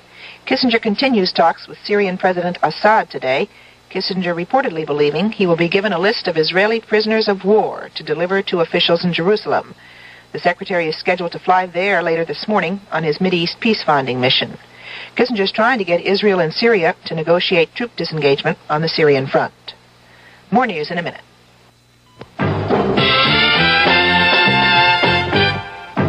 When you drink beer, do you tilt the glass for long, hearty swallows? Or just tip it and sip it? Well, sipping's the thing for wine, but Budweiser beer is a hearty drink, brewed for zest and character. The best way to enjoy Bud is to drink it. Not chug-a-lug, just man-sized beer drinker swallows. That's when that famous Budweiser taste, smoothness, and drinkability really come through. Smoothness and drinkability that come only from natural carbonation and exclusive beechwood aging. Smoothness and drinkability. Too good for any half-hearted sipping. So drink up. You'll see that brewing beer right does make a difference. And that when you say Budweiser, you've said it all. Anheuser-Busch, St. Louis. A United Airlines flight on its way from San Francisco to New York made an unscheduled landing at the Milwaukee airport yesterday after a passenger grabbed a dinner knife and jumped up from his seat. Lieutenant Daniel Richardson of the Milwaukee County Sheriff's Department tells us what happened after that. People in the area where this man suddenly jumped up from his seat and arbitrarily began stabbing people in the area. Two people which sat right alongside him who initially subdued him along with two other passengers, and he was taken out of the area to a safe part of the airplane by the first officer on the ship. And these passengers, nobody else on the plane became involved in it. Nobody can say what took place. All we can say is that he jumped up and began yelling things such as Nazism, and things of this nature. The man is identified as Robert Slutsky of Long Island. He and 2 other passengers received superficial wounds. Slutsky will be charged later today with assault with a deadly weapon. The AAA says that its latest weekly check shows that Atlantic coast states and parts of the Pacific Northwest continue to be hardest hit by gasoline shortages. The AAA says the situation seems to be better in the north-central states. In Chicago, there's been a court decision of interest to everyone who buys and sells gas. Ralph Howard of CBS station WBBM has a report. The first gasoline dealer in the nation to be charged by the IRS with price gouging has been found guilty in federal court. The judge found station operator Sam McBride guilty of 2 counts of gas gouging in contempt of court. McBride was fined $17,000. At the time, the IRS accused McBride of forcing customers to buy a rabbit's foot or a form for making out a will before they could buy gasoline. The price worked out at times to be as much as $2 a gallon. One of those trying to buy gasoline was an IRS agent, and she's the one who filed charges. McBride also happens to be a Chicago policeman. Ralph Howard for CBS News, Chicago.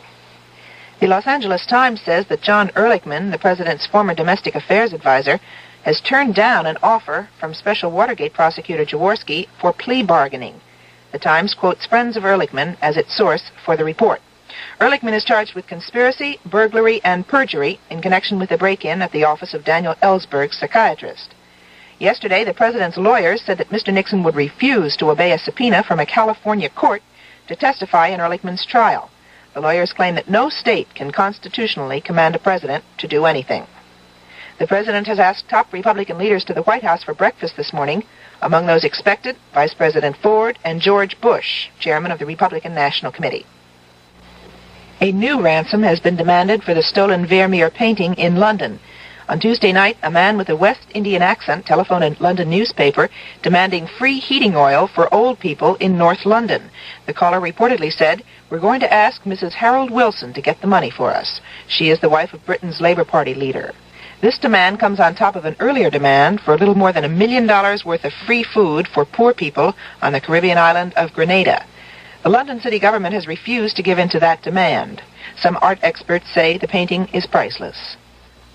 CBS News has learned that Samuel Bike, the man shot by police last Friday while trying to hijack a Delta Airlines jet at Baltimore International Airport, had planned to crash the plane into the White House if his hijacking had been successful.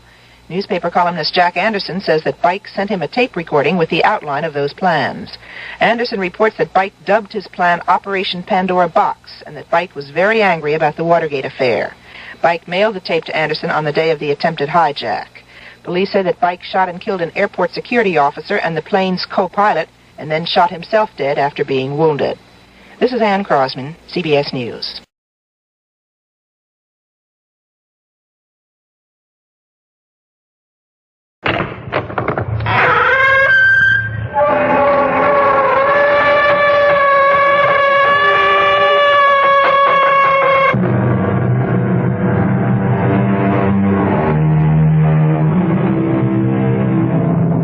Come in.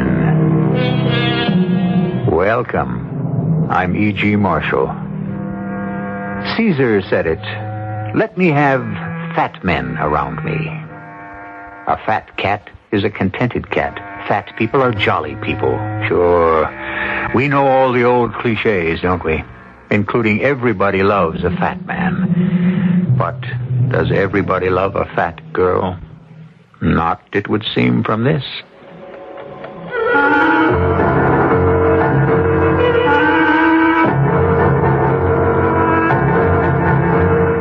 Our mystery drama, Happy Death Day, was written especially for the Mystery Theater by Ian Martin and stars Marion Seldes.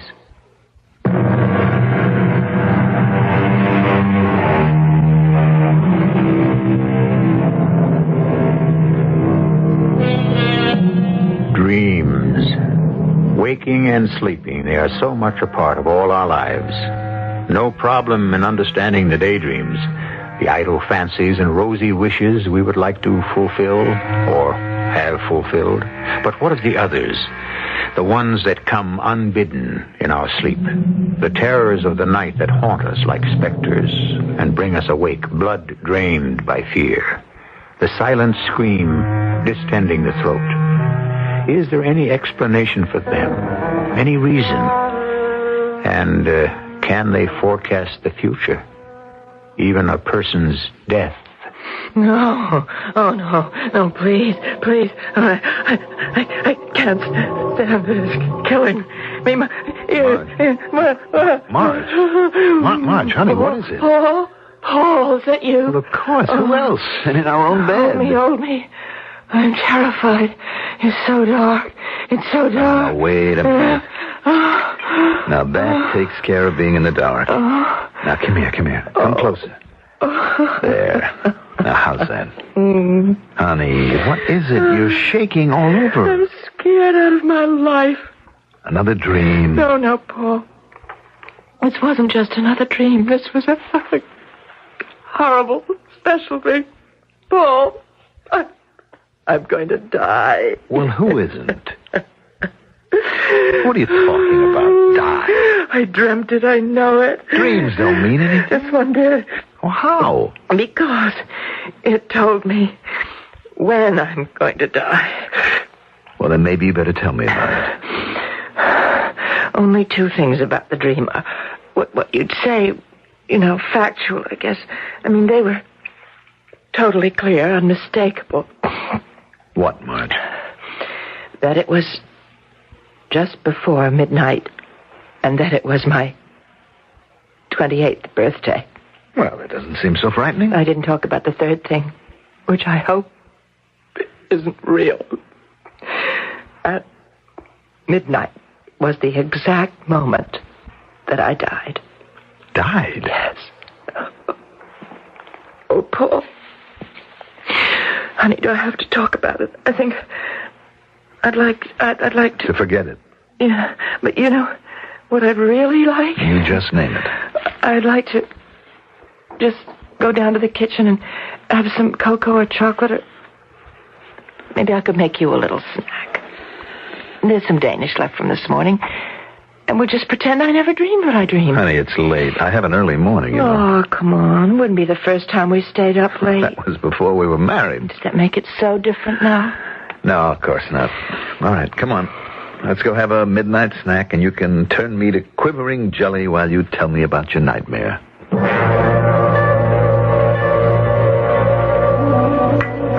You sure you would like a little mocha cream cake? No, thanks, dear. Well, all you had was coffee. Which I'm out of my mind to be having at 1 o'clock in the morning. Ah, then why did you have it? I just wanted to keep you company. Marge? Mm-hmm? You're not going to eat any more cake or stuff, hmm? Why not? You think it isn't good for me? No, I didn't say that. I just meant... Look, I don't want to get involved tonight. Just drink your chocolate and eat that gooey cake and let's get back to bed. Hmm? I don't think you're being very fair. Well, neither do I, but I'm just tired. Now, why can't we go back to sleep? Because I'm scared to go to sleep, that's why. Because of the nightmare? Yes. Come on now, baby, be reasonable. It was just a dream. How bad could it be? Well, so far, you haven't cared enough to be interested. I'm sorry. I did ask you to tell me about it. A little more than that, hubby love. You suggested that I turn you into a quivering jelly while I related it. Okay, convert me to aspic right now. Oh, I wish I thought there was anything funny about it. But I don't. No gags, no cracks. Now lay it on me quietly. What did you dream? I was in this place. It was dark and shadowy. The sort of space where there are only elevators and stairs. I mean, staircases going up. The elevators weren't running, and so you had to go up the stairs. But first off, you had to go down a long, dark corridor, and then there was the door, and the staircases began. And you started climbing because you knew that something was behind you, treading on your heels, ready to smother you, kill you. And then the panic began because it was getting closer and closer. So I started climbing faster. But no matter how many stairs I climbed, there were more and more. And no matter how fast I climbed, the steps came closer and closer.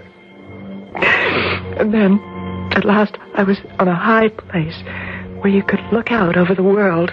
I was no longer closed in. But that presence, it was right behind me. If I had to escape. I'd have to run back down all those steps that went on forever and ever, or jump all the way down to the distant lights below. So I turned to face whoever it was that was dogging my heels, and it was so terrifying because whoever it was, he had no face. Everything else was a man, but no face. And he kept coming towards me. He was like a leper. I couldn't bear to have him touch me. So what else was there left for me to do but to jump? And did you? What? Jump. In my dream? Well, of course. What else? I don't know.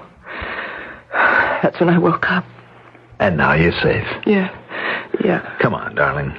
You had a bad dream, but you're awake now. Yeah. The lights are on, and you're in your husband's arms.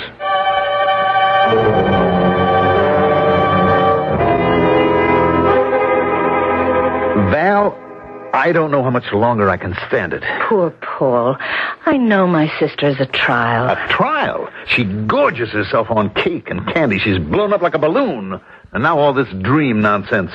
I have to hold her and croon over her like some lovesick mother with her first baby. Makes me gag. Well, how do you think it makes me feel? The two of you in bed? Well, she is my wife. Only as long as I keep quiet about us. All right, you don't have to remind me. Paul, our relationship may be very close, but it isn't exactly founded on trust. I'm not trying to double-cross you. Well, you better not. Save it for my dear half-sister, who'd better not be your wife any longer than a month from today. Valerie, have a heart. Let me hang a little loose. No. The moment the money is legally hers, I want you to deliver on your promise. I haven't figured out a way yet. Well, you better.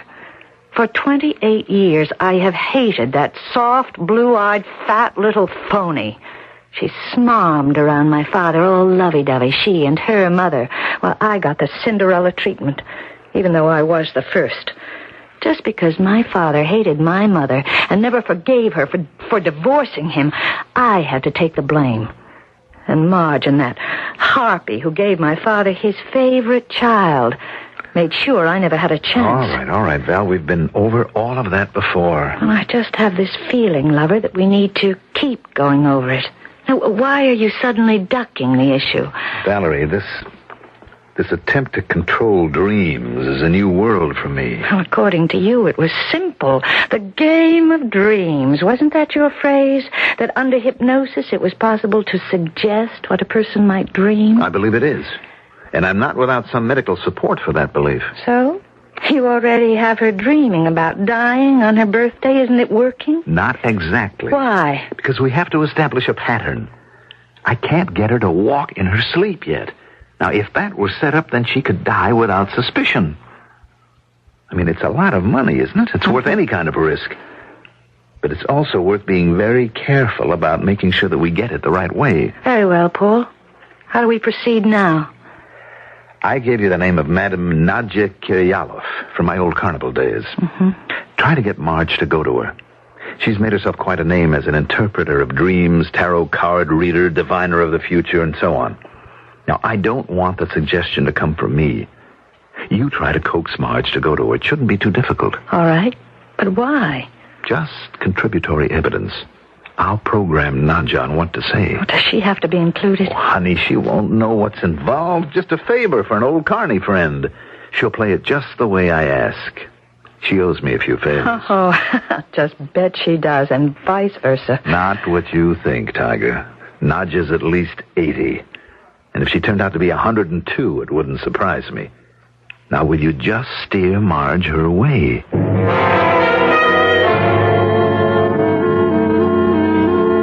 Did Paul leave? Yes, I think so. He said something about a luncheon appointment. Oh, yes, that's business. He thinks it'll be a job offer. Oh, good. I'll make you some fresh coffee if you like. I didn't make any more because I thought you were still asleep. No, I couldn't sleep. I was afraid. Afraid of what, Marge? Oh, afraid I might dream it again. Oh, come on. What's so scary about dreams? Well, let me make you some nice hot coffee. That'll wash away the cobwebs. No, not these cobwebs, not this dream. What does it mean when you dream you're going to die, Val? Nothing. Dreams don't always mean something. But wouldn't it mean something to you if you dreamed that in just about a month on your birthday you were going to die? Why would I dream a thing like that? What does it mean? Oh, Marge, how can I tell? But there are people who, well, you know, read dreams, sort of, I don't know, divine what they're all about. Wish I knew someone like that. Someone I could go to. I'm so... Val, there's a box of chocolates on the table. Hand them to me, will you? Oh, sure. But shouldn't you... I know. I eat too many, but it helps me to calm down. It's like smoking, you know. Mm-hmm. Well, there's this girl who works at the office with me. She was having all these terrible dreams, and they were giving her migraine headaches. And then somehow she found out about a Madame Kiryalov.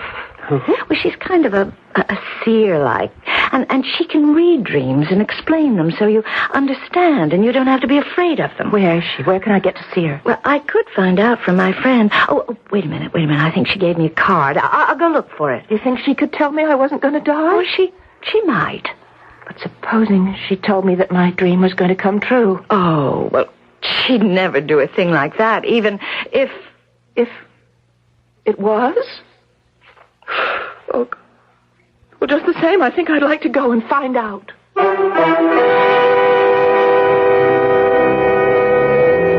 Now, here's a nice, complex, tangled web to untangle before we get to the end of our fiction.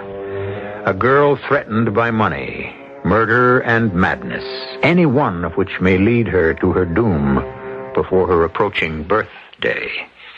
Will it instead turn out to be her death day?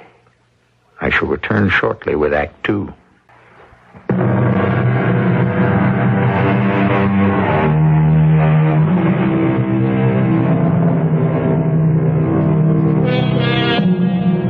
Somebody, sooner or later, is always saying something familiar, and usually more than once. Certainly this old saw is well worn by now. It's all in the point of view. We're already pretty well acquainted with Paul and Valerie's point of view, so let's examine Marge's a little more closely. Or rather, listen to her examine it herself. I've always been fat, ever since I can remember. I guess when I was a little kid, they called me chubby. Then in my teens, it was pleasingly plump to the older people. And the boys used to say I was stacked. Once I got into the 20s, particularly after Dad died, it was overweight. Or behind my back, they just called me what I am, fat. I eat too much candy, sweet stuff and things. I used to think it was because I've always been a loner. I don't think Mom ever really wanted me. Anyway, she died when I was 10, and there was only Dad. And when he went, I guess I would have been lost if it hadn't been for Paul. He was so sweet from the first time I ever met him. Oh, here he is now. Paul! Oh, Paul! Hi, Valerie. Oh, could you come over for a minute? Well, that's an offer too good to turn down. Well, you're too good to believe. I only aim to please. Oh, I don't know whether I'm doing you a favor, Marge, or just making trouble, but this crazy guy is Paul Werner. Well, I'll admit to the name, but not the nature. Hi. Hi, Mr. Werner. Paul, this is my little sister. I've told you so much about Marge. Well, not so little. Oh, Val and I we're half-sisters. That's why we don't look anything alike. Oh, there's Dick Patterson. Oh, Dick! Oh, say, would you excuse me, kids, but I've got to ask him about the dart tournament next month. Do you mind? No, not at all. Well, I don't want to leave you alone, Marge. She won't be alone. Not if she can stand my company. I couldn't believe it was happening. Just like in a movie or a storybook. He walked right into my life, like that. You look lovely. You're putting me on, Paul. Why would I do that? Oh, the other night when we met, you made a crack. Listen, I don't blame you, but that I wasn't so little, remember? Yes. So? Well, I meant that you were very much a woman. What else did you think? I thought you meant I was, overweight. Marge. You can't believe that I would make a remark as awkward as that. I'm sorry, I don't know why I brought it up. Well, neither do I. But as long as you have, let's get one thing straight. I don't like skinny women. Oh. I love a figure that flaunts what it is. It says, I'm a woman, and I'm proud of it. Now, before we order dinner, would you like to dance? I'd love to.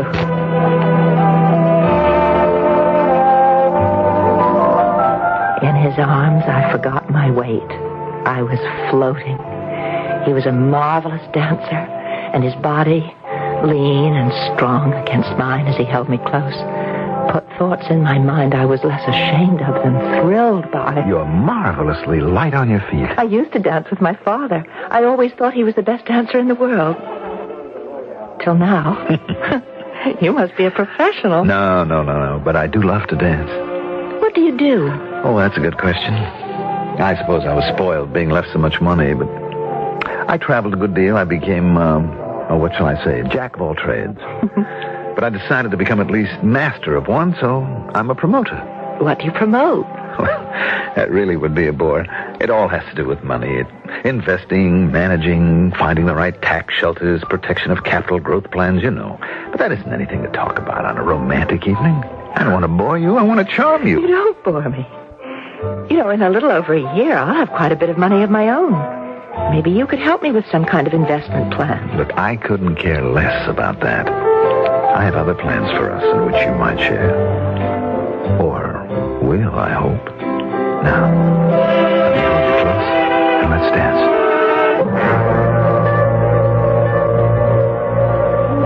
We were married 6 months later. Paul gave me the most beautiful engagement and wedding rings, and I promised myself that my present to him was going to be to slim down. But somehow I never quite seemed to manage, just as I never seemed to be able to stop my dreams. Tell me what you dream. Well, Madame Kyrioloff, sometimes I dream I'm in a room with this snake, and I'm afraid of him, and I run all about the room, but the walls are smooth, no doors or windows. And the snake keeps writhing towards me, and then he reaches up, coiling on his tail, and just as he strikes out at me, I wake up. And that is so difficult to interpret. He is the symbol of man, of fertility. And I think you must not be afraid. You love your husband very much, no? Yes, I do. And you would like to have his child? I suppose so. But you are a little afraid since you never had a child yet. So that is all the meaning. Now, what other dreams? Oh, there's so many. Well, mainly the one that I came to see you about. If you can get rid of my fear about that one as easily as the others, I guess I wouldn't feel so insecure. Tell me. Well, give me a minute to kind of get hold of myself. This one is so real, it's hard even to talk about it.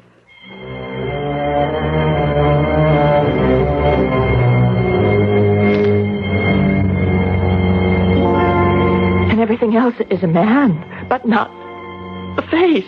And he comes towards me like a leper, and I can't bear to have him touch me. So what else is there left for me to do but jump? Well, can you read that dream for me, Madame Kyrioloff? Mrs. Werner, you will forgive an old lady, but that... What is it? Are you ill? No, not ill. Not in the body, but in the soul. I don't understand. There are people like myself who find paths to the supernatural, but there are others for whom there are no signs, only absolute knowledge. The true mediums, the apostles of the new truth, the future knowledge. You are one of those. And before you, I am humble and afraid. What are you saying? That I'm going to die within the month?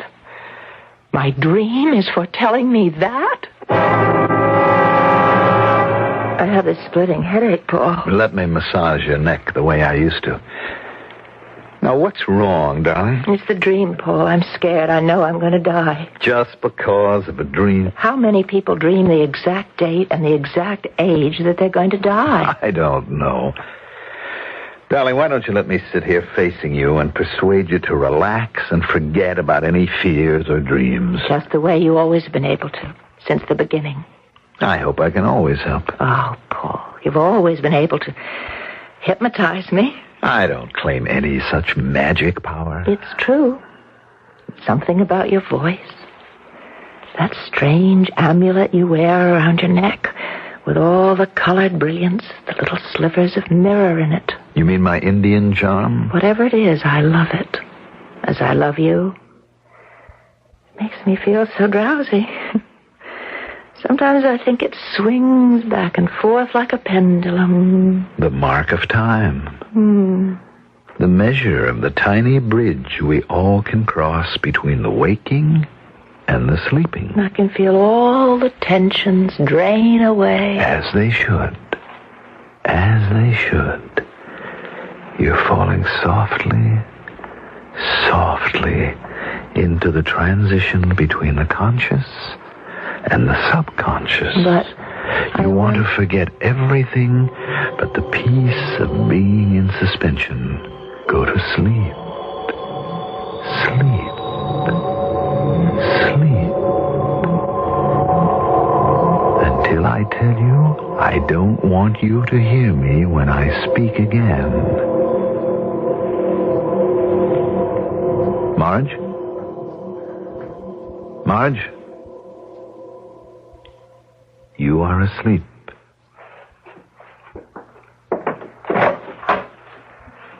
All right, Val, come in. I don't want to wake her. You can't. Only I can do that. Come in. What are you going to do? You'll see. Marge, can you hear me? Yes? I'm going to tell you a dream that you are going to dream.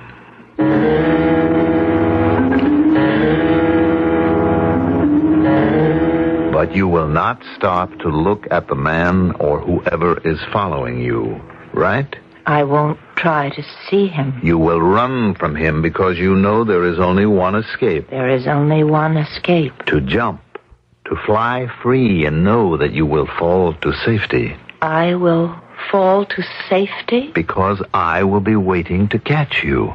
There is no danger. You will be safe. You must try it tonight. Tonight, Paul? It's too soon. Val, it's only the first of a few times. We need to set it up so that it might happen. And that no one is to blame but Marge herself. What are we going to do? Test it out. Post-hypnotic suggestion. I'm going to tell her that at 11:45 she's to get out of bed. Walk out the door and climb the stairs to the roof of the apartment house, thinking all the way of the dream, remembering it, making it come alive. Can you do that? I can try. She's very susceptible to any hypnotic suggestion. But suppose it works. Suppose she gets up there and she does jump. It's too soon. She doesn't inherit if she... Don't worry. Once she moves out of bed, I'll have the doorman and the elevator man and the superintendent notified so fast there'll be no chance of anything happening, except establishing an alibi for the night when it really happens. Paul, will it really work? Is it that easy? You plant the idea in her mind and she'll just jump? Wouldn't it be delightful if that's all there was to it? Of course not. You can plant any sort of an idea in the subject's head, and within reason they'll follow instructions, as long as it is not against their own nature or desire. Well, then what's the point of all this? Look, neither of us want to be arrested for murder, do we? Not together. The night it happens, we can establish an alibi. But it will only hold up if Marge's suicide is not unexpected, if it seems logical and natural. Because in order to make sure she goes off that roof and her inheritance comes to me as her husband, I'll have to be there to make sure that she doesn't hold back. Now leave me alone before I bring her out of the trance. I want to induce her to dream her dream again.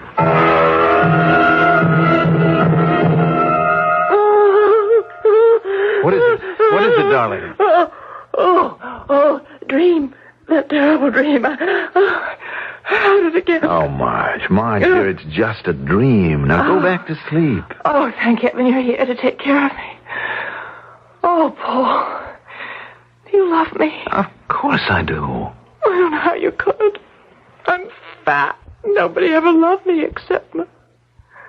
Oh, why do I eat and eat? I don't want to be overweight. Paul, Hush, why darling. You're just the way I want you to be. And it's late. You have to sleep now. Sleep. I'm so tired. What time is it? Almost 11:45. Oh. Sleep, darling. Sleep. Yeah. Yes, I can now. And remember. Hmm? Remember. Yes, I remember. I remember.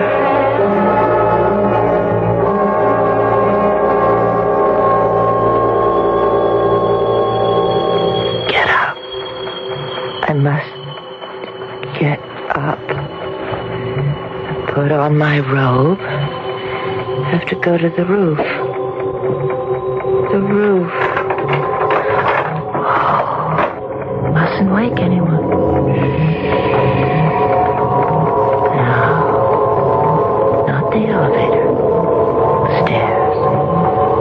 The stairs. And then when I climb them to the open sky, no more bad dreams. No more defeats. It's a whole new world waiting for me. All I have to do is step off and fly. Fly. The best laid schemes of mice and men gang after gley, said Mr. Robert Burns. In this case, for mice, you could read rat. It's the pleasantest term I can think of for Mr. Paul Werner. And wouldn't it be the supreme irony if, in messing about in fields beyond human control, he lost not only his wife, but the fortune he so confidently expects to have in his hands without even having to wash the blood off them. I shall return shortly with Act 3.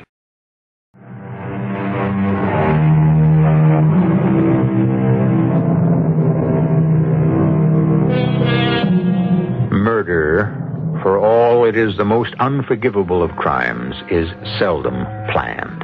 Most murders are committed in the heat of ungovernable rage, by accident, in the heat of some passion. Murder in the second degree. But first-degree murder, the coldly contemplated ending of another person's life, is more complex. And the closer the final moment comes, the more exact and infallible the plans must prove to be. Yeah, Superintendent speaking. This is Mr. Werner, apartment 11A. My wife is sleepwalking again. Send the elevator man to the top floor and meet me there just in case. Good Lord, you don't think... Yeah, Mr. Werner, right away. Help, Mrs. Rook, quick. Her sister's with her, but... Right with you, Mr. Weiner. No, Marge, you can't. You're asleep. You don't know what you're doing. alone. I can fly.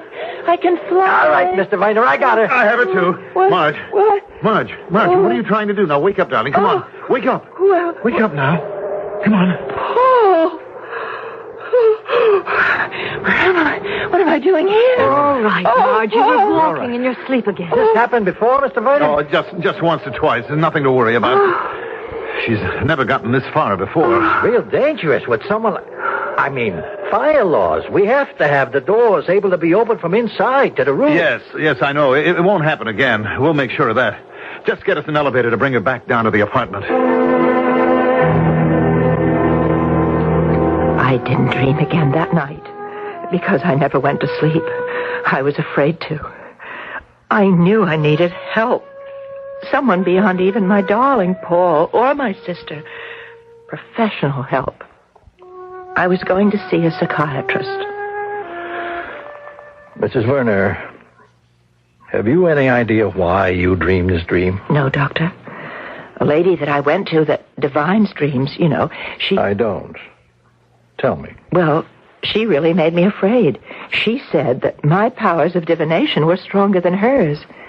And I could tell she believed just what I do. And that is?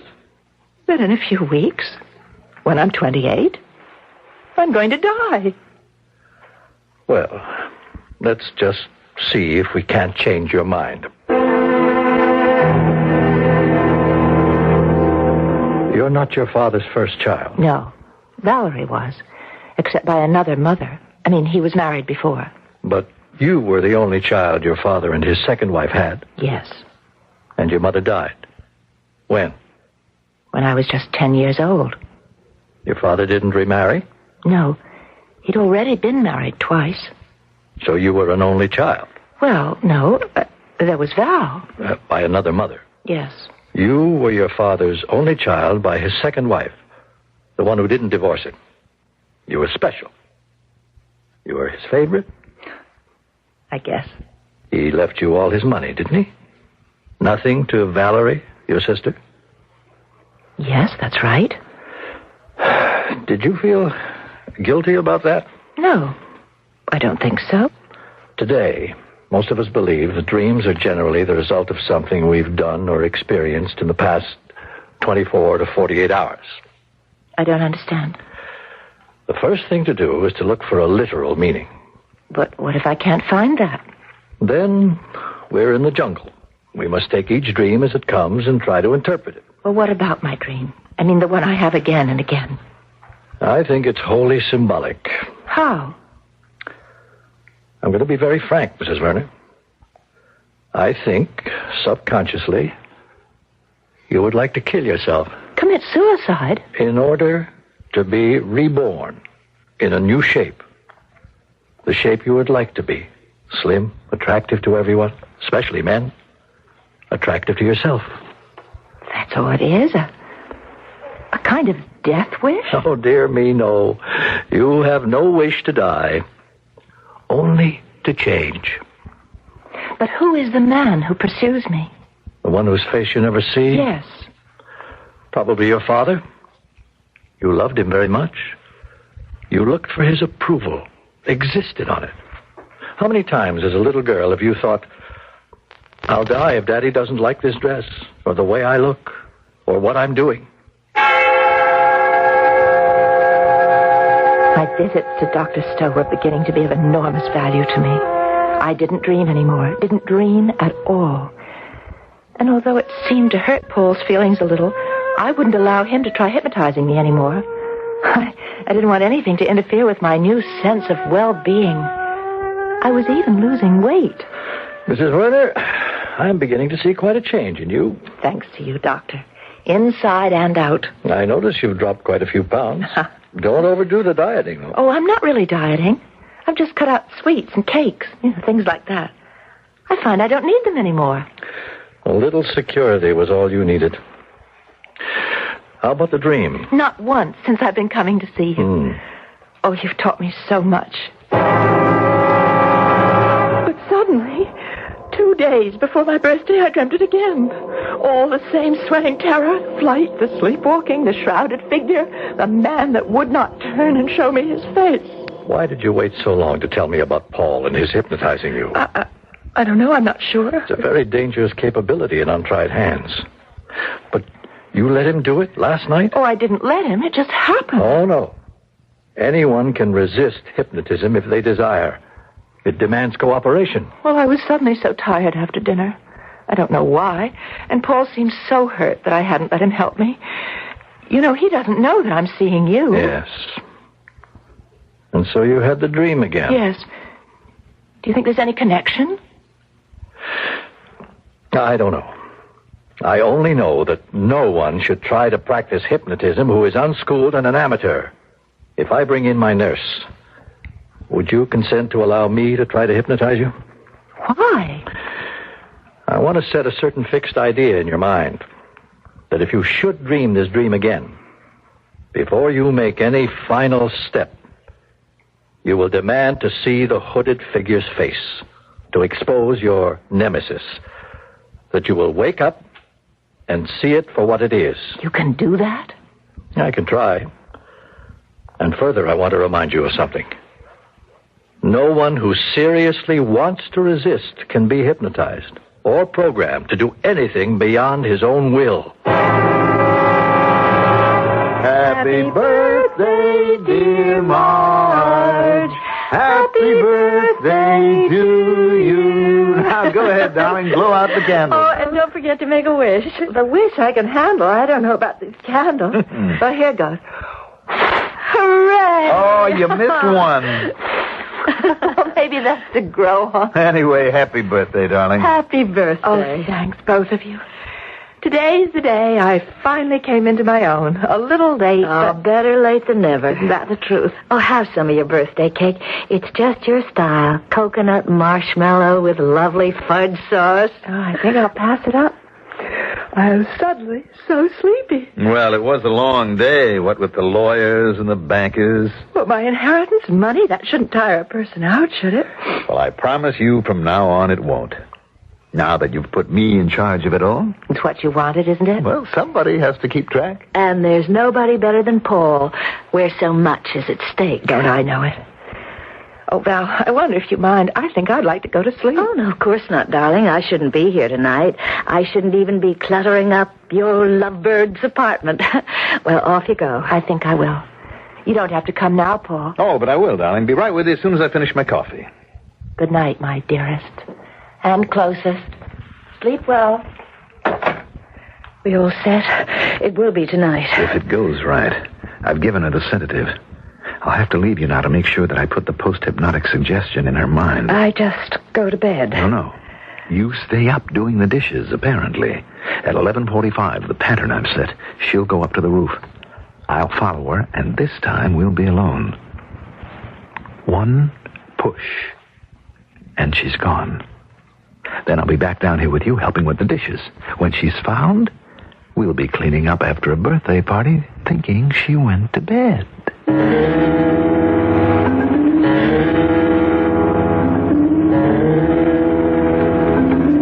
Get up. I must get up. Put on my robe. I have to go to the roof. The roof. Mustn't wake anyone. Not the elevator. Stairs. Climb them to the open sky. No more bad dreams. And then I can fly. Fly.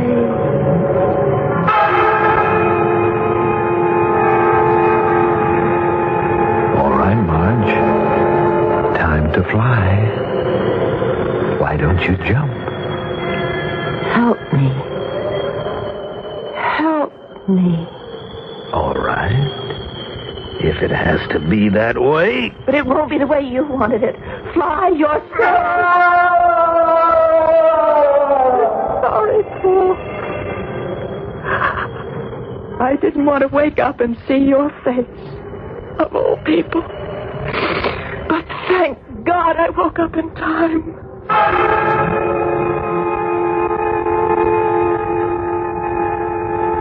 Doctor, did you really know about Paul? Only a suspicion, albeit an educated one. Were you asleep or awake when it happened? I don't know. I only know I forgot about flying and remembered what you asked me to do. Because it was in your own interest. Yes. I turned, and I saw the face of death. The man who should have wanted to wish me happy birthday, but thought only of it as happy death day.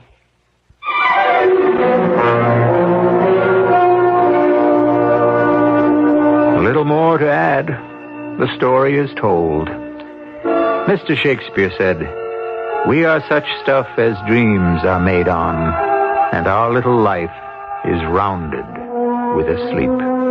Not quite Marge's experience. All she needed was to wake up to life, and apparently that she has done. I'll be back shortly.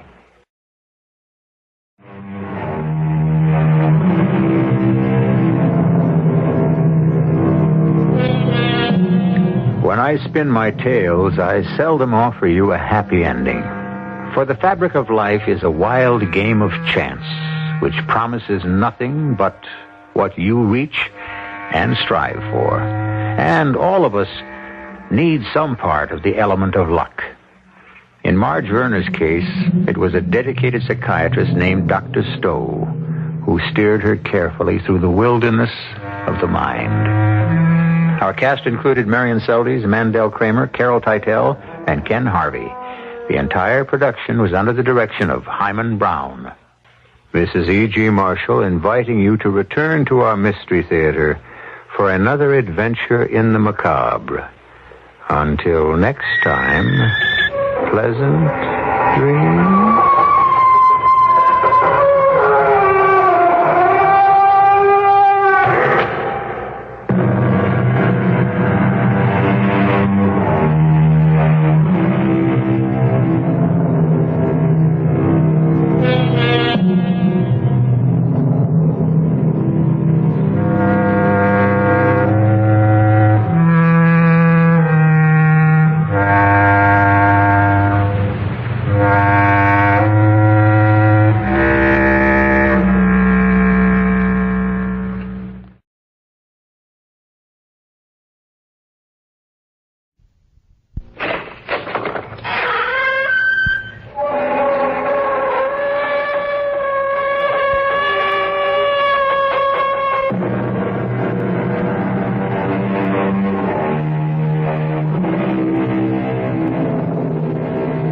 Come in.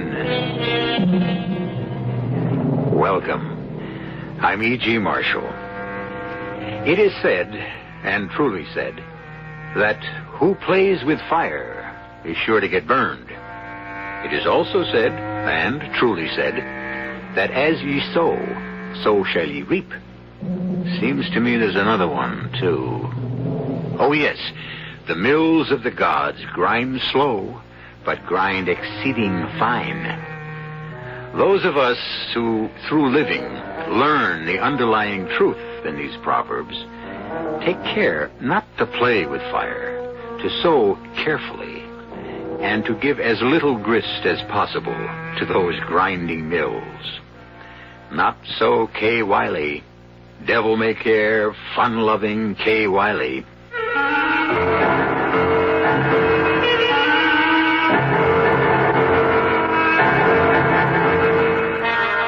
Our mystery drama, Death on Skis, was written especially for the Mystery Theater by George Lothar and stars Rosemary Murphy and Larry Haynes.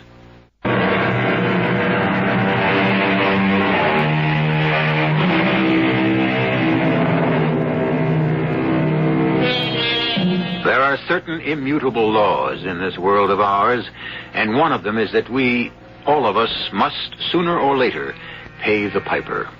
A simple law, easy to understand, not too difficult to obey, really. And yet there are a good many who never seem to understand it, and rarely, if ever, obey it, until too late.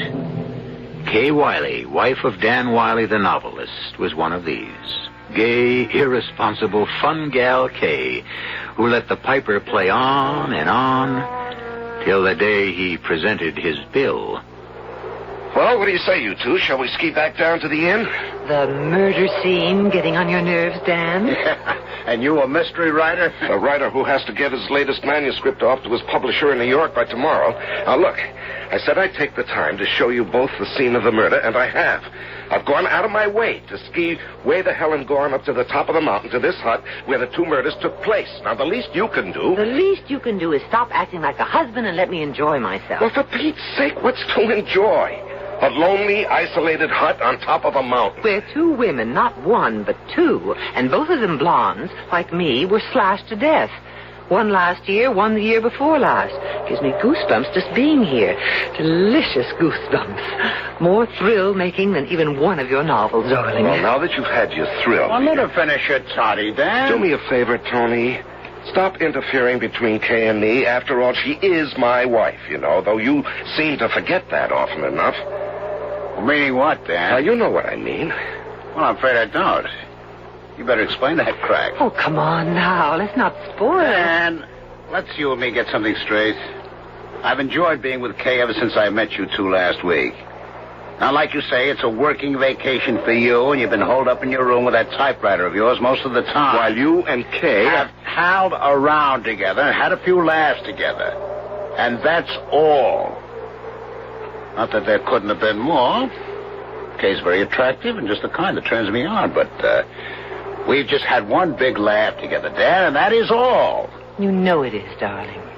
Yes, of course I do, Kay. I Skip it. Let's get back down to the inn. Woohoo! Hey, it's turned real cold all of a sudden. The sun's going down. Better take the south slope. It's shorter. We'll go down the way we came up. It's safer. Dan, I'm getting cold already. Oh, blast this boat. Here, sweetie, let me hot to it. Sure. Dan, the south slope, it isn't really dangerous. It's risky. It's too risky for you, darling. Even Hornbach warned you about it. Stuffy old Norwegian. Hornbach isn't stuffy, and he isn't old. Unless you call 42 old, he knows these mountains better than anyone, and he's one of the best pros around. So you listen to what he tells you. There you are, all set. Last one back at the inn buys the hot toddy. Okay, I said not the south slope. Stop worrying, darling. I'll be okay. I might have known. Tell her not to do something, and you can bet on her doing it. There's no harm in it, Dan. She just likes to do her own thing. Yes, and one day... One day what? She may do it once too often.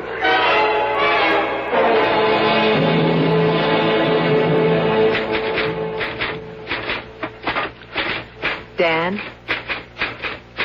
Dan? Okay, please. I'm trying to finish this last chapter. Last 2 pages, in fact. We're nearly an hour late for dinner already. Well, you go on. Well, go ahead. No, not after this afternoon. What this afternoon? Tony will see me alone at our table, and he'll come over. Well, what if he does? Oh, I get it. Kay, I'm sorry. I know there's nothing between you and Tony. You didn't sound that way up at the hut. Yes, I know, but... But what? Dan, we've been married nearly 3 years. I was 23, you were 38. I didn't think the difference in age mattered. You didn't either then.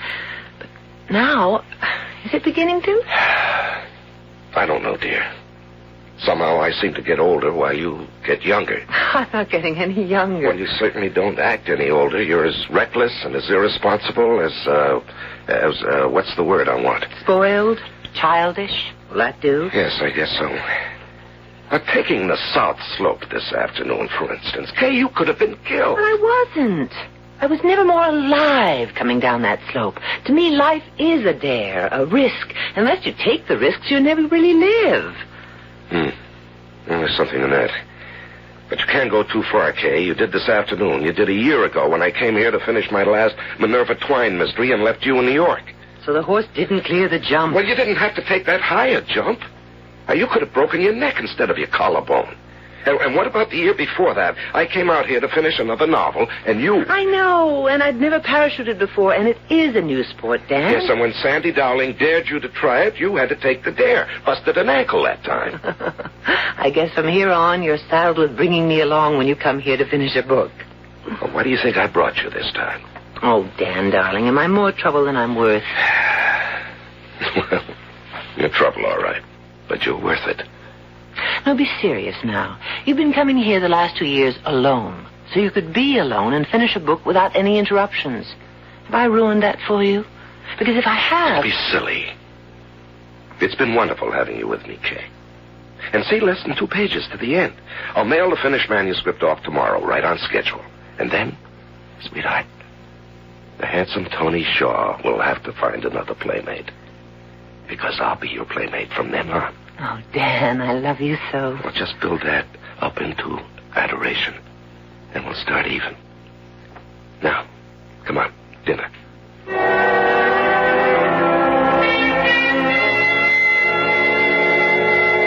Indian Wells, Dan? All the way to Indian Wells just to mail a manuscript? What do you mean, just to mail a manuscript? It's Dan Wiley's latest Minerva Twine mystery. Yes, but the round trip to Indian Wells, it takes at least half a day. Why not mail it from the inn here? Well, that's too chancy, Tony. Indian Wells is a good-sized town with a good-sized post office. And Otto Hornbach, come and join us for coffee. No, I thank you. Oh, come on, sit down. I said no.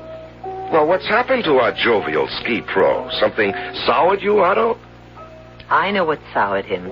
You heard about me taking the South Slope this afternoon, didn't you, Otto? After I warned you, you weren't ready for anything that steep yet? I suppose he put you up to it? Tony? Him and his practical jokes? Oh, ye gods, Otto. That was 2 years ago. You still holding that against me? It wasn't funny, and I don't forget easy, Tony. Tony, what did you do to Otto? Oh, he was giving me a lesson. I fell.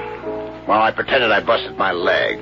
Otto, you acted as if I'd broken my spine. Accidents are no joke, not to me. I see too many. I do not like practical jokes, and Mrs. Wiley, I do not like people to ignore my warnings. Otto, I'm sorry. Sorry is not enough.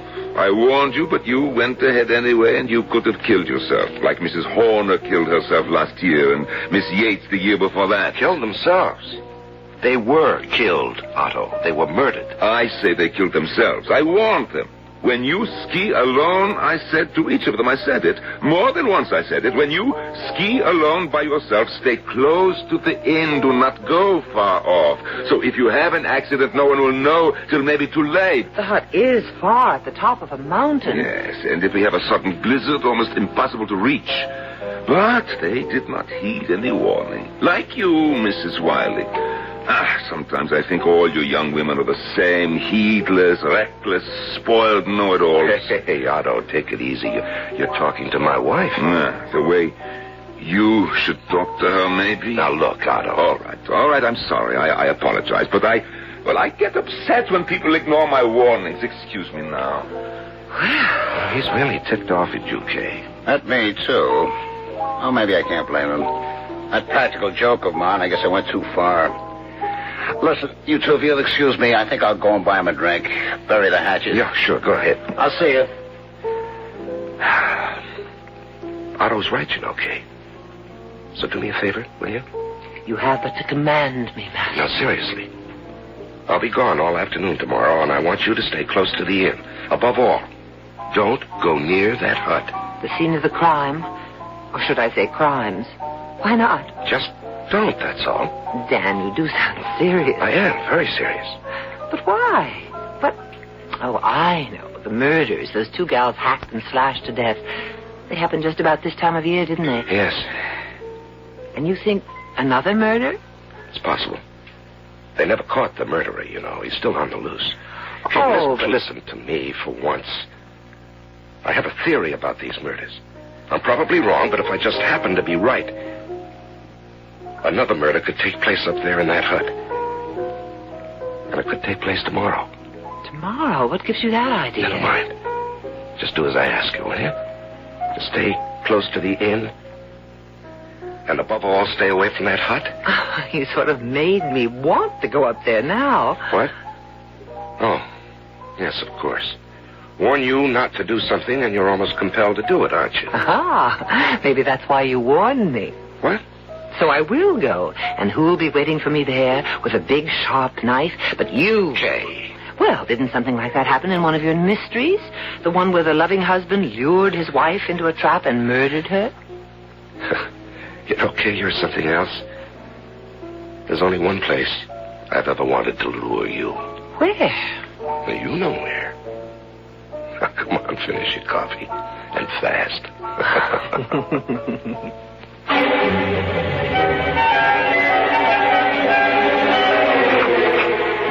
Oh, I hope Otto wasn't right last night. Otto? Right about what? Oh, about skiers getting caught up here on top of the mountain in a sudden blizzard. I'd say there's one coming from the look of those clouds out there and the force of the wind. Not to worry. If it starts snowing, we'll start right back down. On the south slope, no doubt. No doubt. How about opening the thermos and letting me have a hot toddy? I can use it. Oh, me too. Just being in this hut is enough to chill you. Because a couple of murders were done here? That scares you? Oh, I didn't say me. I said you. It doesn't scare me. Oh, maybe it ought to. Here, hot toddy. Thanks. Why? Why ought it to scare me? Well, you told me Dan warned you not to come up here to the hut while he was away. Right? Right. Because he thought another murder number 3, could take place today. Right? Right? Well, could be Dan knows something we don't know. Could be another woman, another blonde, is going to be slashed to death today. Me? You. Oh, what have I got to worry about? I'm with you. Precisely. What? I said precisely. You're here alone, far from the inn, in a hut that's been the scene of 2 murders, each at this time of the year. And you're here because a man you scarcely know, me, dared you to come.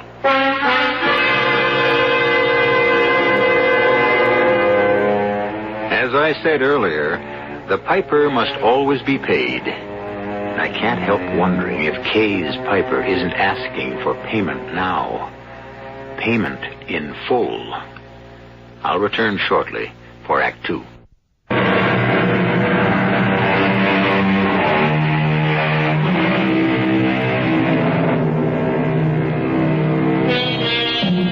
Kay Wiley finds herself in what well may be a murderous situation, which is to say, she may be murdered in a matter of minutes, or less. Ignoring the warning of her husband, mystery novelist Dan Wiley, she has blithely gone off with Tony Shaw, a man she scarcely knows, to an isolated mountain hut where 2 murders have already taken place. To judge from the look on Kay's face, Tony is speaking the truth when he says, Let me give you a refill on that toddy, Kay. You look as if you could use it. You're not the murderer. How do you know? Oh, come on now, Tony. No, seriously. How do you know? Really, Tony. You expect me to fall for one of your silly practical jokes. I'm not joking, Kay. This is for real. Tony, you're going too far. A joke is a joke, but pulling a knife on me... Pulling a knife? Me? Oh, no. Just showing it to you, Kay. You've seen it before. Always carry it with me. Comes in handy now and then. Like, when I used it to repair that strap on your ski boot the other day. I remember, yes. So, don't jump to conclusions about me pulling a knife on you. Though I could be, couldn't I? Tony, if you don't stop this nonsense... I could, couldn't I? Yes, I guess you could, except... Except what? You'd be crazy. Kill me and you'd never get away with it. No? Why not? Well, they know. Back at the inn, they know I came up here with you. They do? Well, anyhow, that we went skiing together. How do they know that? It's coming back to you now, isn't it? You told me to go on ahead, that you'd meet me at the bottom of the trail. They don't know I'm up here with you. They don't even know we're together. Exactly. So now you see the spot you could have put yourself in. You could be dead right now. Murdered. Slashed to ribbons. The way the other 2 were. What? I don't understand. I'm no murderer, Kay. Then why have you pretended? I haven't pretended anything. No practical joke either, if that's what you're thinking. All I've done is open your eyes to the spot you might have got yourself into through foolishness. Foolishness? All right, childishness, indifference to what serious consequences could result from your anything-for-a-thrill attitude. Now you sound like Dan. Oh? Well, you know, he's forever warning me that sooner or later I'll take one dare too many. And you could have this time. Well, I didn't. You may yet. Look, Tony, enough is enough. Now, let me tell you who I really am. I'm not the practical, joking ski bum I pretend to be. I'm a security officer. Security officer? I'm a kind of detective. In fact, I have my own agency back in San Francisco. I don't understand. Well, just listen to me and you will. Back 2 years ago, after the first murder took place, the inn management hired me to find the killer. You? Why you? What about the local police? Oh, the local cops are a laugh. Just a sheriff and his deputy. The Indian Wells police came up with nothing. So they called me in. The management of the inn, I mean. And I'm afraid I blew it last season. The second murder was done right under my nose. But not this season, no. This time I'm just a few steps ahead of the killer. And that's where you come in. And where exactly is that, Sherlock? You're the bait. Oh, no. Not little Kay Wiley. Oh, yes. You're marked for death no matter where you are. Sooner or later, the man who murdered those two blondes in this hut is going to murder you. You sound as if you know who he is. I'm pretty sure I do. Who? Your husband, Dan Wiley. Tony, you're crazy. I wish I were. Dan's in Indian Wells. Right now in Indian Wells, mailing a... No? No. I could be wrong. But if I'm right, he never went to Indian Wells.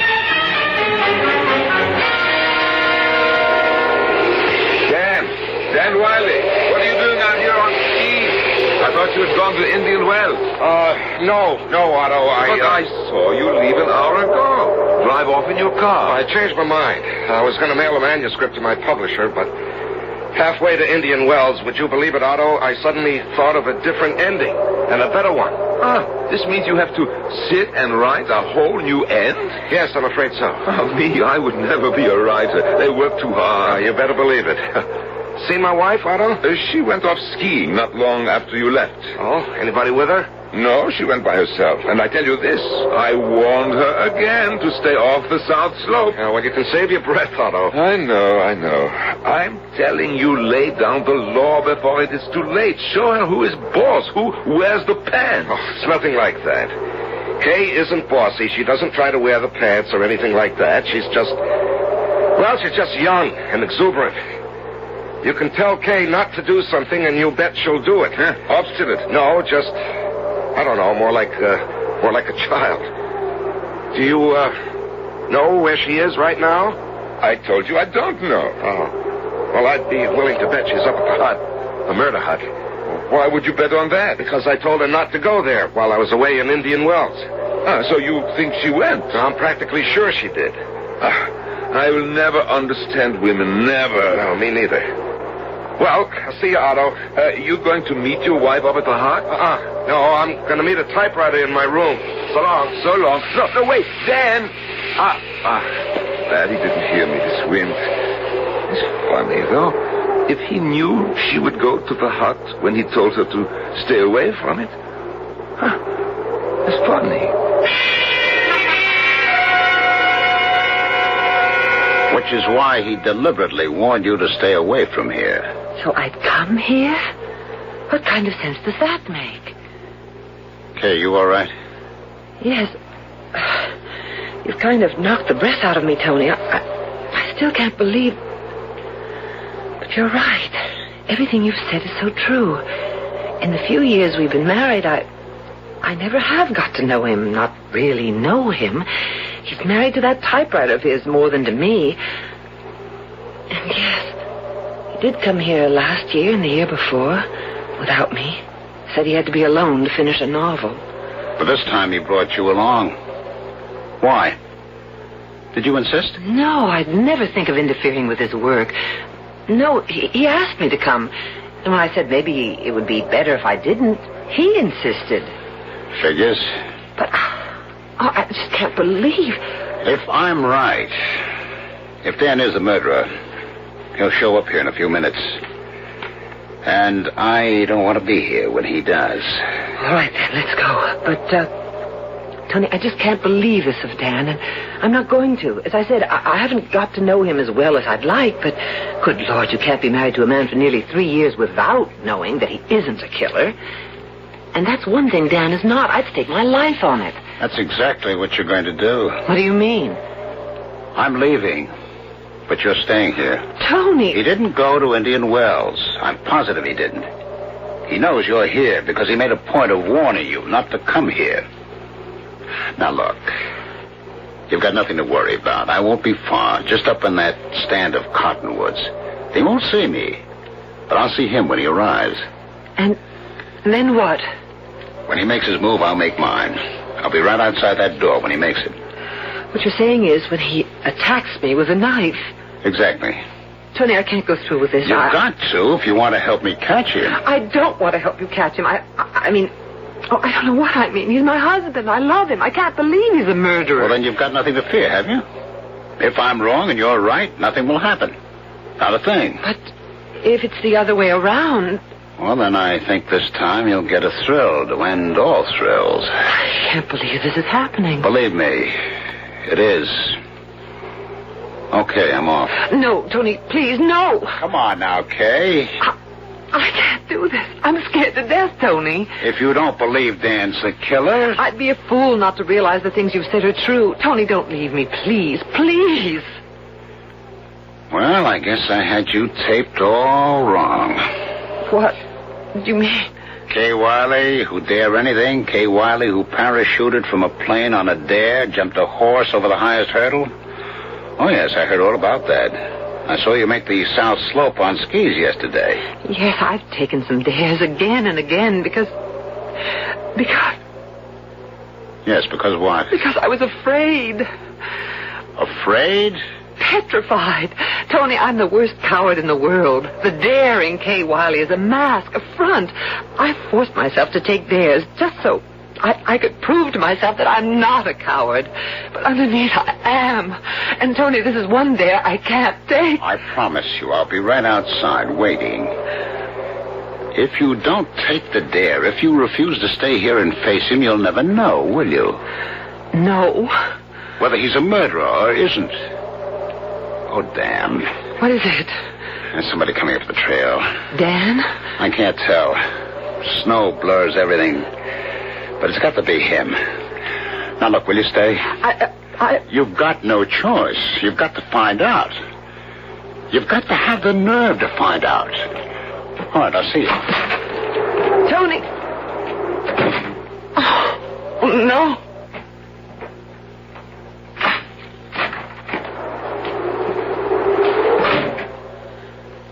Dan. Hello, Kay.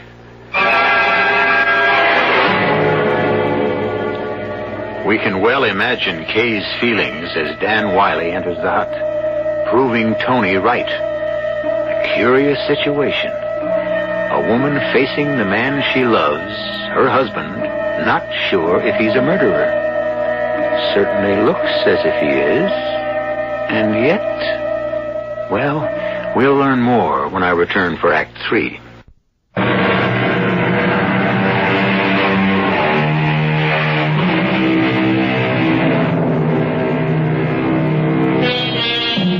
What would you do? How would you feel?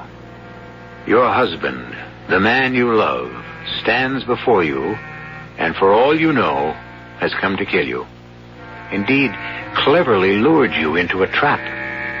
Surely you'd be torn with uncertainty, caught between love and fear, and underneath these emotions would writhe despair. For if he is your killer, this man you love, you'd just as soon be dead anyway. I thought I'd find you here, Kay. I know. You know? I'm not totally naive, Dan. You knew when you warned me not to come that I would. Well, why the devil would I figure you would come when I begged you not to? Because I'm like the victim in your last novel, Death is a Blonde. You based that character on me, didn't you? I was the model for her. Okay, so what of it? Her husband knew she had a contradictory streak in her. I even remember the words you used to describe her. Contrary, as wayward as a child. And he used it to lure her to her death. Kay, things like that happen in novels, not real life. So you're not implying that I lured you here to kill you? Is that what you're saying? You said you were going to Indian Wells. What are you doing here? Well, to be honest about it, I had no intention of going to Indian Wells. I told you that, and I spread the story around the inn to throw the murderer off my track. Throw the... Yes. I have a feeling he knows I suspect him. But I also know he strikes when the moon turns full. Kay, I'm all but sure he's a homicidal maniac who has to kill. He can't help himself, you see, when the moon turns full this month of the year. Got to be out of your mind. Maniacs who have to kill because of a full moon? That only happens in novels. Oh, no. In real life, Kay. You see, the full moon has a powerful effect on people, on the world, if it comes to that. Right now it's only 3 in the afternoon. There isn't any moon at all. Kay, sweetheart, you can't see it, but it's there. And according to the lunar tables, it turned full about 5 minutes ago. That's why I didn't want you to come here this afternoon. Now, coming here, you set yourself up for the kill, played right into the murderer's hands. What if I hadn't ignored your warning, hadn't come here? Well, he'd have tried to lure you here. You or some other blonde at the inn. Blonde? Yes, both previous victims have been blondes. And I'm sure the third will be, too. You seem awfully sure. Yes, I am. I'm very sure. And the way you're looking at me. Kay, you do think I'm the killer, don't you? No, Yes, no. you do. I can see it in your eyes. You're afraid of me. Good Lord, Kay, how can you be? After nearly 3 years of marriage, 3 years of living with me, how can you be? And don't pull away. I don't know you. That's the trouble. I don't know you at all. What in blazes are you saying? Don't. Please, don't come near me. I am afraid of you. I don't want to be. It almost makes me ashamed because I love you and I want to trust you and should trust you, but... But you don't. Why not? Have I ever given you reason to distrust me? Why did you come here alone last year and the year before? Well, you know why. I know what you told me. That it was always a habit of yours before we were married. A habit to go off by yourself to finish a novel. Well, it is. Then why did you bring me along this time? Because you begged me to let you come along, and I finally gave in. What other reason would... Oh, wait a minute. Now I begin to see why you think... Yes, of course, that's it. I was here last year when the second murder took place, and the year before that when the first blonde got it. It isn't that, not that alone. Then what? I just don't know you. All day long, for 3 years, all day long, you've been in your office. Working. And half the night. I can't stop when it's going good. I know that, but it's kept us apart, keeps us apart, and that's why I don't know you. And don't know what I've been told is true or not. Whether you didn't go to Indian Wells for the reason you said, or another reason. What is it? You said, I don't know if what I've been told is true or not. Told what? By whom? Did you ever come here with someone? Otto Hornbach.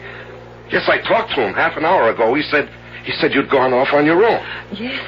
Yes, I did. What, did you meet anyone on your way up here? Oh, I know. Hey, this is serious. Stan, you're hurting me. Then answer me. Did you meet someone? Did you come here with someone else? Yes. Tony Shaw. Damn it, was it Tony? Yes. Where is he now? You've got a gun. I'd be a fool to go hunting a killer without one. Now, where is he? Right behind you. Don't move. There's a gun in your back. Drop yours now. All right, pick it up, Kay. Don't do it there. Don't turn. All right, let me have it, Kay.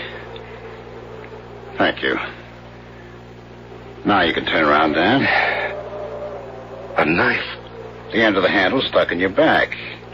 You fell for one of the oldest tricks in the book, and you a mystery story writer. Well, at least I was right about you. Right about me? Look, I'll make a deal with you, Tony. Let Kay go. Kill me instead. Tony? Tony's the murderer? Oh, he's trying to pull the wool over your eyes, sweetie. You're no ski bum, Tony. You've been acting a part, and you're a lousy actor. He's the security officer at the inn, he says. Yes, a security officer who carries a knife, huh? Now, I'll tell one. Slashed to death. Those women, both slashed. Now, don't get all psyched up. The knife's a tool, not a weapon. I've never needed a gun. Well, you seem to need one now. Precaution, that's all. I can handle you with both hands tied behind my back. Judo black belt. Oh, really? Then suppose we just find out about that. Drop it, or I'll break your arm. Drop it. Get it, Kay. I got it. All right. I'm sorry, Tony. I'll take the gun now, Kay. Kay? No. What? I don't know which of you to trust now. I'm sorry, Dan. So am I, honey. I don't blame you. Everything you said, you were right. Maybe you just should have said it sooner. We're always too busy. Yes, I guess I was. Hello, the hut. Otto Hornbach. Oh, thank God. Otto. What is this? Take this. Take it. What? A gun? Just holding it scares me. Take it. Take it. All right. Come inside. What is going on here? I don't know. I'm so confused. Tony. Mixed up. Dan, what has happened? Well, to give it to you straight, Otto, I've got reason to think Tony Shaw is the man who murdered 2 women in this hut and was bent on murdering a third. Kay. Now, he's a liar, Otto. He's the killer, not me. How could that be? For one thing, he pretended he was going to Indian Wells today. Oh, I know that. Like I also know you're not a guest here. You are a detective. You know that? How? Oh, I look at the files in the office. I see you are on the payroll, and why? And as for you, Dan, last year and the year before, you mailed your manuscript from the inn, but this year, for no good reason, you have to go to Indian Wells. That story you told me about another ending to your novel. Oh, I'm not a fool, Dan. I wasn't born yesterday. As for either one of you being the murderer, you can't be. I am. You? Me. And you, my next victim. Almost from the first day you came, my next victim. Why? Because you are like she was, my Helga. Oh, she put me through a hell on earth. She must have her way, not mine. Do always what she wanted, not what I wanted. She came first, me second. I didn't matter. Otto, Kay isn't like They all are.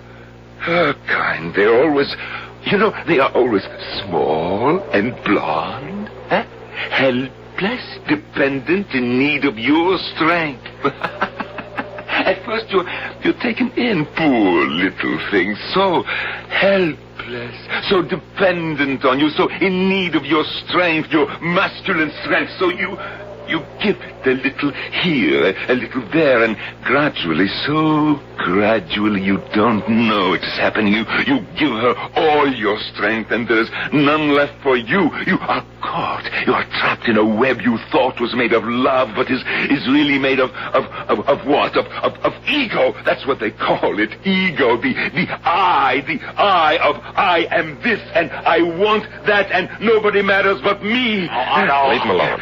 Let him talk it out. You are Helga. Me? Oh, not just you. At the inn, there are Helgas all the time. At least 3 or 4 each season. Spoiled, determined, pampered, coddled by fools. The husbands they are destroying, as Helga destroyed me. Me. Or nearly did. I woke up in time and destroyed her. With a knife, Otto? It was handy in the kitchen and happened. And I loved her. Even when I was killing her and driving the knife home again and again. I loved her. Isn't that strange? You see, so now I must kill you, like Mrs. Horner last year, and Miss Yates the year before that. Kill you. You see, to save him. Otto, I don't need saving. Dan, you can't handle this. Neither can Tony. Only a woman can handle this, if it can be handled. You see, you hear what she says. Only a woman can handle it. Oh, spoiled rotten. No, Otto, scared rotten. The way Helga was, and Mrs. Horner, and Miss Yates. Scared? Mrs. Horner, Miss Yates? You? And Helga. Oh, no, that is not so. She had me trapped. Because she was afraid of what would happen if she didn't trap you. Otto, she trapped you because she loved you and was afraid she might lose you. Lose me? To who lose me? Another woman. But, there were no other women. There are always other women. Which of you first? Otto, I'm sorry, but you must die before I kill her. Not witnesses. I cannot have witnesses. For God's sake, Otto, didn't you hear what Kay said? She just told you a simple truth, a simple womanly truth. A woman traps a man because she loves him. and she's scared to death of losing him. She lies. Like all women, she lies. All right, which one first, huh? Tony? Dan? Me. Hey, what in blazes are you I'm between you now. Between him and you. You'll have to shoot me first. When he does, jump him. And I thought you said you had no nerve. Get out of the way. Hey, please. Jump him when he fires. Well, go on, Otto. Shoot. Get out of the way. You, I must kill with the knife. Sorry. Change of plan. A gun this time, Otto. A gun or nothing. Give it to me. Or shoot. Another step. One more and I kill you. You're going to kill me anyhow, so what have I got to lose? Give me that gun. No, wait. What? Kay, it works both ways. Now get out of his way. Let him shoot us first. That'll give you a second or two to get out that door. And leave you here, dead? Do you think I'd want to go on living out of the gun? You mean it? You mean what you say? Of course I mean it. Why else would I... But I don't understand. You would give your life to save his? No. Oh, no. This is not possible. Women are... Oh, no, they are selfish. They come first. Always they come first. All of them. Not all, Otto. Not every woman is like your Helga must have been. I was wrong about Miss Yates, Mrs. Horner. I don't know about them, but you're certainly wrong about me. Wrong. Oh, no! Hey, look out! Oh, my God. Kay? I'm all right. Better see to him. Crazy. Shot himself. Dan, is he... No, he's breathing. And we've got to get him down to the inn fast. I'll give you a hand. Kay, sweetheart. You saved our lives. Believe me, from here on, you can take all the dares you want, and I won't say a word. You won't have to, Dan. There aren't going to be any more. I just took my last.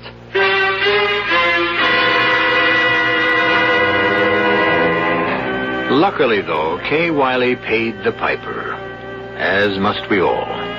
The price was not exorbitant. Her life. You ask me, she got off easily. How about you?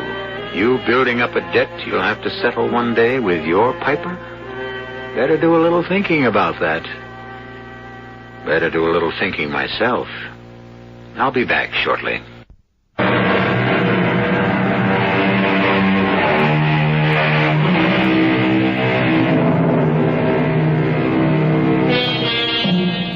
Otto Hornback, you'll want to know, lives comfortably today in a rest home. Tony Shaw is back in San Francisco. As for Dan and Kay Wiley, well, Kay doesn't take any dares anymore. She's much too busy bringing up the twins. Dan continues to be a very successful writer of mysteries. Incidentally, you needn't bother to buy his latest Minerva Twine mystery. You just heard it dramatized.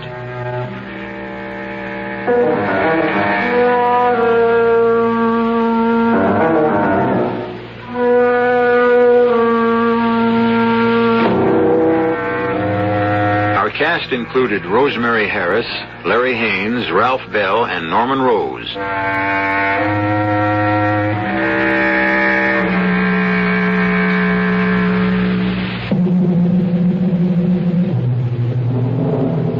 The entire production was under the direction of Hyman Brown.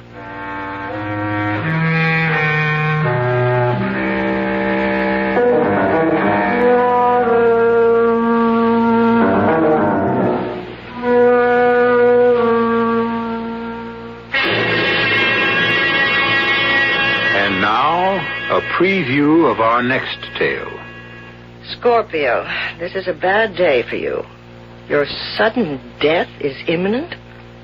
Be sure to put all your affairs in order. You cannot escape the inevitability of the stars. It is a hard prediction to face, but it can only be justified out of what you've done to deserve it. Damn it, I they out of their minds?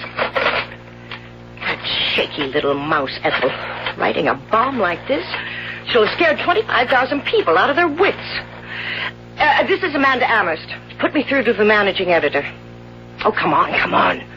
Adam, it's Amanda. I want the presses stopped. Hold all deliveries and do everything you can to get our first run off the stands. Why? Just read Ethel Nixon's column for today and you'll see. I'm on my way down there now, and when I find out what's going on, heads are going to roll, and brother, none of them will be mine. Radio Mystery Theater was sponsored in part by Buick Motor Division and Anheuser-Busch Incorporated, brewers of Budweiser.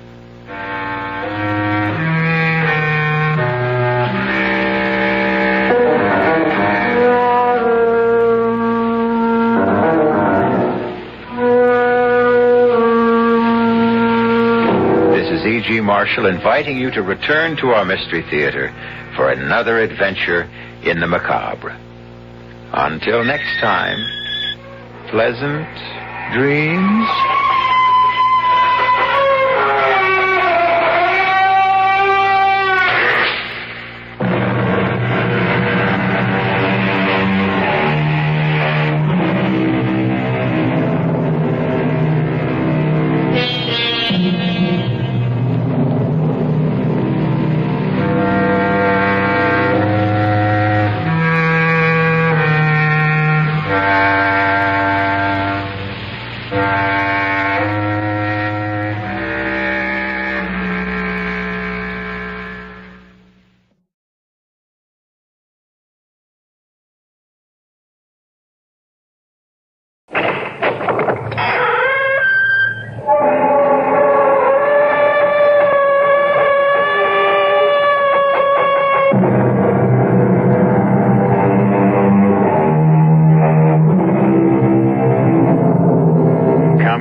E.G. Marshall. And fasten your seatbelt for a breathtaking journey into the vast, mysterious, hidden recesses of your own imagination. Men who have a reputation for telling the truth are universally respected and admired. But on closer examination, you're apt to discover that they have been showered with accolades after they died. What the habitual truth-teller is usually showered with during his lifetime is most often abuse. And it's understandable. In many cases, to tell the truth is to rock the boat. And why do that? Especially when the boat is warm and dry, while the water is cold and wet.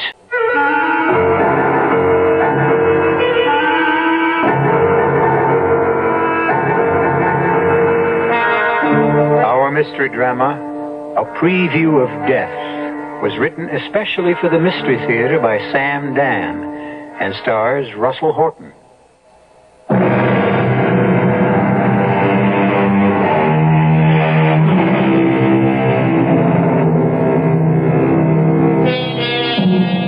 Fantasy has become a most saleable item, and you can buy just about any fantasy you want. There are places that create the illusion of tropical jungles, complete with roaming animals. You can roam through realistic replicas of the past and relive the lives of earlier Americans. There are enchanted presentations of the magic world of fairy tales. And we are about to regale you with Helvetia. Helvetia, high in the Rocky Mountains, is a faithful reproduction of a tiny Swiss village. The young ladies who work there look like Heidi. The men know how to yodel. And there are chalets and cheeses and wonderful skiing. Indeed, everything you would expect to find in a Swiss resort. There's even a cable car suspended high above the valley. And we're about to get on board. Okay, ladies and gentlemen, may I have your attention, please? All right, now, you don't have to worry about your baggage or your skis. Everything will be taken off the bus and delivered to your chalet. And once we get you transported to Helvetia, the cable car will come back for your things. All right, now step aboard, please. Hey, folks, you don't want to be late for dinner. This way, please. All right, there's a seat for everyone. Just step inside. Now, madam, you're really going to enjoy this. Once you tried it, you'll never be able to get enough. Oh, Jerry, is this it? 12? Okay, button her up. Okay, folks, we're off.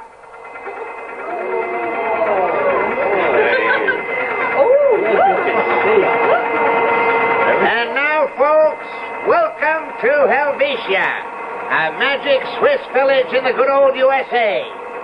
Those of you on the left side of the car can see fantastic Helvetia nestling in the valley just at the foot of that great peak which we call William Tell Mountain. Now, this cable car is the only means of entering or leaving. We will travel for approximately 1.5 miles suspended above the ground. And we are now at our greatest altitude, 7,436 feet. Oh, my goodness. Now, I am often asked, what would we do if the cable breaks? I don't know what you would do, folks, but I'd scream. But, seriously, folks, there is absolutely no chance of that cable breaking or of any other kind of accident whatsoever. Why, this cable car is a triumph of modern science.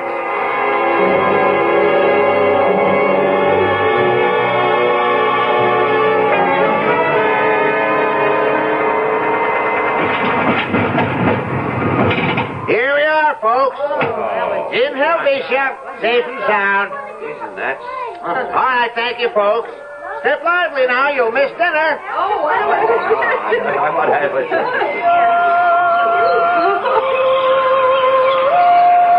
Hello, Duke. What do you say, Elwood? Going back? Right now. Glad I caught you. Why, you leaving town? No, it's time to inspect the car. Oh, yeah, that's right. Yeah, throw her into gear. Let's go.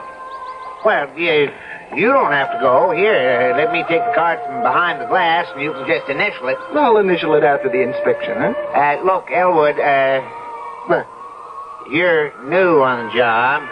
That's why I want to do it right. Yeah, well, old man Farrah, he's been a county engineer since maybe the year 1.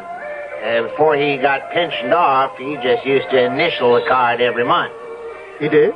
Yeah, after all, what could be wrong with the car? Well, that's why the law requires a periodic inspection to find out.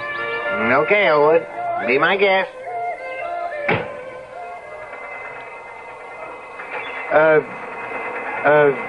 Duke, you notice an increase in vibration? No. Should be the same as always. It just seems to me that... Well, I ought to know. I ride her all the time. Well, we'll see. Elwood, are you even trying to suggest that maybe there could be something wrong? It's possible. What? What'd you say? You asked me, I told you. Yeah, but... Well, what could be wrong? We're forever checking on the car, the cable, the machinery. I mean, you name it, we do it. This car, it's our bread and butter. No, it has nothing to do with the car or the cable or the machinery. What can you be talking about? The mountain. The mountain? What do you mean, the mountain? How can something be wrong with the mountain?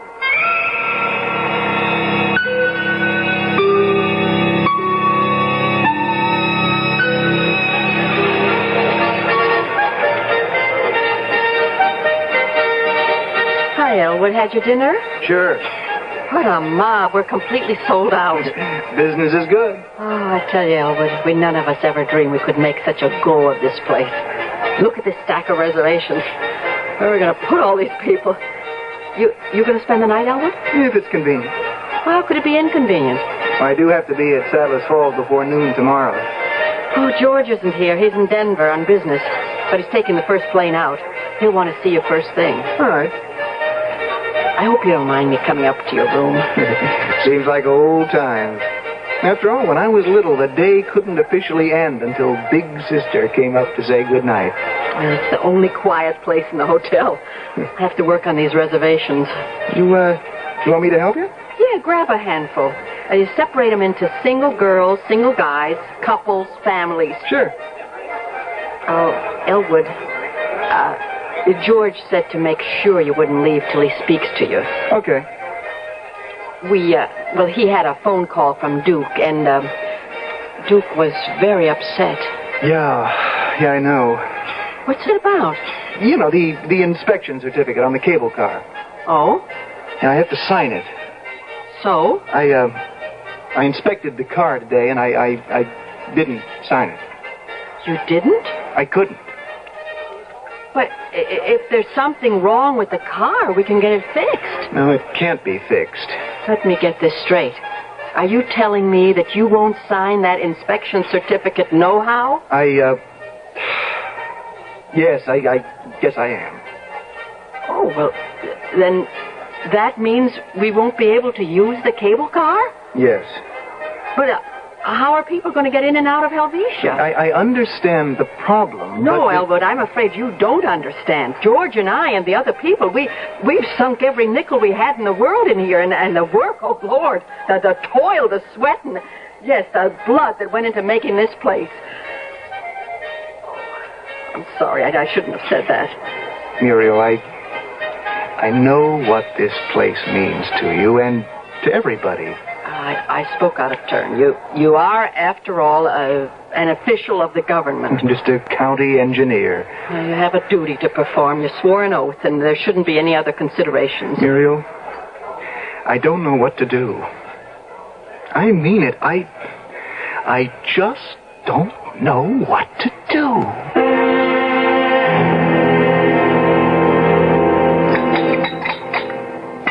He's crazy, that boy. He's out of his mind. Please, George. I went ahead and got him that job. George. Well, I did. I went and put in a word for him. Without me... That's true, but... But what? Well, you talk as if he's working for you. Well, he is. He's working for me, for Helvetia. No, he's working for the county. Well, by God, what's the county? Helvetia's the county. What else has the county got? What else is worth a damn in the county? Muriel, we have to have that cable car. There's no two ways about it. We've got to have that cable car. All right, George, maybe we will. After all... After all what? Well, he really hasn't made up his mind yet. Well, what's there to think about? His job, his duty, his oath of office. Oh, come on, Muriel, don't hand me that. Well, if the car were dangerous, would you want him to okay it? Now, what kind of a question is that? I think it's a legitimate question. It's a stupid question. Why? Well, because it's impossible for something to be wrong with that car, with the apparatus, with any detail of the operation. Why? Well, you know how we worry over it, as if it were a watch. Now, where is he? Well, he'll be down any minute. He didn't get much sleep all night. I know he's been worried. Well, he doesn't have to be worried about anything. All he has to do is use his common sense. George, don't say any more. Oh, I haven't even begun yet. Has this boy forgotten what he owes me? For you? Us? That's not the issue. No. Well, who raised the boy? You did. Who sent him to college? I did.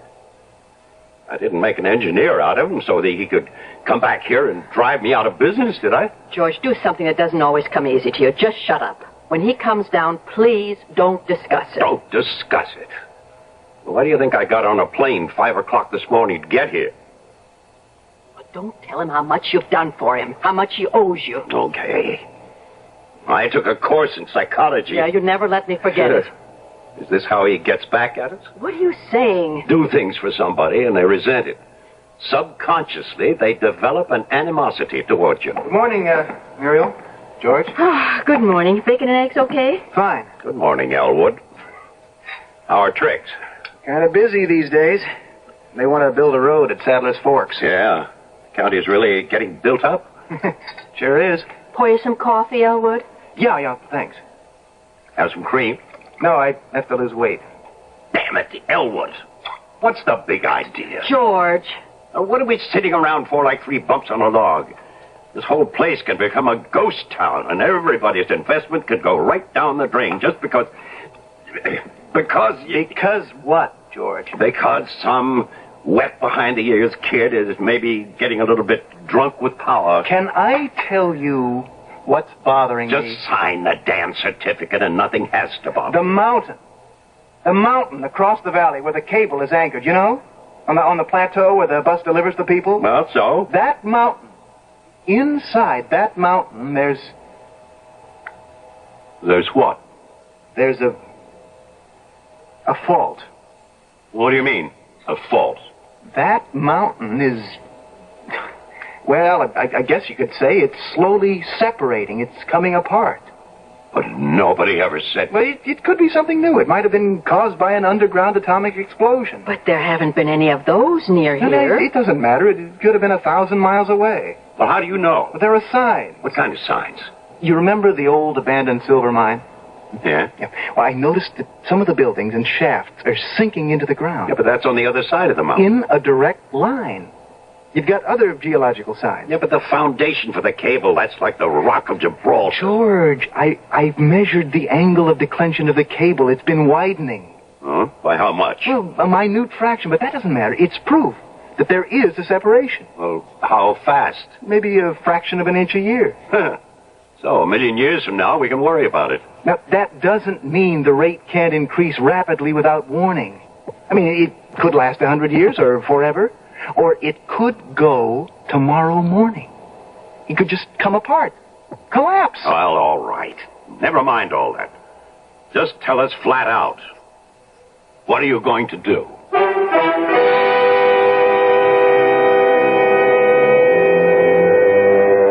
What is he going to do? He appears to be a dedicated public servant. On the other hand, he is a human being with intense personal debts and loyalties. He's thinking about it. And he'll have an answer when I return shortly with Act 2.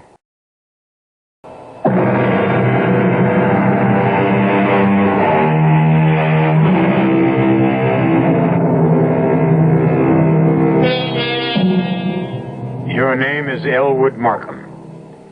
You owe everything you have in the world, your life, your education, your job, to your older sister and her husband. As a public official, you must certify or condemn conveyances that transport people. There is a conveyance that serves as the foundation of your sister's business. You cannot, in good conscience, certify it as safe. If this concerned strangers, you wouldn't hesitate. However, it's your sister. Are you going to destroy her? What would you do if I refused to sign it? Go to the county supervisor. Enter a protest. Ask for outside experts. Hire a team of geologists. It wouldn't help. Word would get out. Whichever way it went, the publicity would kill us.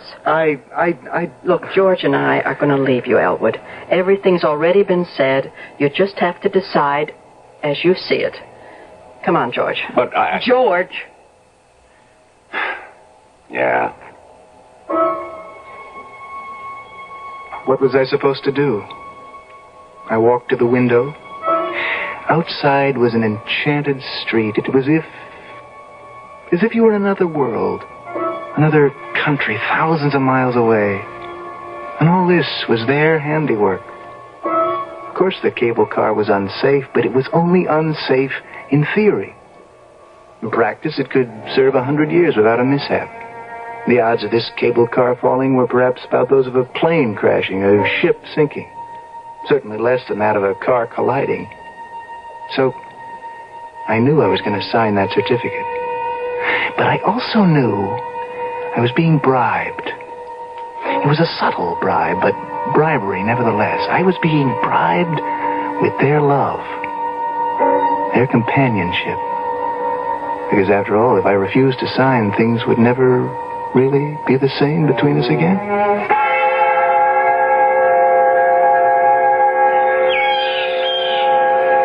Hey there, Elwood. Morning, Duke. I got a call from the chalet to hold the car for you. Leaving? Yeah. All right, hop in. We're off.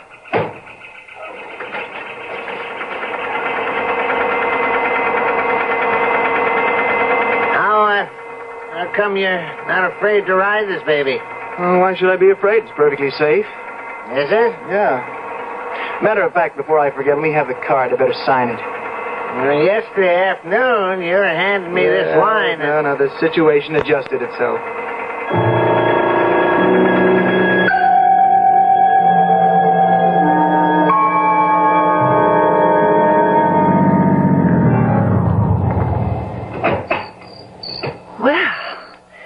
Now I no longer feel alone. Oh, hello.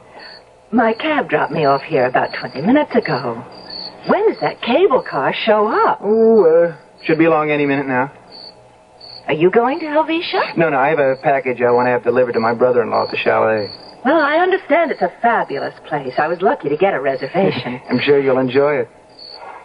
You know, you look familiar. I was about to, say that about you, too. My name is Daphne. Daphne Aldershot. Daphne Aldershot. It's kind of a wild name. Well, what's yours? Elwood. Elwood Markham. That's a very sober, serious kind of name. Maybe it's because I'm a very sober, serious kind of person. Oh? What do you do? I'm an engineer. Yes, that's kind of sober and serious. What do you do?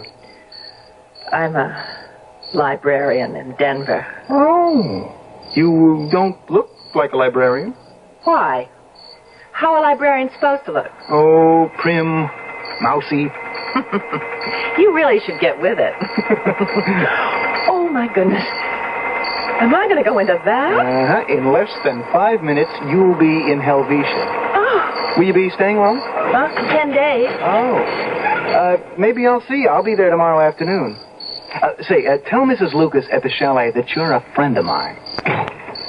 Okay, all aboard. Hey, Elwood, how you doing? Can you get this package to George for me, Duke? Sure thing, Elwood. And, take good care of Daphne. Oh, how you do, Daphne? She's my fiancée. Congratulations, Elwood, Daphne. Elwood, darling, I'll see you very soon, won't I? You'll see me tomorrow, darling. I'll bring a preacher with me. We'll get married. Can I be best man? Sure. Okay. We're off. Goodbye, Daphne. What's that? What's that? The mountain. The fault. It's opening. It's opening. Oh, no, it's opening. Elwood, No. Elwood, help Daphne! me. Daphne! Daphne! No! No! Daphne! Daphne! Daphne! Daphne! Daphne! Daphne! Daphne! No! Daphne! Elwood. Boy, snap out of it. Snap out of it, Elwood. Oh, Daphne, don't die. I love you, Daphne. Elwood. Daphne, Come on, boy. Wake up. That's it. What is... Daphne. That's it. You're out of it now. Oh, man. You have the great granddaddy of all nightmares. I mean, we heard you across the hall in our room you're in. Was it a dream?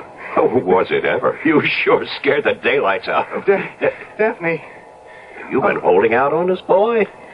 Who's Daphne? Oh, it seems so real. You want Muriel to get you something to drink, maybe? Look, I was standing at the cable car platform, and there she was. Who? Daphne. Well, that's what I mean. Who's Daphne? I don't know.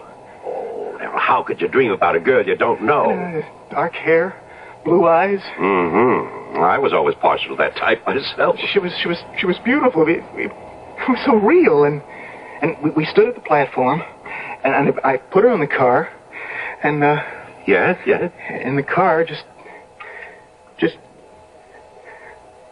the mountainside. It started to give way. The fall. Oh, Elwood, it's a bad dream. That's all. Just a bad dream. Yeah. Just a bad dream. Well, how's everything now? Oh, it was just a nightmare. Oh, how about something warm to drink? No, I'll be fine. What was it about, Elwood? He was dreaming about a girl. Oh, could a girl cause you that much grief? No, I was dreaming about the mountain. What about the mountain? Just came apart. Oh, Elwood. I'm sorry. I'm so sorry. It's all right. No, it isn't all right. Don't worry about it. What about the girl? I never saw her before. What's everybody getting so excited about a simple nightmare? Well, I'm going back to bed. You coming, Muriel? In a minute.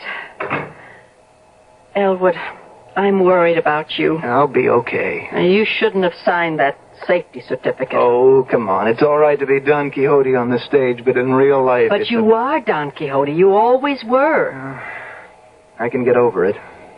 And George and me, well, maybe our motives for getting you the job of county engineer weren't exactly the purest in the world.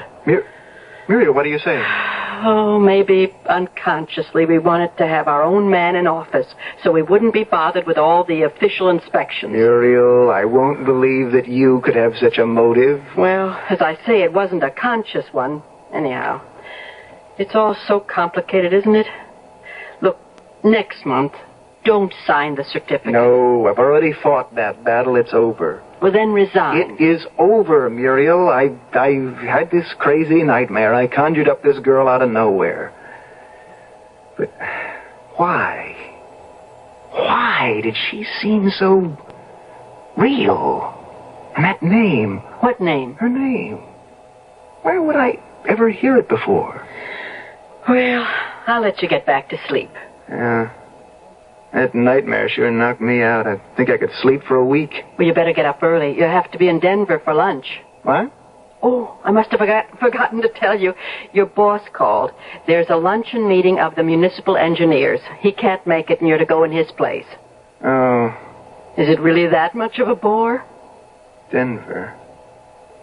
I wonder if...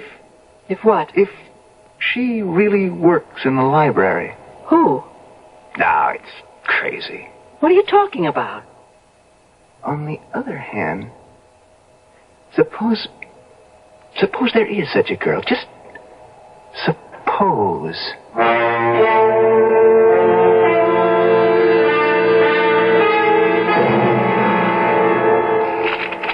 All corn, Oldham,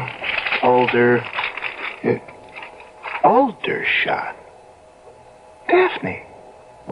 Daphne Aldershot. It just can't be. It just can't be. Huh. But why not? Okay, so it is. But what am I going to say to her?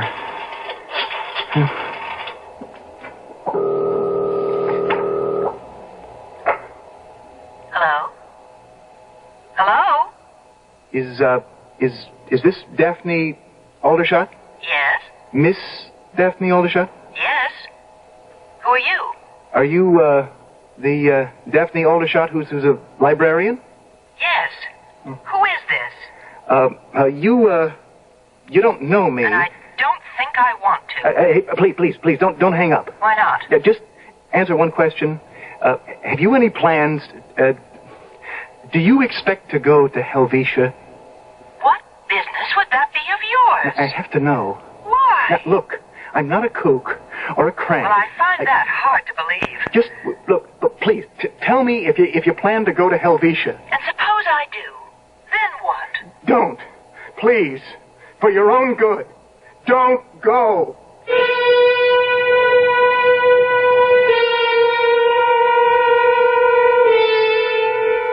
Well, believe it or not, there is a Daphne Aldershot, and she is a librarian, and she is coming to Helvetia. Is Elwood Markham a man who can see into the future? Well, so far, his forward vision seems to be 2020. But we can check it further when I return shortly with Act 3.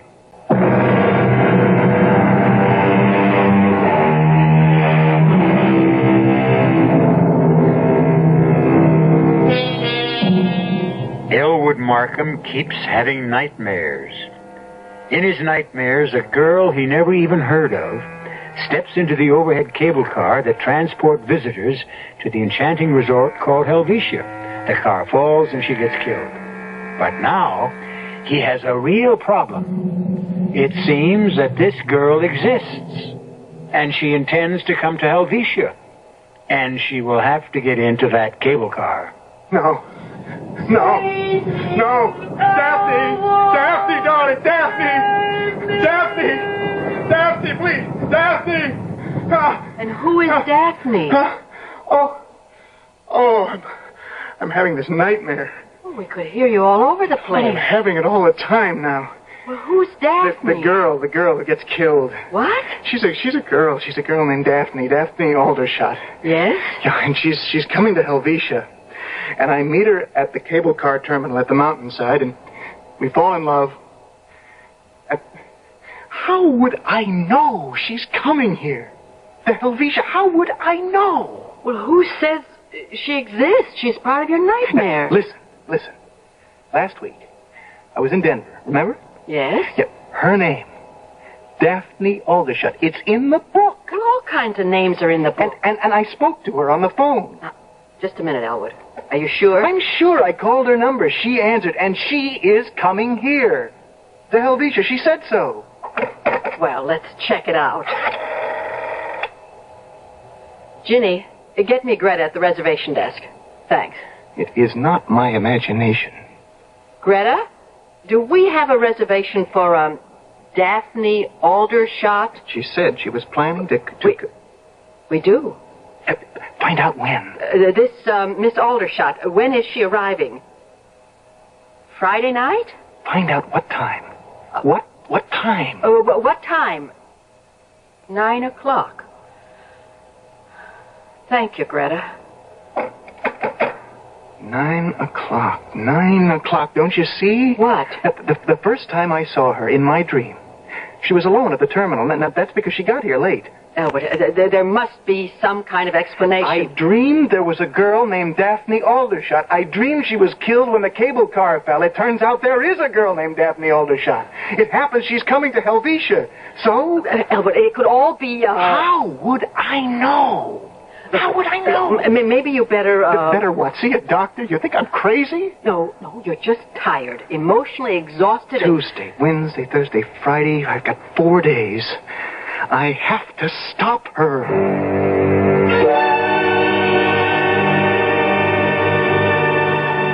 May I help you? I wasn't looking for a book. No? Then what are you doing in the library? I was, I'm looking for you. Really? Yeah, I'm the one who called you on the phone. Yes? Yeah, I tried to tell you not to go to Helvetia. You're the nut. No, now I assure you, I am sane.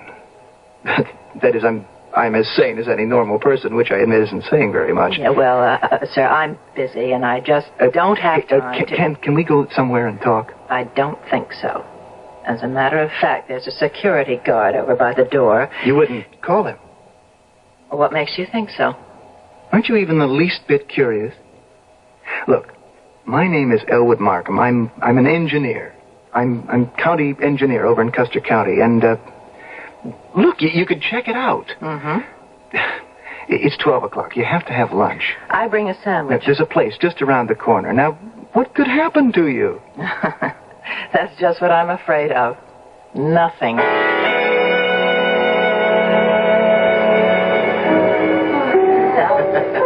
You don't really want to go to Helvetia. But I do. I've been saving my money for almost 2 years. The place is a phony. I should know. My sister and brother-in-law, they run the biggest chalet there, and it's just, you know, it's imitation. Well, I hear it's fabulous. Take it from me. You won't like it. In the first place, there's about 5 girls every guy. Is that so? Oh, yes, it's a fact. Well, will you be there? Daphne, You know, you are cute. I mean, you're so serious. I'm trying to tell you... I never met anybody who's as serious as you. I mean, serious and a little crazy at the same time. Now, you tell me why I shouldn't go to Helvetia. Well, you will think I'm crazy now. Wait till you hear the real reason. I'm waiting. I dreamed about you. Well, now, when? Oh, 2 weeks ago. But how could you? You didn't even know me.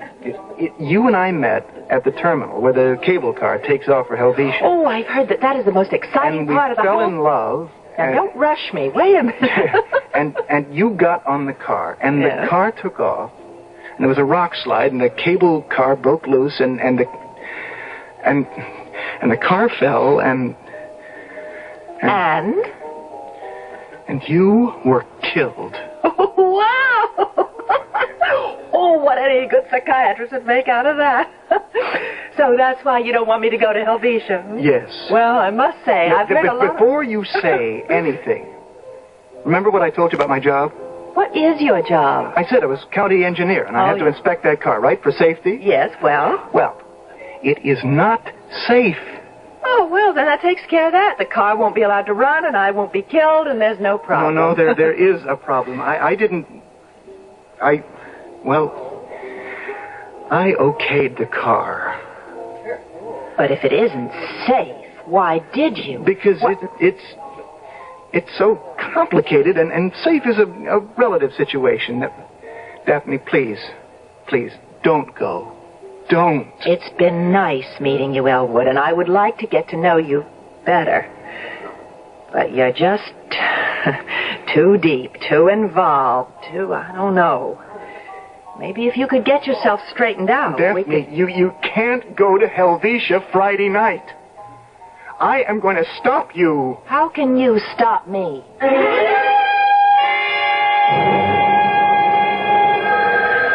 Excuse me, Elwood. County Engineering Office, Tracy. Yeah? I'll put Elwood on it.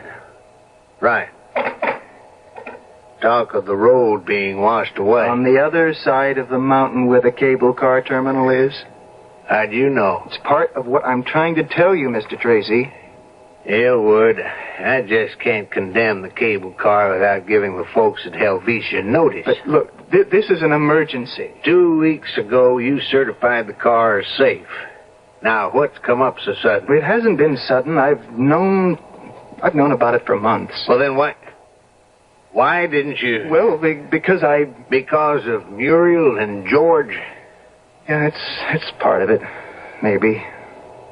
We've lived with geological faults, Elwood. Yeah, sure, but a heavy rain, unusual amount of snow, any one of 100 subterranean disturbances in that whole side of the mountain... Okay, let's do a study. No, that will take weeks, months. It could go any time. And it could never go at all. Elwood, now here's what you have to do. Next time you inspect it, in 2 weeks, condemn it. Give me a full report, request an investigation, and we'll bring in the experts. And they'll only disagree among themselves, and nothing will happen. Elwood, it was your job to withhold the safety certificate. I know, Mr. Tracy. Well, once again, put it in writing. By that time, it'll be too late. Too late for what? Can't anybody believe me? Hi, Elwood. Want some coffee? No, thanks. Where you been the past few days? Muriel, do something for me. Okay. This, Miss Daphne Aldershot. Oh? You know, she's due here tomorrow evening. And? Call her. Send her a wire, anything. Tell her you had to cancel her reservation. Why should I do that? Because I asked you to. Oh, I really can't do that, Elwood. You own the place. You and George, you can do anything you like. Well, not really. Miss Aldershot sent us a deposit. We confirmed her reservation. We can't just cancel her. What's to stop you? Well, first, it's unethical. Second, it's illegal. She could sue us. Let her.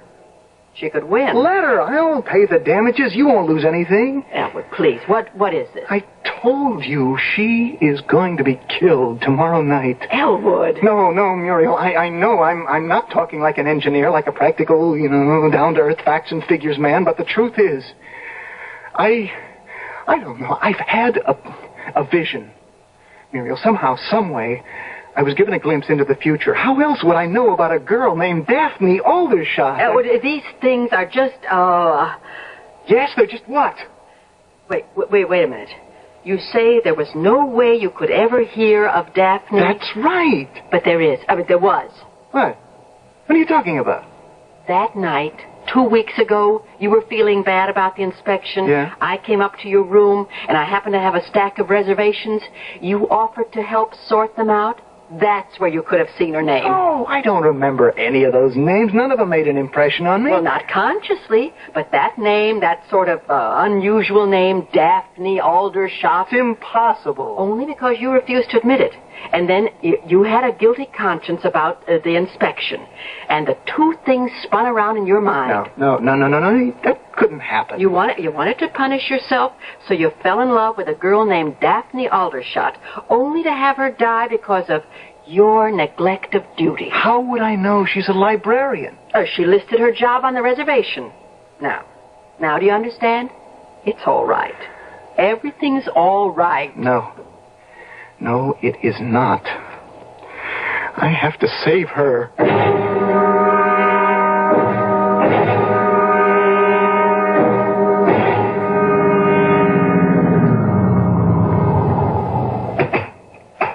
Well, hello. Look who's here. I was beginning to think I was all alone in the world. Daphne, do you realize that's what you said when I first met you? In a dream? My cab driver dropped me off here about 20 minutes ago. When does the cable car arrive? You decided to come, after all. Elwood, what am I going to do about you? You could listen to me. That's something I must never do. But otherwise, we'll get along okay. Daphne, can't you ever be serious? I am serious. I saw you for the first time, and I said, poor Daphne. Of all the guys. Well, I'll try to make the best of it. Oh, hey, look. Here it comes. Daphne, let's get out of here. Why? Well, haven't I been telling you why? Don't you feel it? What? Feel the vibration, that vibration under your feet. I don't feel anything. All aboard. Hey, Elwood. Can't you hear it? Hear what? That rumbling. No, I don't hear anything. Duke, get out of the car. Elwood, what's fighting you? There's a slide. Well, I don't hear anything. I said get out of there. Elwood, take your hands off me. Why did you hit him? Help me. Help me get him out of there. What's that? I told you. Come on, let's drag him back. Back as far as we can go. Elwood, we're going to get killed. Hurry up. No, hurry up. Come on, maybe we can get back far enough. Quick, come on. Here's the place over here. The earth is cracking over here. Before we do it, come on. Come on, we can do it. Come on, Daphne. Daphne, pull yourself. Daphne, come on, Daphne.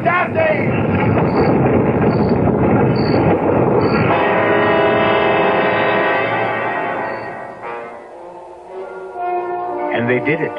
They just managed to scramble to safety as the piece of the mountain that held the cable anchor fell away.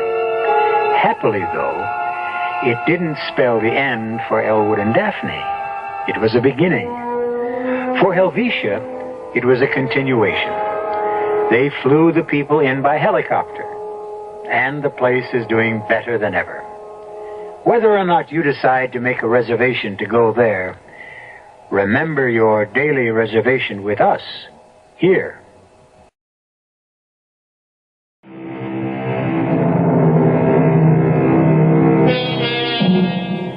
Can you see into the future? There are several schools of opinion. However, the best way to answer that question is to ask, what is the future? Isn't the future, after all, the fabric we weave out of the strands of the present? So, if you know all the strands, all the threads, and all the stitches, why is it impossible to foresee the design? We'll have another terrifyingly delightful design for you next time. Our cast included Russell Horton, Stats Cotsworth, Clarice Blackburn, Robert Dryden, and Marion Seldes. This is E.G. Marshall inviting you to return to our Mystery Theater for another adventure in the macabre. Until next time, pleasant dreams.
in. Welcome. I'm E.G. Marshall. Listen to a story of greed, innocence, incalculable malevolence, and a mystical, fantastical watch. A watch whose hands held the power of life and death.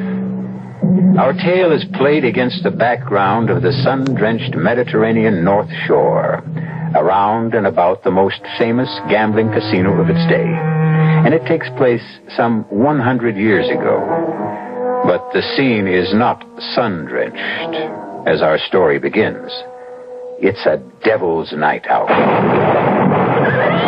Look, John, a driveway lined with statues. Come on. There must be a house where we can seek shelter. Not there. For God's sake, Charles. Why not? That's the haunted villa. You? Superstitious? About that place. Anyway, it's boarded up. Has been for years. Oh, there's the house now. Maybe we can find some shelter. Oh,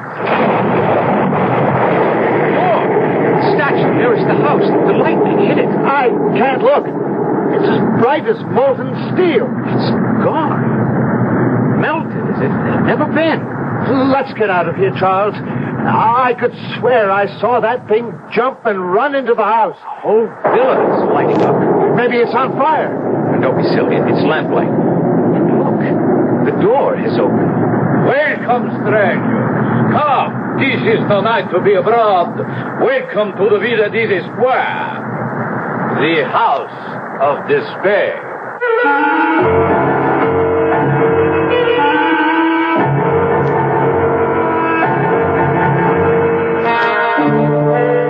Our mystery drama, The Death Watch, was written especially for the Mystery Theater by Ian Martin and stars J. Gregory.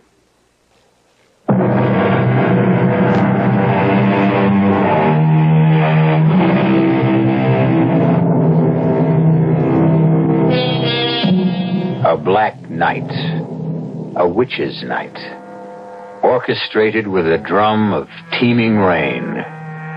The wind, a wail of violins, the crash of thunder, a choir of cymbals, and the sudden rebirth of a long-dead house, menacingly named the Villa Desespoir, the Castle of Despair.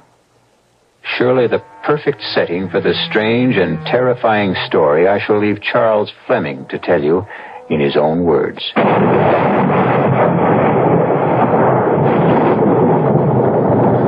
For a brief second, which seemed endless, John and I sat frozen into immobility, staring at the tall, thin figure.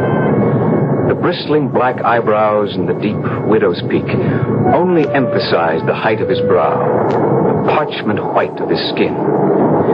Beside him lurked a misshapen dwarf with an oversized head.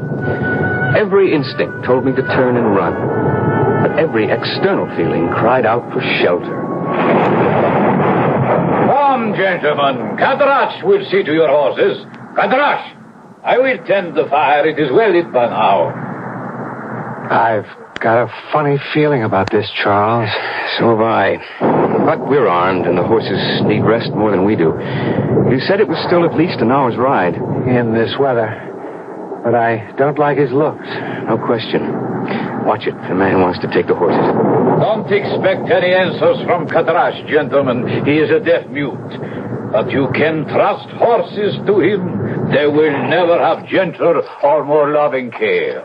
Well, come in out of this bone-chilling rain. You are most kind to offer us hospitality. On a night like tonight, it is no more than human decency.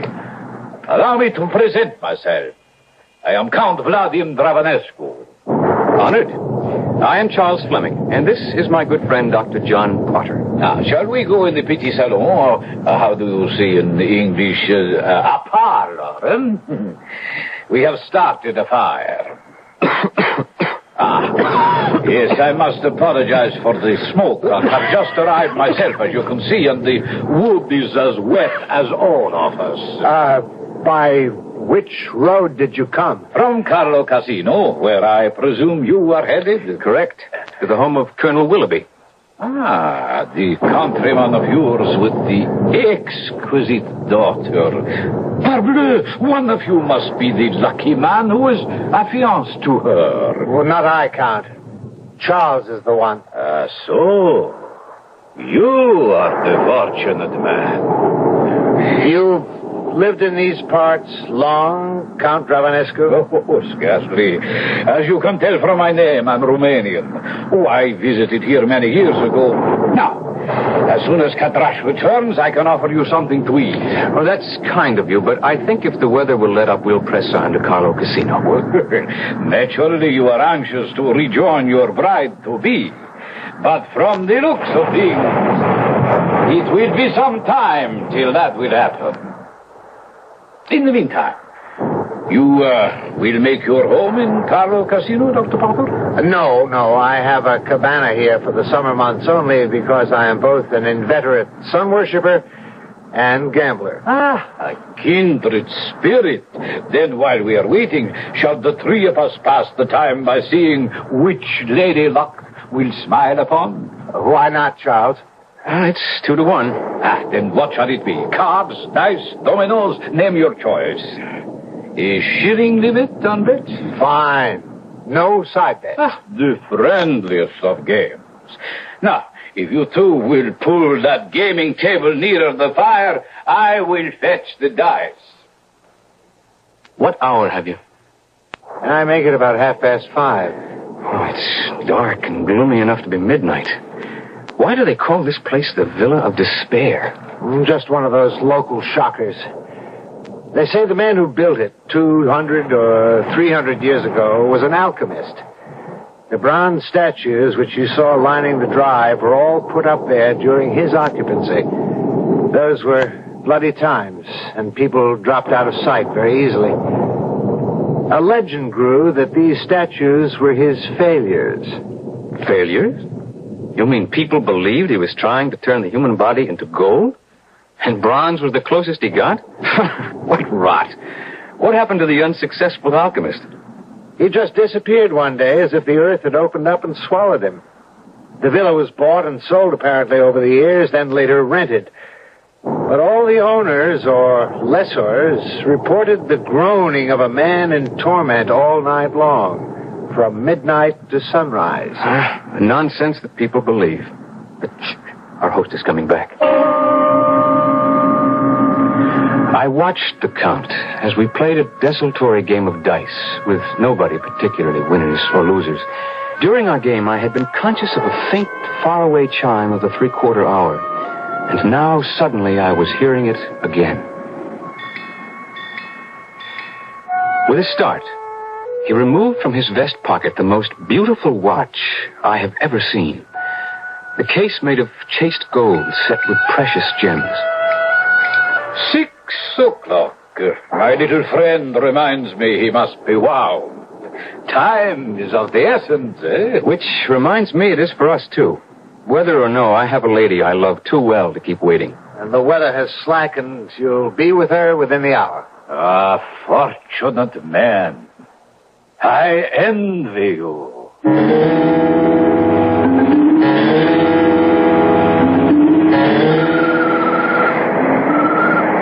Oh, my darling. My blessed darling Charles. Oh, thank God you're with me again. Claire, beloved, if it hadn't been for your mother's death, we would already have been together, always. Don't. It was clumsy of me. I didn't mean... No, darling. It isn't Mother that troubles me. It's Papa. He's become a different man. How? Well, it's all mixed up with Mother's death, and his own lack of interest in life, and the evil that surrounds all this beauty like a blight. Evil? The gambling fever. It's a sickness. Father is at the casino every night, wagering wildly and stupidly. I'm almost glad that Count Dravanescu bought the old Villa des Espoirs. Although I must admit, the place and the owner give me the creeps. Yes. For all his charm, there's something uncanny about him. But why are you glad? Well, the Count and Papa play chess. That's scarcely a gambling game. And probably now that the weather has cleared, Papa will be off right after dinner to the Count's villa. Oh, Charles, I've got so much to tell you. Oh, well, I guess for now we'd better go back and join Papa for the meal. Charles, kiss me first. Do I have to be asked? Oh, I hope never. But these days I have such a strange, chill foreboding in me. I need to be sure of your love so desperately.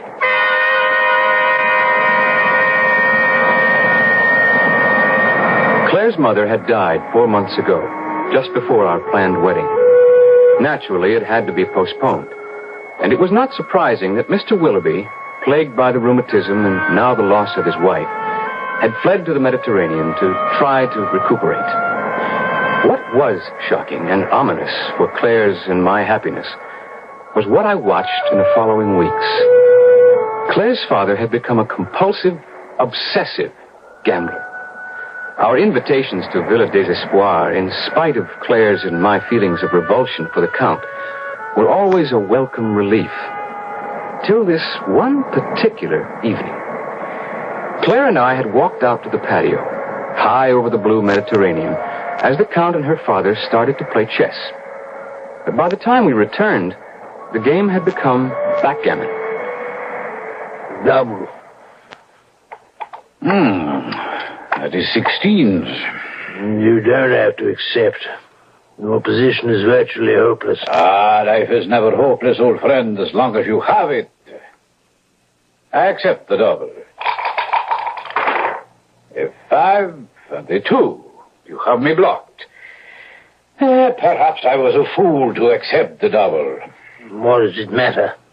It's only a game, as I said. My dice. On the pair of 5s I just rolled, I must double again. 32, and the odds are insuperable. I would have to be superhuman to win. Wouldn't I? I doubt if even the Lord's help could bring you through. Will you concede? I suppose I haven't mentioned yet that I am a mathematician and a recognized, although amateur, manipulator of cards. I am also an excellent ass under any circumstances. And what I watched happen to my future father-in-law in that simple game of backgammon was beyond all possibility or chance. Double 6s, and that clears the board for me. What bad luck. Any other throw for you except that one deuce would have given you the game. And the stakes were ridiculously high. Shall we just forget it? No. As an Englishman and a man of honor, I pay my debts. How much do you reckon it is in English pounds? At our original stake, about 150,000. Damn. I didn't follow that. I can't cover that in cash. No need. There's every need. I pay my debts.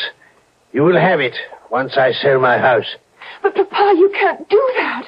We have to live. I'm ashamed. I had no care if I destroyed myself. But I had no thought of hurting you. No, there is really no need for agony. The debt could be satisfied without any harm financially whatsoever. If you are determined to pay. I am determined to pay. I don't see why. It's all so silly. I mean, it's just a game. And Claire! Yes, Papa? I'm asking you to leave us alone. Yes, Papa. We'll be in the salon. Now, sir, what is your proposition? You have only one possession I covet, sir. Your daughter. I think I can make her far more happy than an untried boy with no established future. If you would give me her hand, or the opportunity to court her openly, why then, it would be I who were completely in your debt.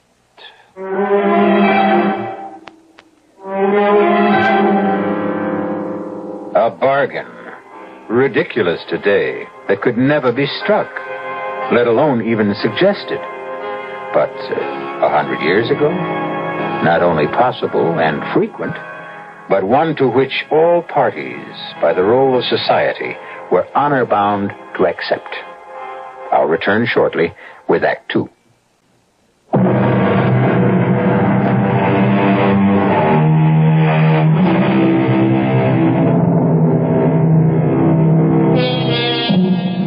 Of course, it's incredible to us today that less than a century ago, parents owned their children almost as slaves.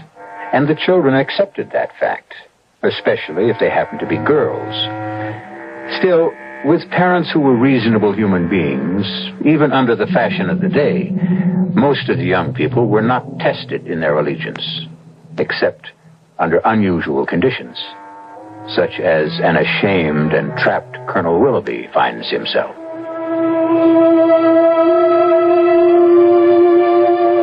For obvious reasons, I was not present when the Colonel told Claire of his bargain with the Count.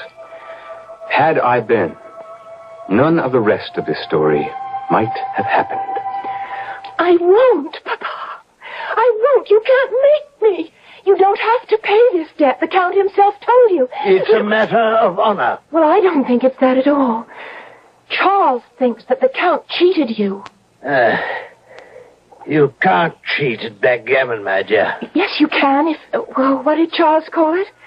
If you switch the dice. Now, even if he could have changed his, as far ahead as I was, it was impossible for him to win without any bad luck with my dice. But Charles says that he could have palmed your dice. Charles says. What does he know about it? Well, he just graduated ahead of his College of Mathematics. To be a teacher. A poor enough living at best. But enough. I must pay him the money. Well, sell the house. But don't sell me, Papa. I have to think of your future. The Count is well born, rich. He is a much-traveled, brilliant man who can introduce you to a life of ease and comfort. I don't want a life of ease and comfort. I want a life of love and happiness. Oh, no, Papa. No, there's no way that you can make me. Hush, Claire, beloved. I intend to honor my debt. I can do no less. That means I can leave you no dowry. I think we owe it to Charles to let him know that. Papa, Charles and I don't need anything from you. We can take care of ourselves. Charles has a teaching job waiting, and we don't need much as long as we have each other. It's midday. I think I'd take a rest in the study before lunch. Go join your intended, darling. I've interfered enough with your holiday.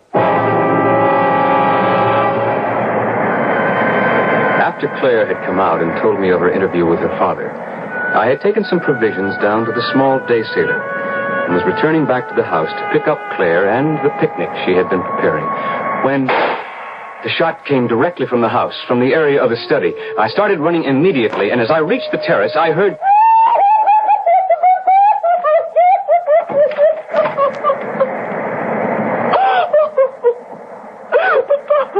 Speak to me. No, speak. No. What happened? He shot himself. Let me see, Claire. No, I'm afraid to. Is he? No. His pulse is still quite strong. And he's breathing. Yes. Don't let him move till I get a doctor. No. Thank God John isn't far off. Here, use my handkerchief and my scarf to stem the blood. Yes. Use pressure. I will. Try to keep him from bleeding any more than you can. Just hurry. Hurry.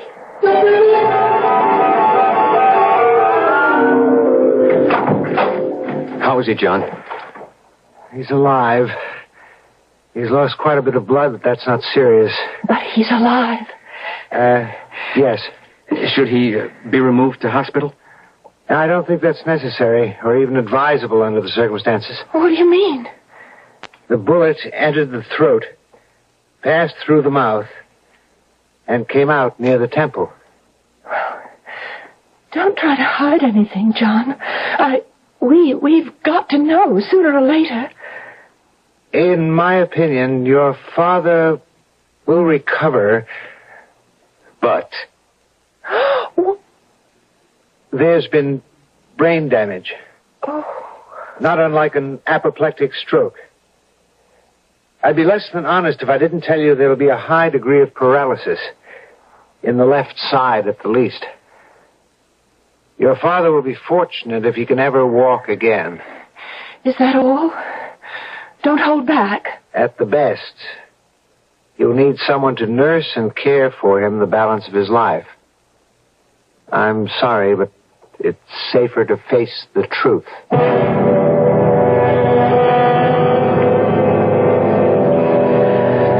I know John. He's my closest friend. And I thought he was being cautious. But he was telling the exact truth. It was soon enough obvious that Colonel Willoughby would be a helpless invalid for the rest of his life. And to care and house him, there seemed only one normal solution. There just isn't any other way out, Charles. Papa has other debts. The house is heavily mortgaged, and even its sale won't help much. Papa is going to need the kind of care that you and I can't provide for him. I'd argue that. And for sure, there's one thing. You are not going to marry the Count. What else can I do?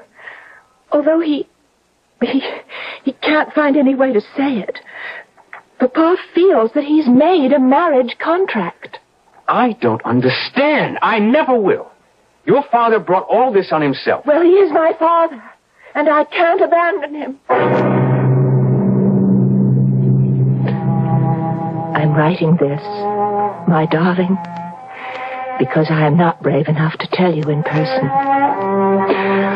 I have signed a marriage contract with the Count that will provide for my father's care for the rest of his life. For 20 years, he has taken care of me. I cannot shirk my responsibilities to offer him the same in return. I am sending this to you by John's hand. Please, for both our sakes, let it be goodbye, for there is nothing left for us but tears. But oh, I love you so, and always will.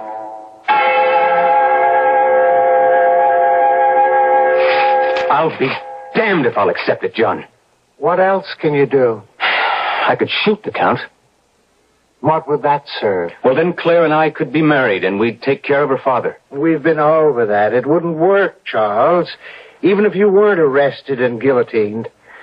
Well, there must be some way out. I could go to the Count and beg him. For what? To give up marrying a woman he desires and also settle 30 or 40,000 pounds for the care and maintenance of her half-alive father? Well, at this point, anything's worth a chance. I'm afraid this is an impossible gamble. Far better that... Gamble. Gamble, of course. That's the answer. Have you a pack of cards? Yes. They're in the drawer beside you. I'll take a new deck. Open it. Shuffle the cards. Remember I said I would play anything but cards when the Count suggested that friendly dice game? Yes? Well, let me show you why. I could take all night to shuffle these cards, but this will suffice to illustrate. Cut them. Cut them as many times as you want. Well, what's the point? Do as I say. Very well. This has always been a hobby with me. Up till now. You know the game of poker? I should. I've lost enough at it. You needn't have. If I'd been dealing. What do you want? 2 pair? Full house? Flush? Just call it. You can deal me anything you want? Provided I can stack the deck. But that's cheating. What did you think the Count was doing in the backgammon game he won that ruined the Colonel? Can you prove it? Only by playing his game. I couldn't guess his mechanical means, and he won't be able to guess mine.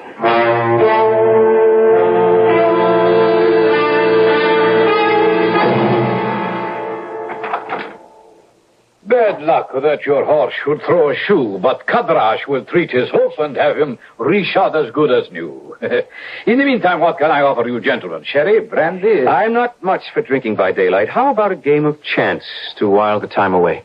Perhaps, if these stakes are interesting enough?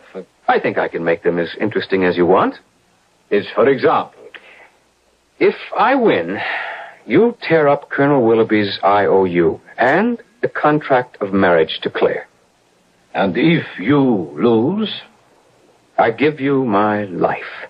Charles, wait. Quiet, John. What on earth would I do with your life, Mr. Fleming? As long as I live, you have no hope of winning Claire's love. With me out of the way is your only chance. Ah, now you tempt me. What is the game? I suggest bluff, or poker, if you prefer to call it that. With a third hand? No, John can be the arbiter, or my second, if you wish. You have Kadrash for yours. It begins to sound more and more like a duel. If you would prefer that. Oh, no, by all means. I wish you no harm. And perhaps you should have your chance. But suppose I refuse? Then I will kill you first, before myself. Dear me, such a fire-breather, pistol in hand. I tell you what, I accept all your conditions, but add one of my own. To the winner goes this watch. The same time we met before, it sounded its delicate chimes. Win all, lose all. Your beloved, your father-in-law's medical care, this watch, as against your life. Oh, the more fool I, but I never can resist the wager.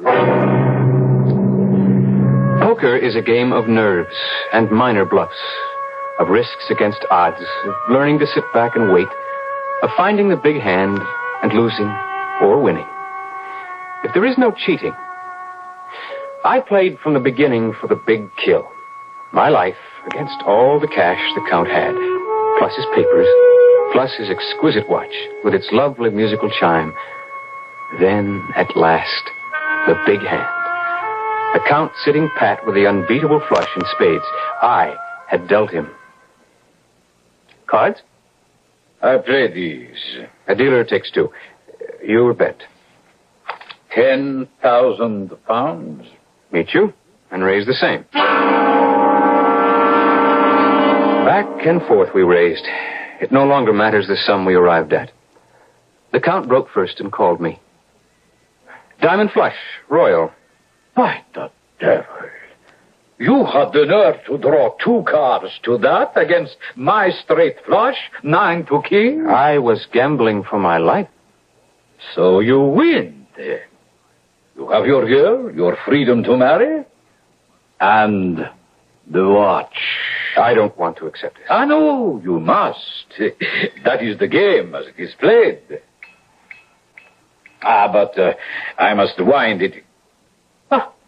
How stupid of me. It is no longer my duty. You wind it, sir. Is that necessary at the moment? Since you own it, decide for yourself. Open the back.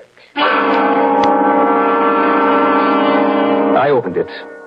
Like all those old hunter watches, after you bent back the rear flange, the works were still covered by a second gold door. On this one were engraved the words, "Wind me at 6, or before the sun sets, or by 12 that same day, your own sun sets." Which of us is loser or winner, Mr. Fleming, eh? You have your girl. But have a care for your life.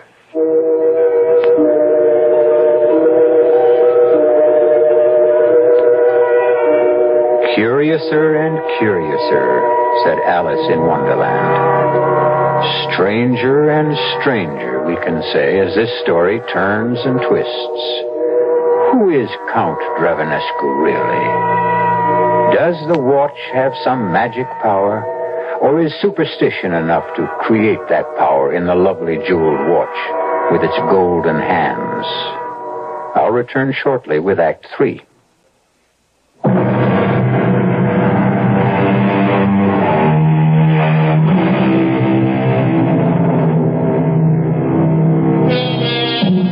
Every watch that runs, every clock that ticks, tells away the hours of a man's life. but none so specifically as this curious chronometer claims to, if it is really dangerous.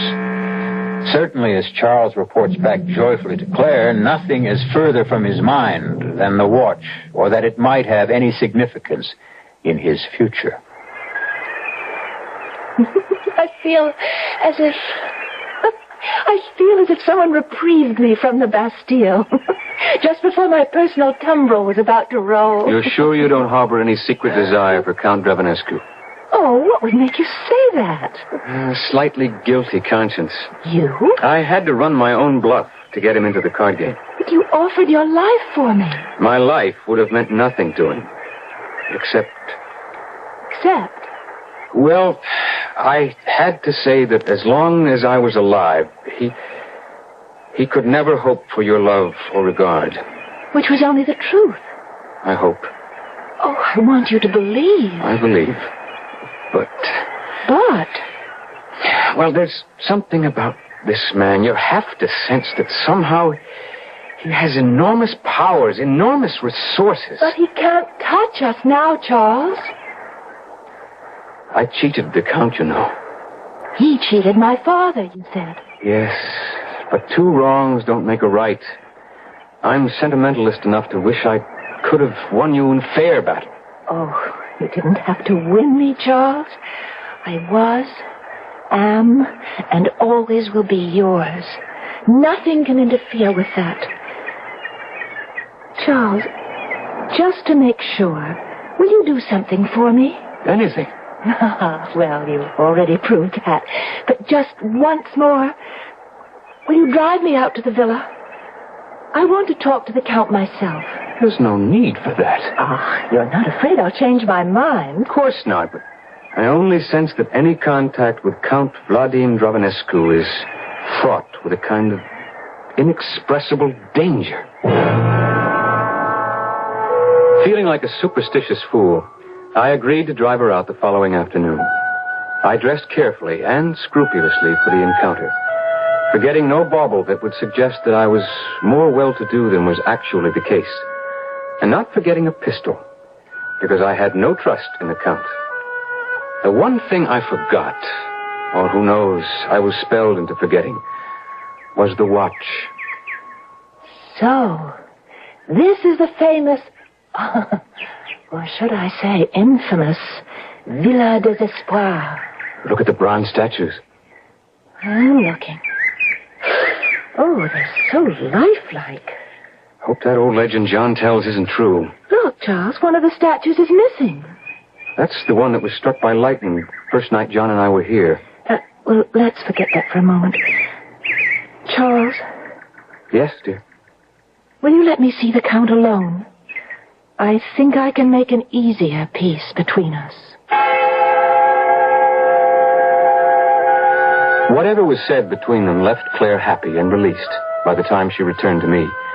I suppose he duped her as thoroughly as he duped me, by consuming time. It wasn't until we were leaving that I realized that it was almost 6. It was a late sunset that evening. On the way back, Claire couldn't understand my reckless haste. Charles, do we have to drive so fast? What time is it? Just before 6. Damn. What's the matter? Oh, just something foolish. You know this road. Can we make it back home before 6? No, not a chance. Why does it matter? Father has his nerves. Why do we have to hurry so dangerously? On the way home, I should have told Claire about the watch and its special chimes, which musically told the hour and the legend about its winding, and the 6 hours of life that were left to the one who owned it and forgot to wind it before 6 o'clock. But it seemed such a ridiculous fancy that I decided to forget about it. Except suddenly I was assailed by an unreasonable pain in my stomach. What is it, darling? I don't know, dear. Just a sort of a cramp. But you're in pain. Not anymore. I must have thrown a muscle out of alignment for a moment. I'm fine now. How soon will we be back at the house? Oh, not about 15 minutes or less. Good. I couldn't wait to get home to rewind the watch in the hope of gaining some relief. For instead of just my former slight twinge of superstition about the watch's deadly warning, the pain and a sort of creeping paralysis that seemed to be affecting me had changed my mind. I no longer considered that malicious message a joke in bad taste, but perhaps the literal truth. That damnable watch. When I snatched it out of my bureau drawer, it was running. The hands at 6:30.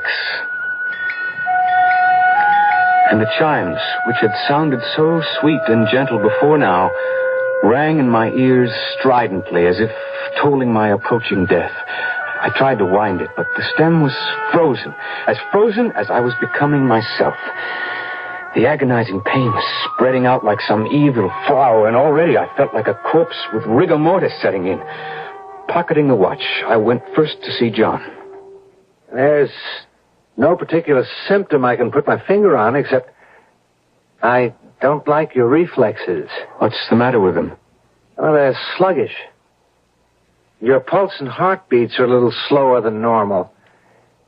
I'd like to put you in the hospital for observation. No. Certainly by tomorrow, if you don't improve. If I don't improve by tomorrow, I'll be dead. There's only one person who can help me now. You cheated me into winning that watch from you. My dear Mr. Fleming, you were the cheat. You cold-decked me. You knew? Young man, you were talking to a professional. You were an amateur. Oh, an accomplished one, but still. I've never cheated in a game of cards in my life before. I felt I could against you, since I know you cheated Claire's father in that backgammon game. Certainly I did. All is fair in love and war, correct? But why did you let me win? You told me that yourself, to get rid of that watch. But you must help me. You call off the charm or whatever it is. That is beyond my power. And I'm doomed. There's nothing I can do. But at least, whether I'm dead or alive, you will never have Claire. Thank God I saved her from you. So you did. Alas, poor child, she will mourn you, Mr. Fleming. I have no wish to hurt her, so perhaps I can offer you some help. What? How? I have the power to give you an extension of 24 hours. What good is that? Time enough to go to Monsieur Jassenet, the jeweler, first thing tomorrow morning. Have him act as your agent to sell this quickly. Make the price low enough so that someone will be sure to take it as a bargain. I hope I'll last till tomorrow.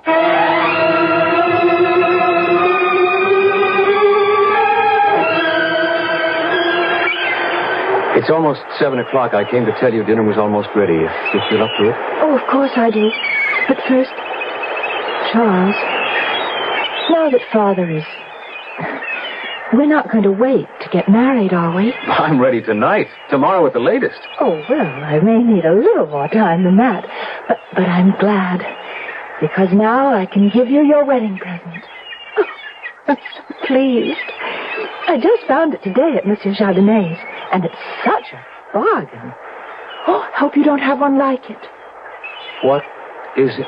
It's a watch. Look, how lovely. And listen to that lovely chime. Just like Big Ben's. And then, after, it'll strike the hour, and then... What is it? What? Ah, just a pain. It'll go.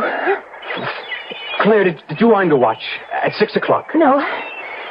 Monsieur Jardinet said it was wound tightly, and it would run until tomorrow. Oh, Charles, what are you doing? Put me down. Where are we going? Villa des Espoirs and the Count.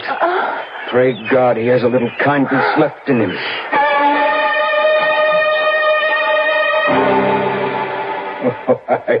You two little fools to deny me what I want. Whatever I cannot have, I destroy. You refuse to help Claire. Extend her the same time at least you extended me. I not only refuse, I am going to revel in watching your beloved, who dared to turn me down, freeze in immobility, like all the other statues that line the driveway. At least I can deny you that. Charles, no! Oh, Charles! No bullet can touch me, Mr. Fleming. No human agency. Then kill me with her. I will not live without Claire. I will be glad to oblige you, after you have watched your beloved die in agony. You devil! The Antichrist. That's who he is. But God is on our side. You said no human agency could touch you. But they say God listens to a virgin's prayer. I call on him to strike you dead.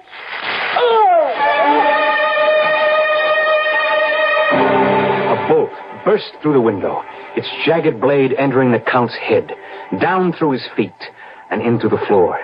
He was one molten blaze of heat, from which we had to turn away. And by the time we turned back, he was gone. And with him, the watch, and all Claire's pain. Already a raging fire had started, and together we fled to Villa Desespoir. Nor would we have stopped our headlong rush, except for one astounding sight, which has remained in the back of our minds, serving to make sharper and greater our thanks to God for the long and happy marriage we still enjoy. Look, Claire. Where? The empty statue base. Empty no longer. John used to sneak in here as a child. No wonder the Count looked familiar to him. Frozen forever again in bronze was Count Dravanescu, his body twisted as if in some inner agony, his face seamed with pain, and the deadly watch in his hand. Villa Desespoir burned to the ground that same night, and the property was disposed of for taxes.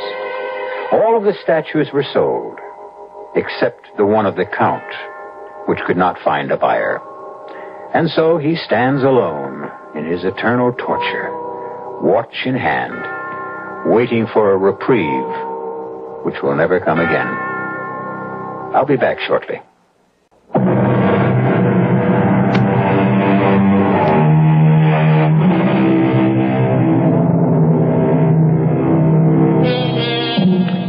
The only pity of today's tale, I suppose, is that the Count Vladimir Dravanescu, as he called himself, could only have been a minor demon.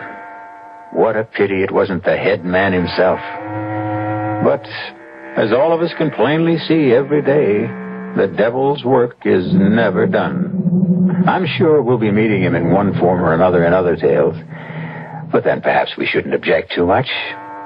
He does put a lot of excitement into our tales.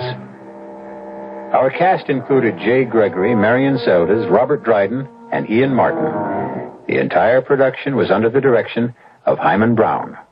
This is E.G. Marshall inviting you to return to our Mystery Theater for another adventure in the macabre. Until next time, pleasant dreams.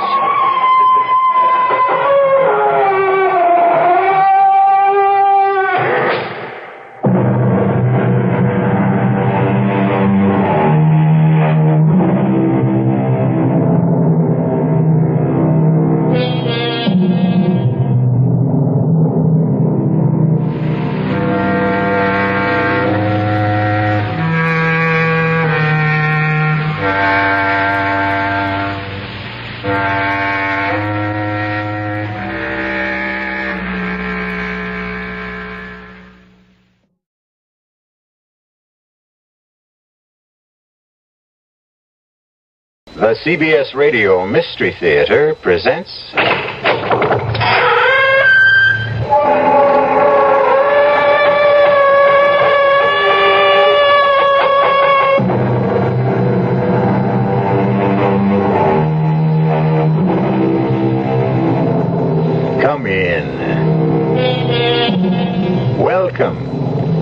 I'm E.G. Marshall. And perhaps you've come to look upon me as the master of the macabre, your escort into the eerie.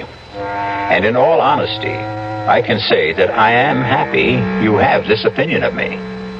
I'll admit to an affinity for tales of the supernatural, and even a sneaking fondness for ghosts. Some ghosts, that is. I cannot say that I have liked every ghost I have met, because in my experience, there can be some very unpleasant ghosts, like this one.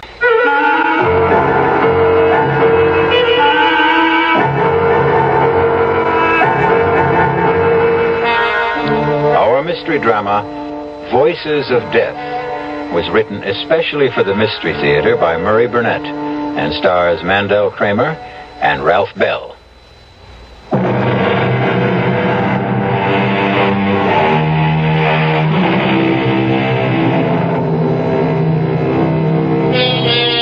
There are many stories about faceless voices that speak to lonely people. Voices that come from nowhere, that threaten, cajole, terrify, or madden the mortals who hear them. Our story is about such a voice, but it is a voice that has a face, the face of a dead man. Most of us know what to expect when we turn on a television set, but the last thing Jason Phillips expected was to have the face of a dead man appear on his television tube. How did the face of Peter Truro get on my TV screen? Peter, I'm sure if you were alive, you'd understand why yours is the last face I'd want to look at. So forgive me for switching stations. What is this, Peter again? I'll try another channel. On every channel? Peter Truro? That's ridiculous. And no sound. What's wrong with the sound? Nothing, Jason. What? This isn't the normal way to return. Well, I'm seeing things. And hearing them. Peter Truro is dead and buried. He couldn't be talking to me from my TV screen. Everything happened so suddenly with Peter and Claire and that lousy Linville. Put the TV back on. Relax, Jason. I'm not a delusion. I realize that my talking to you this way must be quite a shock, but you're really seeing and talking with Peter Truro. Oh, sure. Peter Truro, who's been dead and cremated for 10 days. The body, yes, Jason, but nothing else. Now, just as soon as we complete our business, you'll be rid of me. And you'll be happy. You keep talking about business. What kind of business can we have? You're going to do a little job for me, Jason. You're going to kill my wife. There's absolutely no point in your turning off the television, Jason. You're a fraud, Peter. I don't know how you got into my set, but you're a fraud. Come on now. You're not going to claim that you're still upset because, after all, I am a ghost? Well, of course. It's a perfectly natural occurrence, isn't it? Everyone who watches television sooner or later finds himself face to face and talking with a ghost every time he turns on his set. Well, what you're really telling me is that you're afraid I'm not a ghost at all, but a figment of your imagination. And you find that strange. You don't think that that's enough to upset me? Of course it is, Jason. Like Hamlet, you're wondering about your brain. Yes, I am. Well, I can take that worry off your shoulders. How? Suppose Claire comes to see you. Claire? What would she want? An attack of conscience. Guilt. Whatever you may want to call it. But, Jason, I will make Claire visit you. And then we will talk again.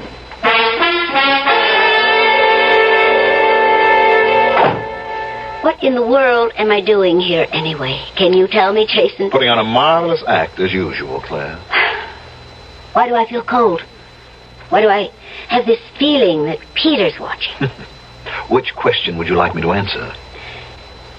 Do you believe in ghosts? Of course not. Well, you sound so sure. So very. And you're not. I remember how you used to make fun of the whole spiritual scene. I said it was impossible. Claire, why this discussion? What made you phone me and come here to talk about... I've been having dreams. Dreams? Well, I'm no psychiatrist. Yes, dreams about Peter. He keeps telling me to come to you and explain about, well, you know, how you lost the part in the play, and I'm not making very much sense, am I? No, you're not. I don't know why you came here, but I know damn well you'd better leave.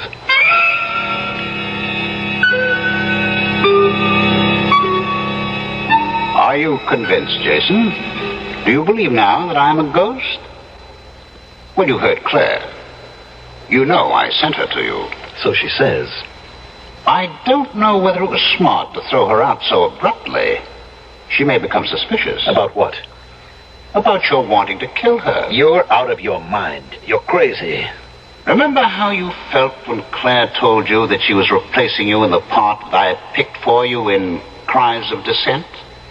Remember how you raged because you knew that Claire was throwing you out, not because of your lack of ability, but because she wanted the part for her lover, Edward Linville.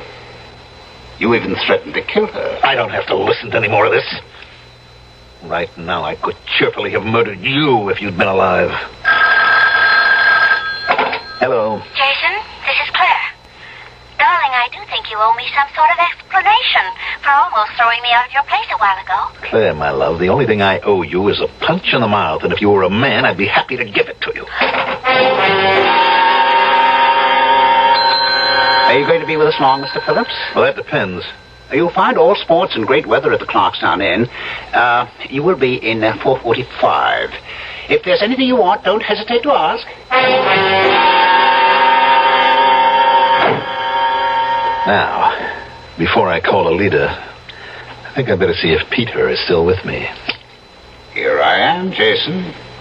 You didn't think you could run away from me, did you? I wasn't sure, but I was hoping.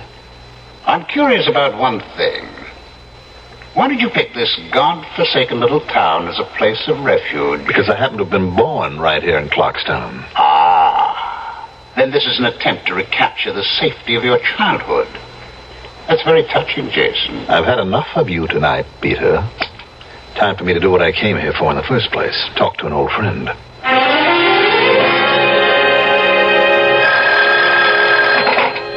Hello? Alida, what a delight to hear your voice after all these years. And it is a pleasure to hear yours, Jason. Oh, Alida, you're too much. After all these years, you hear me say your name and immediately you know my voice. It is a distinctive voice, Jason. Are you calling from New York? No, I'm at the inn right here in Clarkstown. Matter of fact, I came here just to see you. How nice. But, Jason, there's been a lot of years since we last spoke. And right now it's almost past my bedtime. How about breakfast with me tomorrow?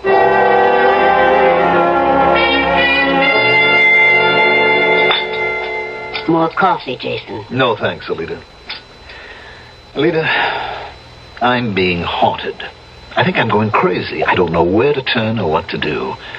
That's why I came to see you. Do you think you can help me? If you'll calm down, maybe. Well, you just don't know what it's like. And I can't find out unless you tell me. Do you know this ghost? Of course. It's the famous Broadway producer, Peter Truro. I read about his death.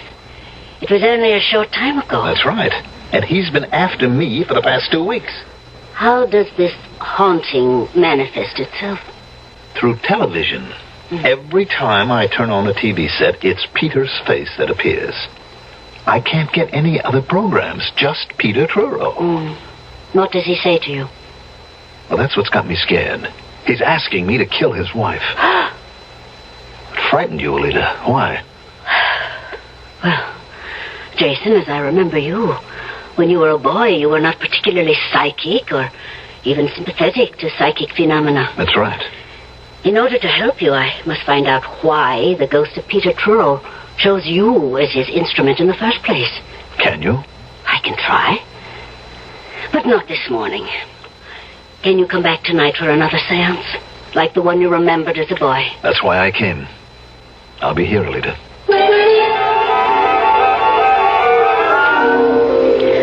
I can't promise anything will come out of this. I can't even promise to make contact. But if I do, you will have to keep absolutely quiet. Understand? Yes, I do. All right. Now, hold my hands. Tighter. Yes, that's it. The light. The light is too bright. It hurts my eyes.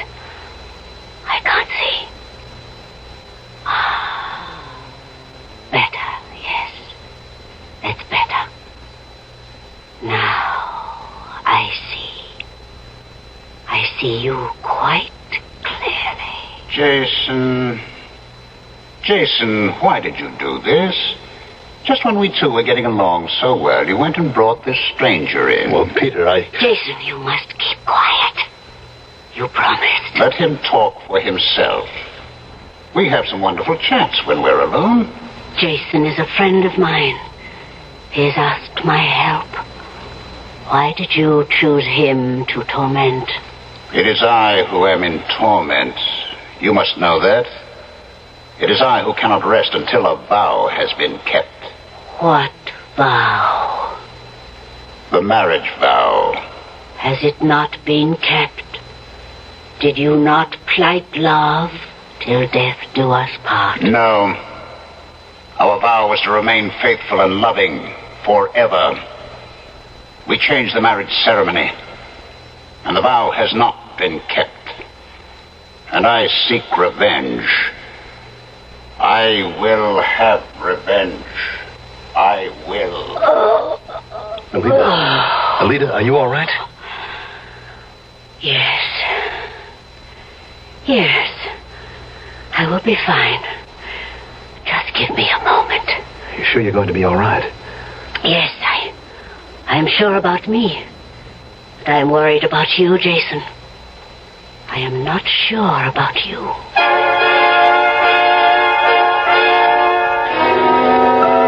Ghosts are very much like UFOs. People say they don't exist. But somehow the idea of ghosts and UFOs just won't go away.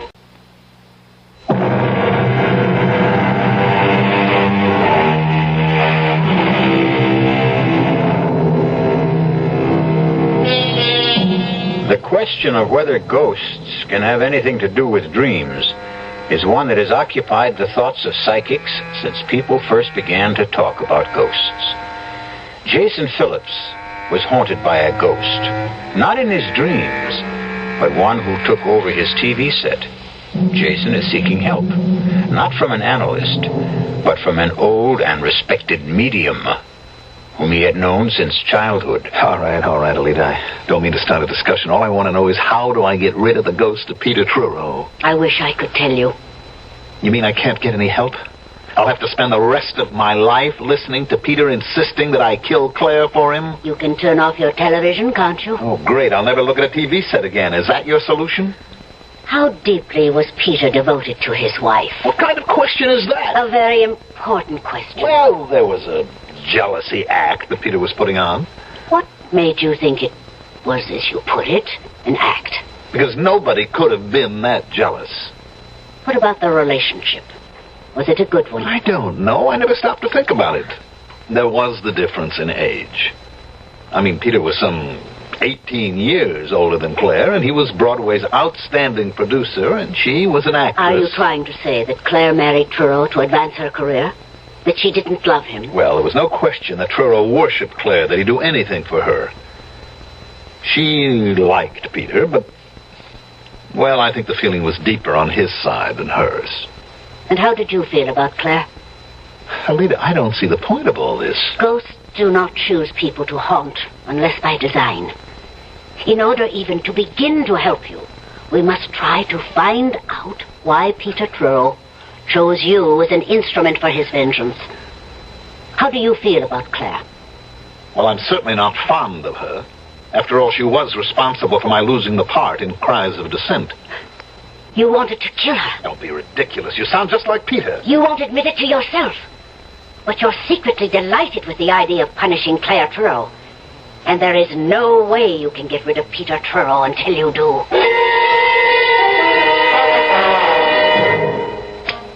Welcome home, Jason. So nice to be back with you. Cut it, Peter. I liked your friend Alida. Oh, I'm glad. Well, now that your investigation has proved that I'm really a ghost and not something your imagination cooked up, we can get down to specifics about killing Claire. Now, let's get this straight. I evidently can't stop you from appearing on my TV screen. But I am not going to kill anyone. Not even Claire. I'll show you how you can get away with it. I'm not interested. Well, what can you lose by sitting down and picking up a piece of paper and a pen? I don't know. Admit you're curious. All right, I'm curious. Oh, come on. Jason, you know we both burn for revenge. You because Claire fired you from Cries of Dissent to replace you with her lover, Edward Linville. Who is awful. Have you seen him? Oh, I don't have to. I know he's terrible. But he's playing the part. And he's sleeping with my wife, so, get the paper and pen, eh? All right. Now write the following. My darling, this should not come as a surprise, since we talked about your unfaithfulness. Now, wait a minute, Peter. There's not much more. Unfaithfulness many times.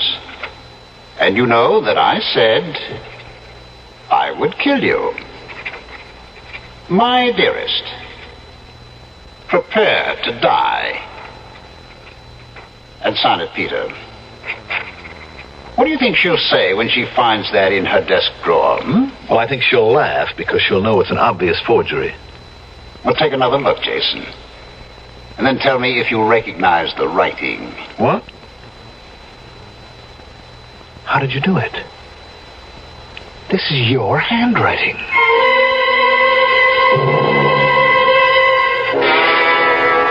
Please, Edward, don't make me look again. Darling, you must. This thing has gone too far for you to give in to it now. Now, please open the drawer. What if I find another of those horrible notes? You won't find any more. I've had the only key to the drawer in my pocket for the past 2 days. Oh, can't we just let it go for now? Open the drawer. Now, here's the key, darling.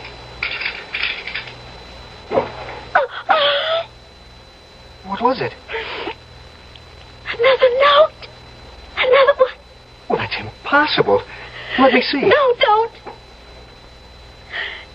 It's impossible, you said. Impossible. All right, Edward, read what it says. Read it. And tell me it's impossible. I think we should go to the police. And tell them what? That you're getting notes from a dead man? Well, haven't you been telling me all along that was impossible? Of course I have. Then we can go to the police and tell him that some vicious practical joker is blackmailing me. He hasn't asked for anything. Oh, he's building up to it. I know he's building up to it. Who is he? That's the big question. Who is doing this and how? I'll swear that the notes are in Peter's handwriting, and any handwriting expert will swear to the same thing. Then maybe we should ask the police to begin looking for a master forger? I thought you said we shouldn't go to the police. Well, I have an idea. Now, it may be crazy, and well, I don't know whether or not it'll help, but it's an idea. I'll do anything. Anything to stop this nonsense. Well, maybe we should find a spiritualist and have a consultation. Who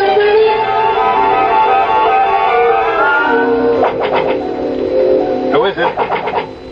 Ed Linville. Well, if I say I'm surprised, I'm sure you'll understand. Completely.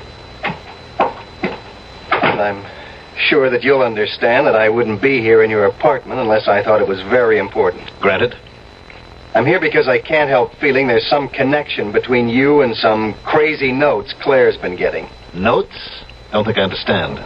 Somebody has started a systematic campaign of persecution against Claire. Well, why don't you go to the police? Because I'm afraid of the publicity. Claire will look silly because the persecution is seemingly directed by Peter Truro. Well, she can't be serious. How could Peter That's what everyone's reaction is, because I can't explain the notes. That's the second time you've mentioned notes. They're vicious, handwritten little jottings, all reminding her of some silly vows that she had made with Truro before they were married. They threaten her life. They're all signed by Peter Truro. Well, it's impossible. That's what I said. Claire insists that the handwriting is Peter's. It's been checked by 3 handwriting experts. All 3 say Claire's right. The handwriting is Peter's. Well, that still doesn't explain what brings you here to see me. I told you, Claire sensed there's a connection. She told me she came to see you. Yes, she did. And she told me you behaved rather strangely. Look, I know you're worried about Claire, so I'm giving you a lot of latitude, but you're really beginning to annoy me, Linville. I'm just trying to find out why you got so angry with her when she was only talking about her dreams. She came here, I thought, to ask my forgiveness for the raw deal she gave me in Cries of Dissent. A deal which you were part of. Now, why should I sympathize with Claire and her problems? We were never that close before Peter died. And as far as you're concerned... Can you forget that I replaced you? You don't have a right to ask me to forget. Oh, yes, I have. And I'm going to get some answers, or the cops are going to get some information. Even if it means bad publicity. The cops? Claire and I went to a medium. We showed her the notes. We told her all we knew. She held a seance, and she came up with your name. That's what you're going to tell the cops? That and the fact that you're mad because I replaced you in Cries of Dissent. You've had this coming, and now you're going to get... I'll kill you, so help me, I'll kill you.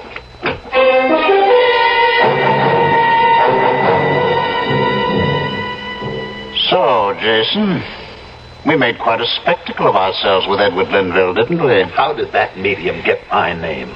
She must have been extraordinarily perceptive. You know that it was a she. You're in on this. Oh, really, Jason, you're becoming paranoid.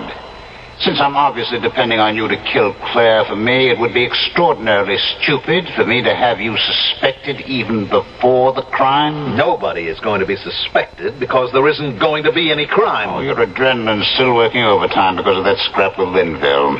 When you calm down, you'll realize what a fool you're making of yourself. No need to remind me. I realized that the minute Linville said he'd been given my name. What story can Linville take to the police? He can accuse me of writing poison pen letters to Claire. He can? On what evidence? The word of a medium? According to Linville himself, Claire had the notes checked with a handwriting expert who swore that the handwriting was mine. Now, how does that point to you? Why can't you leave me alone? Oh, come, Jason. You were having a ball with the notes and watching the effect they had on Claire? All right, I'll admit that, but writing nasty little notes is a lot different than killing. Well, of course it is. And you want me to guarantee that no one will ever connect you with the killing. That's what you really want, isn't it, Jason? Look, you're too smug for me to argue with. There's no point in any further discussion, so... Now, hold on a minute, Jason, hold on. I want to tell you how I can guarantee you're being in the clear. Like promising me you won't give the police my name. I offer you complete safety. How? The suicide note. Suicide? Exactly. Claire will commit suicide. Take an overdose of sleeping pills and leave a completely authentic suicide note to prove it. You mean you're really going to drive Claire to suicide? Don't you think Claire is the suicidal type? No. I agree. That's why we must have the note. You want to write it now? Are you out of your mind? Just write what I dictate. No way. We are going to say that she just couldn't stand the idea of betraying me and breaking her solemn marriage vow. Now, you're not going to mention me, are you? No, of course not. Somebody will remember that the earlier notes dealt with me and Linville. That's why we'll just stick with her guilt about betraying me. You see how careful I'm being about involving you? Yes, but you want me to write the note. You must. I guarantee the handwriting experts will all swear the handwriting is genuine. In addition, it will be on her special stationery, of course. And how are you going to arrange that? You are. You are going to be invited to a party. A bash that Claire will be giving next week.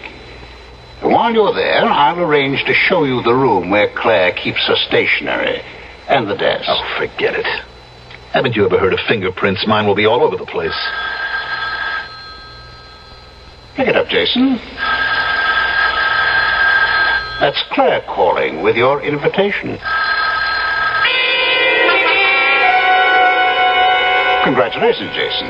You accepted Claire's invitation with just the right amount of reluctance. How did you know that Claire would call? Oh, you must grant me certain ghostly secrets of the trade.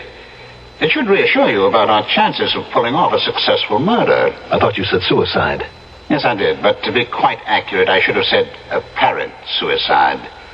We both agreed that Claire wasn't the suicidal type. Then what was all that talk about sleeping pills and a suicide note? Just talk? By no means. Well, she's not going to take an overdose of her own free will. That is where you come in, Jason. You'll have to see to it that she takes them. We'll work that out somehow. The devil we will. This is where I get off, Peter. I'm finishing with you once and for all, even if I have to smash the set. We're past that, Jason, old boy. What? Wait a minute. The set's off. I hear you. Why can't I see you? Of course the set is off, Jason. But now we have such a close relationship that I don't have to depend on a mechanical device to communicate with you. From now on, Jason, I'm your friend and faithful companion. Who was it who first said, with a friend like that, who needs enemies? Oh, well, it really doesn't matter. What matters is that a ghostly voice has taken control of Jason Phillips. All of us are driven sometimes by forces we don't clearly see or understand. But how many of you have ever obeyed the commands of a ghost? And what happened when you did? Don't answer that.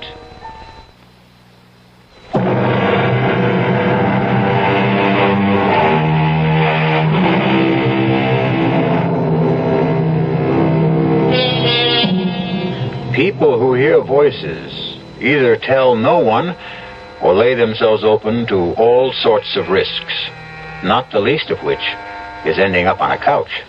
Actor Jason Phillips has been hearing the same voice for weeks. A voice of a Broadway producer who keeps urging Jason to kill the producer's actress wife.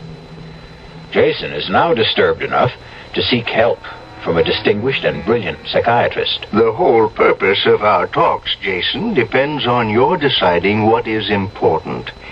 Now, obviously, your losing the part in Cries of Dissent was a real shock to you. Well, it would be to anybody. Of course, but what about Claire Trureau? What was your relationship with her before that? It was friendly, casual.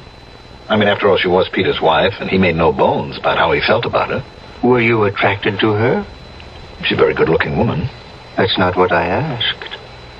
Oh, I guess maybe, but nothing earth-shaking. And how did she feel about you? I don't know. I think it might be wise if you could recreate the day she told you she was replacing you in Cries of Dissent. Well, I don't know if I can remember all of it. I came to the theater that day about the same time as usual. Rehearsal was scheduled for 11. I got there about 10:50. I was sitting in my dressing room when I heard a knock on the door. Come in. I'm glad you're early, Jason. There's something I want to talk to you about. Fine. Well, I need the script. No.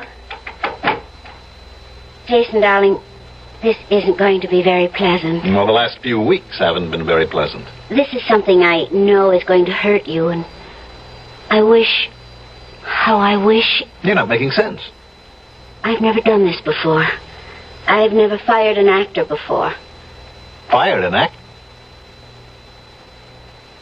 You mean I'm out of the play? I'm afraid so. But why?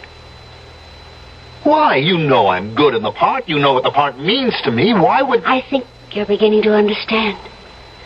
Believe me, Jason, Does Linville mean that much to you? Well, you knew I knew you were seeing a lot of him, but I didn't think that... Well, isn't this very sudden? Peter's only been dead a few days. Edward Linville and I... Well, we go back a long way. Claire, I don't want to hear any stories of old love affairs. It's not going to make me feel any differently about the kind of deal you're giving me. I don't suppose I could expect you to feel any other way. Come off it, Claire. You cut my heart out and you want to be forgiven? You'll get your full salary for the run of the I don't need it. I'll take my 2 weeks' notice. I'll be in touch with your agent. Goodbye, Jason. And that's about the way it was, Doctor. Oh, a traumatic experience. It has left a deep scar. Well, I knew that before I came to you. Now, help me. Well, the help must come from within you.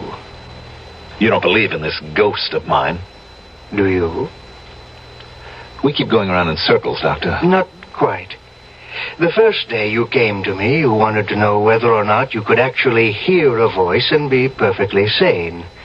You remember I gave you an answer. Yes, you said it was possible. And then? Then I told you the voice I heard belonged to a dead man and asked if you believed in ghosts. And do you remember my answer? Yes, you said, for some people, ghosts are a way of life. That's right. Doesn't that apply to you? No, and I don't know anyone it does apply to. Doctor, if you're trying to confuse me, you're doing a great job. I'm trying to lead you to a conclusion. You'd only kill someone who did you harm.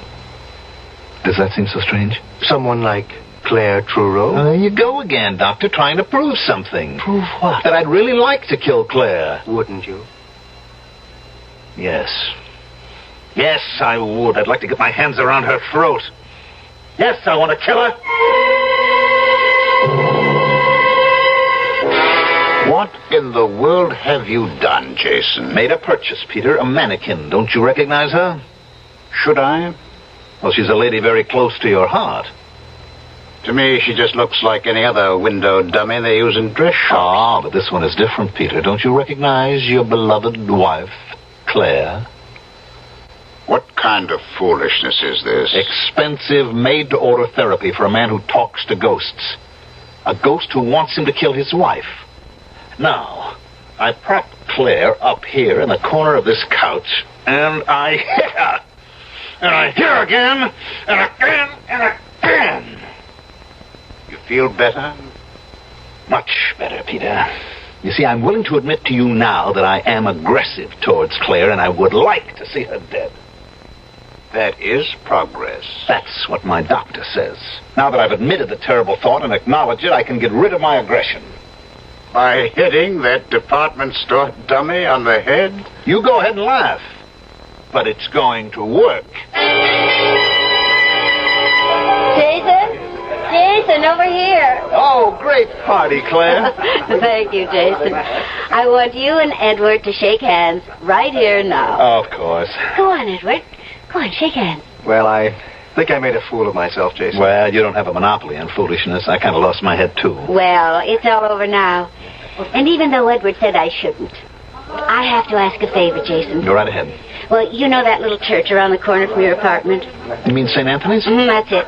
They have a theatrical about this time every year, and I've known Father Kinsolving for years and years, and, well, I always donate some costumes. I was wondering if you'd be kind enough to drop them off for me. No trouble at all. I'd be happy to. You see, Edward, what you called my silly brainstorm turned out to be not such a bad idea at all.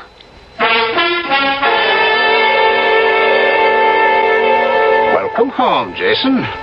Did you enjoy the party? Matter of fact, I had a ball. I see you have the clothes with which you can dress that ridiculous dummy, so it looks even more like Claire. These are costumes that I have to give to St. Anthony's. We'll try one of them on the dummy. You'll find it will make your therapy more effective. Go on. I like that blue dress. Wait a minute. Did you have anything to do with this? Of course, I put the idea into Claire's head of asking you to deliver the costumes. I think it's going to please me to see a more lifelike Claire in your living room and give you a good deal more of satisfaction. All right, Doctor, I'll admit I do feel better. But all that pummeling and smashing at the model of Claire hasn't stopped me from hearing Peter's voice. Do you also see him? Only when I turn on the TV. I don't bother with that anymore. But I am still confused. You and I have these long conversations and... You were about to say? Well, I don't know. There are too many things that can't be explained away because of my aggressiveness. Those notes and the fact that they were judged to be in Peter's handwriting. Which you've often seen enough on checks and letters. I'm not that good a forger. All right, Jason. What is the alternative? I don't understand. We've come a long way since you first came here. Let's assume that you didn't forge the notes. You know who wrote them, but someone else dictated them. And the same person guided your hand. Now, who could that person possibly be? I've been telling you, the ghost of Peter Truro. And this same ghost influenced his wife to give you costumes to deliver to a church for a theatrical. He says he did. This, then, is the alternative you must face. That there is a ghost. That he is the ghost of Peter Truro. And that he is haunting you. And that I believe in that ghost? Don't you? I'm afraid I don't have any choice.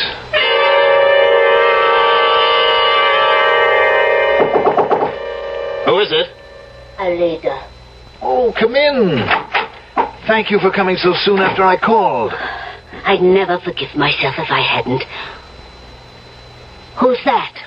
It's just a dummy dressed in Claire's clothes. You must get rid of it. Well, I will, but I asked you to visit with me. Get rid of it now. What do you want me to do, throw it out the window? It doesn't matter. Don't you realize how dangerous it is for you to have her here? Oh, come on, Alida. It was my doctor's idea. He said I could use the dummy to take out my aggression. Indeed. And where did you get the clothes? Claire gave them to me. Does she know how you're using them? She gave me a lot of stuff to give to a church theatrical. I kept this one dress out. Are you so friendly that she would ask you to do her a favor like that? Look, I'm afraid I've gone as far as I can with the doctor. He feels that it's all my subconscious. My urge to kill Claire that accounts for everything. Your wish to kill Claire does not mean there are no ghosts. There is evil all around you. Either you or Claire must leave New York. I don't see how running away will get rid of Peter. I'm not so much concerned now with your getting rid of Peter as I am with saving your life. You really mean that, don't you? You're really frightened. There was only one other time in my life when I've been this frightened. When was that? No. Now, Jason, please come away with me. Come back with me to Clarkstown until... Until the restless thirst for revenge has left the ghost of Peter Truro.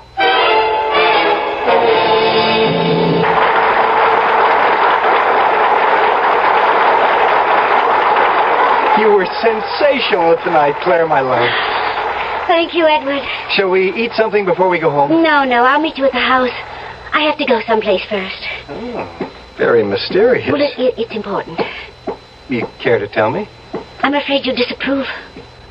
Well, if it's what I think it is, I certainly will do more than disapprove. Oh, be a darling and don't ask any questions. I'll tell you all about it when I get home. Now, Claire, I have to get this makeup off, and You're not going. Now, don't be silly, Edward. You don't even know where I'm going. Stop treating me like a child, Claire. It's obvious that you're taking that last note seriously. I want these notes to end. I want this whole situation to end. Can you promise me that you can stop it, Edward? No, but this last note says I'll have all the answers if I go alone to Jason's apartment. And you believe it that? It also says I'll find the door open. I'm going there.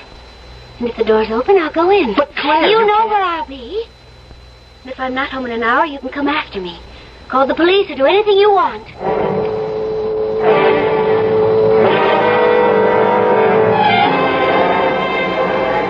Oh, darn, I just remembered something, Alida. What? I left something important in the apartment. Oh, but Jason, our bus leaves in half an hour. You promised to go home with me. There's plenty of time. My apartment's only a short distance. I'll grab a cab, be back in plenty of time. Meet you at gate number 5. You're doing the right thing, Jason. I promise a stunning surprise awaits you in your apartment. And after tonight, it will be all over. Cap! You'll like what I've done with the mannequin, Jason. That's a promise.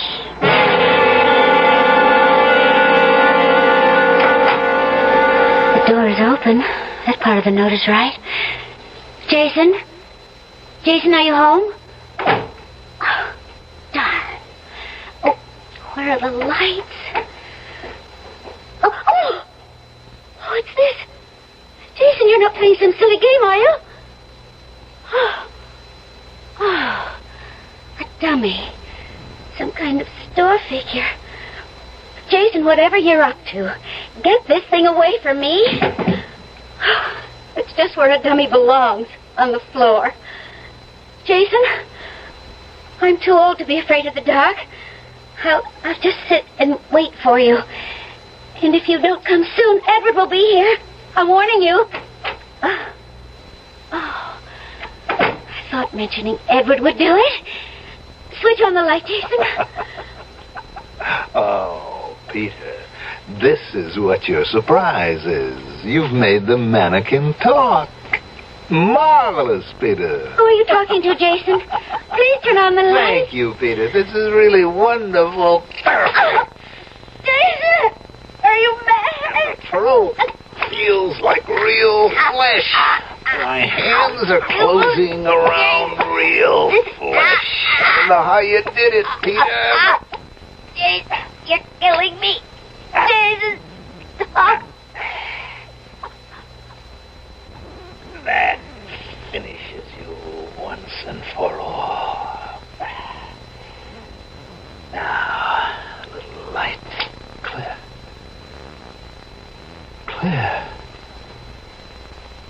really clear. Of course, Jason. I've kept my promise, and you've done the job. Now you're rid of me forever. Goodbye, Jason. Claire. Claire, I've really killed you. No. No. Oh, no!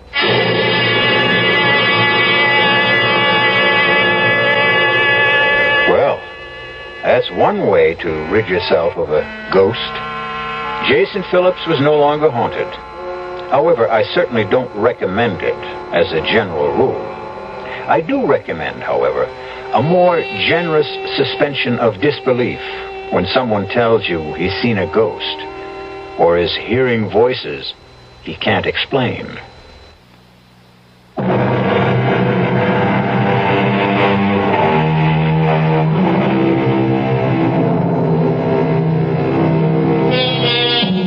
Voices.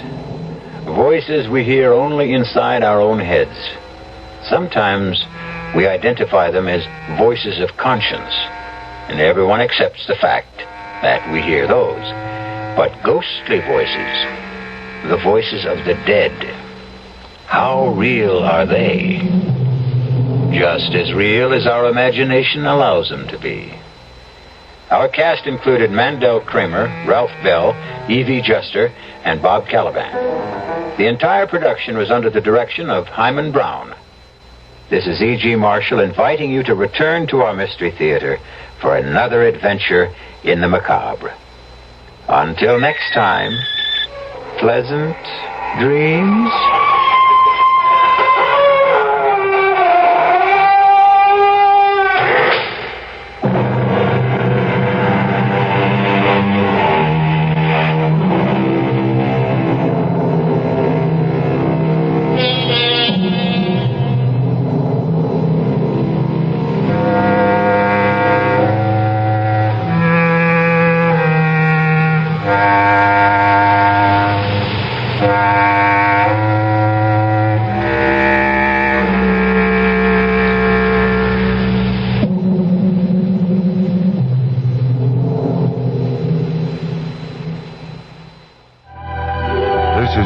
Friendly music station, KIXI, dial 91 AM, Seattle. CBS News. 3 Arab guerrillas are holding as many as 100 Israeli children hostage at this hour in the Israeli town of Mahalot, a few miles from the Lebanese border. I'm Ann Crosman reporting on the CBS radio network. Bruno Wasserteil has more on the story in Israel. Israeli soldiers have surrounded the school building in which 3 Arab guerrillas are keeping close to 100 Israeli school children hostage. The guerrillas are demanding the release of 20 Arab Fedayeen now serving time in Israeli jails. They set a deadline for their demand, which expires at noon New York time. The boys and girls, aged 15 to 17, all of them Orthodox Jewish school children, were on an excursion and staying overnight in the schoolhouse of a town 6 miles from the Lebanese border when the guerrillas struck. A few of the children, one of their teachers, and a bus driver accompanying them managed to escape by leaping out of second and third-story windows. Several hours earlier, Arab guerrillas ambushed a pickup truck on a road a few miles away, killing 1 woman and wounding 7 others. The group keeping the school children captive are said to belong to the same Arab commando organization that carried out last month's Kiryat Shmona massacre. Bruno Wasserteil for CBS News in Jerusalem. Secretary of State Kissinger is in Jerusalem now, and he plans to leave for Damascus Wednesday. Kissinger will be carrying an Israeli reply to Syria's latest offer for a troop pullback on the Syrian front. On Tuesday, Kissinger spent 6.5 hours working with Syrian officials. He did not get approval of a line separating Syrian and Israeli soldiers on the front, something he wanted. According to one American official traveling with Kissinger, negotiations are now in a holding pattern. President Nixon invited a bipartisan group of congressmen for dinner Tuesday night on board the presidential yacht Sequoia, and Hal Walker reports. It was described by the White House as just a short supper cruise for some of the president's friends from Capitol Hill, 5 Republicans and 4 Democrats. The Democrats among the most influential in Congress. Armed Services Chairman A. Baer of Louisiana, Internal Security Chairman Richard I. Cord of Missouri, Olin Teague of Texas, Chairman of Science and Astronautics, and Joe Wagner of Louisiana on Ways and Means.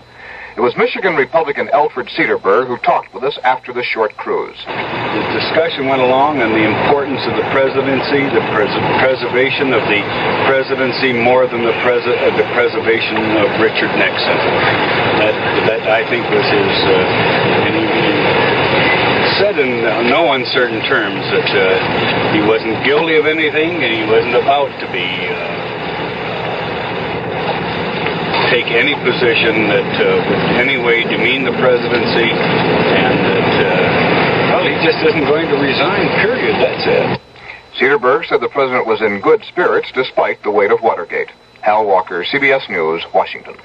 Patrick Buchanan, one of Mr. Nixon's aides, held a news conference on Tuesday on the White House lawn, and he said the president does not intend to resign. Buchanan adding that resignation would poison the well of American politics for years to come.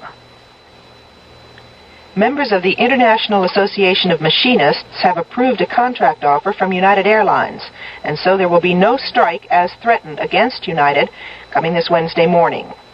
Newark Mayor Kenneth Gibson has been reelected for another 4 years. Gibson, who was Newark's first black mayor, beat his nearest opponent, State Senator Anthony Imperiale, who was white, by about 10,000 votes. Imperiale conceded defeat and offered his support to Gibson. I'm Ann Crosman, CBS News.